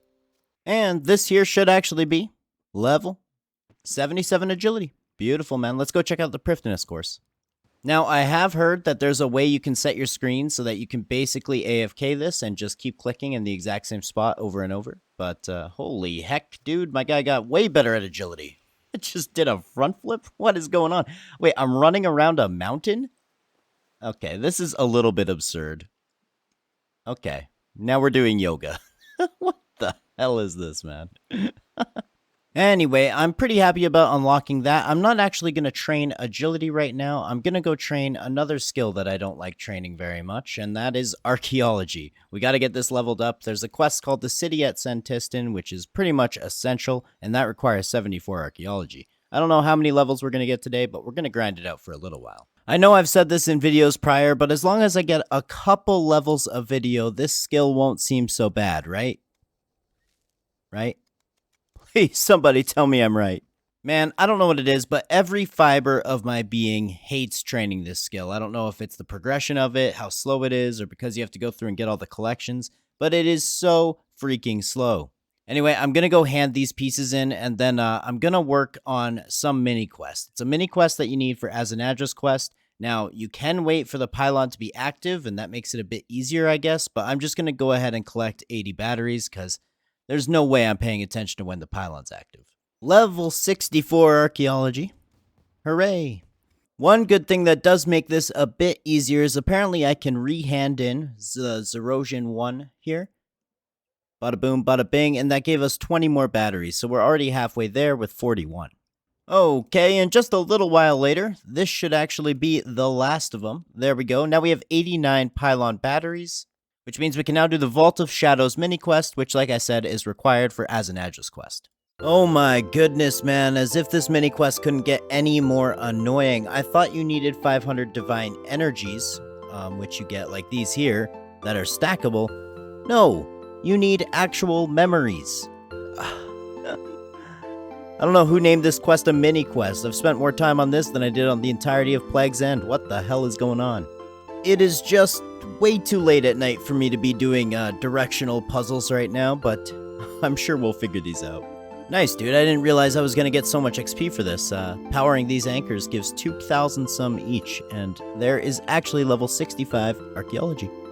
Also, I just noticed that got us to total level 2222, so that's kind of cool. Also, I guess I could have brought this thing with me when I was gathering all these memories, but, you know, I didn't know that before the quest started. It just said you need 500 memories, so here we are.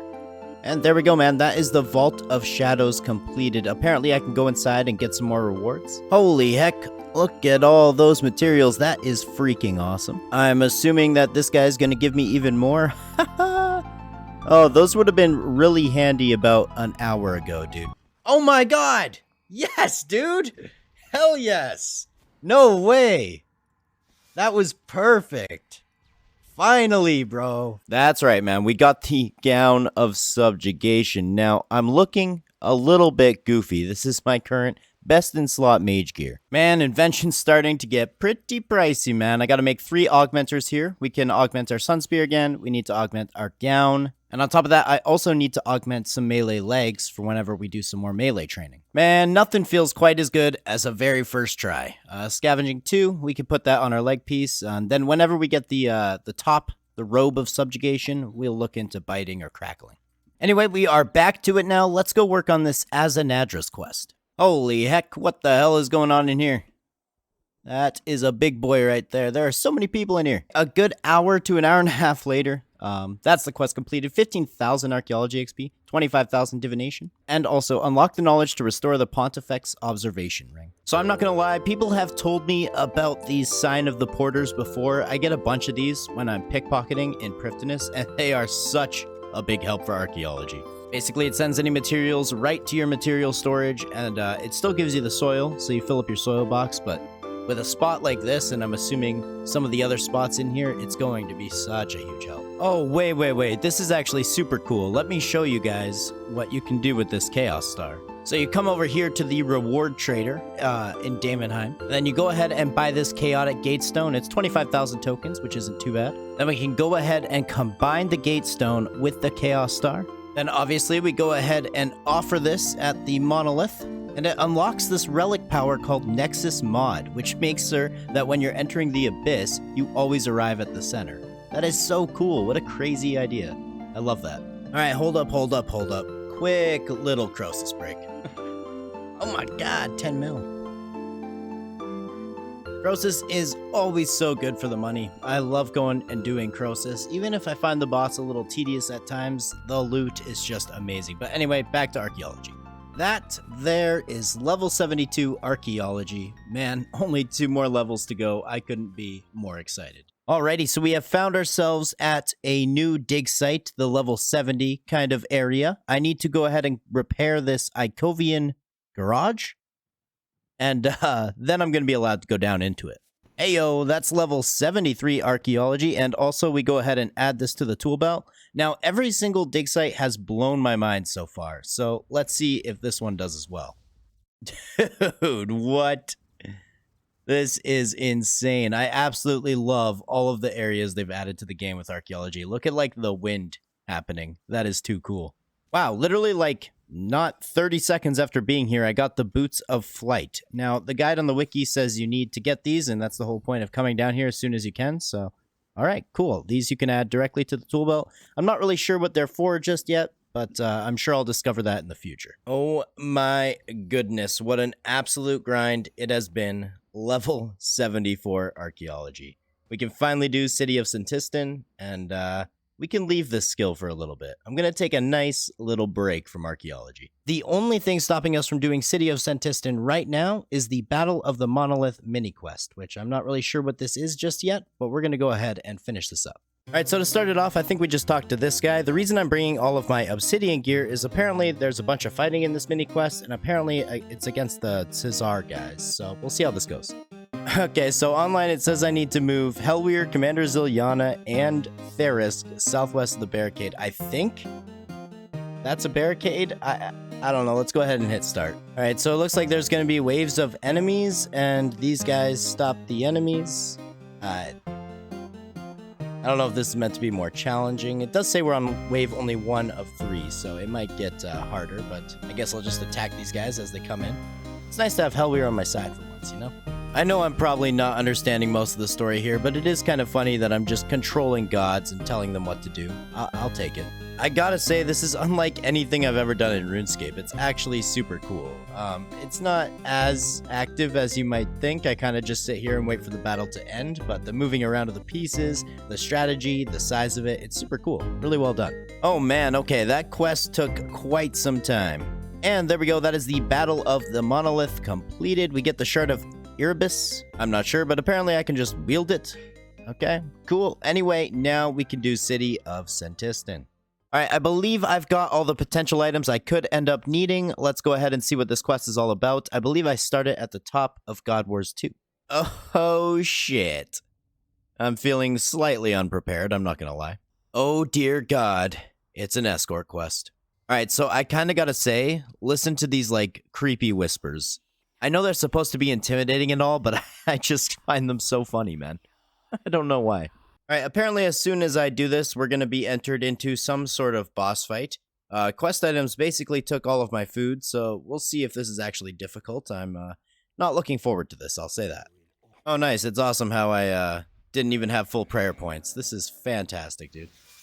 How the fuck does he keep healing? Oh, I can't put bleeds on him.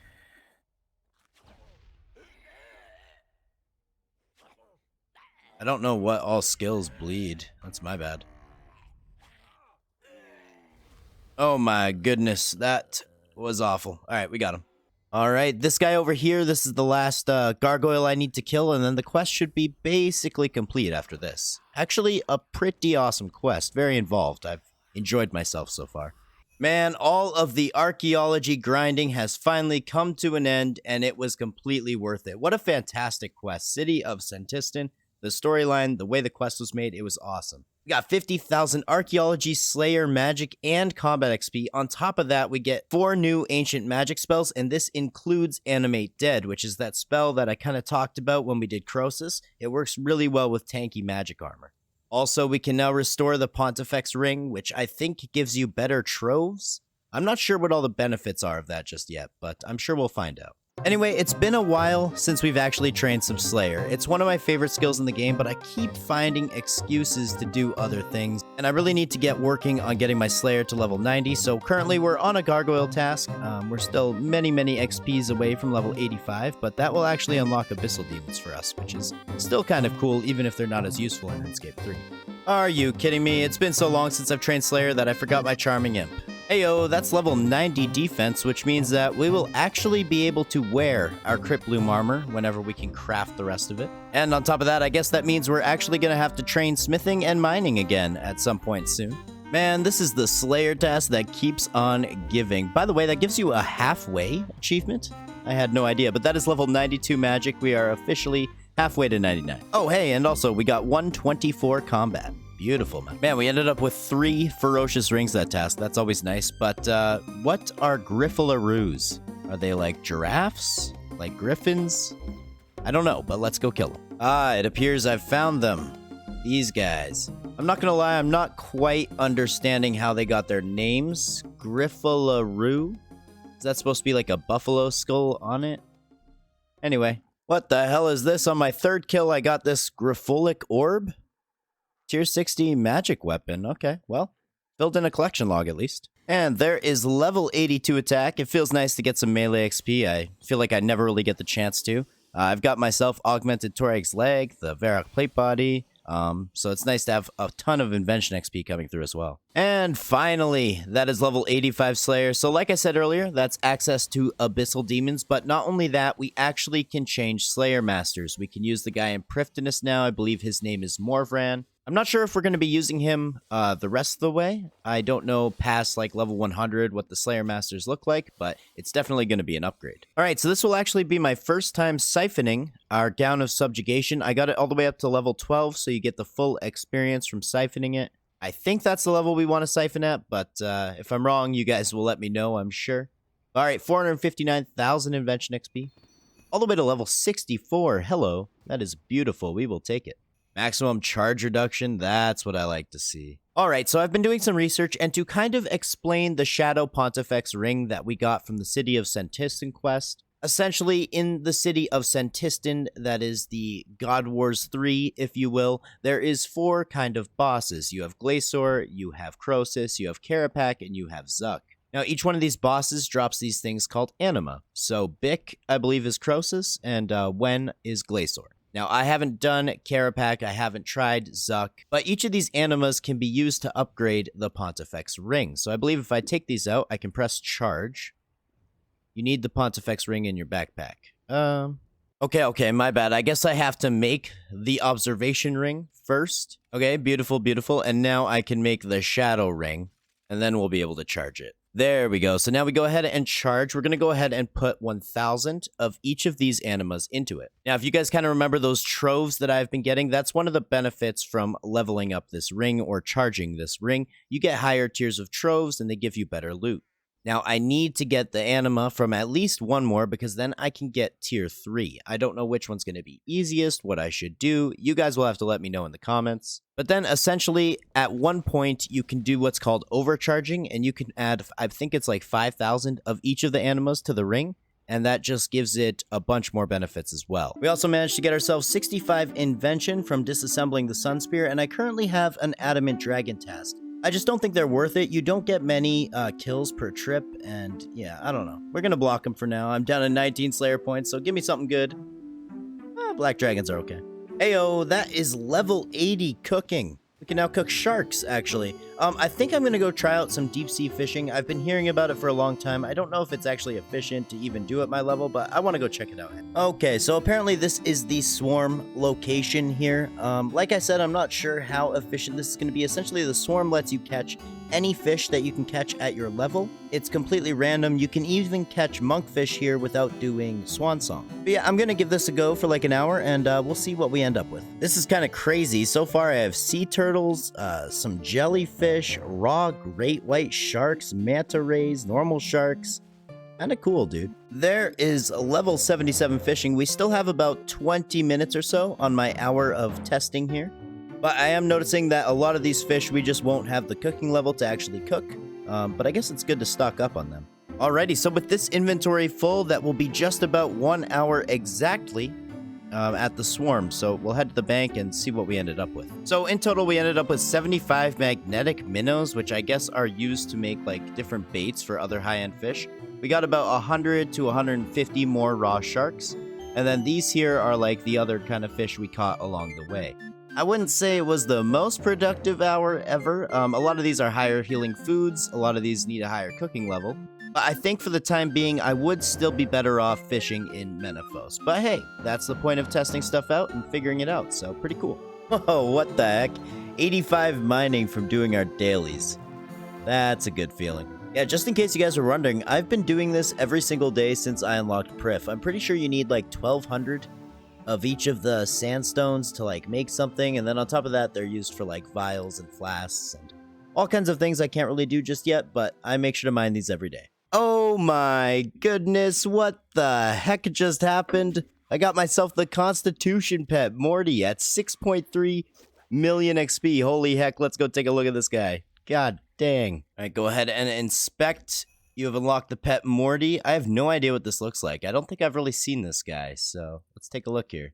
Oh, right. I have seen this guy. He's like a little lizard, I guess, and he's see-through. You can kind of see his skeleton. That is too cool, man.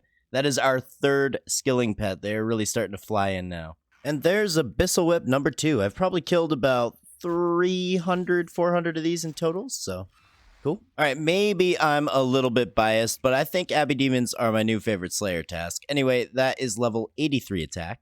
Anyway, I've mentioned this a few times, but one thing I like to do whenever I get some free time on my Ironman is just to come to Prifddinas and do some thieving. You get money, you get a ton of useful items for Ironman, things from super compost to porters. It's fantastic. But I also just really want the thieving pet, man. I'm level 99. I've been getting these other pets. Can I get lucky? Please.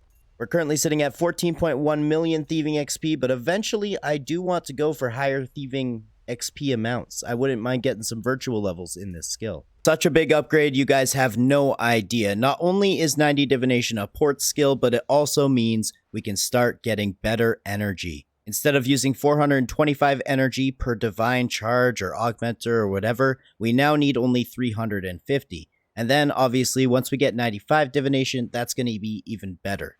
I am so happy about this, you have no idea. So a few hours of AFKing and barely paying any attention. We're coming up on 16,000 energy. I'm going to take these to my auto disassembler, which I need to actually fill with more divine charges, but we'll see how many divine charges we get in total. We are going to be one energized bunny, let me tell you. All right, we'll go ahead, withdraw output. Oh my goodness, just a casual 889 simple parts. That's amazing. We can go ahead and restock this. And there we go. We can make 44 divine charges, bro. This is so good. You have no idea. I've been working on like 10 or 12 at a time, and just sitting down and getting a bunch of energy is awesome, because now we're not going to have to worry about this for, well, at least a few days. You know, one skill that I need to desperately start paying more attention to is crafting. We're currently sitting at level 81. I think I have a few gems in the bank, but it's a skill I just need to train more often. Now that we've unlocked Animate Dead, Crypt Bloom is going to become more and more important, because when you use that spell with that armor, apparently it's just amazing. I'll have to see for myself, but that's an unlock we need to start thinking about. And speaking of which, there is level 82 crafting, making a little bit of progress at least. Anyway, I'm thinking it is time we attempt some solo Hellweir. I've kind of been walked through this fight before, and on top of that, I've seen some guides and things. People say that Hellweir is easier than Vindicta, and some people say the opposite, so we're going to take a look for ourselves, but I'm excited to try out this boss. He drops a wand and an orb that I know are super necessary for Ironman. This boss fight is really all about getting your defensives down properly, so I'm just going to get some kill count right now, and then we'll jump in and see how it goes. So I'm not really 100% sure how this inventory setup is looking, but we're going to head on in and try and get a kill. Essentially, he's going to do this mushroom attack, then he's going to attack me 3 times normally. He's going to do a couple other attacks. I will try and explain it, but for this first one, I'm just going to quietly go in and try my damnedest to get a kill. I think I should be able to do it. And there we go. Alrighty. The fight takes a while, but I would say it is easier than Vindicta. Oh my god, Phasmatite Stone Spirits 20? That's beautiful. But it's easier than Vindicta in the sense that there isn't as much kill potential from Hellweir. As long as you keep your defensives up and you make sure to clear the stacks, you're pretty safe in here. I think I used a lot more food than I needed because I was a little bit nervous, but yeah, pretty fun boss, dude. Let's go ahead and send a few more of these. So just for anybody who maybe hasn't killed Hellweir before, I will try and show you the rotation of his attacks and what I kind of do in those scenarios. So his first attack he kind of does here is these mushroom clouds. You just want to walk out of those. They're basically just an avoid. The second attack he does is this hit here. I just tank it. I think there you can resonance it if you bring a shield. His third attack here, you're going to want to throw up Devotion because it's the one that does the most damage. He does these 3 like quick slashes. And finally, you get this effect down here, which is Bleed, and you can just freedom whenever, and it will actually get rid of those. And there we go. That was our next kill. I think that one I actually did a little bit worse. But it's all a learning process. Yeah, if we take a look, I've killed 4 Hellweir in normal mode. So that was 2 in a group a long time ago, and I've killed 2 since then. Alright, well, I'm not going to lie. I find Hellweir to be quite annoying because he's just an absolute resource drain right now. And as you guys can see, I'm not sitting too great on the food. I did start bringing a shield swap so I could resonance his one hit, but it still just takes a ton of food. So I think before we go actually grind out Hellweir, we're just going to need to sit down and do some fishing and cooking. As you guys can see here, we ended up getting 7 kill count, 5 of those solo. Not too bad for our first little foray into Hellweir's area. Well, we have definitely been here a while because that is an entire fishing level. Let's go ahead and see how many raw fish we have. Yeah, about 500 of each. That looks about right. Now time to get cooking. Wait. Dude. We're just getting one of these an episode nowadays, aren't we? What the hell? We got the cooking pet. No freaking way, dude. I literally just got the HP pet like a day ago. Oh my goodness. No way, dude. Ramsey. I guess a play on words of Gordon Ramsay. What a cool pet, man. That is our 4th skilling pet. They are just flying in, dude. I don't even know what to say. Well, to be honest, we are kind of as stocked up as you can get on an Ironman. I've got plenty of food to work with. We've got plenty of battery charge in our charge pack. We've got ourselves a nice little cooking pet. So apparently I'm not actually a man of my word, and we didn't actually end up doing Slayer for the entire stream. Instead, we decided to go for the Enhanced Excalibur, which you get from doing the Sears Village Hard Diaries, including this challenge here where we needed to get 1,000 archery tickets in this super engaging and very fun minigame. But there it is. We did end up knocking out all of the requirements and getting ourselves the Enhanced Excalibur. Now, the reason this is so important is not only does it make a super useful, augmentable skilling offhand item, it also has an ability with a 5-minute cooldown which can recharge your life points by 20%. On top of that, we can even further upgrade this when we complete the Sears Village Elite Diaries, which actually doubles the effect. Definitely a huge upgrade for the account, and it's something that I wish I would have gone for a little bit sooner. Oh shoot, I was just working on getting some kill count here. I figured I would just sit here and camp some kill count. I love how the God Wars 2 kill count works, by the way. But we just got our Sun Spirit to level 10, so let's go ahead and disassemble that and see what kind of level we end up with. Alright, quick little 500,000 XP. I wonder when these are going to stop getting me levels. That took us all the way to level 67. You love to see it. Ooh, we get the auto screener. What's this do? I'm not really sure. Automatically screens soil gathered from excavation. I think people have been telling me about this. Hey yo, we just got level 93 magic at the end of that kill. Also, I switched back to regular prayers because I think Augury does a bit of a better job here. And there we go, man. Our first kill back. We already get some raw sharks. That is what you like to see. Oh my goodness, and we also got 125 combat. Dude, we're almost maxed in old school. This is amazing. Bro, and the very next kill, I get myself 92 HP. What is even going on right now? What is this? 24 grimy dwarf weeds. Alrighty. Damn, new record by 25.8 seconds. That was our 17th Hellweir kill in total. That was so close to under 3 minutes there. I'm sure we can do it. Oh my goodness, man, and I finished a Reaper task and we got ourselves 86 Slayer as well. This is the boss that just keeps on giving. Now, if only we could get some drops. Serenic Essence. I kind of heard about this. I don't really remember what it is. I don't think it's all that rare. Okay. I think you can get different types of essence from each of the God Wars 2 bosses, and that's used to repair the Anima Core armor. I'm not even sure what kind of uses that armor has or how any of that works, but that's kind of the gist of it.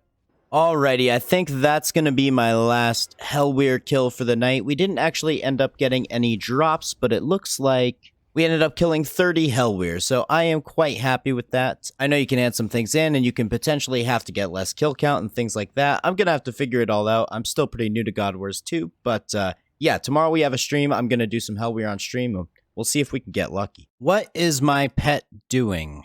I'm not sure. Anyway, before I show you guys this next clip, I would like to give you some context. My friend Krosoy has been absolutely farming Hellweir. He's gone 1,500 kills. He has every single drop except for the wand. Or a good Harry Potter game.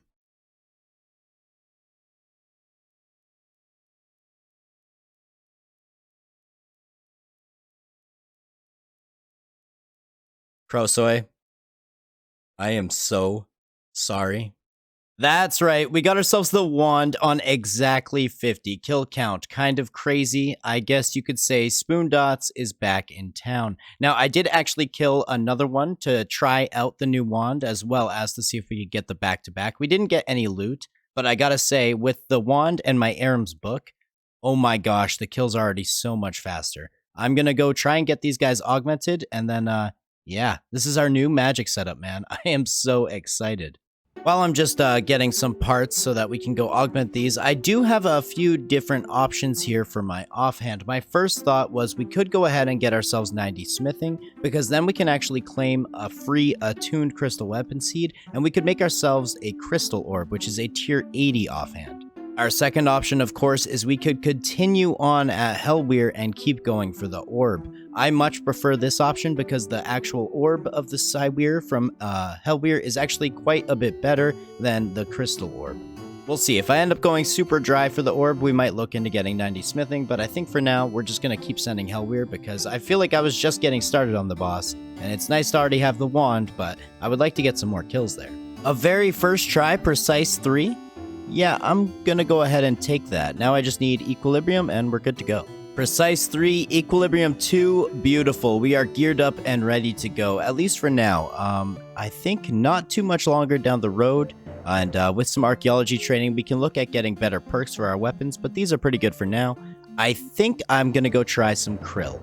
I kind of want to see how easy krill's going to be with this upgrade. All right, so my first instinct here after doing a couple kills of krill is it's going much, much faster. I forgot to put myself in an instance. I just went in uninstanced, which is something Ironman actually couldn't do before. But yeah, unfortunately, when it's uninstanced, it doesn't actually show me the time, so I'm not sure if I'm getting better or worse times than normal, but it seems to be going extremely fast. Alrighty, well that's gonna be it. That's gonna conclude a trip over here at Krill. I think we got about 30 kills, ending at 497. So close to that 500 kill count. No drops this time, unfortunately, but man, this wand puts in some absolute work. Okay, no such luck. Well, you remember how I said we were gonna go for 300 quest points? Yeah, I lied. We're gonna go back to Hellweir. You know when you just start a new boss and you're just getting into it and you kind of get addicted to it? I'm kind of in that phase right now, so I'm gonna go get some more kill counts and please hope to God we can get the orb. It would be nice to get something not on stream. I don't know why my on-stream luck is so much more. Just for a quick little update, we have been killing quite a bit of Hellweir on stream. We're currently sitting at 75 kill counts. Obviously, we got the wand at 50. No other drops. We haven't gotten anything else, so let's see if we can get lucky. Just to kind of show you guys, we do get much faster kills now that we have this wand. I think our record is 2 minutes and 22 seconds. I would love to see that get below 2 minutes, but that requires a little bit of luck and a little bit of skill that I might not have just yet. But yeah, we usually get below 3 minutes. This one was just a little bit slow. All right, so unfortunately, this is going to be my last kill this hour. And yeah, we didn't end up getting anything, but that is okay. We ended up with 90 kill count, just shy of 100. Man, I'm so hooked on this boss. It is too much fun. Yes! Dude, thank you. Oh my God, it has been so long since we've seen a drop here. Thank you. Hell freaking yes, dude. You know it, guys. There we go. The Boots of Subjugation. Do you like how they look? Pretty cool, right? I love the eye and the smile. It's fantastic.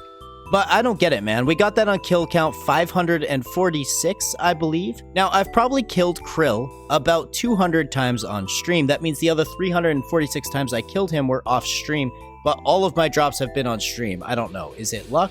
It must be a conspiracy that I get better drops on stream. I don't know why streamer luck seems to be a real thing, but we've also been killing a ton, and I mean a ton, of Hellweir on stream as well. I am up to 145 Hellweir kill count. We've received nothing since getting the wand. But one thing that I am looking at doing, because I use my enhanced Excalibur so much at Hellweir, I want to upgrade it. And the only thing we're actually missing from upgrading it is the Elite Sears Village Diaries, which we need 85 fletching for. Actually, only 82 fletching with a boost. So I'm going to work on some fletching right now. Dude, fletching XP is so absurdly fast, it's actually kind of ridiculous. There is already a level 78, and there is a level 79. God damn it, I missed the important one, but there's 80 fletching. That's 81, just one more to go. There we go, man, 82 fletching, so now we can boost to do those diaries, but actually that was 2,300 total, so kind of a milestone. Kind of cool, man. Alrighty, so if my calculations are correct, we can go ahead and drink this fletching potion, craft this with a knife into a shield bow unstrung. Really? It dropped already? Okay, let's try this again. We have to be very quick about it, apparently. Oh my goodness, I clicked on the door. Please, let me string it. We're good. There we go. That's the achievement completed. Thank goodness. Bro, finding out how to make this Admiral Pie from scratch has been one of the most challenging things I've ever gone through in RuneScape. It is so convoluted. Okay, now this is part 2, where we have the salmon and the tuna. Alright, anyway, here's to hoping that it doesn't burn. This should be the achievement. Why? It literally says make an admiral pie from scratch within Sears Village in Catherby. I need to fish for the salmon, farm the potato, and then bake the pie? How ridiculous. What? Oh my goodness, okay. Okay, well, while my dumbass waits for our potatoes to grow, we can go ahead and make a super ranging pot. Then we go ahead and make an extreme ranging potion. Take a sip of this, and that will be another achievement completed. Okay, that's the bolts. Go ahead and make the bolt tips. And we'll feather these, then go ahead and tip the bolts. Alrighty, couple seconds of technical difficulties later. Go ahead and enchant those, and that is another achievement completed. Just 2 more to go. Alright, now I believe this one's fairly simple. Go ahead and cast fertile soil. Beautiful. Now we just need to go get those potatoes. Alright, luckily our potatoes have grown. We can now harvest these. Then we have to go fish a salmon. I'm not gonna lie, I didn't even know this fishing spot existed. But here we are. Salmon has been caught. Alright, so now I believe if I use this on the range, that should be the achievement. If it's not, I don't know, man. There we go. That is the complete Sears Village set of tasks. Beautiful, man. Alrighty, so now we can go ahead and talk to Circus about my rewards. We do have the Sears Headband 3 here. That goes ahead and turns into a Sears Headband 4, and look at all the XP, dude. I'm pretty sure all these lamps are like 30,000 XP, and I can put them all into Herblore, so that was 25k. Alright, it didn't quite get us a level, but we're only 100k from level 93 Herblore, so that's not bad. And the most important part of all of this, the Sears Headband 4 makes it so that the duration of the healing effect on our enhanced Excalibur is now doubled. Literally does double the amount of healing that it did prior. Now, I think I've kind of mentioned this before, but the next quest that I want to work on is called The Light Within. The main reason being, if you get this quest done, you get access to a spell called Crystal Mask, which makes Crosis a lot easier.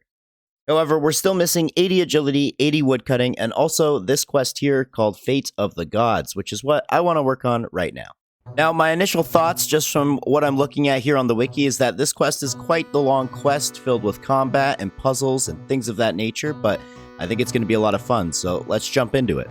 Okay, so it appears I need to enter the world gate here, and we're going to run through this Frenescape area again, but I guess I have to pick up these Memoriam crystals along the way. Luckily, the wiki has a map here. I'll put it on the screen. Makes it a lot easier for stuff like this. Alright, well, I used quite a bit of food getting all of these crystals. We're not even done yet. There's more inside this area, but I'm hoping that I don't need this food later on for anything.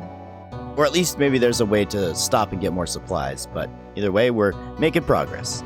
Okay, so apparently those crystals aren't actually necessary for completion of this quest, but they are required for a couple of achievements in Master Questscape and things like that. Still kind of cool, man. I'm going to try and get all of them. Alright, this is a little ominous. Apparently there are some enemies we're going to have to fight, so this could be interesting. Well, I guess it doesn't quite matter, because I just realized I'm on the Lunar Spellbook. So I have to leave and come back, I'm pretty sure. Oh my goodness. We switched to the Lunar Spellbook so we could use the Fertile Soil spell when we were doing the Sears achievements. No, oh my god. Wait, we had a checkpoint? Oh my god. You'd love to see it, dude. I thought I was gonna have to run through the whole place again. Alright, not as big of a setback as I thought. Bro, these guys are tough as hell. What the f is going on? Alright, this one is a little bit easier, thankfully. Oh, I need to move out of that for sure. As they say, don't stand it stupid. Alright, there is that one completed. We literally have one more to go. This guy. Alrighty, that is all of them. Thank goodness. That was actually kind of difficult. That used most of my food. I don't think I could have actually completed that with how little food I had prior, so it's a good thing we had to go back anyway. Alright, so according to the wiki, the next part of the quest is going to require a ton of food as well. I'm going to go ahead and progress through this doorway, which I think is going to give me a checkpoint so I can leave and get more food. That's what I'm hoping anyway. I could be wrong, and this could be the worst idea ever, but we're going to try it. Bro, holy heck, this is too cool. I had no idea this was even a head here. I thought that was just like part of the mountain. That freaked me out. That was way too cool. I mean, I can try and do this without getting more food, but just judging off what the wiki's saying here, I don't think it's going to be possible. But I mean, hey, we'll give it a go. Yeah, this isn't happening. We're not even close yet. Let's just go get more food. All right. Brought some better food as well as a beast of burden, and this is going a lot smoother this time. I think we should be able to complete it. It's going to be close, but we should be able to do it. Oh my goodness, that was close. That was close. I had 2 sharks left. Holy heck, dude. That was crazy. I decided to help Zeros because, you know, edgy and all that. Let's go ahead and see what this looks like. Man, that quest was just all around a ton of fun. I don't know if I enjoyed the vampire quest line more. Probably a little bit, but this was just fantastic. Such a fun quest, and look at these rewards. Oh my goodness, the XP. We get the Shard of Zeros. Oh, protects from all factions in God Wars Dungeon. That's kind of huge, actually. Okay, cool. And we got ourselves an agility level and a summoning level. Agility level is perfect because, like I said, we want to do within the light, and that is going to require 80 agility. So we are finally augmenting our crystal hatchet. I know, it's been a while. I've got Hone 2 here, but I wouldn't mind getting Wise on here as well, so I'm going to try and go for that. And go ahead and get Wise. So while equipped, I can get up to 50,000 bonus XP per day, so not too bad. So in the past, I've done all my woodcutting training at the Acacia trees in Menaphos, which I still think are pretty good, but I want to try out this method with these ivy. Apparently, it's super AFK, you don't have to pay much attention, and the XP rates aren't too much slower than Acacia trees, so I'll report back in a little bit and we'll see how much progress we have made. We're currently sitting at about 72,000 XP to level 78, so it should take about an hour. Alright, man, I'm not gonna lie, Ivy is 100% the best way to train woodcutting. It is so AFK, it is so unbelievably chill. And there we go, already level 78 woodcutting. I'm hoping to get 80 within the next few hours. It should be possible. Alright, well, I will be the first to admit that a couple of hours may have been a little bit of an exaggeration. But there we go, that is level 80 woodcutting. That took a while, but man, these Ivy are so AFK, it's actually not too bad. Speaking of Iron Man progress continuing, that means we are only 1 skill requirement away from actually doing the Light Within. Now, we have 78 agility and we only need 2 levels, but I don't want to train agility.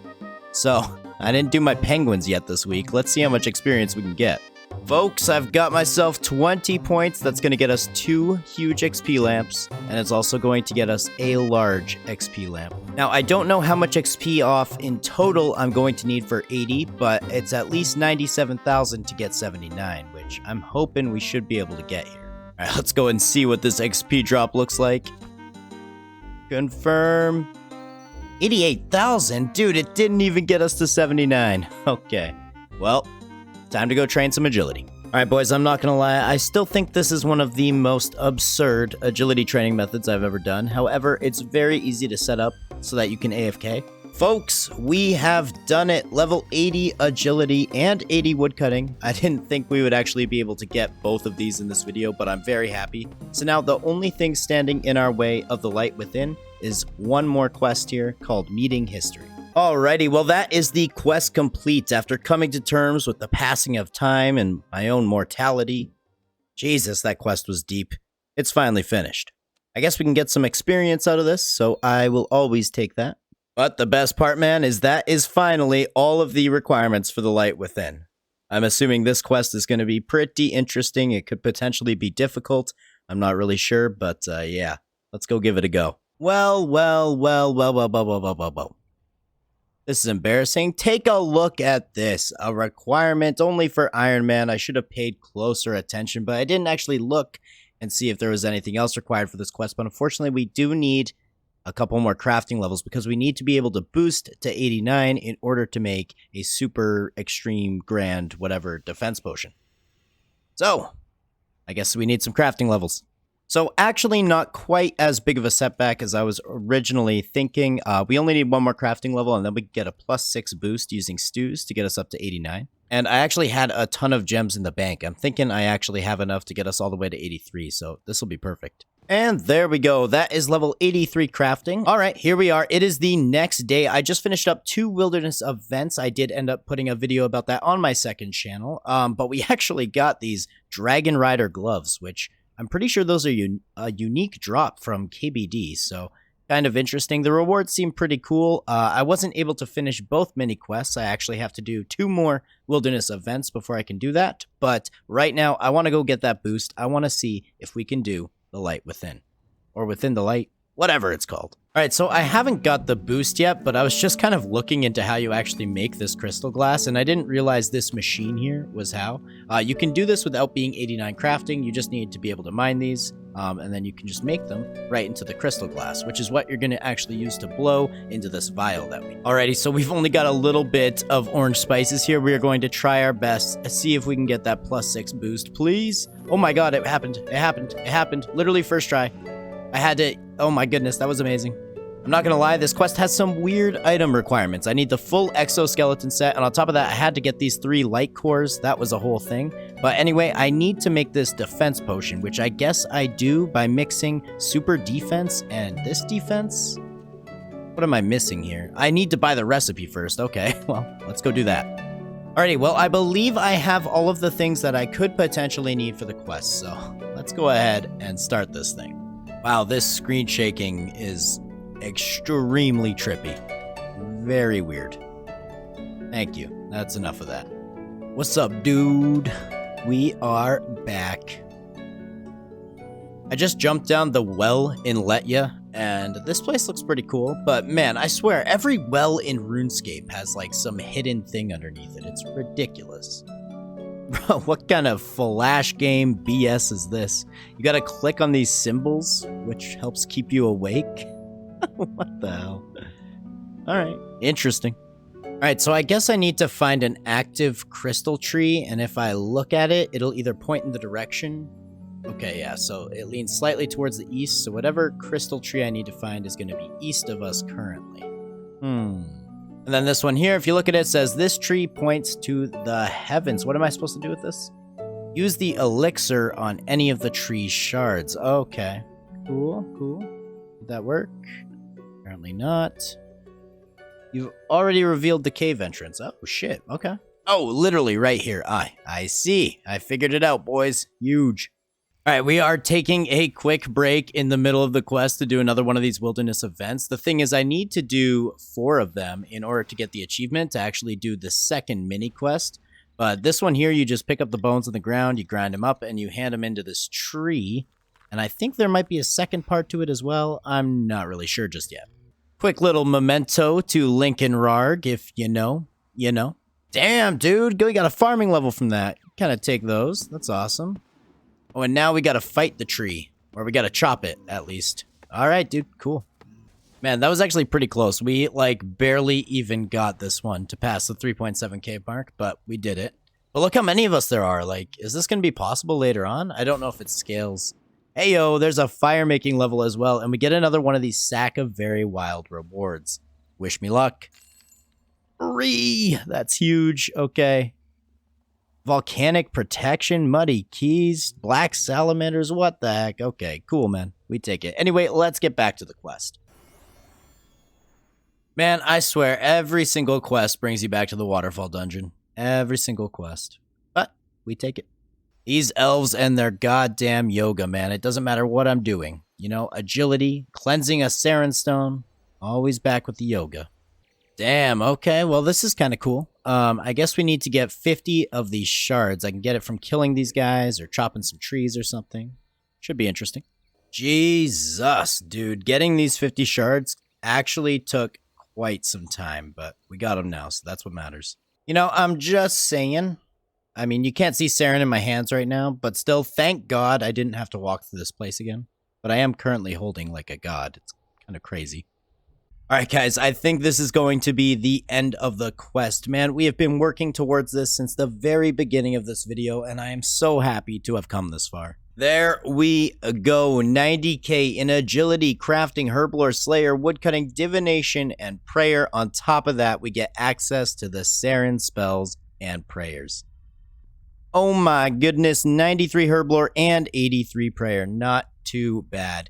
So we are starting off currently on a Greater Demons task. We have 87 Slayer, 87 range. We're about to get a range level. But yeah, I just want to go straight for 90 Slayer, man. I really want to get that Totem of Intimidation. I want to go grind out a ton of God Wars 1. I'm talking Bandos, Krill, Kriara, everyone. So the sooner we can get that totem, the better. Just finished up that Necreal's task. I'm going to go ahead and hand this contract in for some combat XP. And if I throw this into ranged... There we go, level 88 ranged, beautiful. Now, I think I'm going to go and do some fishing and cooking for the rest of the night to prepare for my stream tomorrow, in which, you guessed it, we're going to do a bunch of Slayer. Alrighty, so I didn't actually end up streaming as planned. However, we did just finish up an Aviancy task, and I figure, well, I've got a 170 Armadillo kill count. We may as well try and get an Armadillo kill. I've never actually killed Kriara on this account, so it'll be nice to get the teleport. Alright, now imagine the scene if I actually got a drop on my very first Kriara kill. Imagine. How cool would that be? Oh, no such luck. 22 rune bolts, but that's alright because now we have the teleport to come back here, and once we get that totem, we'll be farming out this boss a whole bunch. Oh, interesting. Mutated Jadinkos. I've heard about this task. People have told me about it. I don't really know where it is or anything about it, so let's go check these guys out. Okay, so apparently this here is the Jadinko lair. Alright, this place looks pretty cool. I guess I just kill these little guys. Oh, these are the babies. Okay, does it count? Alrighty. Oh, I don't have a high enough Slayer level to fight these ones. Okay, fair enough, fair enough. Alright, I guess these are the highest level ones that I can kill, so I'm gonna stick with these mutated Jadinko guards. I'm not really sure what any of these drops are for just yet, but I'll figure it out as we go. I am enjoying this Slayer task, man. I get a ton of logs from it, ton of random herbs that I don't necessarily farm, and look at that. The XP isn't too bad either. There is 82 strength. And just a little while later, there's already 88 Slayer. I mean, it's starting to become quite the grind. We're going to need 456,000 experience just to get to level 89, but I am enjoying it. Like I always said, man, Slayer is one of my favorite skills. Alright guys, I haven't really had too much to update you all with. I've just been working on Slayer, non-stop grinding, man. We are currently 180,000 experience from level 89 Slayer. It's going slowly but surely. However, I do want to mention we now have a 12 million cash stack. I think that's the most money I've ever had on the Ironman before. Green cash stack is always nice to see. It just goes to show you how profitable Slayer can really be. You know, it's kind of funny. This entire time doing Slayer, I haven't had to disassemble or siphon any of my gear yet because I've been switching so evenly between range and melee and magic. But we're finally kind of coming up to a breaking point here where I think we're going to be siphoning and disassembling like crazy. So I'm probably going to get a ton of Invention XP, which is going to be really nice. So I attempted to use the A Friend safe spot at some of those Greater Demon Berserkers, but I just got completely wrecked. I think they may have fixed the safe spot. I can kind of flinch them. I ended up getting one kill. It got me 34,000 XP. Kind of ridiculous, but we are coming up on level 89 Slayer, which means only one more Slayer level until we finally have 90 and we can go for that totem. And there it is, folks, level 89 Slayer. One more level can't take us that long, right? You know, I have been disassembling the Sun Spear a lot less often because now that we have the upgrades for magic, I don't really use it as often. But I actually let this go all the way up to level 11, which was my bad. But we can go ahead, disassemble this. We're going to get 523,000 Invention XP. And there we go, man. All the way up to level 70 in Invention. Not too bad. Ooh, the old DAC coil. Dude, I've never even used a cannon on here, but I know that this thing is like a big electric coil cannon. It looks cool. I want to look into that at some point. Damn, dude. That's level 94 HP. That's actually another skill we're kind of closing in on. You kind of just get HP levels and you don't really think about them, and then there you go, level 94. Well, we have finally made it. We are finally here. Dude, this grind has taken forever. I can't even explain how much I've been grinding. That's Dark Beast, that's Edemu. The most important thing, though, is we can finally go for that totem. That is level 90 Slayer. So, the Totem of Intimidation. The totem that's going to allow us to skip God Wars 1 kill count. There's actually 3 separate parts to this totem. The first 2 parts are actually pretty easy to get. We just need to do some searching around Anachronia, and then we need to do a mini quest. The third part is the part we need a 90 Slayer for. We have to get somewhat of a rare drop from some dinosaurs in the area. But to begin, let's go ahead and get the first 2 easy parts out of the way. So first up, we can do this mini quest here. We started by talking to Linnea, who incidentally is also the Slayer Master that we now have access to, I'm fairly certain. So for this mini quest, you basically just have to run around the island and find these different parts for her. This is the Old Spring. But yeah, it takes you basically across the entirety of the island, so this will take a minute. Alright, the next one we need is this here, a shimmering feather. You know, there's so many parts of this island that I actually haven't even seen yet, and every single time, dude, it just looks so amazing. I really love Anachronia. Alright, so I've got a bunch of the items for the mini quest, but while we're here, we can also search this rubble, and we find the Totem of Intimidation top, so that's part 1. And there we go, man. We are finished Anachronia's version of One Small Favor. I really can't help but notice that we did all of these things, this super annoying running around, just to get an item called Fug You. I can't help but feel like that's a little bit intentional, but anyway, at least we got it. So that is the mini quest completed. Totem of Intimidation middle acquired. That is part 2. Now we just need the bottom, which I believe is a 1 in 300 drop from dinosaurs. I'm not really sure where to kill these guys just yet, but I'm going to go figure that out right now. Alrighty, man, this is going to be our home for the next little bit. This right here is kind of the safe spot. You can kind of pull them over to you, and then you can stay back here, and they won't really be able to hit you. My buddy Budef here showed me the ways, the ropes. He went over 1,000 dry for his totem piece, so I'm hoping we don't go that dry. But either way, we get lots of dinosaur bones and stuff, so I'm not sure if I'm going to bring the Bone Crusher and just get prayer XP while we're here, or if I'm going to bank them. We'll have to see, but wish me luck, man. 1 in 300. Let's go. All right, so I've been here for a while. You can probably tell we have 102 dinosaur kills. It's going quite well. You just sit here, wait for this one to respawn, and kill it, safe spot it. It's pretty easy. You get lots of noted bones and alkables. I have decided to just use the Bone Crusher and use that on all the bones that they drop that aren't noted, because it's a ton of XP, and it'd be a long run to constantly go back to the bank for those. So anyway, we're just keeping on. Wish me luck. Alrighty, well, we are currently sitting on 241 dinosaurs killed. No sign of any totem, any dinosaur tooth, anything like that. But we need to go siphon our wand because we got it up to level 12 here. And there we go. Easy level 71 invention. Not too bad. Let's get back to it, man. I'm hoping we don't go too much more dry. Oh my goodness, I barely noticed, but we got the Totem of Aura's middle. Not the one we're looking for, man. Not the one we're looking for at all. That's feels bad. Alrighty. Well, we'll keep at it. What the hell? I was barely paying any attention, but there is level 97 magic, man. 2 more levels to 99, and we also got our combat level to 129, so not too shabby. Oh my goodness, and we got a prayer level as well. I'm hoping we don't get too many more levels here. Hopefully we don't go, you know, all the way to 99 magic or something. That wouldn't be good. Hopefully we just get this soon. Alright, well, a couple of updates. First of all, do you like my new outfit? It's from the Halloween event. Normally, I don't use overrides, but I thought this one actually looked pretty cool. Secondly, I'm sitting at about 500 kills on these damn dinosaurs, and we literally used over 100,000 divine charges, so I'm gonna work on getting some more charges, and then I guess we'll be back to the dinosaurs, man. I'm hoping we get something. All I've gotten so far is that Totem of Aura middle piece. That's it. That's the only drop. So hopefully we get it soon. Man, if we don't get the totem piece with all of these divine charges, Muncher's gonna get it. No, I'm just kidding. But seriously, 35? Come on, dude. We have 166,000 more charges stored. Let's get back to it. So I'm just about to do this Wildy event, and then, as you can probably tell from my inventory, we're going back to Croesus. It's actually been like 3 weeks since I've been there, so I'm pretty excited. But yeah, we've got 502 dinosaurs killed. Still no such luck. Maybe I will find my luck at Croesus. I hope so. And no such luck. And the worst part is we didn't even get any levels, but we are ending off with a Croesus kill count of 80. 80 on the dot. I'm going to try and do a lot more Croesus. I'm really bad about getting groups for it, but it is a lot of fun, and I am starting to get a lot more comfortable with it, so. No, dude. No way.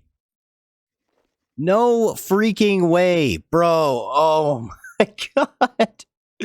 I can't catch a break with these dinosaurs, man. I don't need the Totem of Summoning. Oh, what are the chances, bro? I got so excited. What the heck is this now? A feral dinosaur egg. Isn't this like a 1 in something crazy? I mean, cool. Dude, sweet. So stoked about this. This was like 5 kills after I got the Totem of Summoning. Okay. 1 in 750 for the egg. Cool. Glad we got it. That's great. But it's only 1 in 300 for the piece of the totem I need. No. This isn't real right now. Another feral dinosaur egg? Yeah, 570. I got the other one at like 542.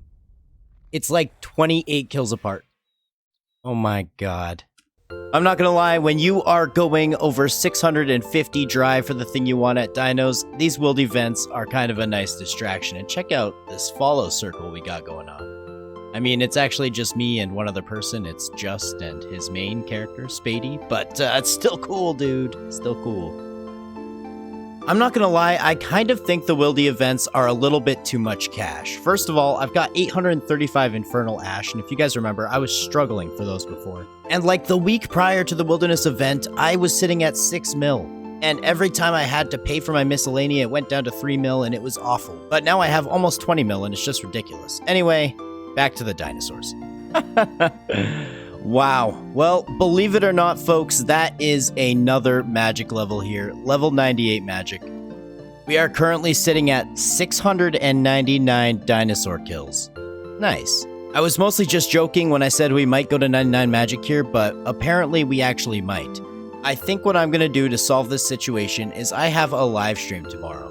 And I think we're going to do the age-old, tried-and-true method of this stream ends when I get the totem piece. It could end up being 5 minutes, or, you know, it could end up being like 6 to 7 hours, so I guess I'll have to find out.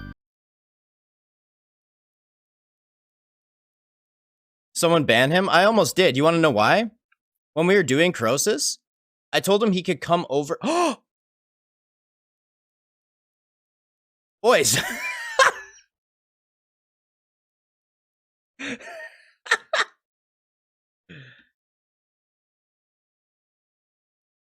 Wow. That was quick, guys. Let's check the kill count. We killed 33 on stream. I killed 699 of these. 699 before the stream. That's right, boys. We got the totem within 30 minutes of us being live. I don't know why my luck works this way, but that's just the way it is. I'm going to keep doing these stream ends when things because it just works out in my favor. Anyway, I need to go figure out how this totem works. I have no idea really how they work, so let's do that. All right, so as you can see, I have all the pieces here, but it says that the totem state is inactive. This is a totem that satisfies a lust for blood at the God Wars dungeon. So apparently there's 3 separate totem locations across Anachronia. This one to my west seems to be closest. So apparently how this works is I need to place this totem here, and then we're going to participate in some kind of activity that gives us Divination XP. Holy shit, dude. I had that in my inventory? Bro. It's like 7 times taller than me. What the fuck? Okay, Jesus. But anyway, yeah, I'm going to go ahead and interact with it. And apparently you have to do this at every weekly reset in order to keep your totem's effect working. I'm assuming I have to fill up this blue bar. Okay, damn, this is actually some really good XP. It started off giving me like 100 XP drops, but now it's giving me like 300. When you click on these little temporal instabilities, you get even a little bit more XP, so kind of cool. All right, guys, so the totem is active. The first thing we're going to do is go check it out. I'm excited to test this out. And also, I did just want to mention something. Because I got the upgraded version of Enhanced Excalibur, it can actually go in my offhand slot. So I can equip 2 things while I'm skilling. So I added the mobile perk to my Enhanced Excalibur, because that reduces the cooldowns of my mobility abilities. So that's going to be really good for skilling and stuff in the future. But anyway, I just wanted to quickly mention that. All right, let's go check this out. We'll teleport over to Krill, and we can literally just walk inside. This is going to be so good, dude. Now, apparently, if you're not kiting Krill around, you literally just stand here. You don't even use prayer, because when you're using prayer, he's actually more likely to use his special attack. And there it is, man. I didn't even use a single food that entire fight, and it's just so easy because I can literally just teleport and come back here whenever I want. I am so happy about this. So we currently have kills at Krill as well as Triara, but we might as well go get Grardor as well as Commander Zilyana as well, just so we have the teleports, because I plan on eventually grinding out all of God Wars 1, man. I want every single drop you can get in here. Obviously, I'm kind of excluding Nex. That's another hurdle that we'll have to pass when we get there. If we get lucky on any of the first times we kill these bosses, I'm going to laugh so hard. That would be so amazing. Come on. Tacits. Oh, dude! Godsword Shard 2. I can't remember. Is that the one I needed? Dude, I think it actually was. What are the chances? I can go make my Zamorak God Sword. Sorry, I'm kind of freaking out right now. You know, I don't really care if it's RuneScape 3 and making a God Sword is kind of pointless. I still think it's potentially one of the coolest things you can do in RuneScape, and it's always extremely exciting. I don't quite know how to unsheath it. I thought using this button worked, but whatever, man. Look at that. The God Sword on RuneScape 3 looks so cool. And the Zamorak one is even better. That is amazing, man. Here, let's try it out really quick. I feel like you gotta kill a Varrock guard after you make the God Sword, you know? Oh, I'm like a little kid again. This is amazing. Is the thing, can we get lucky while we're doing the follow circle around the rock? Oh my god! Dude, another Visage. That's my third. But we got a Zamorak statuette too, which I don't really know what that is. Is it just an elk? I'm not sure. Anyway, kind of cool, dude. Okay, this guy. Go ahead and sell it to him.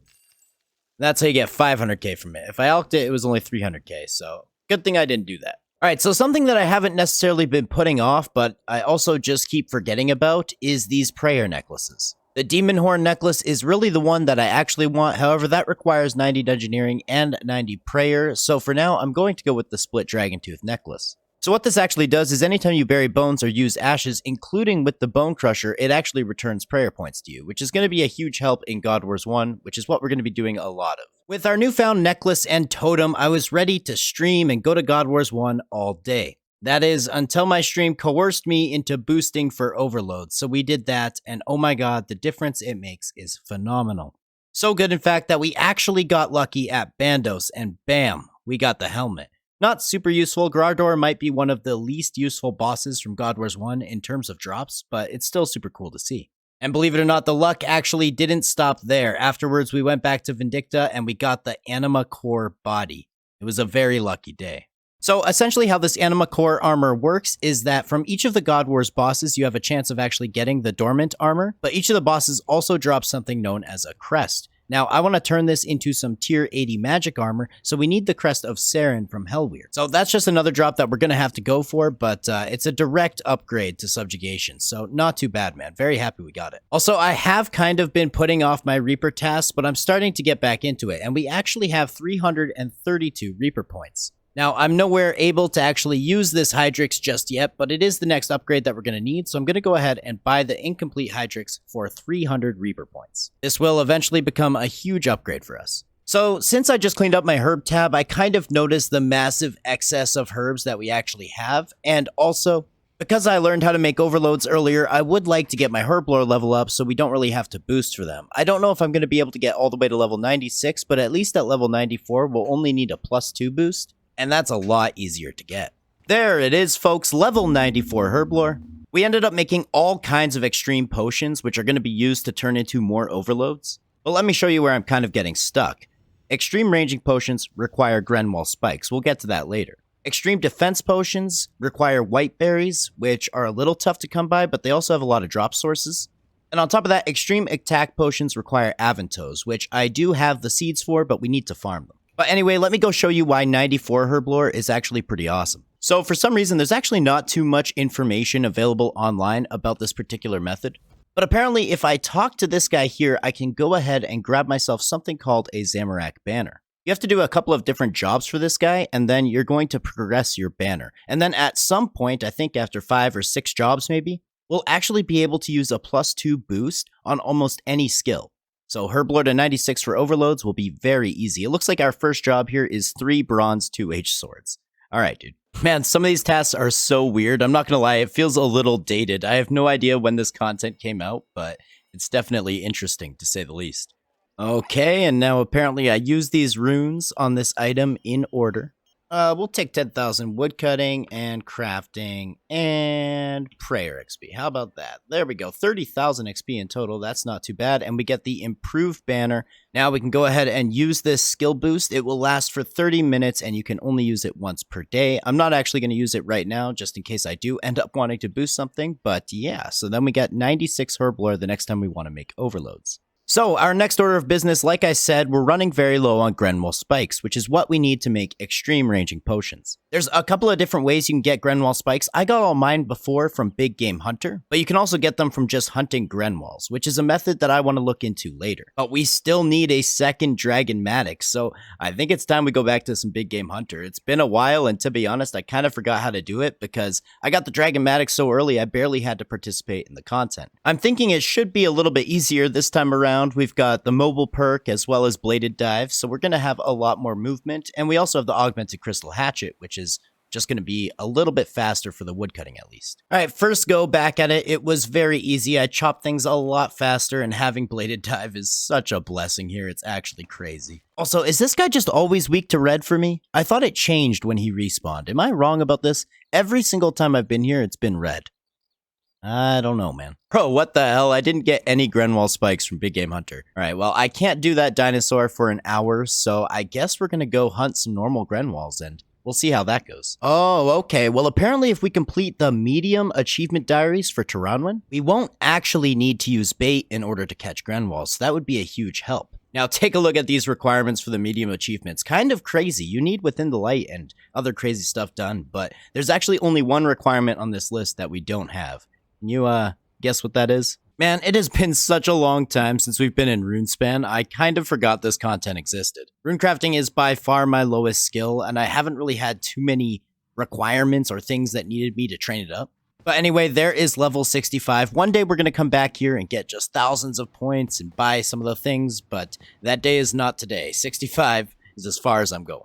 Jeez, dude, the Taranwin achievements are kind of insane. Like, even for the easy achievements, you need to have Desert Treasure completed, which is, I don't know, just seems kind of crazy. Alrighty, well, after a bunch of research and a bunch of time spent online seeing if other people have had this problem, apparently, this easy achievement I cannot do.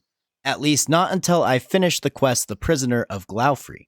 Because currently, Eluned is not in the Hunter camp, Isilwyn only offers to sell you bows and shields over there, and Ilfine, I don't know where that character currently is. It's supposed to be right here in Letya, but Ilfine only comes here after finishing The Prisoner of Glaufrey. So I've attempted many different things, but I cannot charge my crystal teleport seed, at least not when I'm away from Prifddinas. It's quite alright though. I always take another excuse to do some more quests, plus apparently this one has some pretty hefty experience rewards. I don't know what's going on right now. I don't have really anything positive to say about this quest. I've ran into a few bugs already. I guess I'm having just one of those days on RuneScape. This is absolutely one of the worst puzzles I've ever completed in RuneScape. I am not enjoying this quest, I'm not gonna lie. Thank God for the calculator on the wiki. I would just like to point out my appreciation for unlocking the music track Cage Against the Machine. Nice one, Jagex. Nice one. And there we go. 60,000 thieving, agility, 50,000 construction, 45,000 rune crafting. And we get a new glider as well. That's not too bad. So close to a rune crafting level. But okay, let's go try this achievement. And look at that. Ilfine is now exactly where we need her to be. Are you serious? I have to use every charge? Oh my gosh.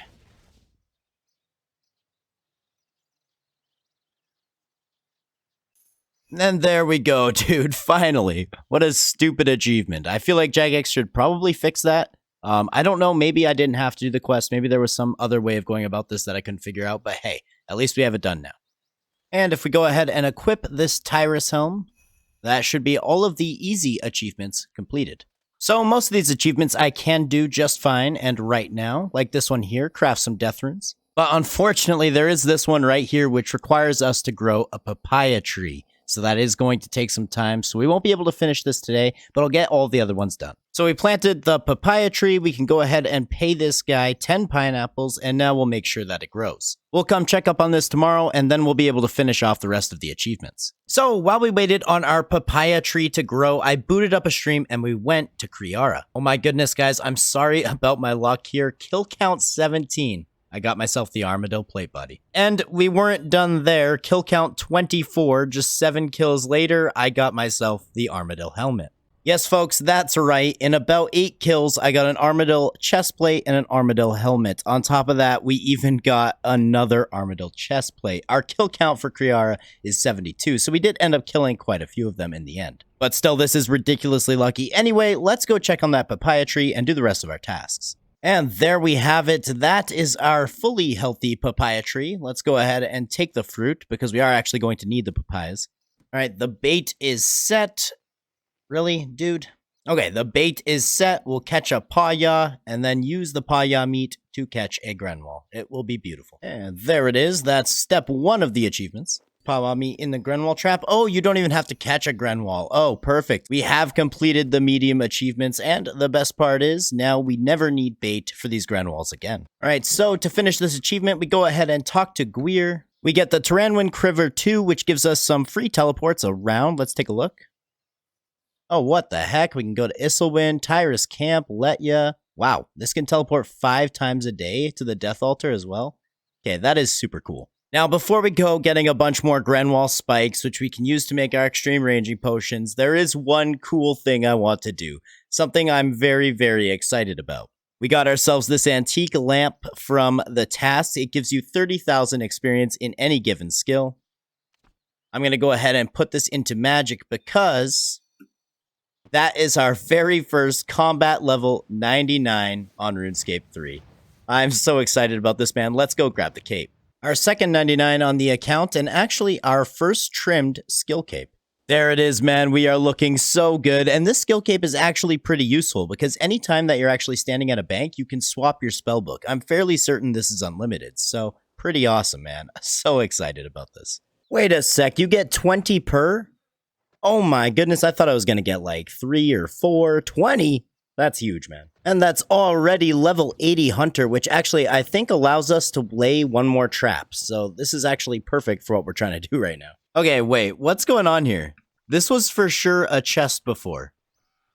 Why is this chest now a rock? I'm so confused. What? Like I was here yesterday and it was a chest, I swear to God.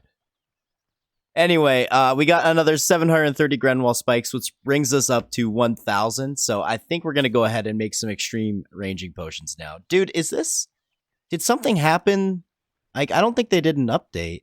Alrighty, so we have 200 extreme ranging potions. 200 is kind of what I want to shoot for before I start making overloads. Our 2 bottlenecks now are attack and defense. For attack, I have been farming some Aventos. That's been helping a little bit. I actually got to go pick up some more. And then for defense, there actually is a way to get white berries. Apparently, there's a pretty decent spawn of a bunch of them over by the Taranwin lodestones. So let's go grab some.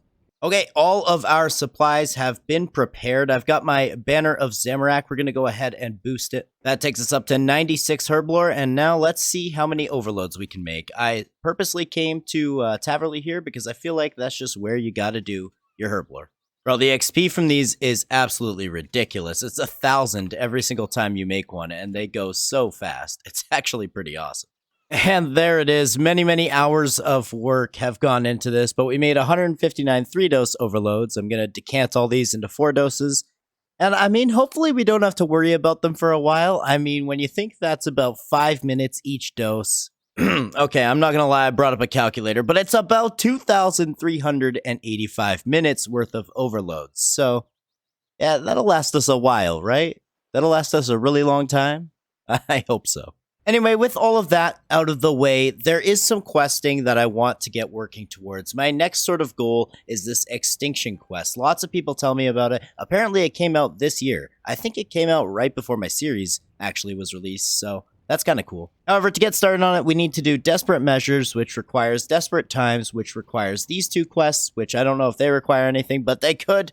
So plenty of questing is in our future. Also, we're only 2 quest points away from seeing our favorite person in the game. So first up is a quest called You Are It, which I'm pretty sure is a quest that I wanted to start in episode 4 or 5 of my series. It's a super easy quest apparently, but there's so many random quests that I just don't have done, and I guess this was one of them. But it has an interesting reward. Apparently you get some clue scrolls, so. Bro, this quest seems so innocent, but it's also kind of scary. This is nuts. Perfect for Halloween time, you know? Okay, that was a surprisingly cool, if pretty short quest. We got ourselves 1 quest point, an easy, medium, and hard clue scroll. Man, I gotta go do some clue scrolls soon. We might make an episode out of that sometime. And we also got this puzzle casket, which, hey, guess we gotta do this. Damn, okay. Huge. 23k. We take those. Okay, we're going to go ahead and get 74 Invention really quick because we could actually siphon our Aram's book. Now, it says that I've unlocked all these materials, but I was able to actually get these materials before from any of the God Wars 1 stuff, but apparently now I can actually use them. So the next quest in the series is called the Needle Skips, and I was wondering when I was going to have to come over to this area. My dumbass trying to go the wrong way, but look at the trees over here, man. Like, they look like straight up out of a different game. They are so much more detailed than any other tree I've seen in RuneScape. It's kind of crazy. Bro, I love the live action camera angles. Feels like I'm in a movie. Oh my goodness, there is this giant list of words that I need to enter into this here system. Apparently, once I unlock everything that is like the full completion of the quest, I'm a bit of a completionist, so we're going to try and get all this done. Wowee. I haven't had to type that many words since maybe high school, but we got the medium XP lamp and the large XP lamp from unlocking everything, so pretty cool. And also, that is 300 quest points. And there we go, dude. Quick little intermission to do our last remaining wilderness event, our last unique one anyway. So now anytime we do wilderness events, we can just go to Edgeville and the guy will teleport us straight to where the event is happening, I guess. Man, back in the day, it felt like I was talking to Miss May maybe every other episode. Now it's pretty few and far between when I actually talk to her. We got ourselves a magical dice tier 3. Come on now. Please.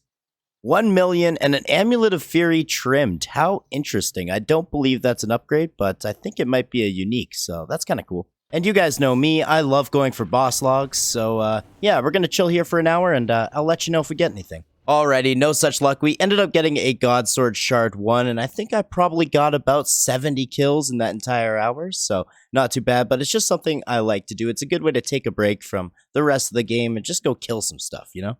Well, that was our 600th krill and our third pair of subjugation boots. I decided after that boring hour over at Grardor that maybe I should try for krill, and look at that, already getting unlucky. Oh well.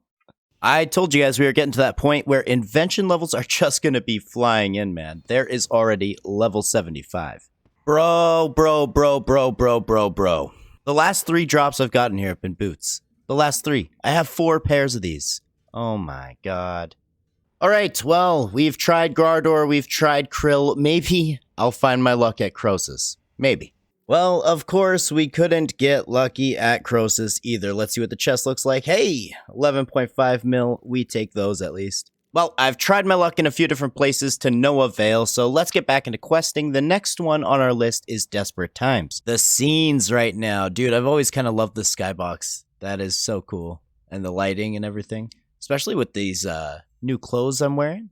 Damn. And there it is. That is Desperate Times completed. Really fun quest. Lots of puzzles, but still the storyline and the cameras and the scenes were just amazing. Kind of have to get lucky with these pieces and hope that you get all 5 of a single outfit. I don't actually have enough to make an entire outfit right now. It looks like we're just missing 1 piece for the green one. We are literally missing 1 piece from every outfit. I don't know if that's intentional or I'm just getting unlucky, but anyway, these will be something that we are going to pay more attention to in the future. So today is actually the last day that farming is going to be working this way. The farming update comes out tomorrow. I'm not sure exactly what time, but I figured I would just go around and pick all my herbs and make sure that my patches are empty just in case anything goes wrong. I am actually kind of excited to see how this plays for Ironman. Not getting so many herbs as drops from PVM is going to be a really big change to how people are playing the game. Now, the big question, is this daily challenge going to get us 95 herb lore? You betcha. Nice, dude. Oh, we get 200% experience at Herbie Werby. That's kind of huge. Anyway, last episode we finished up Desperate Times, and the next quest in our goal of extinction is Desperate Measures. So let's go start that right now. Foreshadowing, I actually do want to try normal mode Carapac very soon, potentially even in this episode. Holy shit, this is pretty awesome. I had no idea this existed. Alrighty, well, it appears we have a bit of a Battle of the Monolith situation where you kind of control the guys again. The guide says to literally stand here and not do anything, so, hey, sounds good to me. Holy heck, man, this area looks so badass. This is completely awesome. Alright, I'm not quite sure that I brought the proper equipment here. We may need to go back and get some other stuff, but yeah, we'll see how it goes. Hey, check it out. It's the new World of Warcraft expansion. Dragon Fight. Oh my god. Easiest fight of my life, dude. Sit down. Get out of here. There we go. Desperate Measures is completed. What a fantastic quest. I genuinely enjoyed it, although it was a pretty long quest. Anyway, we get 20,000 archaeology and combat XP. We also get this remote totem base, which is going to be really good in the future, but we need to get the middle and the top, and those can be a little difficult as well. I think it's time we go and try this quest. I have no idea how long it's going to take us, how difficult it might be, but I'm excited. Bro, there is no way it has me killing Croesus right now. This is way too cool. I guess my Susselards probably won't work the same way it normally does, but yeah, this is awesome. Wait, what if I get stickied? The guy didn't tell me to bring any logs. Does it not use sticky fungus? I don't know. Wait, that's insane. This counted for my Hunter Daily Challenge. What the hell? That's amazing. Well, there we go, dude. Just soloed Croesus for the first time. No big deal. Alright, so I'm assuming I'm gonna light these braziers, and those are gonna count for mechanics when I have to fight Glacier here. Or Glacites? Okay, now I have no idea. Now I'm just making stuff up. Alright, that's the Glacier part done. I thought it would be more like the boss fight, but not really. Okay, this is pretty interesting. It seems like you get a minute in here, and you have to keep coming back in over and over, but you can speed yourself up a little bit. So anyway, I'm kind of figuring this out. It's kind of fun. Oh my goodness, we got the Relic of the Titans. I literally had 1 second left. Holy crap. Okay, so I believe it's time for the boss fight. I just left and grabbed some more supplies, things that we might need. I'm not really sure what to expect. I think there's a couple of different phases, but yeah, wish me luck. All right, phase 1 was completed. Now we're on to phase 2. I'm gonna have waves of these guys come after us, so this should be fun. Damn, I sincerely can't believe this is a quest. Like, this is so crazy, and it's so awesome. I hope I can make it through this. I'm running a little low on supplies. All right, we should be able to get the rest of it now, right? It's not gonna, 1 HP me like all of the bosses in Dungeoneering do. We're not gonna do that here, right? Get wrecked, dude. Too easy. Okay, I'm gonna go place this other shard, and then I'm gonna go get some more supplies.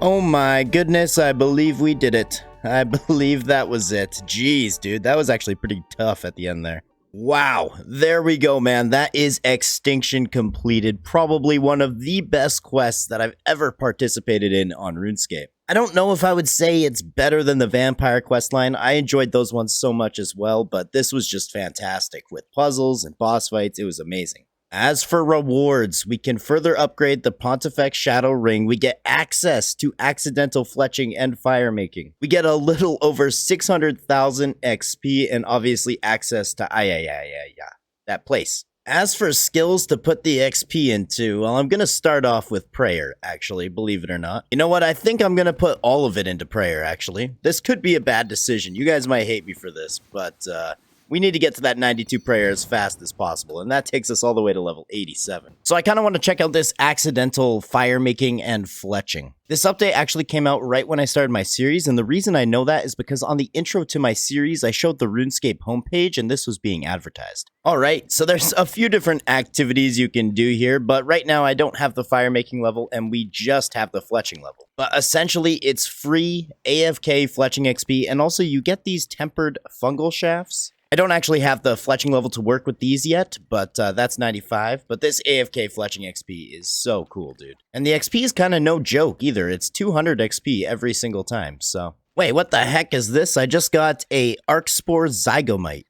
Is this go in my dinosaur farm here? Is that what this is? Alrighty, so it is the next day, and the farming, thieving, rune crafting update is out. You get these anima stones, which are kind of like stone spirits for mining, but these are for rune crafting instead. I'm currently pickpocketing these guys because apparently you can get a seed from them, which allows for permanent teleports here, which would be super nice. But yeah, if you take a look at the shop here, we've got this plant power tier 1, 2, 3, and 4. So all of the herb drops from bosses are now going to be seeds. However, you can plant up to 10 seeds or 15 seeds. I'm not 100% sure on that. In total, once you unlock the tier 4, we currently have 190 favor. That's not very much. You can get up to 25,000 a day, but it's a little bit difficult. But yeah, we are going to be farming, bro. We are going to be farming all the time now. We have to. We have to get herbs, so it's basically a necessity. Okay, you can probably tell from my inventory and my spells and prayers set up here, but I'm going to try something new. We've had access to Crystal Mask as well as certain kinds of prayers, but apparently you can use this Crystal Mask along with the prayer light form, and it's going to really reduce my chance to get caught when I'm thieving. I know that Crystal Mask is also super useful at Croesus, so we're going to need to work on getting our rune pouch so we can actually store all of these runes in there, because it does require earth, fire, body, and astral runes. Or sorry, soul runes. Wow, this is absolutely crazy. I've been here for about 20 minutes, and I think I've gotten close to 400,000 thieving XP. Crystal Mask with light form is absurd. I rarely get caught. It is so cool. It's really too bad you don't get the favor for the shop from actually thieving these guys, but wow. This is awesome. Okay, well, I'm not gonna lie, I've been sat here for a few hours. We just got 16 million thieving XP up to virtual level 101. I also just turned on my virtual levels. Still no thieving pet in sight, but we got 1,200 of these elemental anima stones and another maybe 250, including the ones at the bank for the catalytic. I'm not gonna lie, it feels pretty awesome to be doing herb runs. I don't know, I'm kind of enjoying it. I know this is a very heated topic and people are going crazy, but I am enjoying the update. It's giving me something to do, and yeah, I'm having fun with it.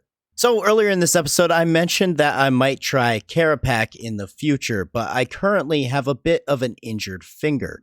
I guess I can go ahead and post a picture of it on screen. But while we're waiting for that to heal up, it's a little bit difficult to game and use my defensives, unfortunately, so I think we're going to do some more AFK grinds. You know, I never actually did get the full prayer outfit, and I would like to get myself soul split somewhat soon. I don't remember quite where we left off. I think I have 3 or 4 pieces of the prayer outfit, and there's 6 in total. So now that we're getting all those infernal ashes from the wilderness events, I think it's as good of a time as ever to go for it. So I think this inventory here should be the last of it. As you can see in my currency pouch, we have 2,600, and if I go ahead and talk to this guy here, there we go, 3,000 tokens, and then we can go ahead and talk to this guy here. And that is technically all the pieces, but I believe we can actually upgrade the tiara. And we go ahead and add to tiara. When combined, this will let you claim a dragon bone and teleport 3 times a day to your player-owned house. Not bad. Awesome, so that is the full set. We get plus 6% bonus to prayer XP. So I'm going to go ahead and use the remainder of my ashes and my bones on the Chaos Altar. It's been a while since we've done some prayer training here, and I'm excited to see what level or how close to a level we'll actually get. And there is already level 88 prayer. I don't think I'm going to have enough bones and ashes to be able to squeeze out another level, but I do have some other prayer training methods that I might want to look into. Oh my god, no way, dude. No way. No way I just got the prayer pet. Holy heck. Dude, this pet is so cool. I love getting pets, dude. This is amazing. And actually, the coolest part about this is I just got the Jack of Blades title. That's for having 3 combat pets. Man, I love this prayer pet, but okay, apparently there's another prayer training method we can try. I currently have 38 mil, and this one is quite costly. But you go ahead and purchase these cleansing crystals. I'm just gonna buy 1 for now. They're 110k each. And then I guess I go ahead and cleanse the corrupted stone. A cleansing crystal will be consumed at the start for 2100, and you'll receive additional prayer XP as long as you continue to cleanse the stone. Alrighty, let's go ahead and try this out. Oh nice, that was an achievement. Well, we are closing in on 89 prayer here, and I gotta say, this is just literally AFK prayer XP. It's not insanely fast, like it's not super quick compared to bones, but it's so AFK, you just sit here and chill. It can end up costing you quite a bit of money. Apparently you can get upwards of like 250k an hour experience here, but it's also about 3 to 3.7 mil GP an hour. And there we go, that is level 89 prayer. Only 3 levels away from Soul Split. I'm getting pretty excited. Oh, no way. Check this out. We are already able to buy the plant power tier 2, which is going to allow us to plant up to 5 seeds. No, 4 in total. Crazy, man.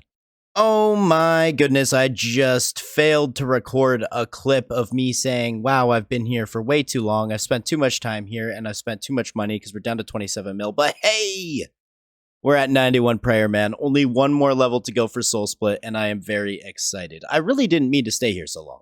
I was not going directly for Soul Split, but it's so AFK, dude. Woo! Living on a prayer. We can split my soul into pieces. We are literally Voldemort.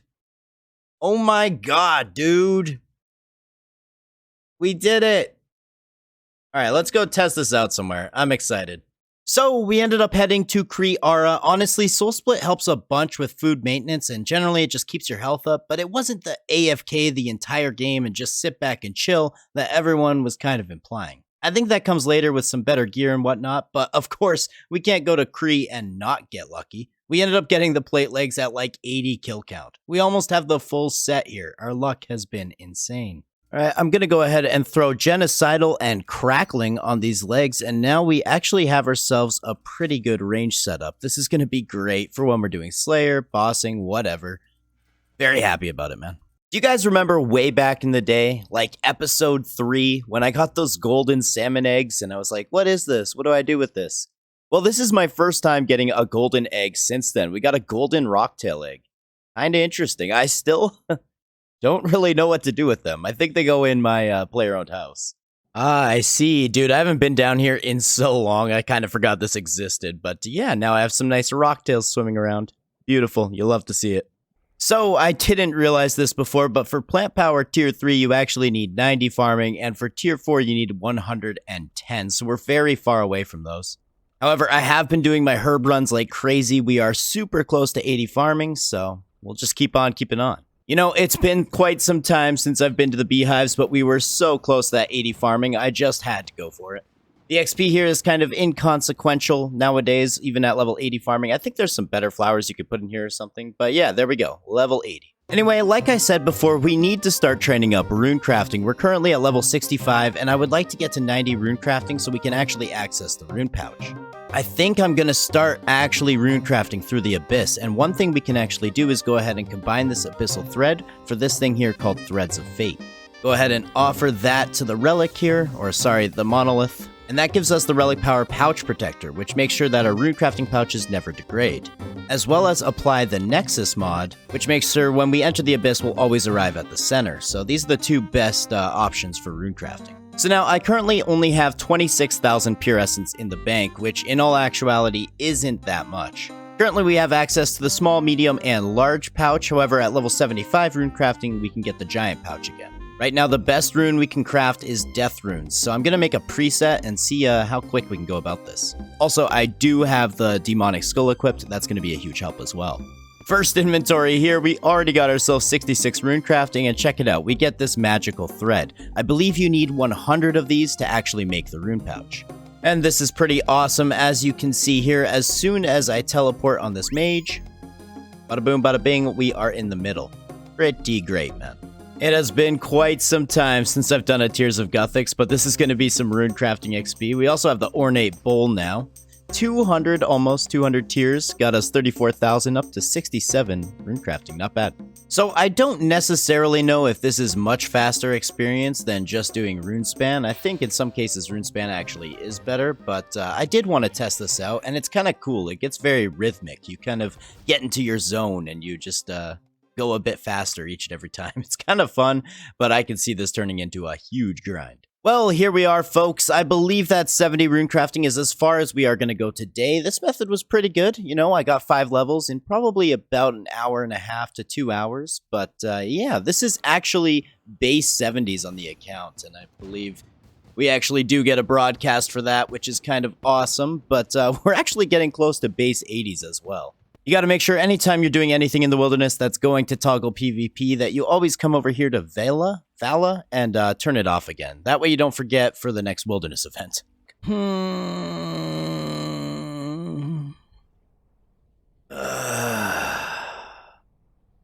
Alright, well that is officially 143 Croesus Dry. We did 3 hours today, but nothing, dude. I mean, we're getting plenty of secondaries. We got a hunter level. But man, I want Criploom.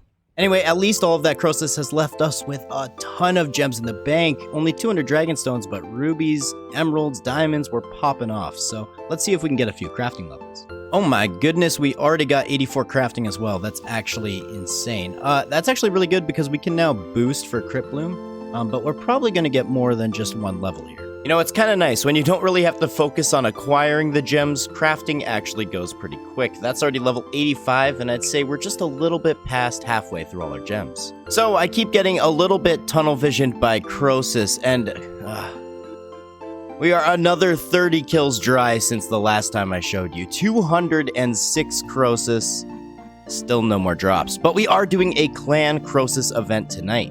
Doing a big mass, hoping to get plenty of people there. It's going to be a ton of fun. If you guys are ever interested in participating in something like that, I highly suggest you join our Discord. There is a link in the description. Anyway, apparently they're going to be nerfing these knights over here. Apparently the XP was a little bit too good. I don't know when the nerf is coming out, but I would like to get my mystical sand seed before then. Now, I have heard some crazy rumors that apparently the seed actually is more common from the druids, but I mean, the XP from the knights is too much to pass up, so we're gonna go for it for a little bit. Oh my goodness, hey, we actually got the seed. Nice, dude. That's basically all I was here for. We got about 600,000 experience, so not too shabby, but there we go. This is a permanent teleport back here whenever we want. It's actually kind of crazy, because now that I'm thinking about it, I feel like this would have been a really good teleport option to have when we were mining the gem rocks. I mean, it's only a little bit closer, but yeah, not too bad. Maybe any low-level Ironman out there, this could be a good option for you. Although, getting it isn't necessarily the easiest thing either.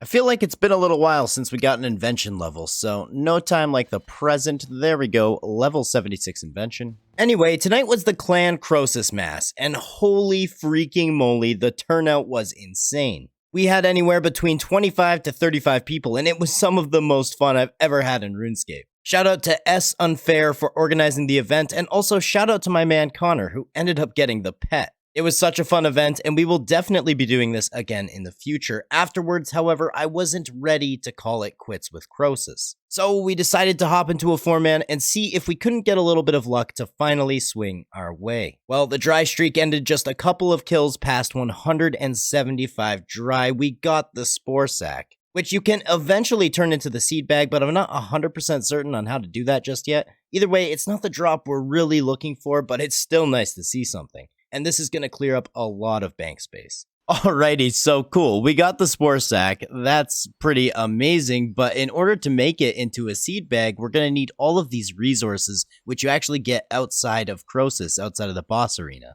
Now, basically, all of these need level 88 in their respective gathering skill to actually be able to acquire them. And like, if you take a look at the timber fungus, we're going to need 500, which means we're going to need level 88 woodcutting. A +6 boost is only going to last so long. I don't think we're going to be able to get all 500s. So, hey, I guess we have a good excuse to train up some of our skills. So I've been in a bit of an AFK loop. I've been at the Ivy for quite some time now. We're getting very close to level 84 woodcutting, but actually our augmented hatchet is up to level 12, which means I can go ahead and siphon it. This is gonna get us level 77 Invention. Oh, this unlocks the mechanized siphon. I'm not 100% sure how that works, but I think it automatically siphons things for you at a certain level. Anyway, I'm sensing a lot more AFKing on this account in our future. I feel like we're kind of getting to that point where I'm going to have a lot of really, really big grinds. This is just the start of it. Dude, are you kidding me? The one time I didn't record me opening the sack, I get the Dark Onyx Core. Holy crap. Isn't that like the rarest drop? I'm not even 100% sure what it's for just yet, but I know people were going crazy for these. So hey, that's kind of huge. Jesus, dude, people are going to be pissed at me. My clan is already not happy about it. Yeah, spoon dots, a little bit. I mean, I've done so many wilderness events. Like, I'm not going to lie. I think there's a way to check. I'll look after, but I've done a bunch of them. But yeah, we don't have a Luck of the Dwarves or a Grace of the Elves yet. I'm thinking because I'm an Ironman, upgrading the Grace of the Elves is probably the best bet, but we're going to have to look into it once we actually have some of that jewelry. But yeah, taking a look at my achievements here, I've only ever done 67 wilderness events, and I would assume about probably 35 to 40 of those have actually been the special ones. So yes, I'm sorry, I'm probably a little bit spoon-fed on this Dark Onyx Core, but hey. You know, I originally had a clip here saying that I'm going to need 101 Invention to make the Alchemical Onyx because we could boost for a +6. However, that's not the case. There is something called an Invention Potion, so at level 90 I can get a +17 boost and make the Alchemical Onyx. Sorry, I just wanted to clear that up, and man, technically if I can make this drop, it triples my bank value. Anyway, I've been sitting here trying to decide what I should do next, and I realized we have so many magic logs and maple logs, but mostly magic logs from Croesus. Firemaking is totally a skill that I'd be able to get to 99 pretty easily, but there are some quests involved which will help us get some of the best XP, one of those being the Firemaker's Curse. I've heard about this quest a few times, apparently it's pretty good, so let's go try it out. Wait, did I mess this up already? Why is this difficult? What the hell's going on here? That's an arrow, isn't it?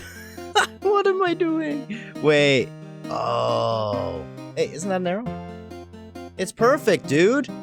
Ah, we did it. Okay, sweet. Jesus, dude. Whoa, wait a sec. You have unlocked 1,000 music tracks and you can use a new emote. Which emote is this?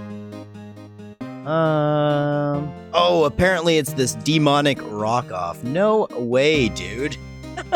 Yo, Guitar Hero, anyone? Jeez, this is awesome. Alright, well, I'm not gonna lie, this is just kind of reminding me that I need to go back to the fight kiln, and it's stressing me out. This is some weird content, dude. Not gonna lie. I don't really understand it. But apparently I just stay up here and light these two over and over, and we should be fine. Oh my god, this room sucked.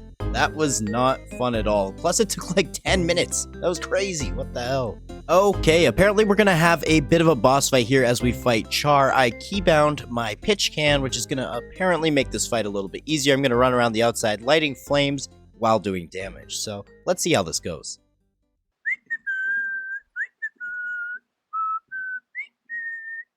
Okay, let's do this. This is the easiest boss fight I've ever participated in. You can definitely tell this is dated after doing something like Extinction. However, this is kind of cool. I kind of like the idea behind it. You have to keep fires lit the whole time, then that weakens her and you can do more damage. Still kind of cool. And there's the Book of Char. Now, apparently there's some pretty good fire-making training methods that we can do with that, which I'm excited to get into. But for now, let's finish the quest. And there we go, man. 80,000 firemaking, 30,000 agility, 76k constitution. Also, we get access to a new event in the Circus, so that's kind of cool. And apparently we can get a pet, but that's going to take 91 firemaking. So because we have exactly 79 firemaking, I want to do the all fired up minigame. We can do 10 beacons, which will actually get us the firemaking gloves. As you can see here, I already have the Ring of Fire, but if we get both of them, we'll have 5% firemaking XP. There are a few things in the way, though. We need to do Land of the Goblins, as well as another slice of ham, which requires the giant dwarf, which I somehow haven't even completed, which is crazy to me. Okay.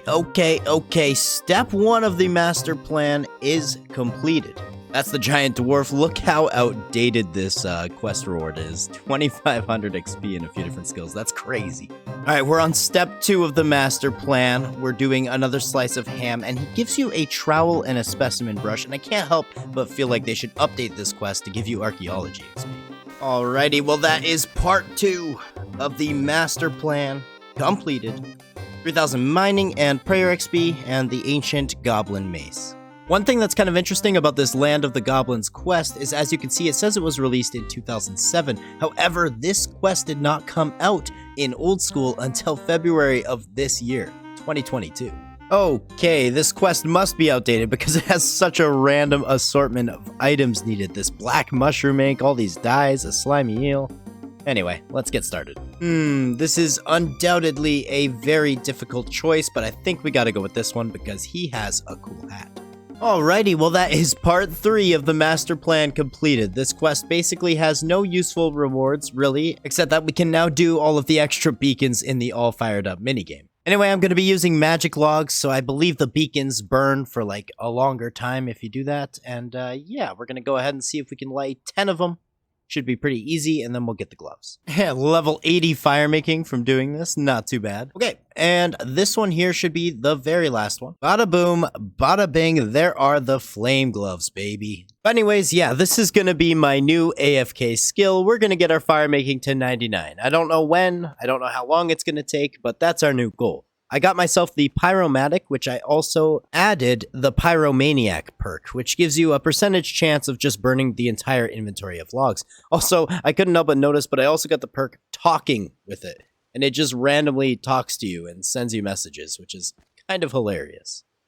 So I guess after reset, we're going to be heading to do a raid. I've actually been to 2 of these before, and I kind of just felt like I was getting super carried, but then I realized that that kind of is just how things are with raids in RuneScape 3. Later on, I want to start learning how to tank and pick up different roles within raids, so I'm very excited to go today, and maybe we will end up getting lucky. So we ended up heading into raids. I have to do a voiceover here because I was in a chat with 10 people who were explaining the fight. Essentially, there's a few different roles from base tank to backup tank, as well as other tanks for the pets. We were just running the first boss of the raid, Beastmaster. There's also a second boss that is apparently much more challenging. Anyway, we almost made it to the end, but I actually died because I didn't bring a Beast of Burden. As you can see, the summoning pouch was in my inventory. Afterwards, I had a reroll token, but unfortunately we didn't end up getting the Codex, which is the main drop I'm really looking for. Anyway, I'm excited to head back and try and do more of this raid more often. So one thing that's kind of cool, we have 81 farming, which is actually the level required to put these Zygomites into our player-owned farm. I need to get working on these because we actually get a resource from these Zygomites that's used in making the Extreme Invention Potion, which is what boosts your invention by 17. So when we get to that level 90, we can actually boost up for the alchemical onyx. As you guys know, I've been sincerely lacking on my player-owned farm since I basically made this account. I just got the tracker like the other day. It's been bad, but we're gonna change that around. We're gonna start working on it. There's all kinds of stuff I'm gonna need from here, so I'm finally gonna take the plunge. So I think these 2 guys, they're a male and a female, but they have really bad traits, viral and genetic inferiority. Those don't sound good anyway. I don't really know what they do. But apparently these mushroom guys eat mushrooms, and we have a bunch of mushrooms from Croesus. So, aw, look at them, dude. But yeah, we will get at least one of the resources that we need from these guys. I think later on I'm going to want more of these. I'm going to want better traits and stuff, but hey, it's a learning process. Alright, so, a little bit of a jump in content here. To actually make an Extreme Invention Potion, you obviously need a Super Invention Potion, and in order to make a Super Invention Potion, you actually need a drop from spiders in the player-owned farm. However, we have to actually get the spider to put in the player-owned farm. My trapper hasn't been successful in finding a spider yet, so we need to go get our own. Apparently, it's a rare drop from any spider in the game. This was the first location I kind of thought of, but yeah, we'll see how long this ends up taking. Alright, apparently I was wrong. The best spot to actually do this is the corpse spiders in the Lumbridge Catacombs. We'll probably be here a while. Apparently this is a pretty rare drop, but we've got our scavenging perk going on our Verex top here, so we're going to get at least a decent amount of components here as well. This is the high-level PVM that I've been waiting for, dude. My account has worked so hard to get to this point, and I'm so excited that we're finally here. But, I mean, look at these components. Holy crap, so many. Heyo, there we go. That didn't take too long at all, actually. There we go, dude. Spider egg unchecked, perfect. I just need the one in order to make the invention potion, but I think there's other ways to get more. I don't know. This took maybe 15 minutes killing spiders, so not too bad. Okay, he's just a little egg at the moment. This is amazing. So I guess whenever my spiders are done, and whenever my Zygomites are done, we can actually already make the Extreme Invention Potion, because we have 95 Herblore, which is the exact level that we need. Obviously, we still have to get our invention up to level 90 in the first place, but hey, that's a good excuse to go train some more Slayer. Alright, that was our Black Demon Slayer task completed. I decided to do some Slayer while we wait for our player-owned farm things to grow, but I think we can actually go get our very first Slayer task from Linnaica on Anachronia. You know, we actually unlocked this like 3 episodes ago when we got the Totem of Intimidation, but this is our first time getting a Slayer task. Let's go ahead and see. Of course, why wouldn't it be? Dinosaurs. We're heading back, man. Anyway, after a little while, I think it takes about 16 hours, but our Zygomites were all grown and ready to be harvested. So we got the mycelium webbing. And also our spider as well, the cute little guy, he gave us some spider fangs. First off, we made ourselves the Super Invention Potion, and then finally we made the Extreme Invention Potion. I'm glad we have this out of the way so we can just grind out invention levels, and the second we hit 90, we'll be ready to go. A death touch dart before, so this should be interesting. I hope I don't mess it up. I know it has certain ways that you can kind of mess it up and accidentally throw it at the wrong thing or something. We'll keep auto retaliate off. We'll try our best. Okay, well, kill count has been acquired. Wish me luck, man. We have these 6 darts. It would be so cool to get like some Torva, Virtus. Oh my goodness. I hope we get lucky. Chances are we won't get lucky at all, but let's try. Apparently, I'm going to want to anticipate here. Wait till she summons all the minions, and then when she starts to walk towards me, I go ahead and use a Death Touch dart. And there it is, dude. Instant kill. Give me lucky, come on. Alright, 12 torstals. We take those. Huge. Alright, come on, second kill. Some more seeds. Come on, 4th one. More super restores and brews. Okay. Only 2 more left, man. I hope we get lucky. Alright, 5th dart. Only 1 more left after this, so come on, please. More super restores. Well, this is going to be our last one. I'm going to start saving up Death Touch darts again and keeping an eye on the merchants so we can get more of them. I wouldn't mind trying the Death Touch dart as Kalphite King as well. But yeah, let's go ahead and see. Can we get lucky? Last one, our very last chance, please. More Cerebrews. Oh my god, I almost died. Alrighty, well, it wasn't meant to be this time, but like I said, we'll save up more of those and see what we can do in the future. Wait, it is time to get back on the Slayer grind. Like I said before, I really want to get our Invention to level 90 so we can boost, and that's kind of my goal right now. Oh my goodness, a Greater Demon task. Dude, I think I'm going to try the Berserker Demon safe spot again. Apparently, it is still possible to do, and I was just doing it wrong last time I tried it, so we are going to go figure this thing out.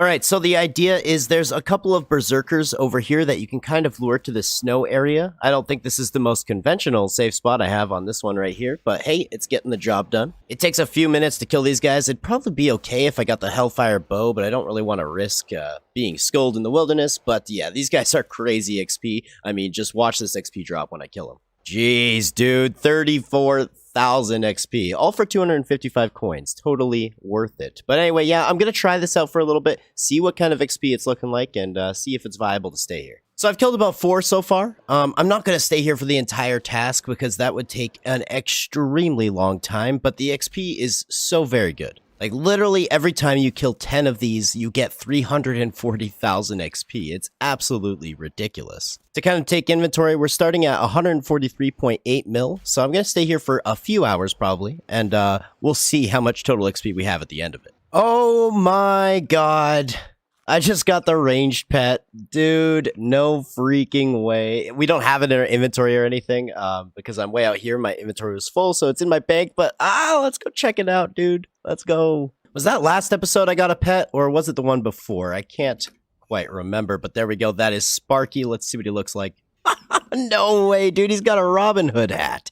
Oh my god, that is way too cool. That is amazing. Wait, unfortunately, his nut thievery days are what? Sadly over. Okay. Anyway, let's get back to killing those Greater Demons.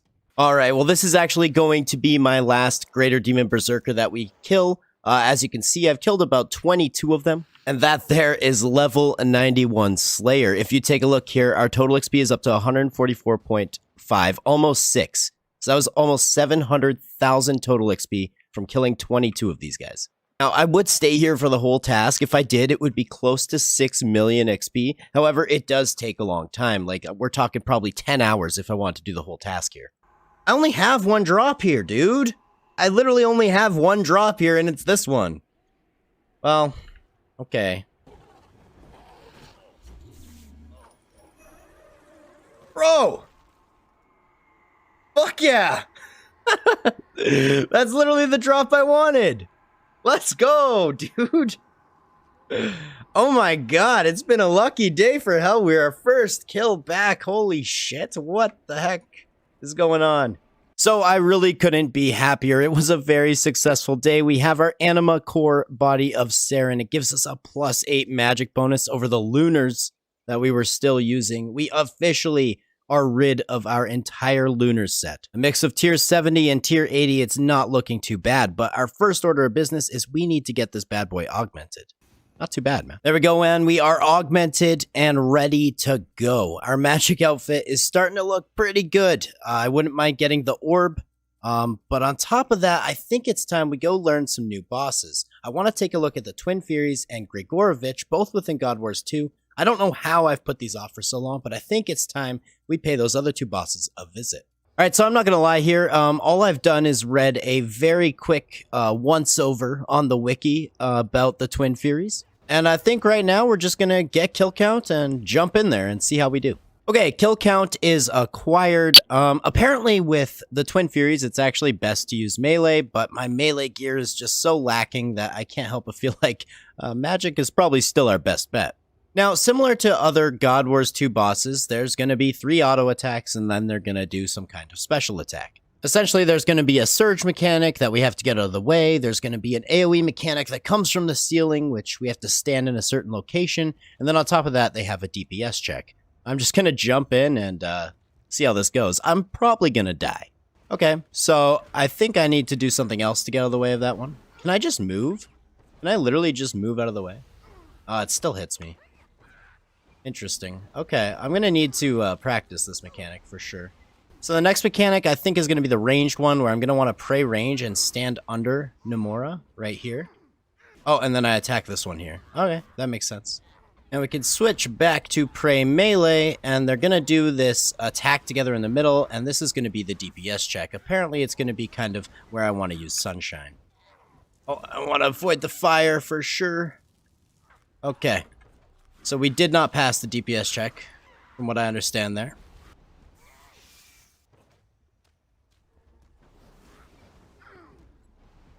Okay, what? What? That was my very first kill. It was extremely messy. And we somehow got the dormant anima core legs. What? I don't even know what to say. That's insanity. Now we need another Crest of Saren to further upgrade our magic armor, I guess. What the heck, dude?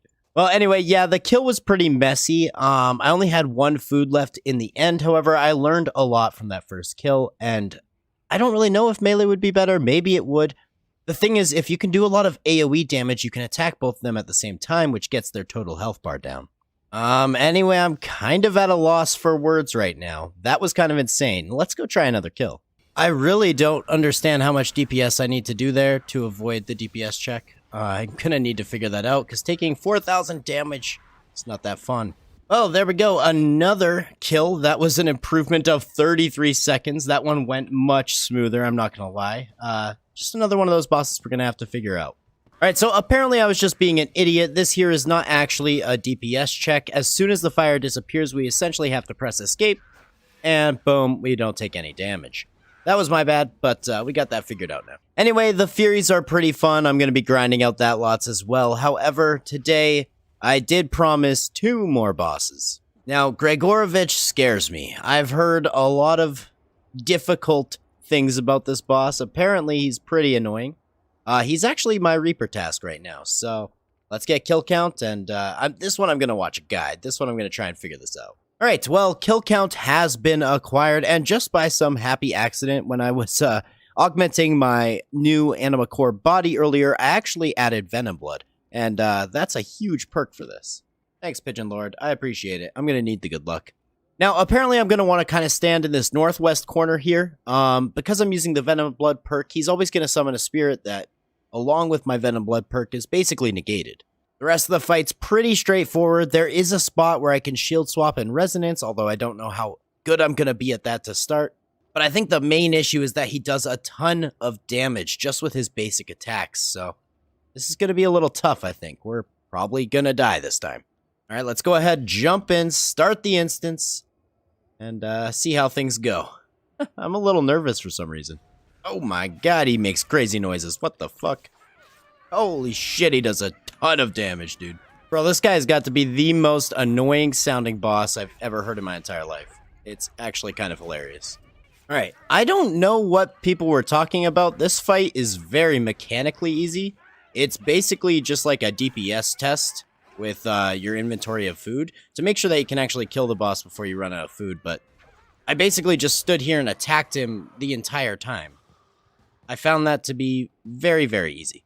Alright, well, cool. That is every God Wars 2 boss. Well, 4 out of the 5 God Wars 2 bosses down. We have all of the sigil pieces now, so we can actually assemble the ancient sigil, which we're going to use to go into Telos's chamber one day. Not today, but one day. Anyway, enough complaining for the day. I think I'm going to go finish my Reaper over at Grigorovic, because we actually didn't finish that last time. And then afterwards, I think it's time we get back into some questing. The next quest I kind of want to work towards is Ritual of the Majorat. Obviously, there's a lot of requirements sitting in the way, so yeah, it should be fun. Oh my goodness, okay, that's the Reaper task completed. Ugh. This boss is so annoying. Not only the audio, but also because he just used so many supplies. Like, that was 100 to 150 raw sharks just for, 9 to 10 kills. I don't really know. He doesn't have much avoidable damage. But anyway, yes, back to quest. So, the first quest on our list is Anakra's Lament. You can tell it's an old quest because look at the inventory, man. Alright, there we go. 7,000 crafting, firemaking, mining, magic, and of course, the Camulet. Don't forget to open your crystal keys, man. They're so good. So it's been quite some time since we actually went to Glacier, and I just wanted to see how a 5-mechanic kill would feel nowadays, and holy heck, it's so much easier in my new gear with new prayers and everything like that. But take a look at the drops, baby. You love to see it. I promise we're gonna get back into questing, but in my defense, we have a Glacier Reaper right now, so come on. PvM. Alrighty, that is the Reaper task completed. No special drops, unfortunately, but wow, I forgot how fun this boss can actually be. It's a pretty interesting boss fight. Now, like I said, like I promised, we're gonna go do some questing. Let's go to Croesus. Wouldn't it? Yeah. I used to enjoy the older Call of Duties because, like, the skill-based match. Oh my gosh! About time the dry streak ended, dude. Thank you. Holy crap. How many kills is that? Let's see here. 384 Croesus. Oh my god. There we go, man. The dry streak has ended. This is probably not the drop I was really looking for, but it's still awesome just to see something because, yeah, it's been like 150 kills again. All right, now it's time to kind of figure out how this thing works. We do have 38 manuscripts from all the Croesus we've been doing, and each one of these adds 45 minutes of charge to the scripture. Okay, so the book already comes 100% charged, which is apparently 3 hours. Essentially, you use the scripture while you're skilling or doing any non-combat skill, and it gives you a chance of spawning this effect. And that effect has a chance of giving you clue scrolls as well as giving you a 5% XP boost. So it's not too insane, but it is going to really help us get a lot of fortunate components down the road. And on top of that, it's just a really good offhand to have whenever you're doing any kind of skilling. Anyway, the next quest that we need to work on is the Slug Menace. I'm basically going to do a bunch of quests that have been around for a very long time, so I'm probably just going to show the reward screen. So, yeah, here we go. Oh man, you just gotta absolutely love the old puzzles. Isn't this fantastic? There's Slug Menace completed, 3,500 crafting, rune crafting, and thieving. Oh, and don't forget access to proselyte. That's huge. Anyway, next up is the Great Brain Robbery. And that's the Great Brain Robbery completed. We get some random assortments of XP, and most importantly, the Barrel Chest Anchor. I'm kind of interested. Okay, there we go. We got the anchor fixed now. Not really worth the investment. It was 230k, but I want to see what this looks like on RuneScape 3. Dude! Okay, it was worth it. That is sweet. Alright, the next quest on our way to Ritual is a quest called Rocking Out, which doesn't actually exist in Old School. It came out in 2008, so I've never done this before. So far, this quest is pretty damn hilarious. I love all the personalities of the different pirates. They're really well written. I'm not gonna lie, basically the only thing this quest has really inspired in me is to get some really good fashionscape involving the pirate outfits. Oh, it's showing me kitties. Oh, and look, there's one with a pirate hat. It's too cute, man. Too cute. Dude, what a fantastic quest. 25,000 thieving, smithing, agility, crafting. All kinds of other rewards here. Ability to raise an XX parrot. Okay, interesting. Anyway, we only have 2 more quests remaining. That is A Tale of Two Cats and then obviously While Gothic Sleeps. Let's go wrap up this one really quickly, and then While Gothic Sleeps should be pretty interesting. I've heard a lot about that quest. There we go, A Tale of Two Cats. Now, this quest reward screen might seem a little bleh, a little not so good, but it's actually quite the momentous occasion. Miss May, I'm here to tell you that I am, in fact, in love with you. Give me my rewards. Tier 4! Is this our first Tier 4?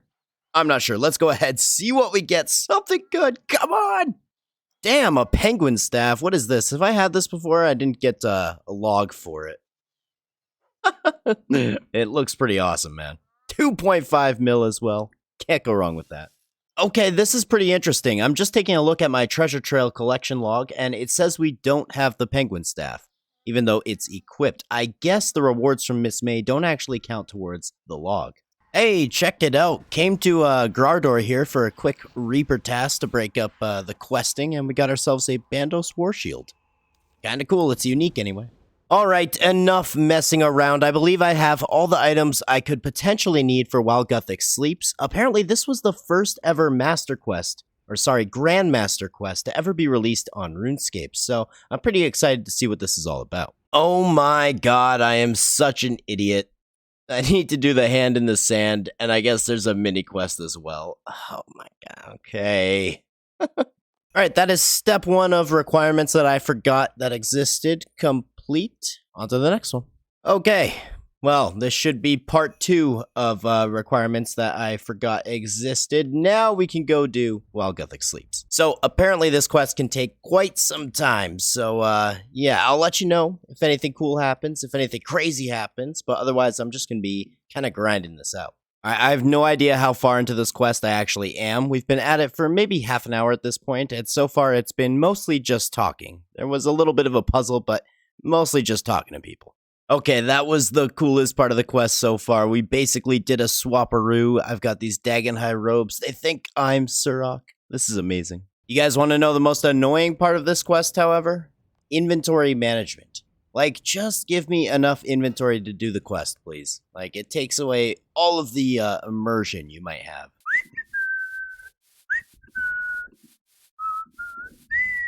Don't mind me. I'm just, chilling.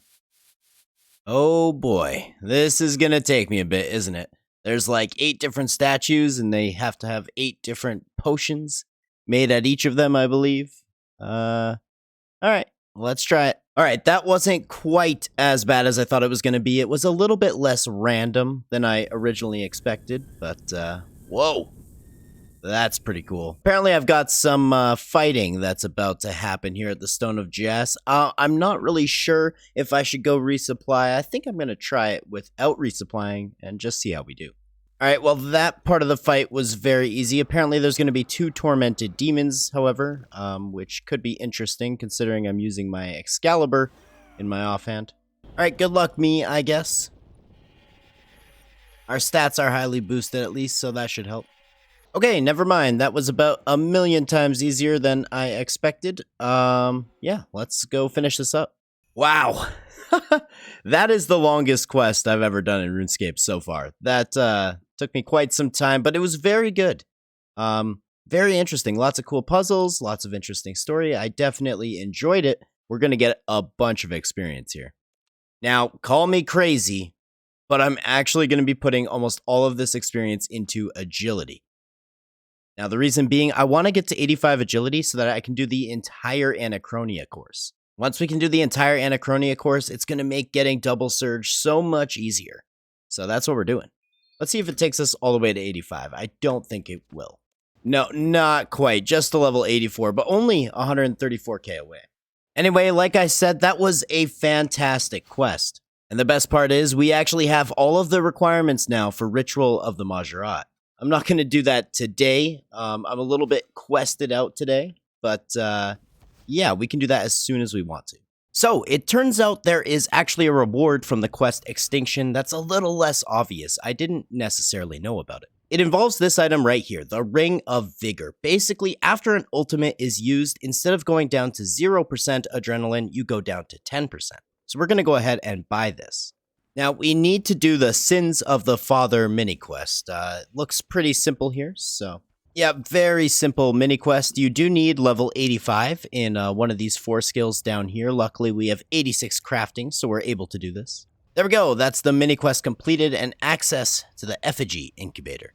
So now, because we've finished Extinction and because we've unlocked this, we can access the Dream of Ayaya. Alright, beautiful. Now I can go back and talk to Vicendithus, however you say his name.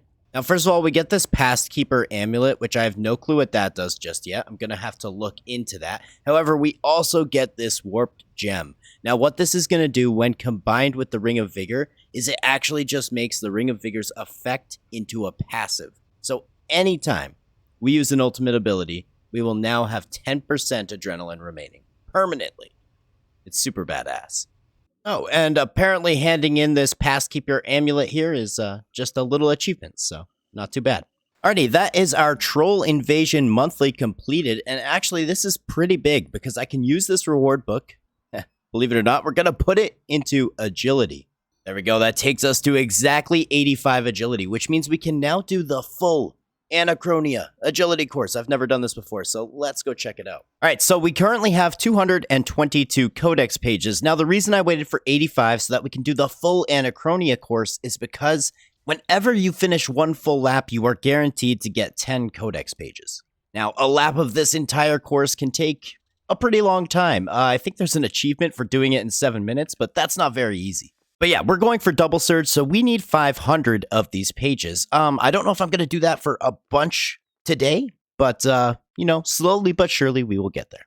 I guess while I'm just aimlessly running around this agility course, now's a pretty good time to tell you guys that I still have the plan to go to Karapak, but I've kind of been waiting to get one more piece of Crypt Bloom. Once you have 3 pieces of Crypt Bloom, you can use the set effect of the armor, and I think that's going to be such a huge help. A lot of people said it makes it a lot easier for learning those kind of bosses. The thing is, though, the last time I actually got a piece of Crypt Bloom, we were at 54 KC at Croesus. Yeah, it's been quite a long time, almost 400 kills without a single piece of Crypt Bloom, although we have gotten the Spore Sack and the book. I do at least 2, 3, sometimes 4 hours of Croesus a day in 4-mans. I'm sure we'll get it soon, but... Alright, boys, well, it has been quite a while since I got my mage cape at the fight kiln, and I feel like I've been putting this off for a little bit too long, but I'm gonna jump in and try and get our range cape now. Like I said, it's been a while, and I haven't really looked at a guide or anything to refresh myself, but I have Soul Split now. I'm a little bit stronger, so hopefully this goes a bit easier. Wow, making it to Harakin was so much easier with Soul Split. I can't even explain it. And if I remember correctly, this boss fight is super, super easy, so we should have the range cape in the bag. Holy crap, we got a new personal record, an improvement of 36 minutes and 12 seconds. We did it in an hour and 14, which isn't too bad. This is going to be our ranged kiln cape. It was so much easier this time. I can't even explain to you the difference that Soul Split and Overloads makes when you're trying to do something like this. There we go, man. Looking pretty cool. It's basically the exact same as the Mage Cape, except it's green. So, that's really good. We got to go for the Melee Cape at some point as well, but not right now. But yeah, that was so much easier. That was fantastic. We're finally getting to the point where we're having a few of these runs a week, which is super nice. I think the raid is actually pretty fun. I'm still not doing any of the roles necessarily. I want to learn pet tanking, but you do kind of need some better armor for that, unfortunately. Alrighty, good luck to everyone, and especially good luck to me. Not this time, not this time. Alright, boys, so I said at the beginning of this episode that I have one questing goal in mind, and that is Ritual of the Majorat. I'm super excited to jump into this, and got a few hours here. I think it's going to be another long quest, but let's go ahead and get started. Wait, what? I'm so confused as to what I'm supposed to do right now. No way! What the fuck? Okay. I've figured this out. A way to make it a little bit easier is the music actually changes when you're not properly behind cover. So, as you can see, ominous, scary, not good. Oh, we did it. Dude, that wasn't as easy as I thought it was going to be. Holy heck, that was pretty tough. Wait a second. Is this recruitment drive? What the heck? Damn, mid-quest cache gets us halfway to 99 divination with level 92. I'm going to start doing my caches again so we can get 99 knocked out a little bit faster. I mean, thank God for all that agility I did earlier. Check out these moves. That was awesome. Everything was going so smoothly until my character decided to start failing basically every agility obstacle. Wait, does Sure-Footed work here? Oh, what the heck? Apparently I just learned a new spell. Unlock the spell Tune Bayonet Ore. Okay, cool. Okay, interesting. So apparently I'm going to need to run around this area and place some of these items that I have in my inventory without getting seen by these little guys here. Otherwise, we're going to be put in a jail cell, and somehow we'll get back here. So this should be fun. All right, I believe that's all the beacons. We got the rope hanging up. Now what? I would say our first order of business is actually not to forget our runes. All right, let's go back. All right, apparently this is a pretty common problem, but I've basically done everything I can in this area, and it still says that I have other things I need to do first. Apparently I could have the beacons not aligned properly. I don't know, this is super annoying. I think I've fixed the problem. I believe this beacon should actually be on this tree. There we go. Well, we'll go try anyway. How do I still have other things I need to do? Bro, I've done everything. Holy shit, this quest is so, What? Okay, I guess reading these notes in my inventory helped. I don't get it. Anyway, I think this is going to be like a final boss fight here. It says you can go and prepare for the fight, but I've got 5 sharks and an overload and 2 super restores, so we're going to try our best and see how this goes. Okay, apparently I'm not supposed to use an overload according to the wiki. It can mess with, the buff that this gives you. We'll see how this goes. It might not be as smooth as I'm thinking. Bro, Sarah literally looks different in every single cutscene he's in this game. I swear. They change his model around, but they only change it for the newer quests. I don't get it.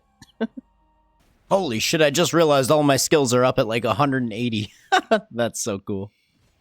Yeah, that's why you don't use an overload. Apparently, if you use one here, it will reduce your stats.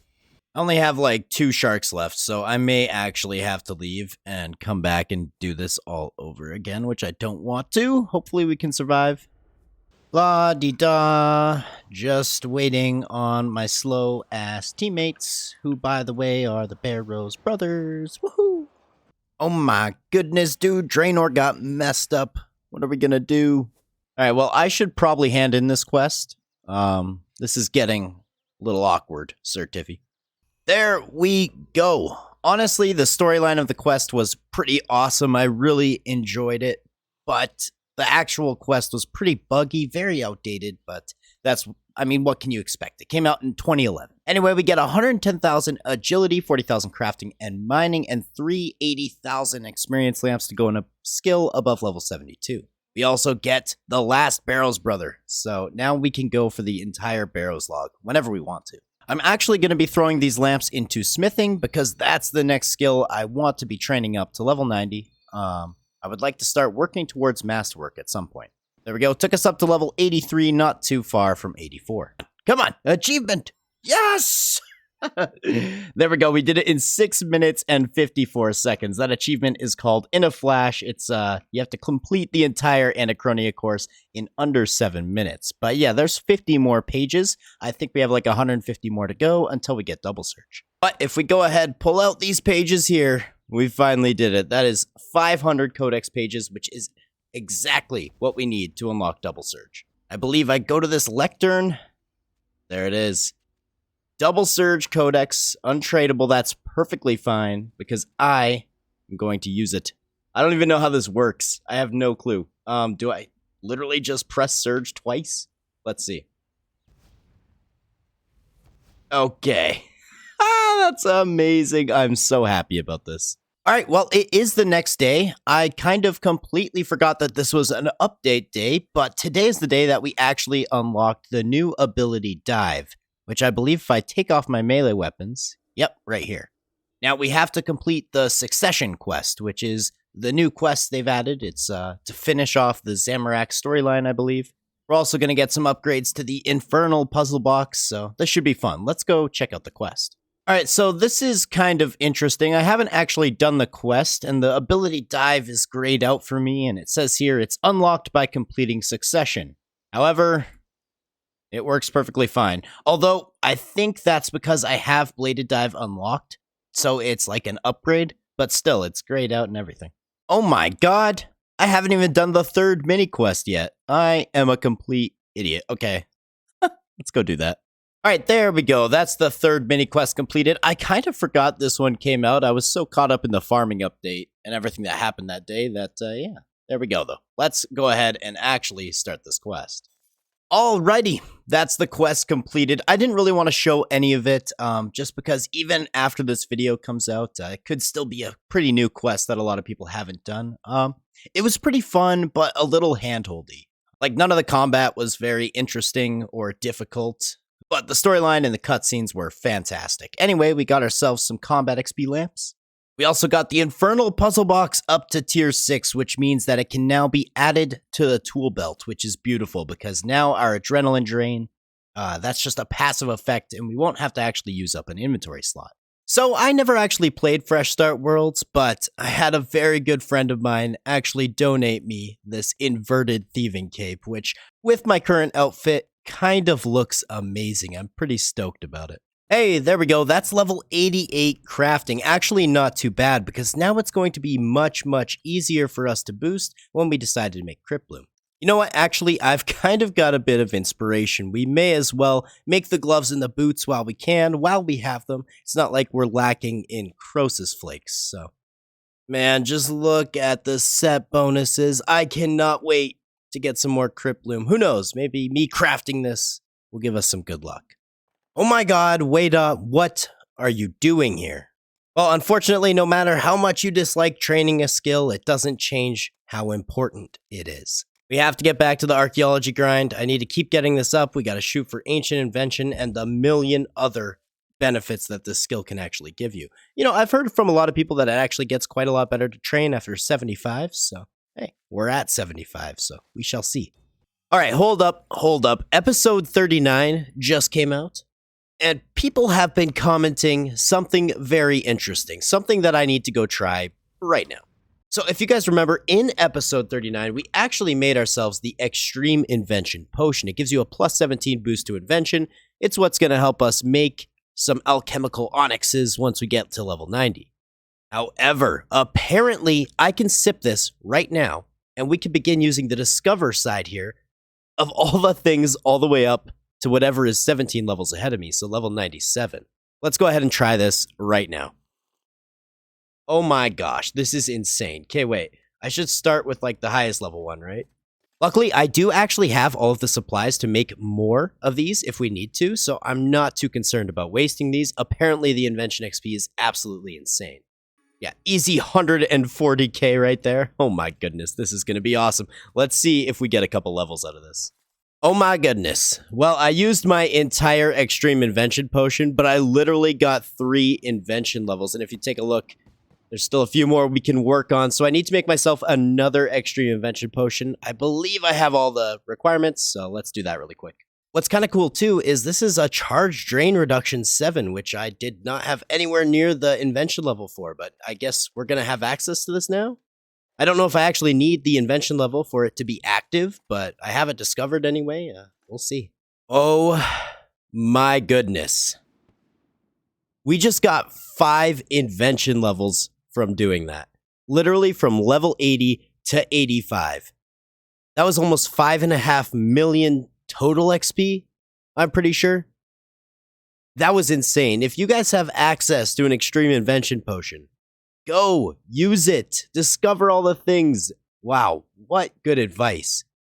Dude, 5 more levels, and we can make ourselves a Grace of the Elves, Luck of the Dwarves. Holy crap. Anyway, we're back to Archaeology. Apparently the next area that I go to, we're going to have some really cool unlocks, but I did just want to say, I just finished watching back those last few clips where I got 5 Invention levels, and at the end of every single clip, I started off with, oh my goodness.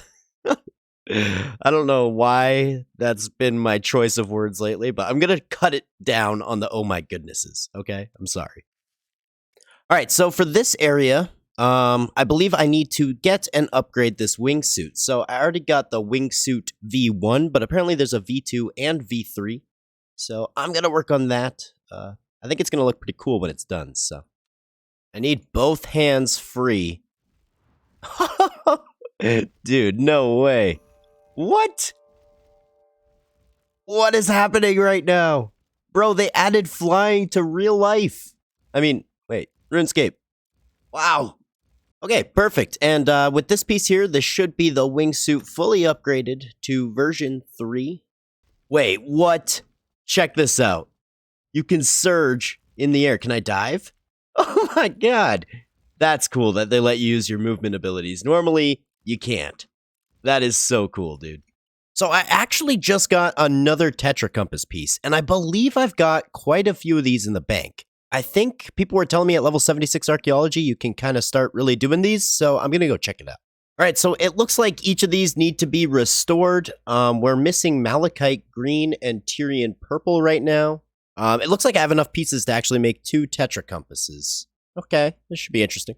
Oh, okay. I thought I was going to need all these materials for each and every single piece, but no. Once you have all these materials, you can make a Tetra Compass. I can only make one of them right now. I need to go get some more stuff, but we'll make both of these because I think you can actually work on 2 at a time. All right, so I think to make these active, I come up here. There we go. We can power the Tetra Compass. All right, so I can go ahead and observe.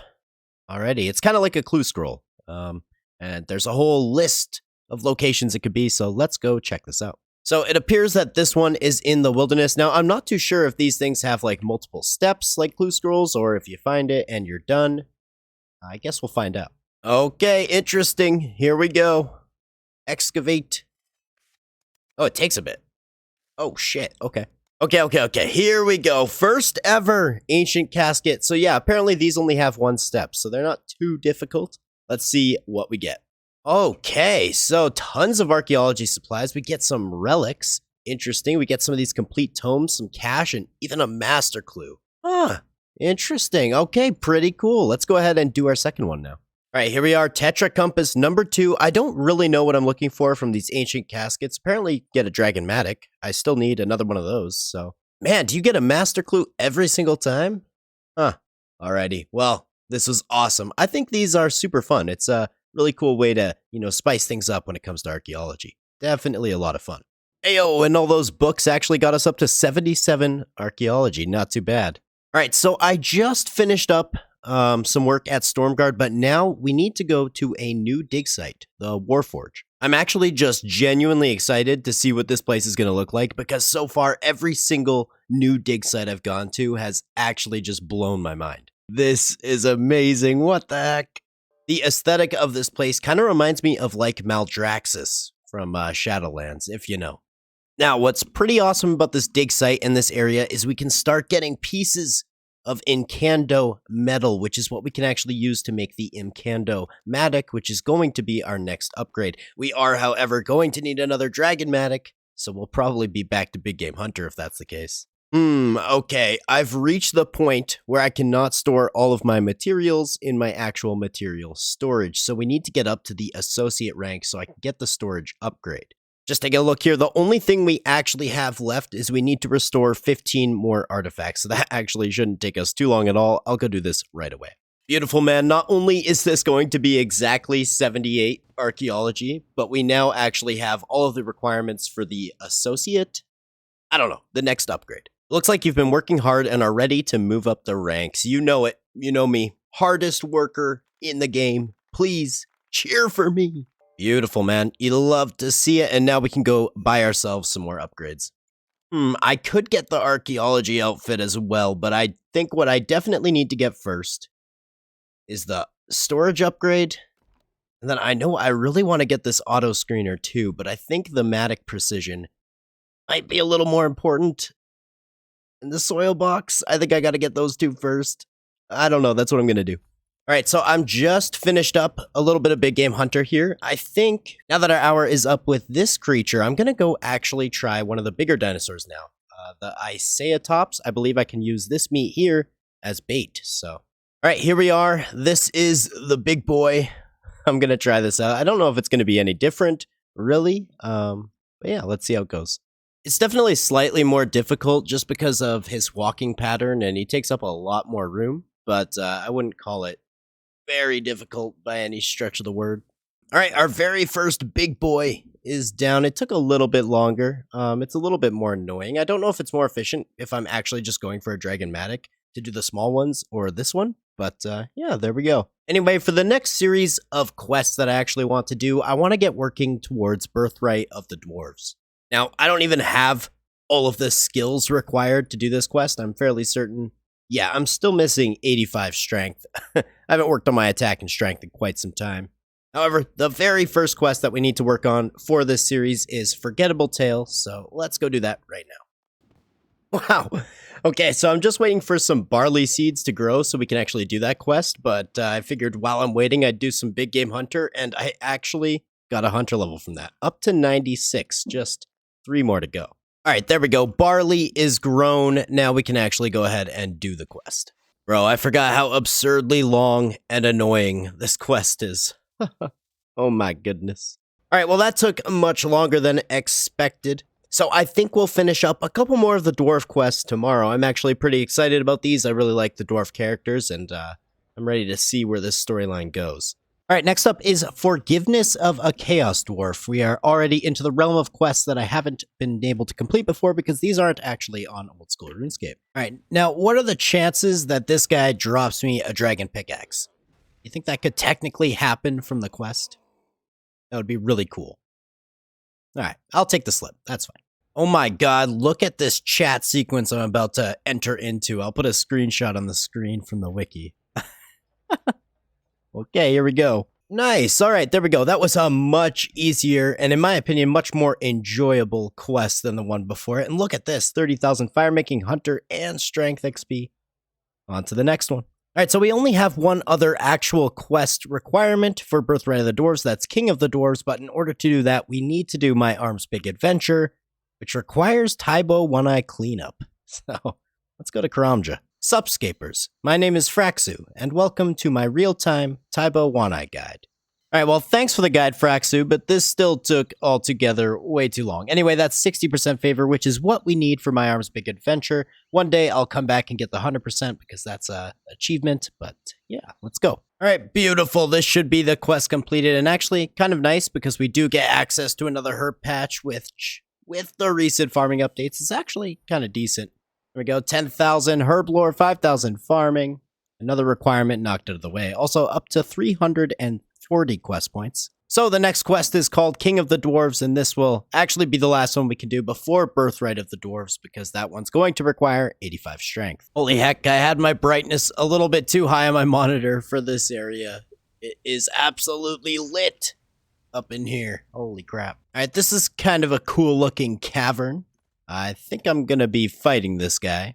And of course the quest boss is not so much of a boss and more so just an annoyance. Well, his armor looks pretty cool. I just realized down here it says to get your own big rock, return with level 90 strength. I'm assuming that's a pet or something. Unfortunately, only 82 strength at the moment, but we'll have to remember that. And there we go, that is King of the Dwarves completed. Look at all that XP, 45,000 mining, 50,000 smithing, and 55,000 strength. Any levels? Yes, a strength level, only 2 away from being able to do the quest we actually want to do, Birthright of the Dwarves. So we'll definitely need to get working on that. Maybe we will start doing some more Slayer. Oh my goodness, I haven't really known what to do lately, so I've just been kind of killing some Hellweir, and we just passed 300 kills in normal mode. Still going for that second crest so we can make ourselves the legs from this set. Also, the orb would be really nice as well. Are you kidding me, dude? This is my 3rd wand. 3rd. Alright, well, if Hellweir isn't gonna give me any luck, now I know I'm spooned here, but could I get lucky maybe one more time? Double gloves? Really? Alright, so I'm still working on that Reaper task, but I would just like to point out to you guys, my last drop at Croesus was at kill count 384, that's when we got the scripture. I've done 14 hours in the past 2 days. Not a single drop. I swear, I'm having some of the worst luck at Croesus, and it's one of the slowest bosses. But anyway, let's go finish up the Slayer task. Hey, there we go. That is level 92 Slayer, officially halfway to 99. You know, I've been putting off Slayer recently. I always said it's one of my favorite skills. It's one of my favorite things to train, but there's just so much to do in RuneScape 3 that I keep getting distracted, but we're definitely going to get back into it. All right, it is a new day. I just finished up an hour at Croesus. We're at 587 kill count, still with only 4 drops. That last hour we actually saw 4 different drops for other people, but of course, nothing for me. I'm going to do Croesus all day. I'm going to do like 10 hours today. I swear to God, if the next clip isn't me getting a drop, I'm going to cry. Oh! Yo!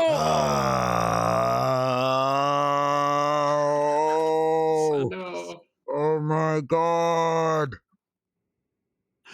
That's What so fucking the unlucky. fuck, dude? Oh man, 210, actually like 220 dry for a dupe. 602 kill count. 5 drops. One of them's a dupe. Wow. I don't even know what to say right now. Anyway, that was my 3rd hour of sus today. My plan is to actually do 10 hours today. Maybe this is a good sign, man. Maybe the floodgates have opened. Maybe I'll get some more drops. One cool thing that is going to happen today, though, is we are currently 98 Hunter, 512,000 XP away from 99, so we will be getting our 3rd 99 today at Croesus. Oh my goodness, dude. I just got the construction pet here at Croesus. If I'm not going to get a drop, at least I can get a pet, man. This is amazing. Oh, I keep getting the things I don't really want. Oh my god. Oh my god. Oh my god. Oh my fucking god. You're all laughing at me. You're all laughing at me. There's no way. What the fuck? The same kill I got the construction pet. Well, hey, I mean, the new pet's kind of cool. Definitely one of my favorite pets in the game. Baby Yaga's house, making the construction pet. That's so cool, if you ask me. But we are 5 hours in today, and I have gotten 2 drops, which is actually kind of good for me normally. You know, I don't get any drops, but we're at 618 kill count, and both the drops I've gotten today have been dupes. I still plan on doing 5 more hours of Croesus today, but if you guys take a quick look here, I'm actually only 3,000 away from 99 Hunter. So let's go grab that really quick. All right, some of the clannies were able to make it over here. Let's go ahead, get ourselves the 99 Hunter. Let's not misclick. Bada boom, bada bing. 3rd 99 on the account. I can't believe I got all the way to 99 Hunter without getting another unique at Croesus. What the heck? Let's go get the cape. All right, skill cape of Hunter, 99k. I think I have the money right here, actually. You betcha. There it is, dude. Let's go ahead, put it on, and remove our cape we have on. Beautiful. That is the Hunter cape. Apparently, this is going to be fantastic at Croesus if I ever do Hunter again. We'll see. Oh, fuck. You've got to be Oh, kidding me, no. dude. What the fuck? Fucking way. Jesus Christ. Back life. We didn't quite do the 10 hours I wanted to today. I only got 7 hours in, but 635 kill count. 3 spore sacks. 2 gloves. Sadness. Now we're going to do maybe 7 to 10 more hours tomorrow and see if we get lucky. So, yeah, that's 685 kill count. I've done basically nothing but Croesus for the past 4 days, doing about 7 hours each day, and we got 3 dupes. I'm going to go do something else. I don't know what that something else is going to be, but this is ridiculous, man. So if you guys remember last episode, we just need 1 more strength level in order to do the quest Birthright of the Dwarves. Now, it has been quite some time since I've tried this strategy, but I can't help but feel like I just want to AFK a little bit and see if we can quickly knock out 85 strength. Wow, I cannot believe how fast this went. I got like 250,000 strength XP in probably about 25 to 30 minutes. I thought I was going to be here for an hour or potentially longer, but that was very easy, very simple.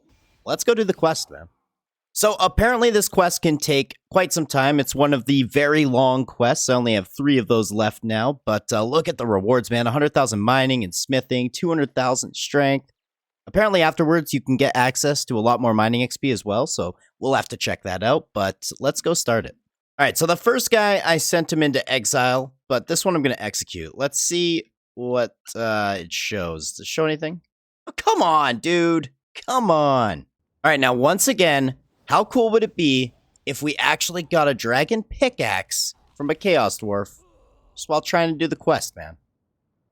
Come on. I mean, it's what, 1 in 5,000? Come on. Bro, I gotta say, gnomes from World of Warcraft look pretty bad, right?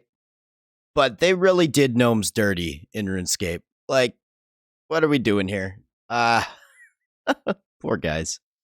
Thought that the first time I use a dwarf multicannon in RuneScape 3 would be part of this quest. It's such an essential item in old school, it seems like, but I really just haven't had a need for one really on RuneScape 3.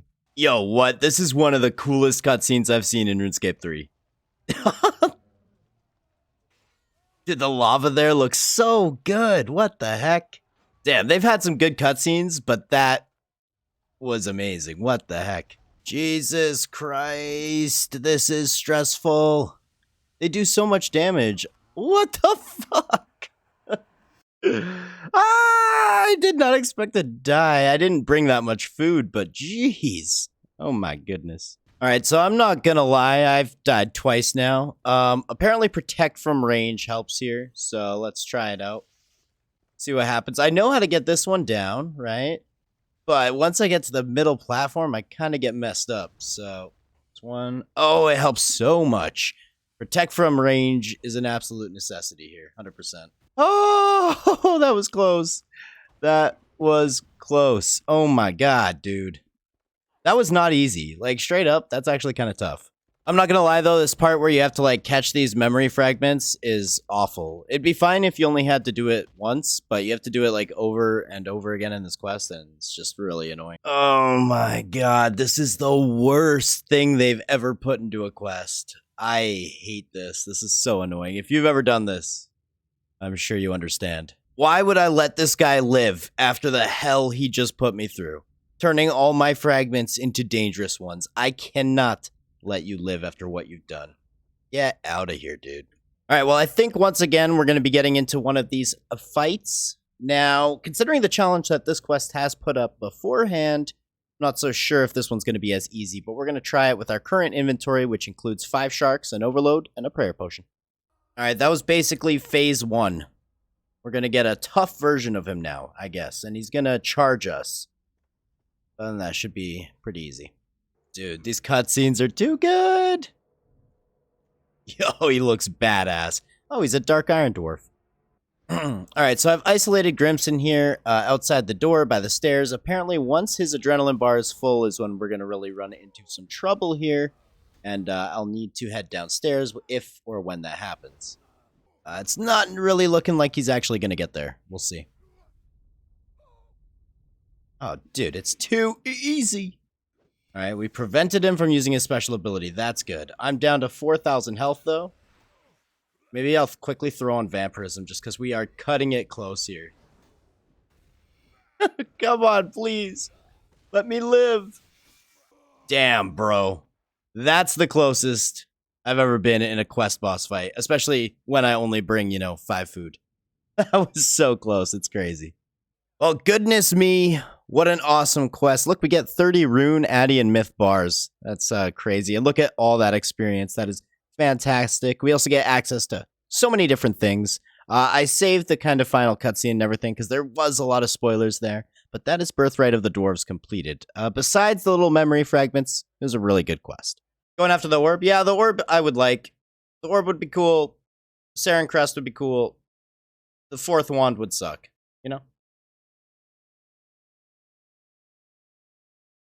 I mean,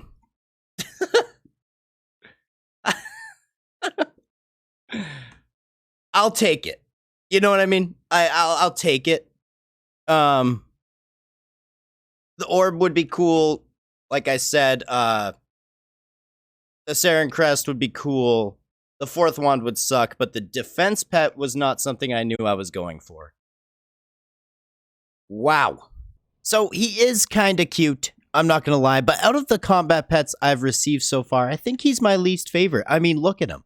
He won't even look at me. He's literally afraid of me, dude. He's hiding behind his shield. He's so concerned. But no, I don't know. I like my Sparky a little bit more, but I'm still pretty happy about this. Very cool to get ourselves another pet. So I think we are actually going to be heading over to Kalphite King. My friend Just says he's going to show me exactly how to participate in Kalphite King content. People have told me that this is one of the worst bosses in the game. It's basically designed for 2 people, so I don't really feel too bad about going there with someone else.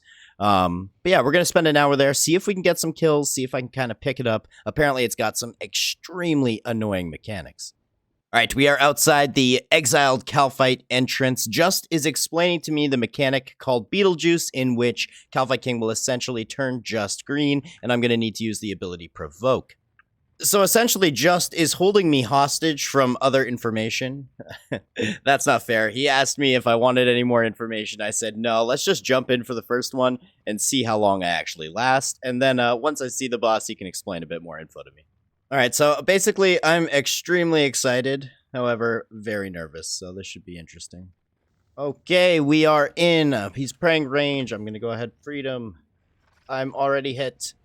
This is not pretty. Oh, boy. Okay. We have ads here, clearly. These are interesting. I believe he's switching through phases. Here's green, so I'm going to go provoke. And I'm dead.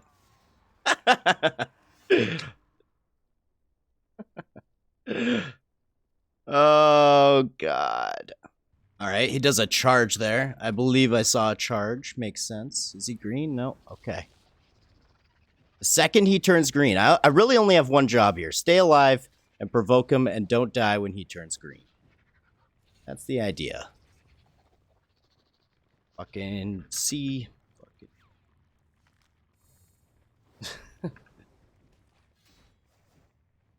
Damn, dude, I think we might actually get a kill here. We're getting pretty close. Hopefully nothing crazy happens. Oh, provoke. C. Fucking nope. Ah, so close. Ah, so close. So as you guys can probably tell there, I had a bit of a struggle. The main thing that was happening is every time I would provoke the boss off of Just, well, the first time it would go fine, but the second time would happen so quickly that my devotion was usually on cooldown. I did bring a shield swap with Residence, obviously, but a lot of times the minions were still attacking me. All right, time to go again. I want to actually be in the instance while we get a kill, okay? I want to make it through the entire fight. That's kind of my goal. Spady here is an absolute legend, or should I say just for teaching me and having some patience here. I really appreciate it. Oh, God. Oh, I see. It's healing. It's healing. I understand now. That's my bad completely. Oh, and he's dead. Okay. Well, we downed a Kalphite King, I guess. Oh, that was such a scuffed kill. Wow. That was ridiculous. All right. This is the kill. We got the kill last time, but I accidentally provoked him when I wasn't supposed to, and it was a whole thing. It was a complete mess, but we're going to do all right this kill. I think I've got at least most of the mechanics figured out for being the person who vokes, so. Oh, I spend a lot of my time in here stunned. It is not good.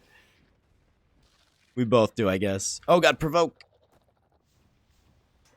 Fuck, dude, come on.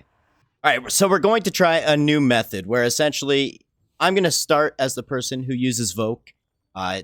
Just is going to be base tank, and then as soon as I Voke, I'm going to switch to the role of base tank, and then the next time the special attack goes off and I turn green, he will then Voke off of me.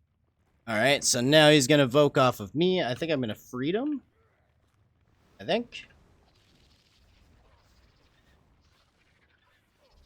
Oh, God. Oh, God, the damage is unreal. I can't literally see him. Alright, Voke. Woo! There we go. Huge. Let's go. Anyway, folks, that was a ton of fun. Kalphite King is chaotic, annoying, just a crazy boss. Apparently, at once upon a time, was considered the most difficult boss in RuneScape. Obviously, not these days, but yeah, we ended up getting 8 kills today. I was alive for about 6 of those 8 kills, which I'm pretty proud of, okay?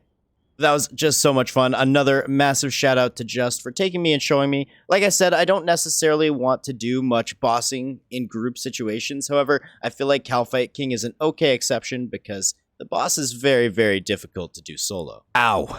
I cannot believe it, dude. It's not a piece of Crypt Bloom, but the Foul Torch is one of the best items I could have gotten. 700 kills I've been doing without a torch. The main thing about this that's so good is I won't have to bring my beaver anymore. I won't need logs. That's going to free up inventory space so I can use Crystal Mask while we're here.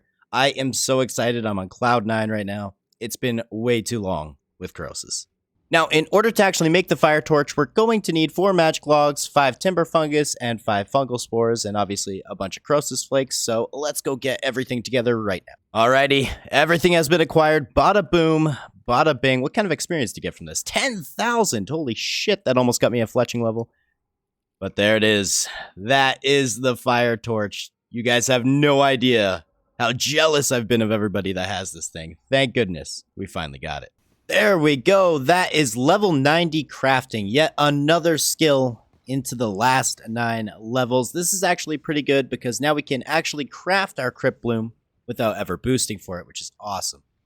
Anyway, there is a quest line that I kind of want to work on right now, and that is the Spirit of Summer and then Summer's End, because as an old school player, I want to see what Corp Beast looks like in RuneScape 3, and apparently you actually need this Summer's End quest to be able to fight the Corporeal Beast, so let's get started on this one right here. Man, I can't really explain to you how happy I am that newer quests don't have these ridiculous item requirements. Like, this quest has so many different things that you need.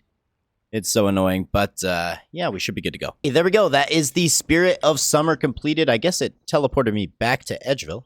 We get all kinds of random assorted XP, and we can go back and activate this ring, Jenica's ring, and get more XP in different parts of the wilderness. But yeah, there we go. On to the next one. Okay, I'm not gonna lie, that was one of the most annoying quests I've ever done in the game, but hey, we get tons of experience, we get a spirit shield, which is interesting, and then obviously now we have the ability to fight the Corp Beast, so that's gonna be pretty fun. We're gonna have to check that out, definitely.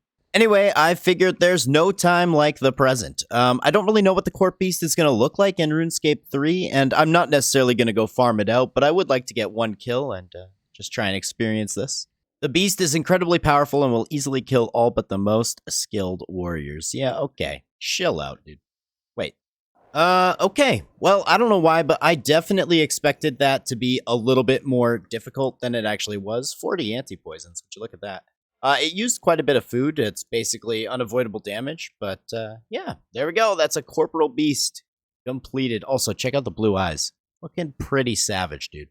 Anyway, it's been a very long time since I've wanted to do this. I was kind of waiting until I could actually complete Carapac to charge up my Pontifex ring. However, it's just taking too long with my luck at Crosis. So if you guys didn't know, you need these animas to charge your ring. You can get the full animas out here. I believe I could do Zuck Wave 4 over and over. That's what people have always said. But I mean, you can get them just from killing the guys out here as well. So we're going to stick here for a little bit. We need to get 1,000 of these. All right, so that didn't take too long at all. We can go ahead and charge the Resonant Anima of full. We'll do 1,000. That upgrades the ring to tier 5, which means we get tier 2 troves now, which is pretty good. We have 3 of the 4 animas within the ring. The last one we need is going to be a bit more complicated. It's the Carapac one, the Jas. So let's go try it out. Oh, wait a second. I guess we do get up to tier 3 troves now. At least I got one there. I'm a little bit confused. Oh, okay. Okay, I don't know why I wasn't getting tier 2 troves, because my ring would have been tier 3 or 4, which should be giving me tier 2. But I've been getting tier 1 for a very long time. I put 1,000 more anima in, now I'm getting tier 3. It's like I skipped over a whole tier. I'm not quite sure why that is, but I will take it. Hey, oh, I know we just got there, but hey, Invention calls, and there is level 87. Just 3 more. And then I can boost. Wait a second. What the heck did I just get? A Dragon Hasta? How rare is that? What? Huh. Interesting. I guess they drop it uncommonly, but I've actually never got it before, so it added a collection log for me. Kinda cool. Alright, well, you know what? I'm not gonna lie. I don't know why I put this off for so long. That went a lot easier than I expected, both for the full anima as well as the Jas. There was good safe spots. But yeah, let's go ahead and upgrade our ring to tier 6. There we go. So now we get an accelerated rate of tier 3 capsules. We get increased XP in the Elder God Wars dungeon. Now, obviously, I don't think the ring is like fully passive yet. I'm still kind of confused on this ring, but I believe I need to overcharge it with 5,000 more of each of the animas in order to get that. So one other thing that's pretty nice about the tier 6 ring is we actually have a chance to get these things called quiver fragments. Oh, dude, that was perfect. But yeah, so you need 100, I believe, of these Pernix quiver fragments, and then we can make the Pernix quiver. Oh my god, yes! Yes, dude. Look at this. It has been such a long time coming. 752. We got the Crypt Bloom top. Let's go. Thank the Lord, dude. Oh my god. Oh, dude, I'm still shaking from excitement. That was only like our second kill of the hour. We just finished up the hour, but wow. Dude, I've done like 80 to 90. We're coming up on 100 hours at Croesus. And I finally got my third piece of Crypt Bloom. Look at this chest value, 699. I wouldn't have wanted it any other way. This is beautiful. I am so happy. Let's go make it. All right, craft Crypt Bloom top. Make it. Oh my god. Yes. Yes. I don't know, man. It feels so good to finally have at least the 3 pieces. And actually, the top was one of the best pieces I can get because it's a lot easier for me to get tank helm and tank legs. But getting, Ganodermic poncho, that requires 99 crafting. So I'm glad we got this one. It's basically the best one I could have got. So because of this monumental event, I think I kind of want to round out my tank gear for magic. Obviously, we have these 3 pieces. I guess I've never equipped them before. What I'm missing is the helm and the legs. We need some tank armor that's going to fit in those slots, which is just going to make our Animate Dead spell a little bit stronger.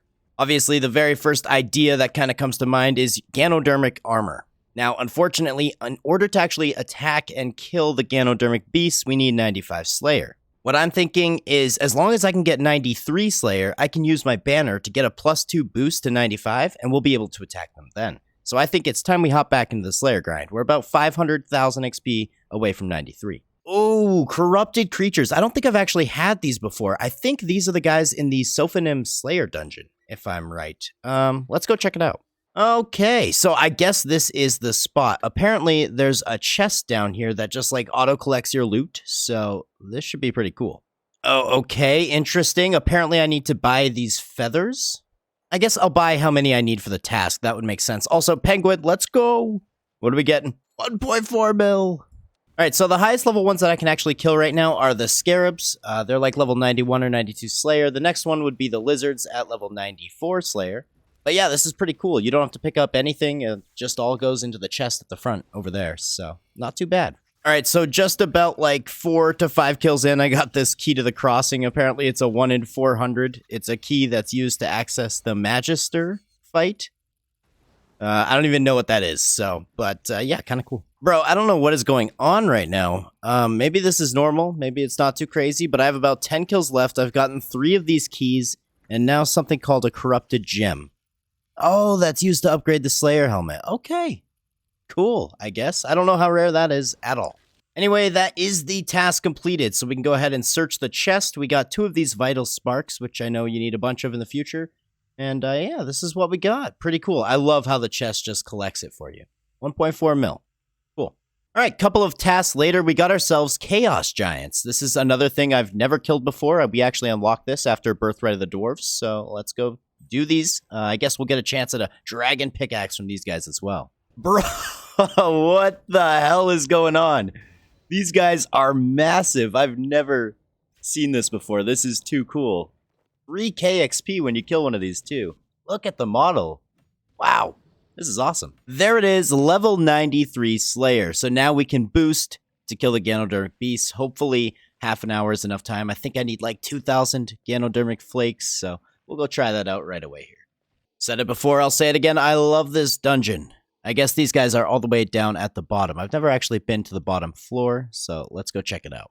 Oh no, I've been tricked. I've been got. I cannot use the banner to boost Slayer. We're going to have to find a different way to boost Slayer. Maybe, I think there's a pie. I'm going to look into it right now. All right, so we are just making up 5 raw wild pies, which let me tell you, this was a process in and of itself.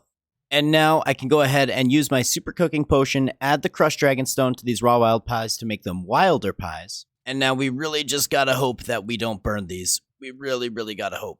All right, perfect. So we've got ourselves 5 wilder pies. Now, when you eat these, you actually get a +5 Slayer boost, and it lasts for 6 minutes, no matter what. So we have exactly 30 minutes worth of boost here. Let's go get that Ganodermic. Alrighty, we are here. We are ready. Let's go ahead and try this out. Now, these guys drop the flakes pretty commonly, and they can drop up to 300 at a time. Like I said, we're going to need about 2,000 of these. All right, there it is. That is 2,000 Ganodermic flakes. That didn't take nearly as long as I was expecting. I only used a pie and a half. I kind of forgot that they have 2 parts to them, so it's actually 12 minutes for each pie. We also got 2 of these Ganodermic gloves, so not too bad. Alrighty, so we come to this merchant here. We buy the visor as well as the leggings. The visor we can make right away here. There we go, that's the Ganodermic visor, and now we actually need to use the banner boost. We have to use it on crafting. And there we go, that is Ganodermic leggings and visor. Beautiful. Well, here we are, man. This is our tank mage setup. Looking a little mix and matchy right now, I'm not gonna lie, but wow. This has been such a long time coming, and this unlocks so much content for us. Today, I want to waste no time at all. I got my tank gear ready. I've been waiting for this forever. I want to go try and learn Carapac. That's going to mean watching guides. It's going to mean looking up strategy. I would love to get a kill on normal mode. Hopefully today. That would be cool. But let's go ahead and try it out. So Carapac, in my opinion, is probably the next step up when it comes to, you know, my PVM abilities. This is going to be quite a challenge for me, is what I'm expecting. Now, for me, it's really difficult to actually learn a new boss without actually kind of seeing the arena and understanding the area and how the fight works. So sometimes if I watch a guide without ever being in the boss fight myself, a lot of the information doesn't get retained. So the first thing we're going to do is go in blind and just see what happens. Now, full disclosure, there are a couple of things I know about this fight. I know he does a jump and he stuns you. I know there's lightning and you got to avoid them. And I know there's a phase in which you need to, like, do some insane DPS because it's really difficult. That's literally all I know. So, without further ado, let's try this out. This is going to be an absolute shit show, and I am here for it. Okay, good choice. Good choice. We are destroying him. Now, I believe he has... Uh-oh, what's this? I'm going to move. Oh, I've been stunned. Freedom. I'm going to move. This doesn't feel right. Okay. See, I knew about that. I knew... Oh, God, he still hit me. Okay, never mind. Maybe I didn't know about it. Ouchie. Ouchie, ouchie. Oh, did I avoid it that time? I don't know. I'm so confused. This is a horrible display. Ah, the lightning. I told you. Okay, so it's coming at me. Maybe I gotta go between them? Like here? Can I surge? Can I dive?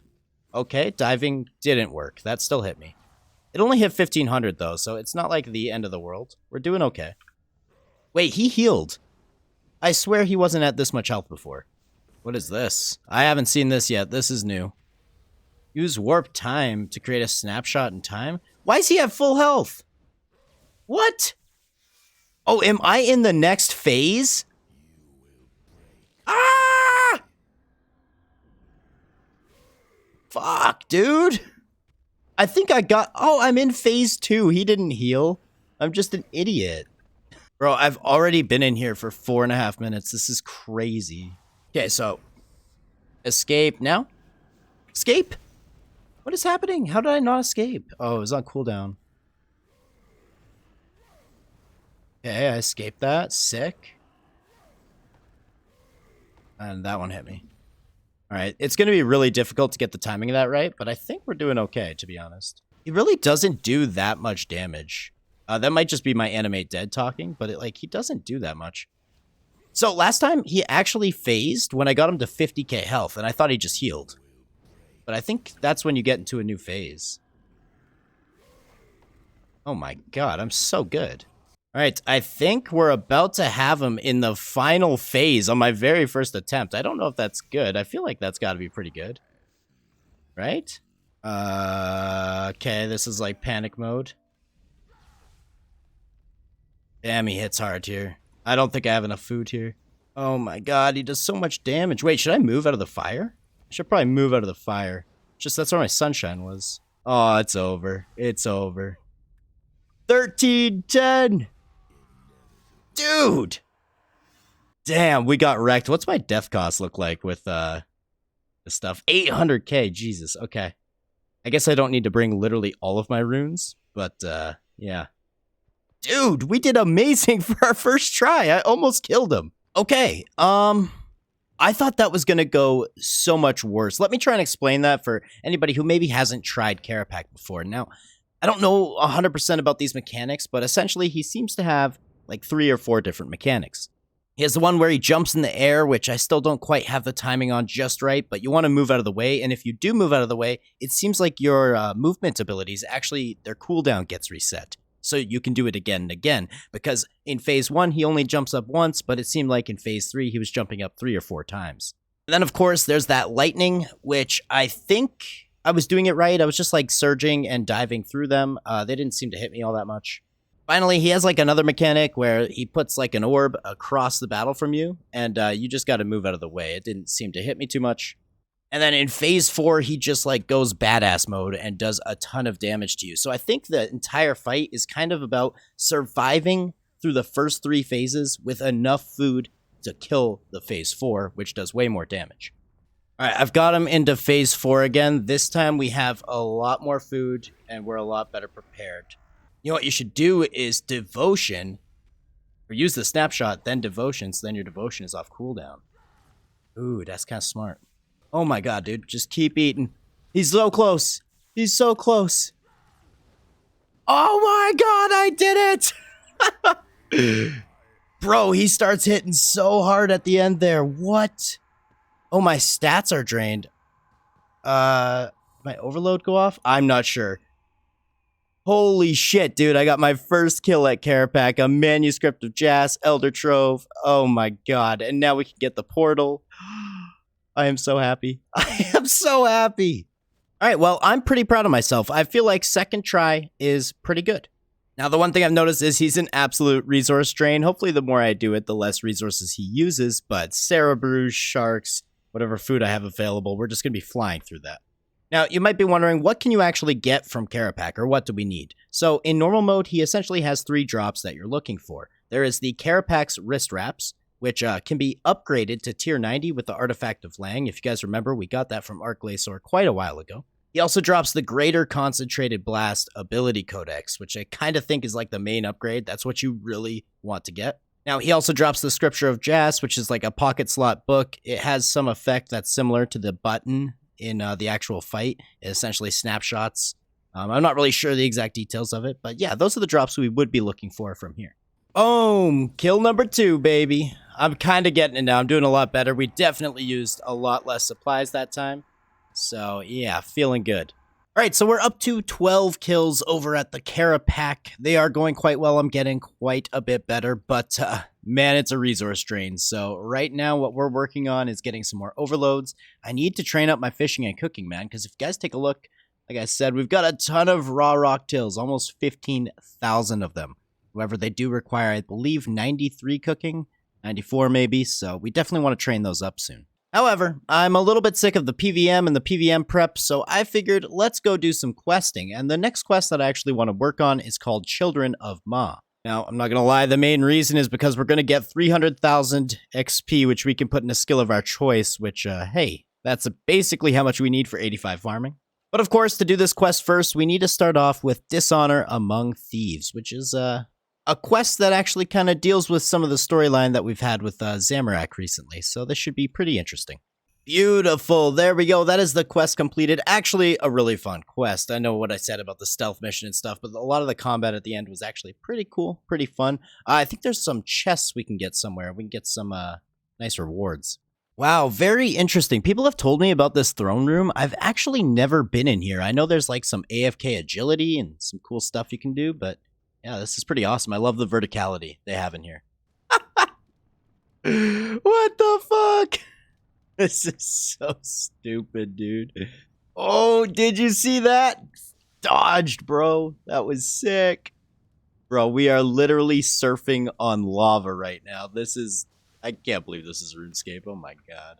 There it is, man. Children of Ma completed. We get 300,000 XP in the skill of our choice, 100,000 agility, and 100,000 divination. We get the Shard of Ma, which I believe reduces aggression in God Wars 2, and it also makes it so you can go up to 400% multiplier. And this is low-key amazing. You get access to the ancient memories in Guthix caches. That's the purple jugs. And actually, we get a little pet with this quest as well, so that is all amazing. Very, very happy. Alrighty, well, Carapac has been a ton of fun. I'm up to 31 kills now, still no drops. It's essentially a 1 in 85 for any of the uniques because you get 3 drops each kill. But I can't help but think that right now, my best upgrade I can really get for magic is upgrading this book. Now, I still have the 2 options, the Orb from Hellweir and then an Attuned Crystal Orb. I'm still going to go for the Orb from Hellweir. What do you think? Of course I am. And speaking of which, this is going to be kill 400. Still no orb in sight. Let's keep at it. Yo, and a quick Hellweir intermission because take a look at that. Level 89 Invention, literally 1 level away from being able to boost for a Grace of the Elves. You guys can probably tell from the last episode, I'm a little bit on a learning new bosses kick. Now, I don't want to go do anything crazy like Rax or anything like that just yet. However, something that actually kind of caught my eye is the Rex Matriarchs. They're basically like an updated version of the Dagannoth Kings. They're over on Anachronia, and I've heard a lot about these guys. They drop these hearts that you can see here, and you can use those along with the rings from Dagannoth Kings to upgrade them. I figured this would be a pretty fun boss to learn, so the first thing we're going to try and do is actually go to Anachronia and see if we can get a Dinosaur Slayer task, because these actually count towards a Slayer task, and then we get the damage boost as well. Damn, okay, well, I used a bunch of Slayer points, skipping tasks, and, you know, I get both options here, but we didn't get dinosaurs. I guess we just got unlucky. That's all right, though. I'm going to go head over there anyway. Yeah, let's see how it goes. All right, so this is outside of the actual entrance. The one I'm going to go for is Orichalca, which is, like, the one you want to do mage damage to, so I brought my mage power armor. I've basically watched 30 seconds of a Microroo guide in which, you know, he said to bring Entangle. So that's what we're doing. Let's go in and see how this goes. Where are the dinos? Where are they? How do I do this? Ah, I see. Matriarch Lair. Okay. Let's go ahead and try this out. So the one we're going for is this Orichalca right here. So I think I'm going to traverse this. We're going to go ahead and cast an Entangle. All right, we got another Entangle off. This is not so bad. Ouch. Okay, that hurt a lot. That hurt a lot. No wonder you want to keep your entangles off. Please don't come over here. Please don't come over here. All right, I think we are in the clear. This should be the first kill. I don't know how messy or how bad that was, but considering I didn't know much information about that, yeah, went pretty well. There we go, dude. Sweet. That is awesome. Yeah, so I think I might want to try out some of the other ones. However, I am worried because right when you walk in there, I don't know how you're supposed to avoid Orichalca, but maybe I can make it over quick enough when I start the instance. All right, next up, we're going to try Fenkraken. It's the one you want to do range damage to. Apparently, you want to bring a bow and arrows. I don't really have one that's even close to tier 80, so I feel like I'm still going to go with the crossbows. We'll see how it goes. That's the whole point of this. Oh, God, what the fucking shit was that? Jesus, brother. Okay, I'm overcharged. That's got to be good, right? Okay, I gotta leave. This one is way tougher. Now, it might just be because I have very, very shit range gear. I don't think I can do that one yet. That was difficult. I only got him like halfway down. All right, we're gonna give this another go. This time I brought a bit more food. I've taken a look at some of the mechanics. I think it's really important that I resonance or pray range properly at the right time. But this guy's definitely a lot tougher than the other one. I would love to get 1 kill, though. I want to get 1 kill on each of these guys, if possible. All right, this is already going much smoother now that I kind of know what I'm doing here. Getting those resonances off so I can heal from it is absolutely massive. It's still not a quick fight by any means because of my gear and what I'm using. Definitely takes a bit longer, but yeah. We got him! We did it! Okay, that took way too long, but using your defensives properly and everything properly definitely makes it a lot easier, so. Alright, now even worse than my range setup is my melee setup, so let's try this one now. I have looked at the mechanics. Apparently you want to basically soak up these giant pools he puts on the ground, so we're going to see how we do this one. So I want to move out of the way. Those are going to land. We're going to go ahead and soak this. I think I want to stand on it. Oh, I should probably use my anti-venom. Holy shit. I forgot to use it beforehand. I'm going to try and soak up both of them because that heal is actually pretty bad when it happens, so. Yes, we got him. That one took the longest because he heals. That one was definitely the most difficult. Obviously, I have the worst gear, but yeah, more watermelon seeds. Anyway, that is all of them. completed. I probably won't really farm out the ranged one and the melee one, but the magic one we're good to go for, at least until we get some better gear and some better equipment. Thing amazing has just happened. Something truly spectacular, an amazing moment in an Iron Man's life. We can go ahead and siphon our crystal hatchet, which is going to go ahead and get us level 90 Invention. Now you might be wondering, why is this so important? Well, it means that with an extreme Invention potion, we can boost up 17 levels to level 107 Invention and actually make ourselves an alchemical onyx. Now, in order to do that, we need 50 fortunate components. We have 73, of course. We need 10 precious components. We have 28, but we also need 50 refined components, which I only have 2 of. So I'm going to figure out how to get these. So apparently, in order to get refined components, you want to use this item called a junk refiner. I'm not 100% sure how this works just yet, but let's go ahead and give it a try. Oh, okay, I see. The junk refiner only has 17 uses because I'm between 90 and 99 invention. Depending on your invention level, it will get so many uses. I was going to say, I'm pretty sure I have enough junk to get us all the refined components that we need, so we might have to make a couple of these, but that's totally fine. Now, I only have enough fortunate components to make one of these right now, and I'm going to be choosing the Grace of the Elves. I would love to get the luck ring, but we're going to need to do some more clue scrolls before that's possible. Anyway, we can go ahead, drink the Extreme Invention Potion. I believe we're going to need to discover this pretty quickly. There it is, the Alchemical Onyx. Let's go. Woohoo! Now, as you can see here, it has prayer drain reduction when using certain Saren prayers. We get to spawn Saren spirits, which give us access to rare drop table things. And the most important part is that we can store Signs of the Porter, which makes skills like Archaeology just so much better. Now, as you guys know, I do have access to a Dark Onyx core. However, I don't have all the Crystal Tool seeds, and I don't have all the Saren components to actually turn this into a Dark Faucet of Grace just yet. However, that is something I want to work towards. Oh my goodness. Getting all of these resources took so much longer than expected, and it's actually kind of a pain right now because I'm really trying to get a lot of content out as I am going on a small 2-week vacation, but that is all of it. The slowest was definitely the mining and the woodcutting. The fishing and the hunter weren't too bad. The hunter I can literally 2-tick, so it wasn't too bad, but I'd say in total that took me, 6 hours potentially. But it is all worth it for a couple of reasons. First of all, we have 75 Elder Troves. That's not bad. And of course, secondly, we can make the seed bag. Thank goodness, this is going to save us so much bank space. And look at that, 10,000 experience. And yes, we have still been doing plenty of Carapac. I believe this is going to be kill count 50. No drops yet, but one of my favorite bosses, man. I'm slowly but surely getting a little bit better, using a little bit less supplies every time, and I really enjoy this boss. Here we go, new record, under 6 minutes, 5 minutes, 54 seconds. Doing good, doing good.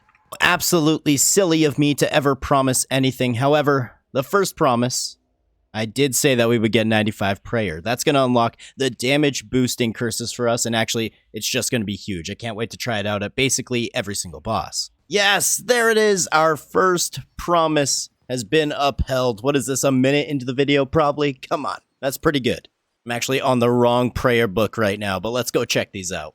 And there they are. That is Turmoil, Anguish, and Torment. I've been told for quite some time that these 3 prayers here are an absolute game changer, so I think we're going to go over to Carapac and see if I can get a new record time. Oh my goodness, it was so close. I wasn't sure if I was going to get a record, but there we go, 7.2 seconds. I knew it was possible. Still no drops here over at Carapac, though. That was actually kill count 62. 62 Carapacs in normal mode. Last video, I said that if you guys liked the video, that I might go and try the big bad spider boss, but here's the thing.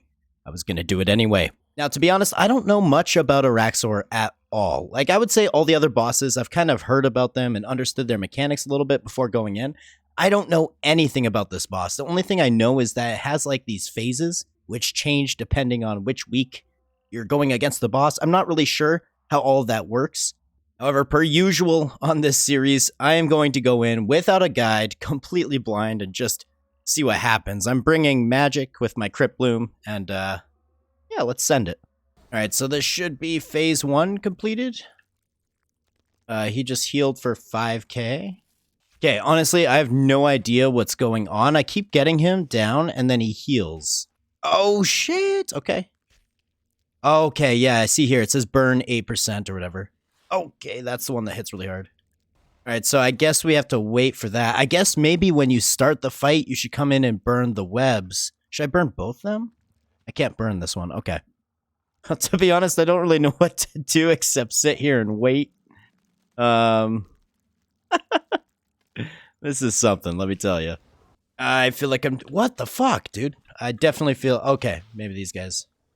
Bro, this is the most confusing experience I've ever had trying to figure out a boss. What the hell? Okay. Oh, what? What? Ow?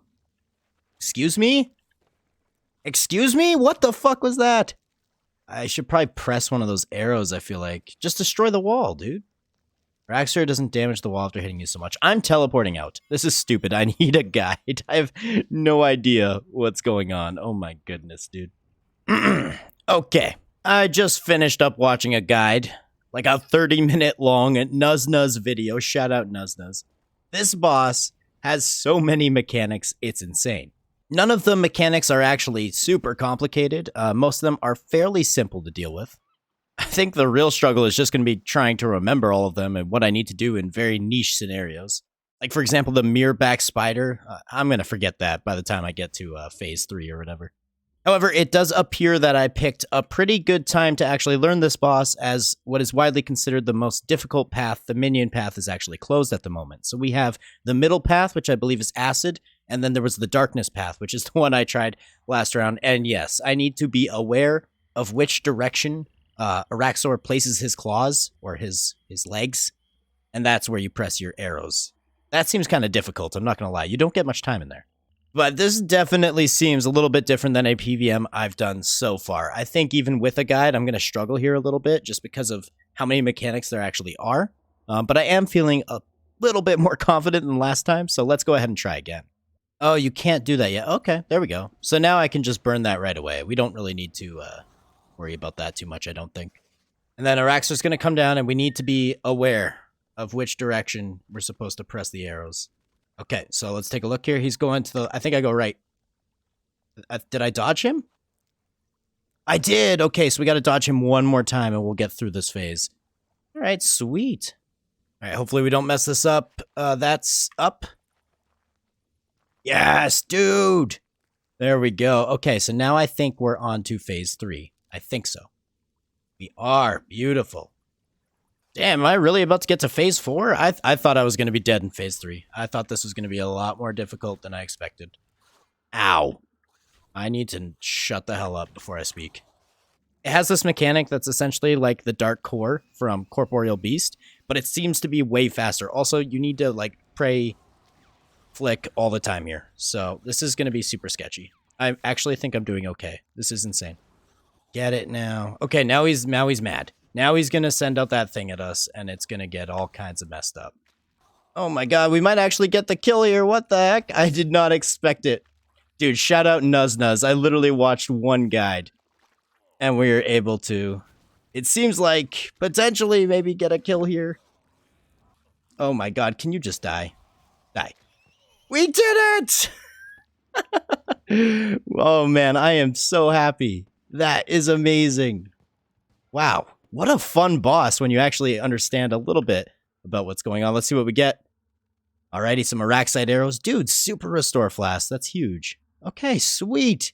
Wait, what's pet chance? Come on. Come on. Roll. Okay, I'm never doing that again. That was ridiculous. We got the buff. No, sir.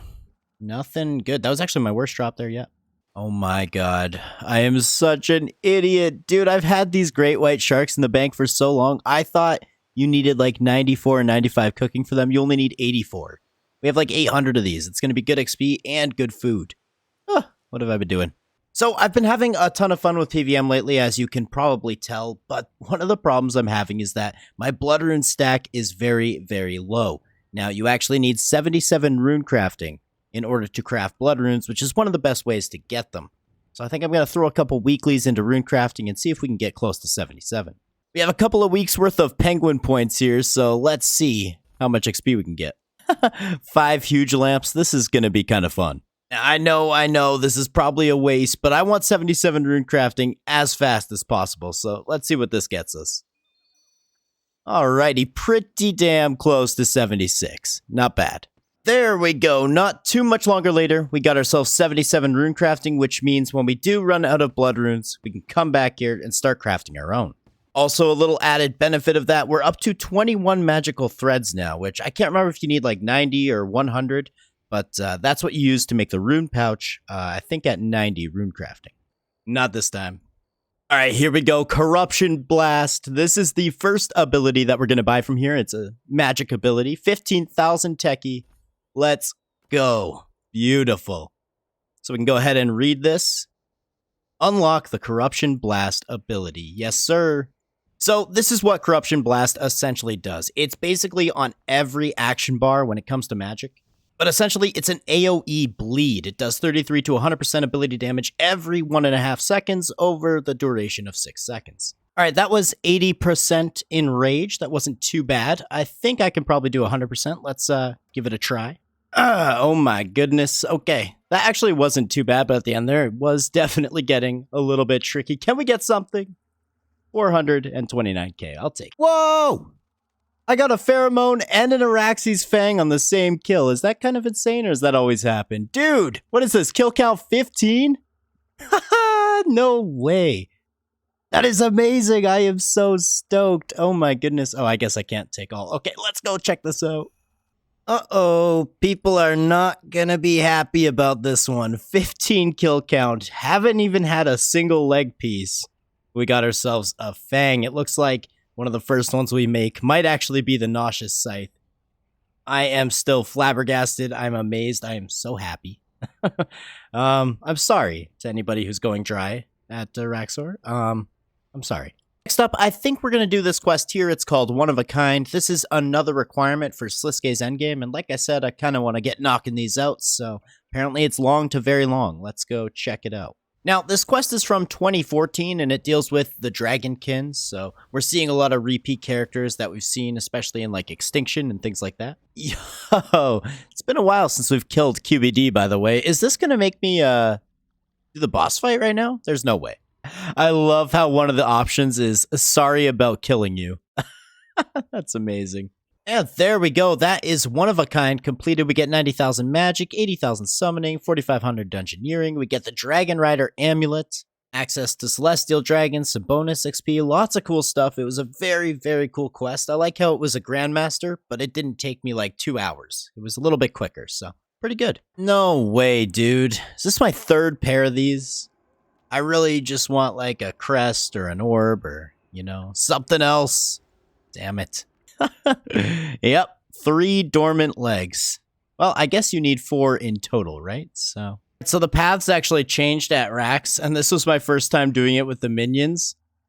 Oh, it's so much more difficult. Probably just because it was my first kill, but let's see if we can get lucky again. No, sir. That was with the favor as well. That's too bad. This Karos Clue Carrier, along with our Bic Book, has made gathering clues so much easier. If you take a look here, we're about 27 fortunate components from being able to make ourselves a Luck of the Dwarves. All right, that is all of our easy clues completed. We got 17. Now, easy clues you don't get as often from like the Bic Book as elites and hards and mediums. So we'll work on the hards after because mediums suck. But let's go ahead and open these easies and see if we get any fortunate components. All right, and the final 2, nada and nothing. Alrighty. Wait, we got a reroll token. That's kind of cool.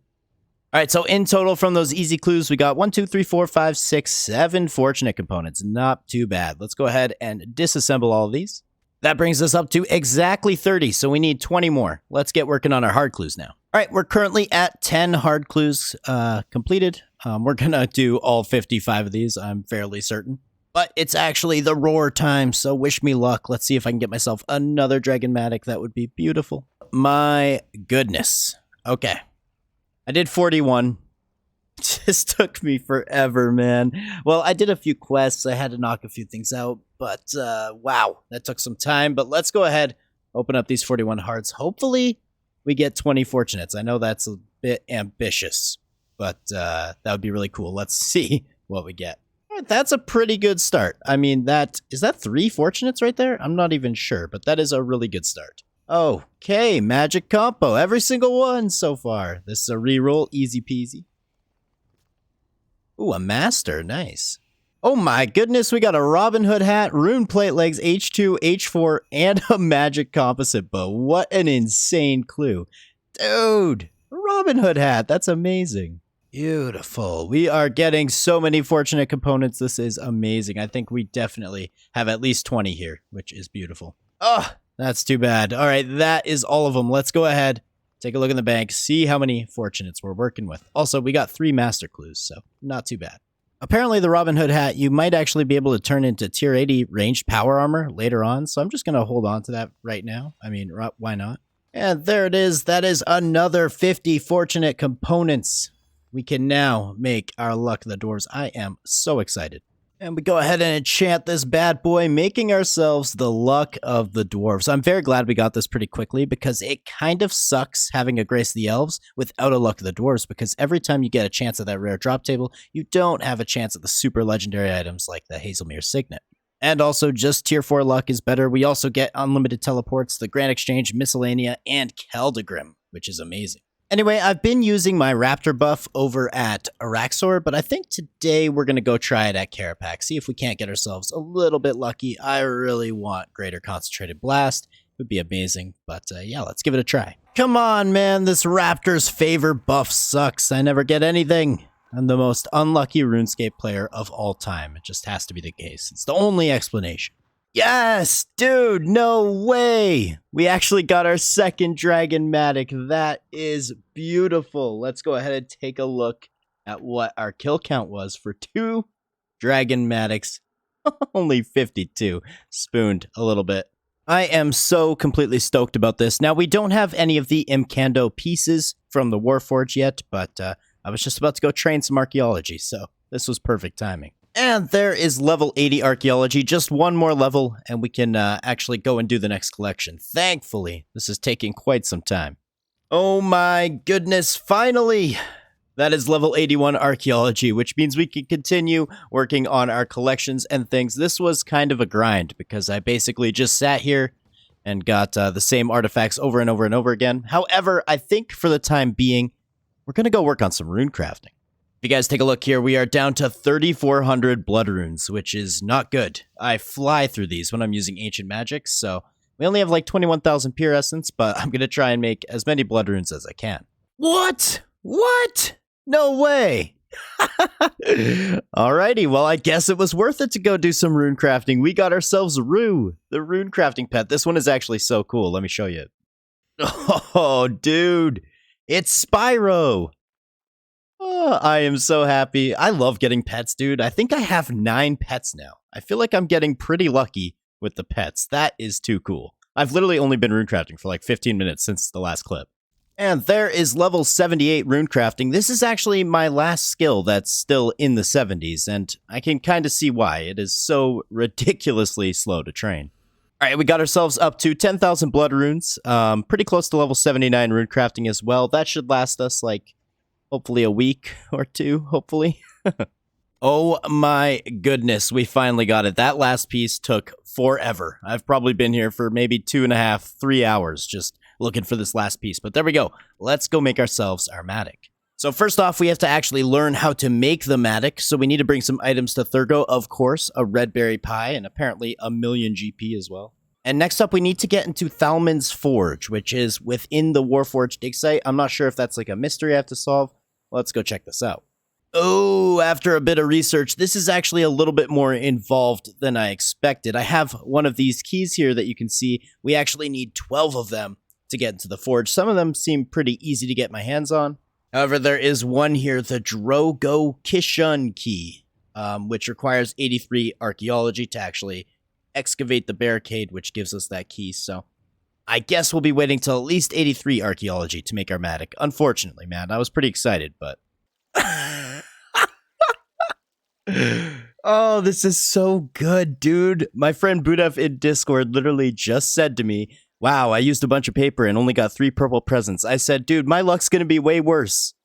And then I went and used my 76,000 paper, so pretty good amount. But we got the golden Christmas present.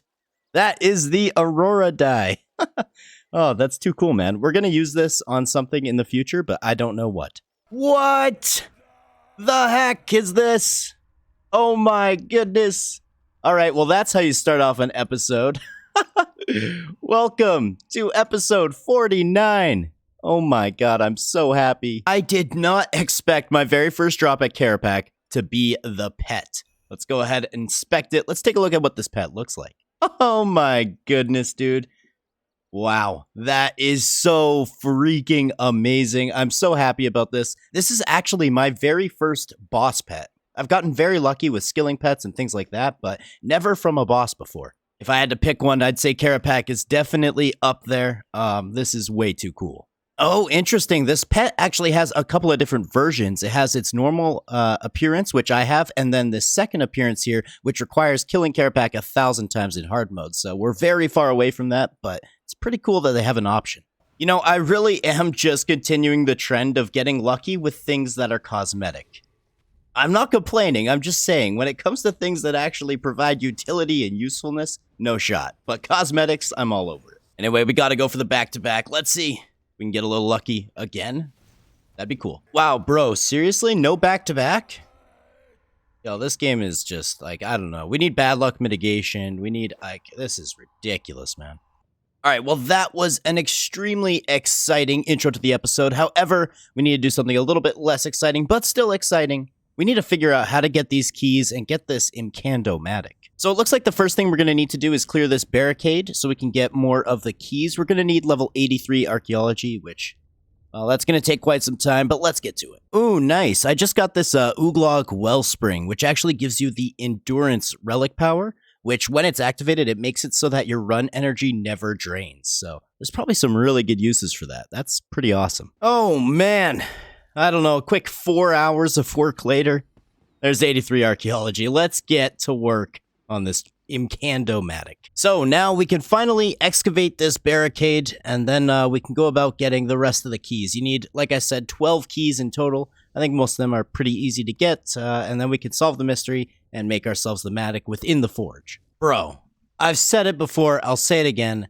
When RuneScape 3 does graphics right, oh my goodness, it looks so good. I love the new dig sites. Like, the scope of this area is just so much bigger than anywhere else in the game. It is absolutely beautiful, truly. Anyway, so far I've gotten these 3 keys. Some of them are like pretty straightforward, you get them right away, and then other ones are a bit more RNG based, it seems, so we'll see how long this actually ends up taking us. All right, so for this next key, apparently we got to do a bit of fishing, which I didn't expect.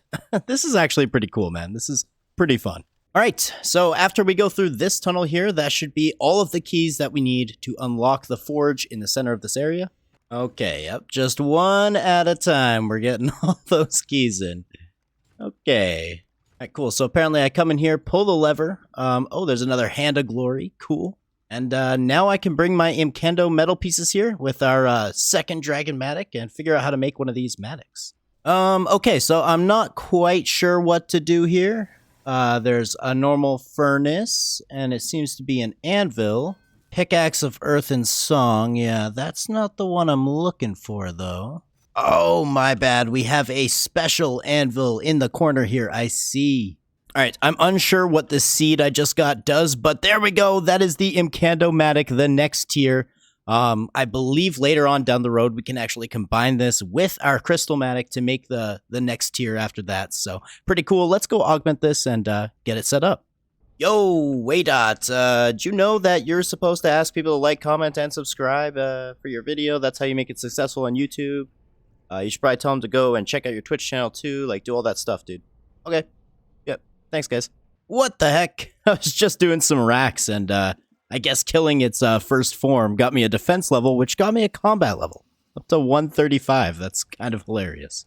All right, and there we go. That was a rack scene number 50.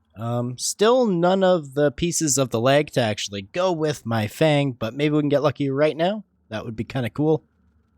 No, sir. So one thing that I actually really need to work on is overcharging my Shadow Pontifex ring. We currently have it fully upgraded to tier 6. However, when you put 5,000 of each of these animas into it, it basically makes its effect passive, so you don't need to wear it. Now, obviously, I have 5,000 of all the animas except for full. So I think what we're actually going to do is I'm going to go into, like, the Zuck fight. I'm not going to go all the way for Zuck or anything like that, but I'm just going to acclimate myself to the waves because apparently you actually get quite a bit of the full anima while you're doing that. So I'm not going to lie, I really have no idea what to expect here. I'm assuming this is just going to be really, really difficult fight caves. I guess we can go ahead challenge. All right, that's wave 1 down. I'm assuming there's like save spots and ways to actually do this, but maybe I'll actually go and watch a guide to see a more efficient way to go about doing this. I'm sure there's a spot to stand or something similar to fight caves and stuff that make this a bit easier. All right, we're actually doing okay. I don't know if I've ever really mentioned this, but I hate wave combat. I hate fight caves. I hate fight kiln. I hate the Inferno in old school. And whenever I need to go for Zuck here, I know this is just not my favorite type of content. I hate the endurance of it all, you know? Oh, very interesting. This mob here needs to be stunned before it can be damaged. And I'm assuming if this bar goes to full, then I'll need to re-stun it to damage it again. Otherwise, it starts healing. That's kind of cool. Never seen that mechanic before. Now, this is wave 4, and I feel like people always say you want to farm wave 4 for the anima.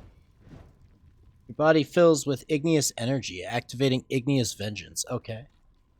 But I don't understand how you'd stay on wave 4, because now won't it just be wave 5? Once charged with enough igneous energy, you can unleash it towards Zuck to stagger and then attack him. Sick, dude. I did 14,000 damage. Wait, this is still wave 4? Oh, do you get to wave 5 by getting all 600,000 of his health down? So that's how you stay here and farm it. Okay. Alright, makes sense. I can probably do this for a while. Okay, I got to wave 5. So I'm assuming to farm wave 4, you just don't damage Zuck, and you can just stay there indefinitely. And yeah, it's really not too bad. But yeah, I went to wave 5, and yeah, I got murdered. Oh, nice. Okay, so just from the little time I was in there, we already got 600 anima and all this other stuff. So let's keep at it, try and get 5,000. All right, so I've spent almost a full hour in here. As you can see, I have 3 minutes left. I've been super AFK, like barely paying attention. Hopefully we have up to 5,000. I'm going to head out here and check as soon as we finish this up. All right, well, that actually took a little bit longer than expected, but we now have 5,000 of each anima. Do I just charge? The ring is already fully charged. Okay, I think I actually need to go to an NPC for this. My man, Wahiziedel.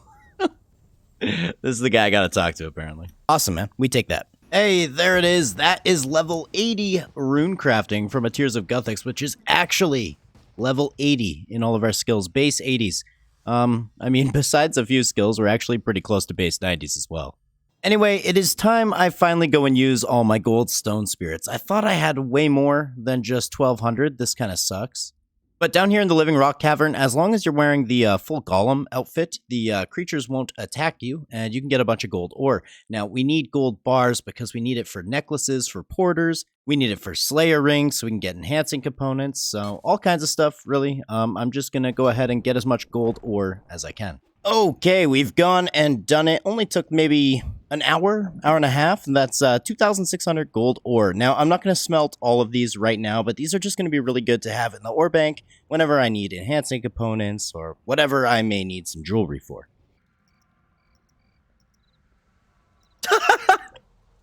What? Oh, dude, I put on the recorder because I was like, there's no way nothing's going to happen. That's another Dark Onyx core. That's our second one. I'm gonna get lit up in the comments. Oh my god. Just take a look at the requirements that are needed to actually upgrade these items. I need Sarin components, crystal tool seeds, corporeal components, which I think is corp beasts, so we're still a long way from actually upgrading them, but I'm pretty happy to get 2 because that's basically all of them I really need. The third one isn't as useful, so. You know, speaking of Sarin components, I think I'm just gonna finish up my Rax kills for today, and then we're actually gonna go back to Hellweir. I could still use the orb, and any extra drops we get will just be Sarin components that we can put towards the Dark Faucet of Grace. So, well, that's our plan for today.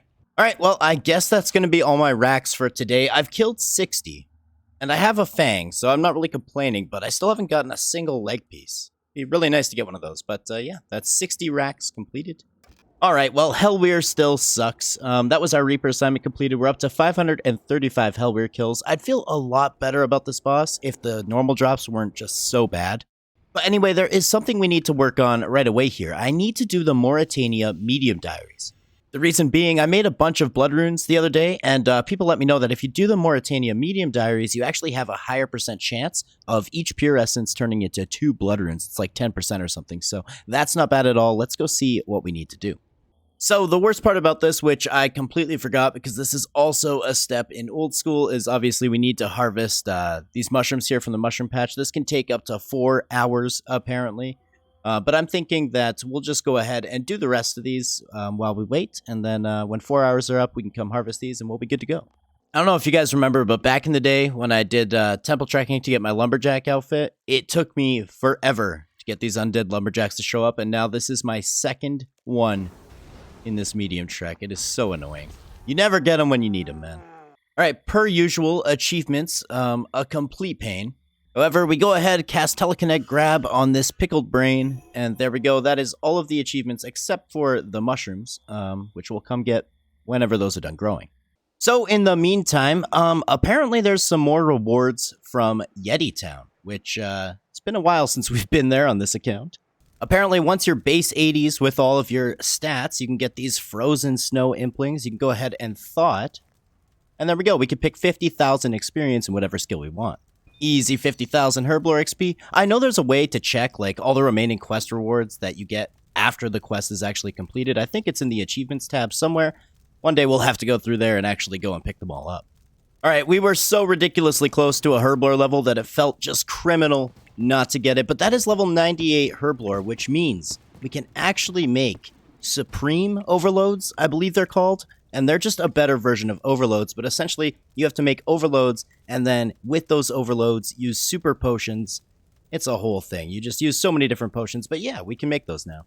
900k, that's insanity. But yeah, now we can go ahead and mix our Overload with a superset, and that's how you make the Supreme Overloads. That's a ridiculous amount of Herblore to go into one potion, but it actually gives you +2 levels over a normal Overload. So I guess we're going to want a lot of these at some point. I'm not going to work on those right away here, but definitely a future plan. As per usual, every single episode, we're trying to get a little bit closer to Sliskay's endgame. I think this time I want to do the Death of Chivalry. It doesn't seem to have any other requirements. It's actually a free-to-play quest, so it should be interesting. Fully voice-acted. Apparently, it's quite theatrical, so let's go check it out. Not this dude. Anybody but this dude. All right, Sarah Dahman. How's it going, brother? So I guess this quest actually replaced the original Black Knight's Fortress, and I gotta say, the original quest has some charm. Don't get me wrong, but this is actually pretty awesome. It's a lot more dark. Is it just a coincidence that her name is Dawn, which is just the word wand rearranged, and she stole the wand? What is this, Hogwarts Legacy? But no, this quest is amazing so far. It's like a movie, man. This quest is awesome. All right, well, I mean, this is a really easy boss fight, but at the same time, it's pretty cool. The ads and everything seem to scale with your level, so I'd imagine that it represents a little bit of a challenge, if not really, no matter what level you do this quest at. All right, so this here should be the quest complete. We're going to stick around because apparently there's some post-quest experience we could pick up. So as you can see in this room here, you just come to these closed coffins, you open them up, and you get some XP rewards. Okay, well, first of all, we get this combat XP lamp, which I guess I'll put into summoning. It's only 3,500 XP. But also we get this ancient prayer lamp, which is 60,000 prayer XP, so not too bad. What is this? Gilded cabbage place? Oh, I've seen this, where you can kick it or whatever. Okay, interesting. Is it just like a toy? Huh, cool.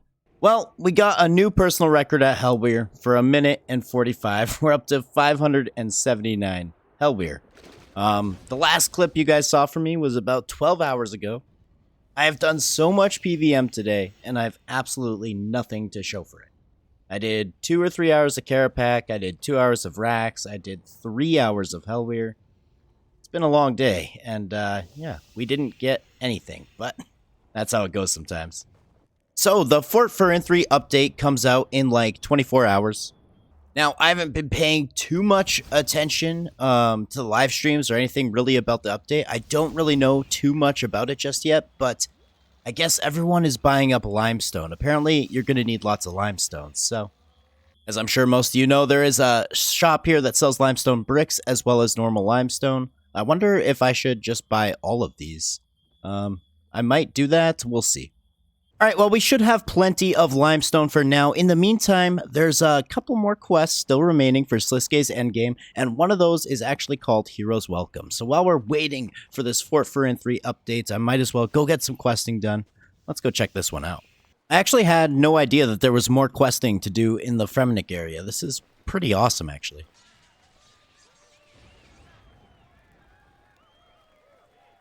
Damn, dude, I want that armor. That guy looks sick. Look at this guy. That is so cool. Wow, check this out. A RuneScape interface that you can actually drag and drop. Oh my goodness, it's amazing. All right, it appears we've got ourselves a couple of fights here. As per usual, the wiki probably is overestimating us, but it does say they can be a little bit challenging, so wish me luck. Ooh, mechanics. You love to see it.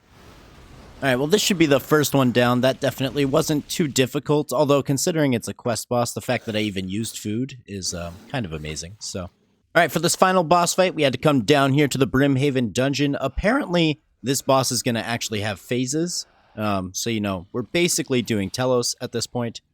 Wow, that guy is pretty ugly. Okay, apparently I want to mine these pillars. I'm on fire. Wait, is this the old mining animation? Look at this. That's the old school mining. What the heck? That is so weird. All right, there we go. That was all 4 pillars. And apparently we go to phase 2 now. So, holy, that's a lot of health. Oh, we gotta lure him into falling rocks. Oh my goodness. Alright, yeah, that was not an easy fight. That was actually a little bit scary. We cut it a little bit close. I used all my food. But it was kind of cool. And there we go. That is the quest completed. I actually really enjoyed that quest. I love quests where the boss fights are just a little bit more engaging, but we get 10,000 smithing, mining, slayer, and divination XP. And what is this? The ability to produce 5% more runes when rune crafting. I had no idea that was even a reward. That is actually super useful. That's amazing. Folks, the Fort Furin 3 update is here, and wow, what an update it has been so far. We got ourselves a new lodestone, a whole new skilling hub. Now, I just finished up a live stream, and I made everything. I made the wall. I've made all the buildings to tier 1. However, I still need to work on kind of maxing them out. You can make them to tier 2 and then tier 3. However, as you guys can see here, the command center tier 3 actually requires level 99 construction. We're currently at level 96, so I think we're going to end up going back to Croesus. It's a very good excuse for me to attempt to get some Crypt Loom and also train up our construction. But yeah, I'm going to work on the tier 3s that I can work on right now. A couple of notable and cool things about this area is it's essentially going to be an all-in-one skilling hub. You're going to be able to manage like your Anachronia resources, your kingdom, all kinds of stuff like that. We've got every type of skilling you can imagine, even your inventor's workbench here. We've got lots of furnaces very close to banks. Apparently there's 4 banks in this area, which is a little bit insane. But yeah, I'm still unsure of what the entire scope of the update is. And they've even said they're going to add more stuff in the future. So I'm very excited to see what this whole area turns into and how useful it's actually going to be. All right, there it is. That is everything leveled up to tier 3 except for the command center, because once again, you need 99 construction for that. Now, let's go into each one of these buildings and see what you can really do. So first up, we obviously have the chapel. Apparently, you can customize in here and change the decor to whatever god you want. Why don't we go ahead and go with Zeros? How's this going to look? Oh, all purple? That's pretty awesome. Now, at first, I thought, what's the point of this altar? We have the Chaos Altar in the Wildy, but essentially, this works the same way as the Chaos Altar, but you also have a 10% chance to save whatever bones or ashes you're using.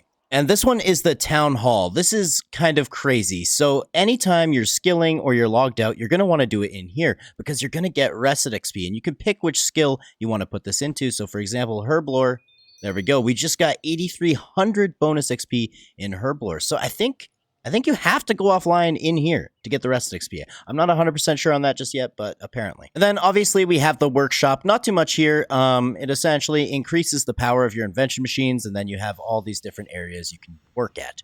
Finally, the command center. This is the one that I cannot get to tier 3 just yet, but like, look at this. Manage miscellanea. So I can collect my resources here. It's just insane if I'm being honest. Then obviously we can check on our Anachronia. Wait a second, there's a ports table? Dude, no way. You can check your ports here without having the book on you? Oh, that is so nice. Huh, interesting. And then here you obviously have access to your archaeology research as well.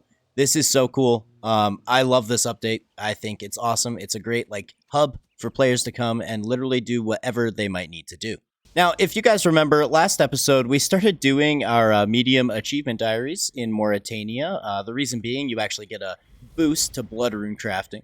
However, we did that in the middle of the episode, and I completely forgot that I left these mushrooms here. And this is actually the last achievement that we need to do.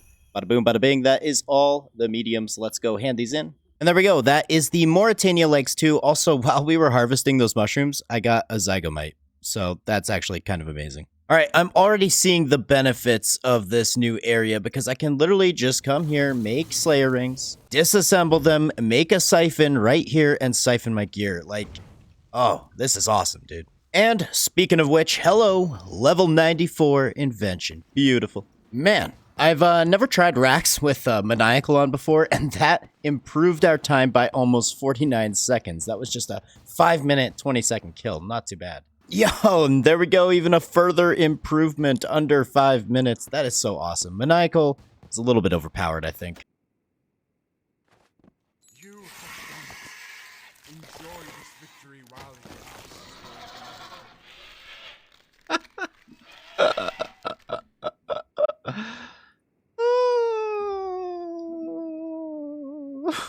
Yep, you saw it here first, folks. We went back to Croesus because I wanted to get some construction XP, like I said, and of course, our welcome back present. Another spore sack. That's our 4th. This collection log will be the death of me. Anyway, something kind of insane has happened. We ended up getting 97 construction from doing some Croesus and whatnot. I boosted to 99 with our banner. We were able to make our command center tier 3. Now, that's all good. It's all gravy. However, there is this achievement here, which says upgrade all the buildings in Fort Firenze to tier 3. And it says that we do not have the chapel to tier 3. If you take a look here, the only reason or the only way that you can change your decorations in here is if you have the chapel at tier 3. Apparently, this is an ongoing bug right now. Some people have fixed it by rebuilding the chapel, but I'm just going to wait and see if they come out with a fix for this. And if they don't, well, that just sucks. Bro, how am I sitting on 550 Reaper points right now? That's amazing. I was just coming here because I wanted to check out getting another Hydrix and see a few of the other rewards I could get. I think we are going to go with another Hydrix at the moment because I want to make these Hydrix amulets that are kind of prereqs before the Essence of Finality. And as it turns out, I've actually had the ability to make these amulets for quite some time. In my head, I just thought that the Essence of Finality was so far away because we need 117 Invention. However, these amulets do have some pretty good uses, and I think the Reaper necklace could even be an upgrade in certain scenarios. But yeah, you just combine the incomplete Hydrix with a cut Onyx, and that is how you make an uncut Hydrix. What a weird item model. What the heck is that? Oh, I'm an idiot. I guess to make the Hydrix amulet, you need 99 crafting. I don't get how that makes any sense. How come I can make a Hydrix necklace with 90 crafting, but the second it's in amulet form, I need 9 more levels? Like 7 million experience points? That's okay. Let's make the Hydrix necklace for now. So I believe I just used the level 6 enchant on the Hydrix necklace, and there we go. That is the Reaper necklace. Now, what the Reaper necklace does is it essentially has a passive effect that gives you up to a 3% total increase in hit chance. It also degrades, but I'm pretty sure that you can just recharge it by using another cut Onyx on it. And then, of course, in the future, we will combine this with an Amulet of Souls in order to make our Essence of Finality, which is essentially one of the best amulets in the game. And there is level 90 cooking. That's actually a port skill, so that's pretty good. I don't think we unlock anything too interesting at level 90. However, we are inching ever closer to being able to make up all those rock tails that we have in the bank. Anyway, speaking of some AFK skills, we got this shiny new Incandomatic. However, we actually haven't put it to use yet. If we take a look here, I'm up to 55,000 chronotes, which is enough to buy the auto screener. I've been really wanting to look into this for a long time. A lot of people have been telling me this is really good, and apparently I made a huge mistake by buying all this other stuff. This is going to be us down to only 5,000 chronotes, but I think I'm okay with that. Let's buy this. Holy man, okay, that's a lot of tensile parts. We currently have 138, so we're going to need to make up a lot of bows, do a lot of disassembling, and we'll be able to make this. I wonder how long this is going to take me, but yeah, that's what we got to do, so let's get to work. Yeah, so that took me about an hour, I would say, so not too bad, but here we go. Let's go ahead and make the auto screener. Now, I'm not actually 100% sure how this works. I believe we have to charge it with divine charges, like basically everything to do with Invention. So as the name suggests, it obviously auto screens all of your soil. Apparently, it can go through about 900 soil, and that would use the equivalent of 1 divine charge. So it's actually not too expensive compared to some things. Anyway, feels good to be back doing some archaeology. Now that I have, the Grace of the Elves, the auto screener, all these kinds of things, archaeology is not that bad. I know me and archaeology have had a pretty rough history, a pretty rough go. But yeah, I mean, it's necessary. We need to get Ancient Invention as soon as possible. I'm not sure how far I'm going to go today, but I guess we'll find out.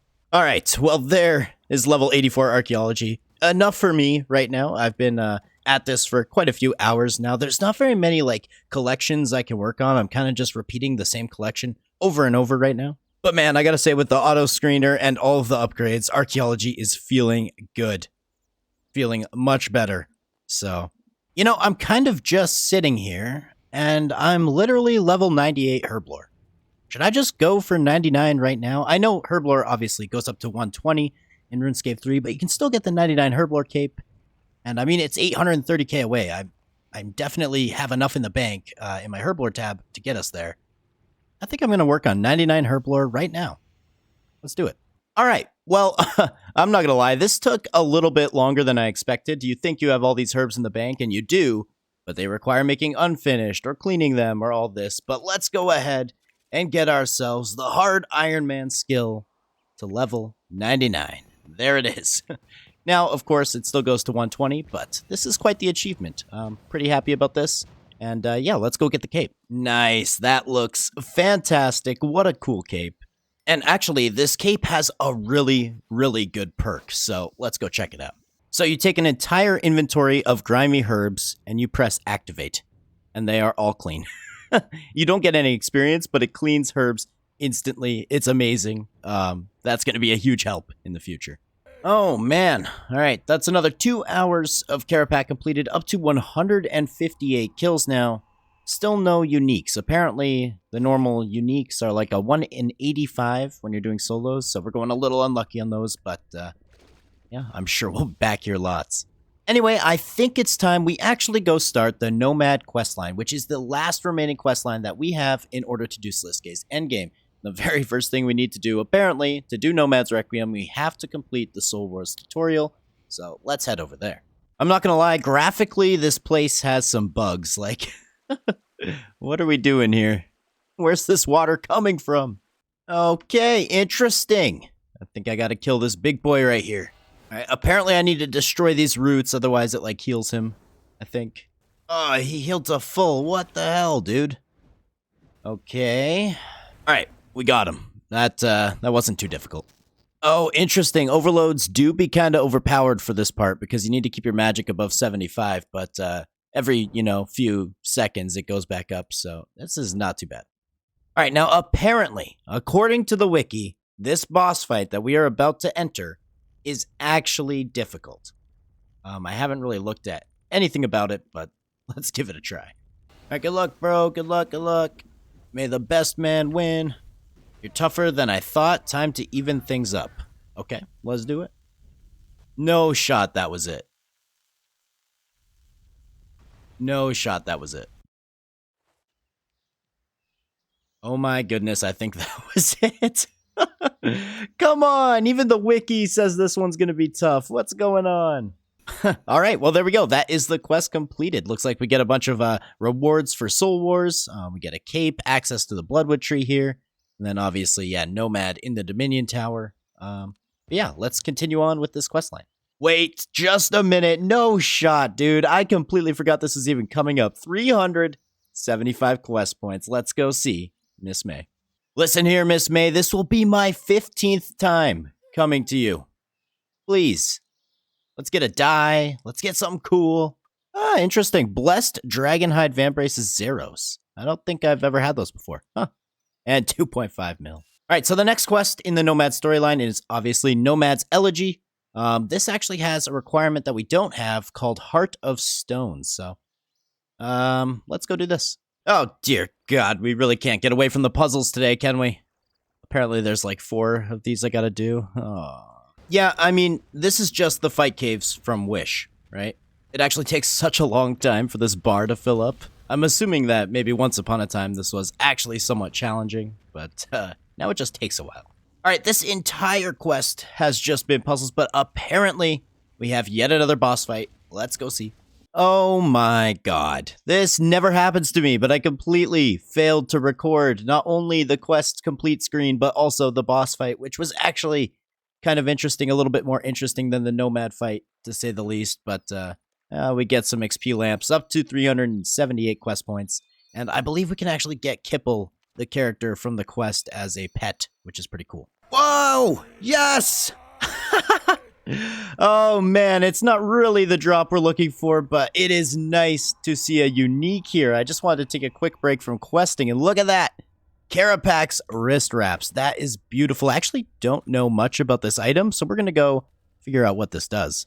Oh, okay. Let me try and explain how these gloves actually work. So first of all, they are tier 85 power armor, which means in order for me to use these with this setup, I would have to give up my Crypt Bloom gloves, which would take us out of the 3-piece set bonus. However, it might be worth it. Essentially, these gloves make it so that every time you cast this ability here, Dragon Breath, you have 6 seconds in order to proc this ability, Combust, and it changes this ability so that it does a little bit more damage, and it turns it from a bleed to an instant damage attack. Now, as you guys can see in the bank here, we got the Lang artifact a long time ago. You can actually combine that with these gloves here, and it turns them to tier 90 power armor gloves. On top of that, though, it does require 90 rune crafting to do so. I guess we have an excuse to train some rune crafting in the future.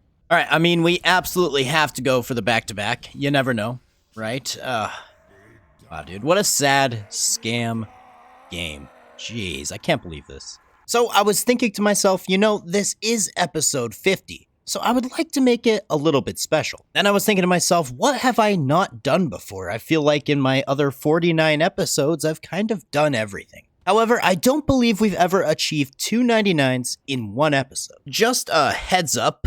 As an Ironman, I don't really know all of the metas when it comes to double XP. But oh my gosh, trying to get an Abyss spot during double XP is crazy. I've been crashed like 3 times. It's insane.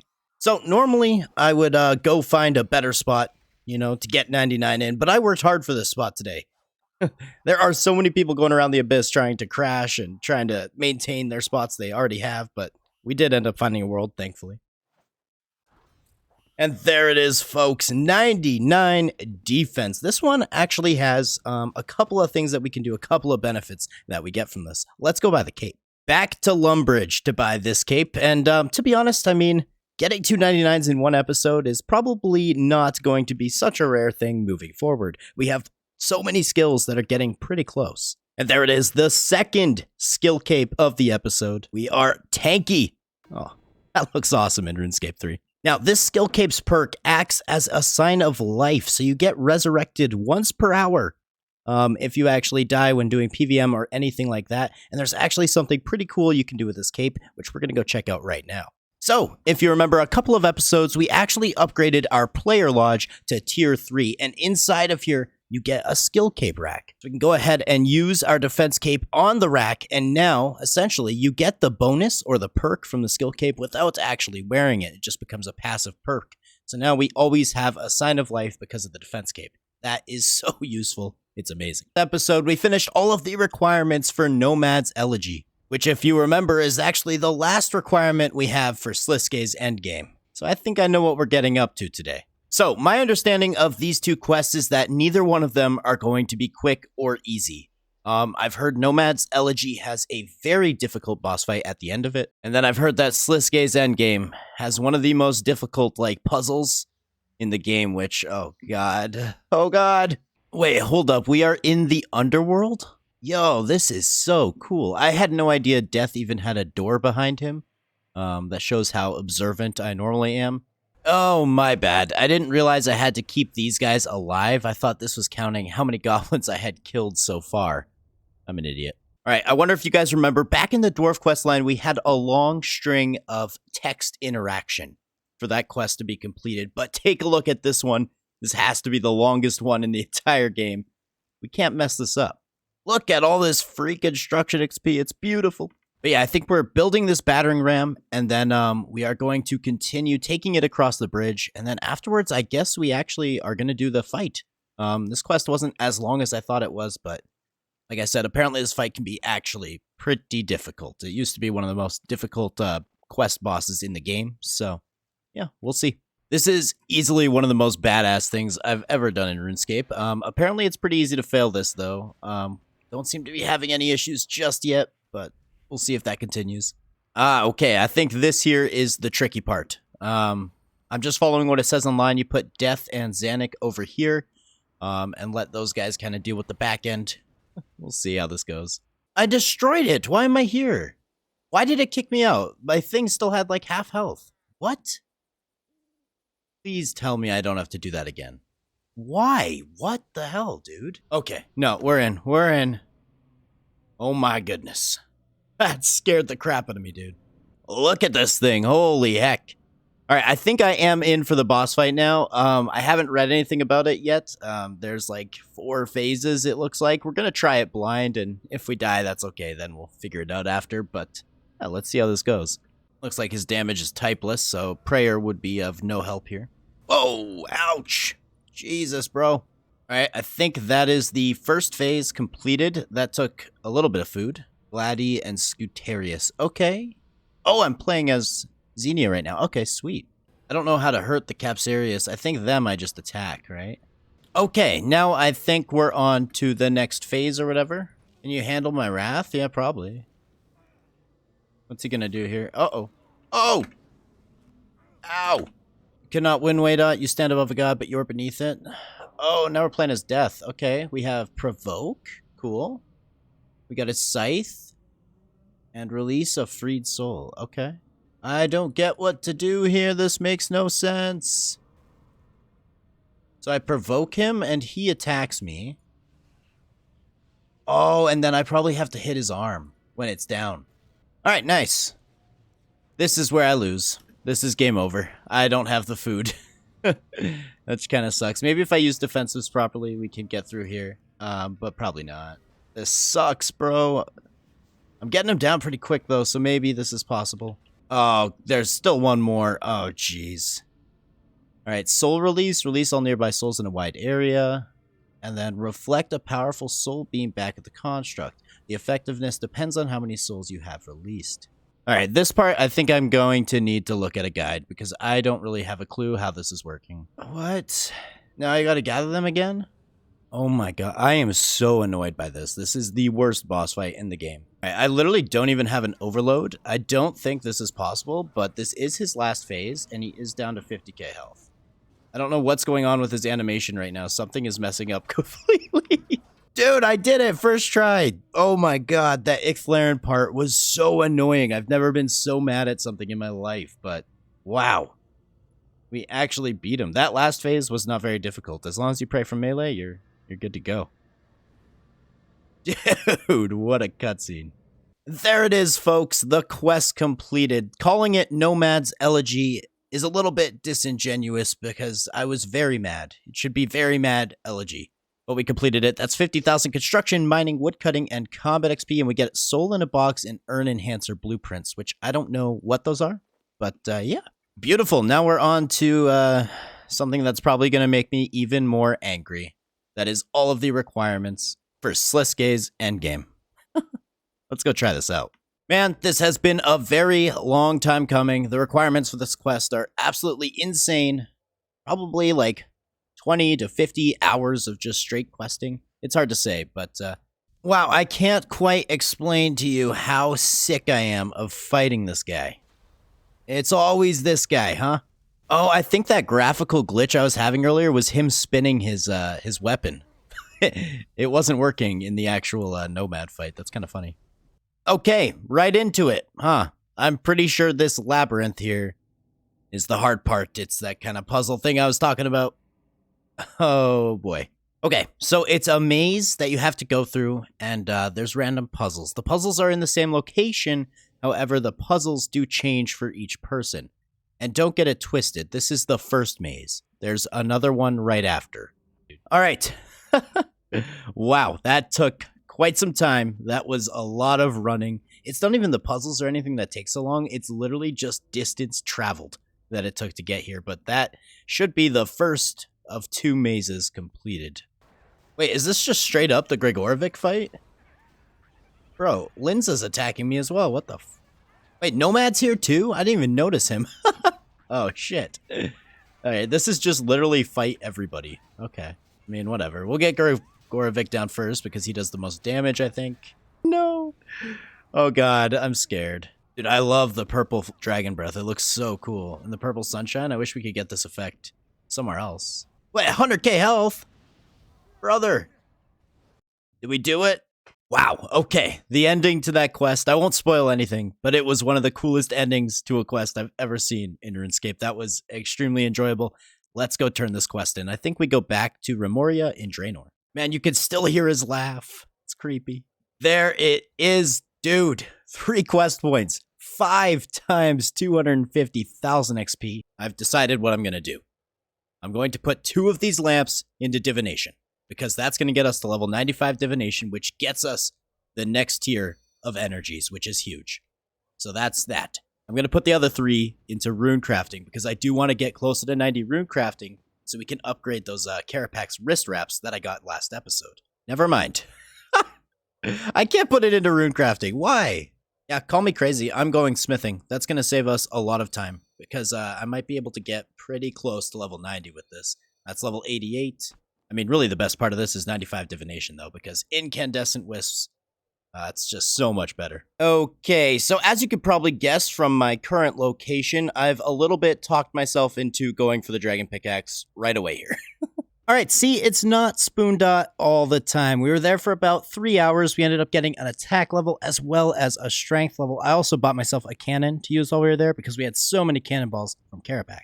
But for the next time that we go there, I think we're going to make aggression potions and use magic, because we'll probably get some more kills per hour, and the melee XP was actually not as good as I thought it would be. And also, we are at exactly 30 hand cannons, which is actually kind of decent because you can disassemble these things, and they give you these explosive components, which are used for a couple of pretty good perks later on. Also, I kind of just realized in that last clip that my math was way off. I should be at like 62 to 7,000 kills right now. Alright, well, this is taking quite some time. Yesterday I did about 3 hours on stream and 3 hours off stream, but that was all done melee, and I only used my cannon for about half the time, so we're probably getting a little bit slower kills. Now today I've been on since 10 o'clock, it's now 5 in the afternoon for me, and except for that little break where we siphoned our gear, I've basically been here the entire time. That means we're coming up to 12 to 13 hours here, and no such luck. I have no idea how many kills we're at. I'm assuming we've got to be at least double the drop rate at this point. But the worst part of all of it is we are basically out of cannonballs, so how many kills we get per hour is going to slow down probably by quite a bit. Like, dude, I'm starting to get to the point where I feel like I'm getting trolled by, like, the RuneScape wiki. I don't even know if this dragon pick exists. This is insane. Yep, there it is. 96 Invention. Crazy, man. All right, well, I caved and bought Rune Metrics under the impression that because I had Rune Metrics for, like, a month before, that it tracked like my past 2 weeks and I'd be able to see my kill count. Fortunately, it doesn't, but at least now we have that and we can see if we go, you know, another 15,000 kills dry. I'll at least be able to prove that through statistics. Yay! Well, I can promise you one thing, folks. This episode is not ending until I get this dragon pick. And if this episode ends up being a little bit longer because of it, that's perfectly fine. I think we're going to jump into some math time with Waydots because the information I'm seeing from rune metrics so far implies that I'm actually getting way more kills an hour than I originally expected. And this is without a cannon. I was using a cannon for a lot of the time here. Alright, so let me quickly show you. We are just short of 1 hour of killing these guys since we've gotten rune metrics, and this suggests that even without a cannon, I've been getting 1,000 kills an hour. Now, even assuming I was only getting like 500 kills an hour when I started this off just using melee in the first 3 hours, that still puts us over 20,000 kills at the moment. And I think that's being conservative because we're using a cannon for a very long time. And take a look at that, we're currently up to 75 hand cannons. At this point, I just want to keep going dry. I want to see how far we can push this. This is insane. I'm 21 hours in. Let's keep it going. I've got 12 more hours in me today alone. Oh my god! Oh my god! Oh my... That doesn't even broadcast to the clan. That's insane. That's the first thing I notice. Wow. We got it. Alright, well that was about 2 hours after my last clip, so I think we can safely assume about 23,000 kills for my first dragon pick. However, just because of complacency and things like that, I think it's probably safer to guesstimate around 20,000 kills. That's crazy. I can't believe I still need another one. Ugh.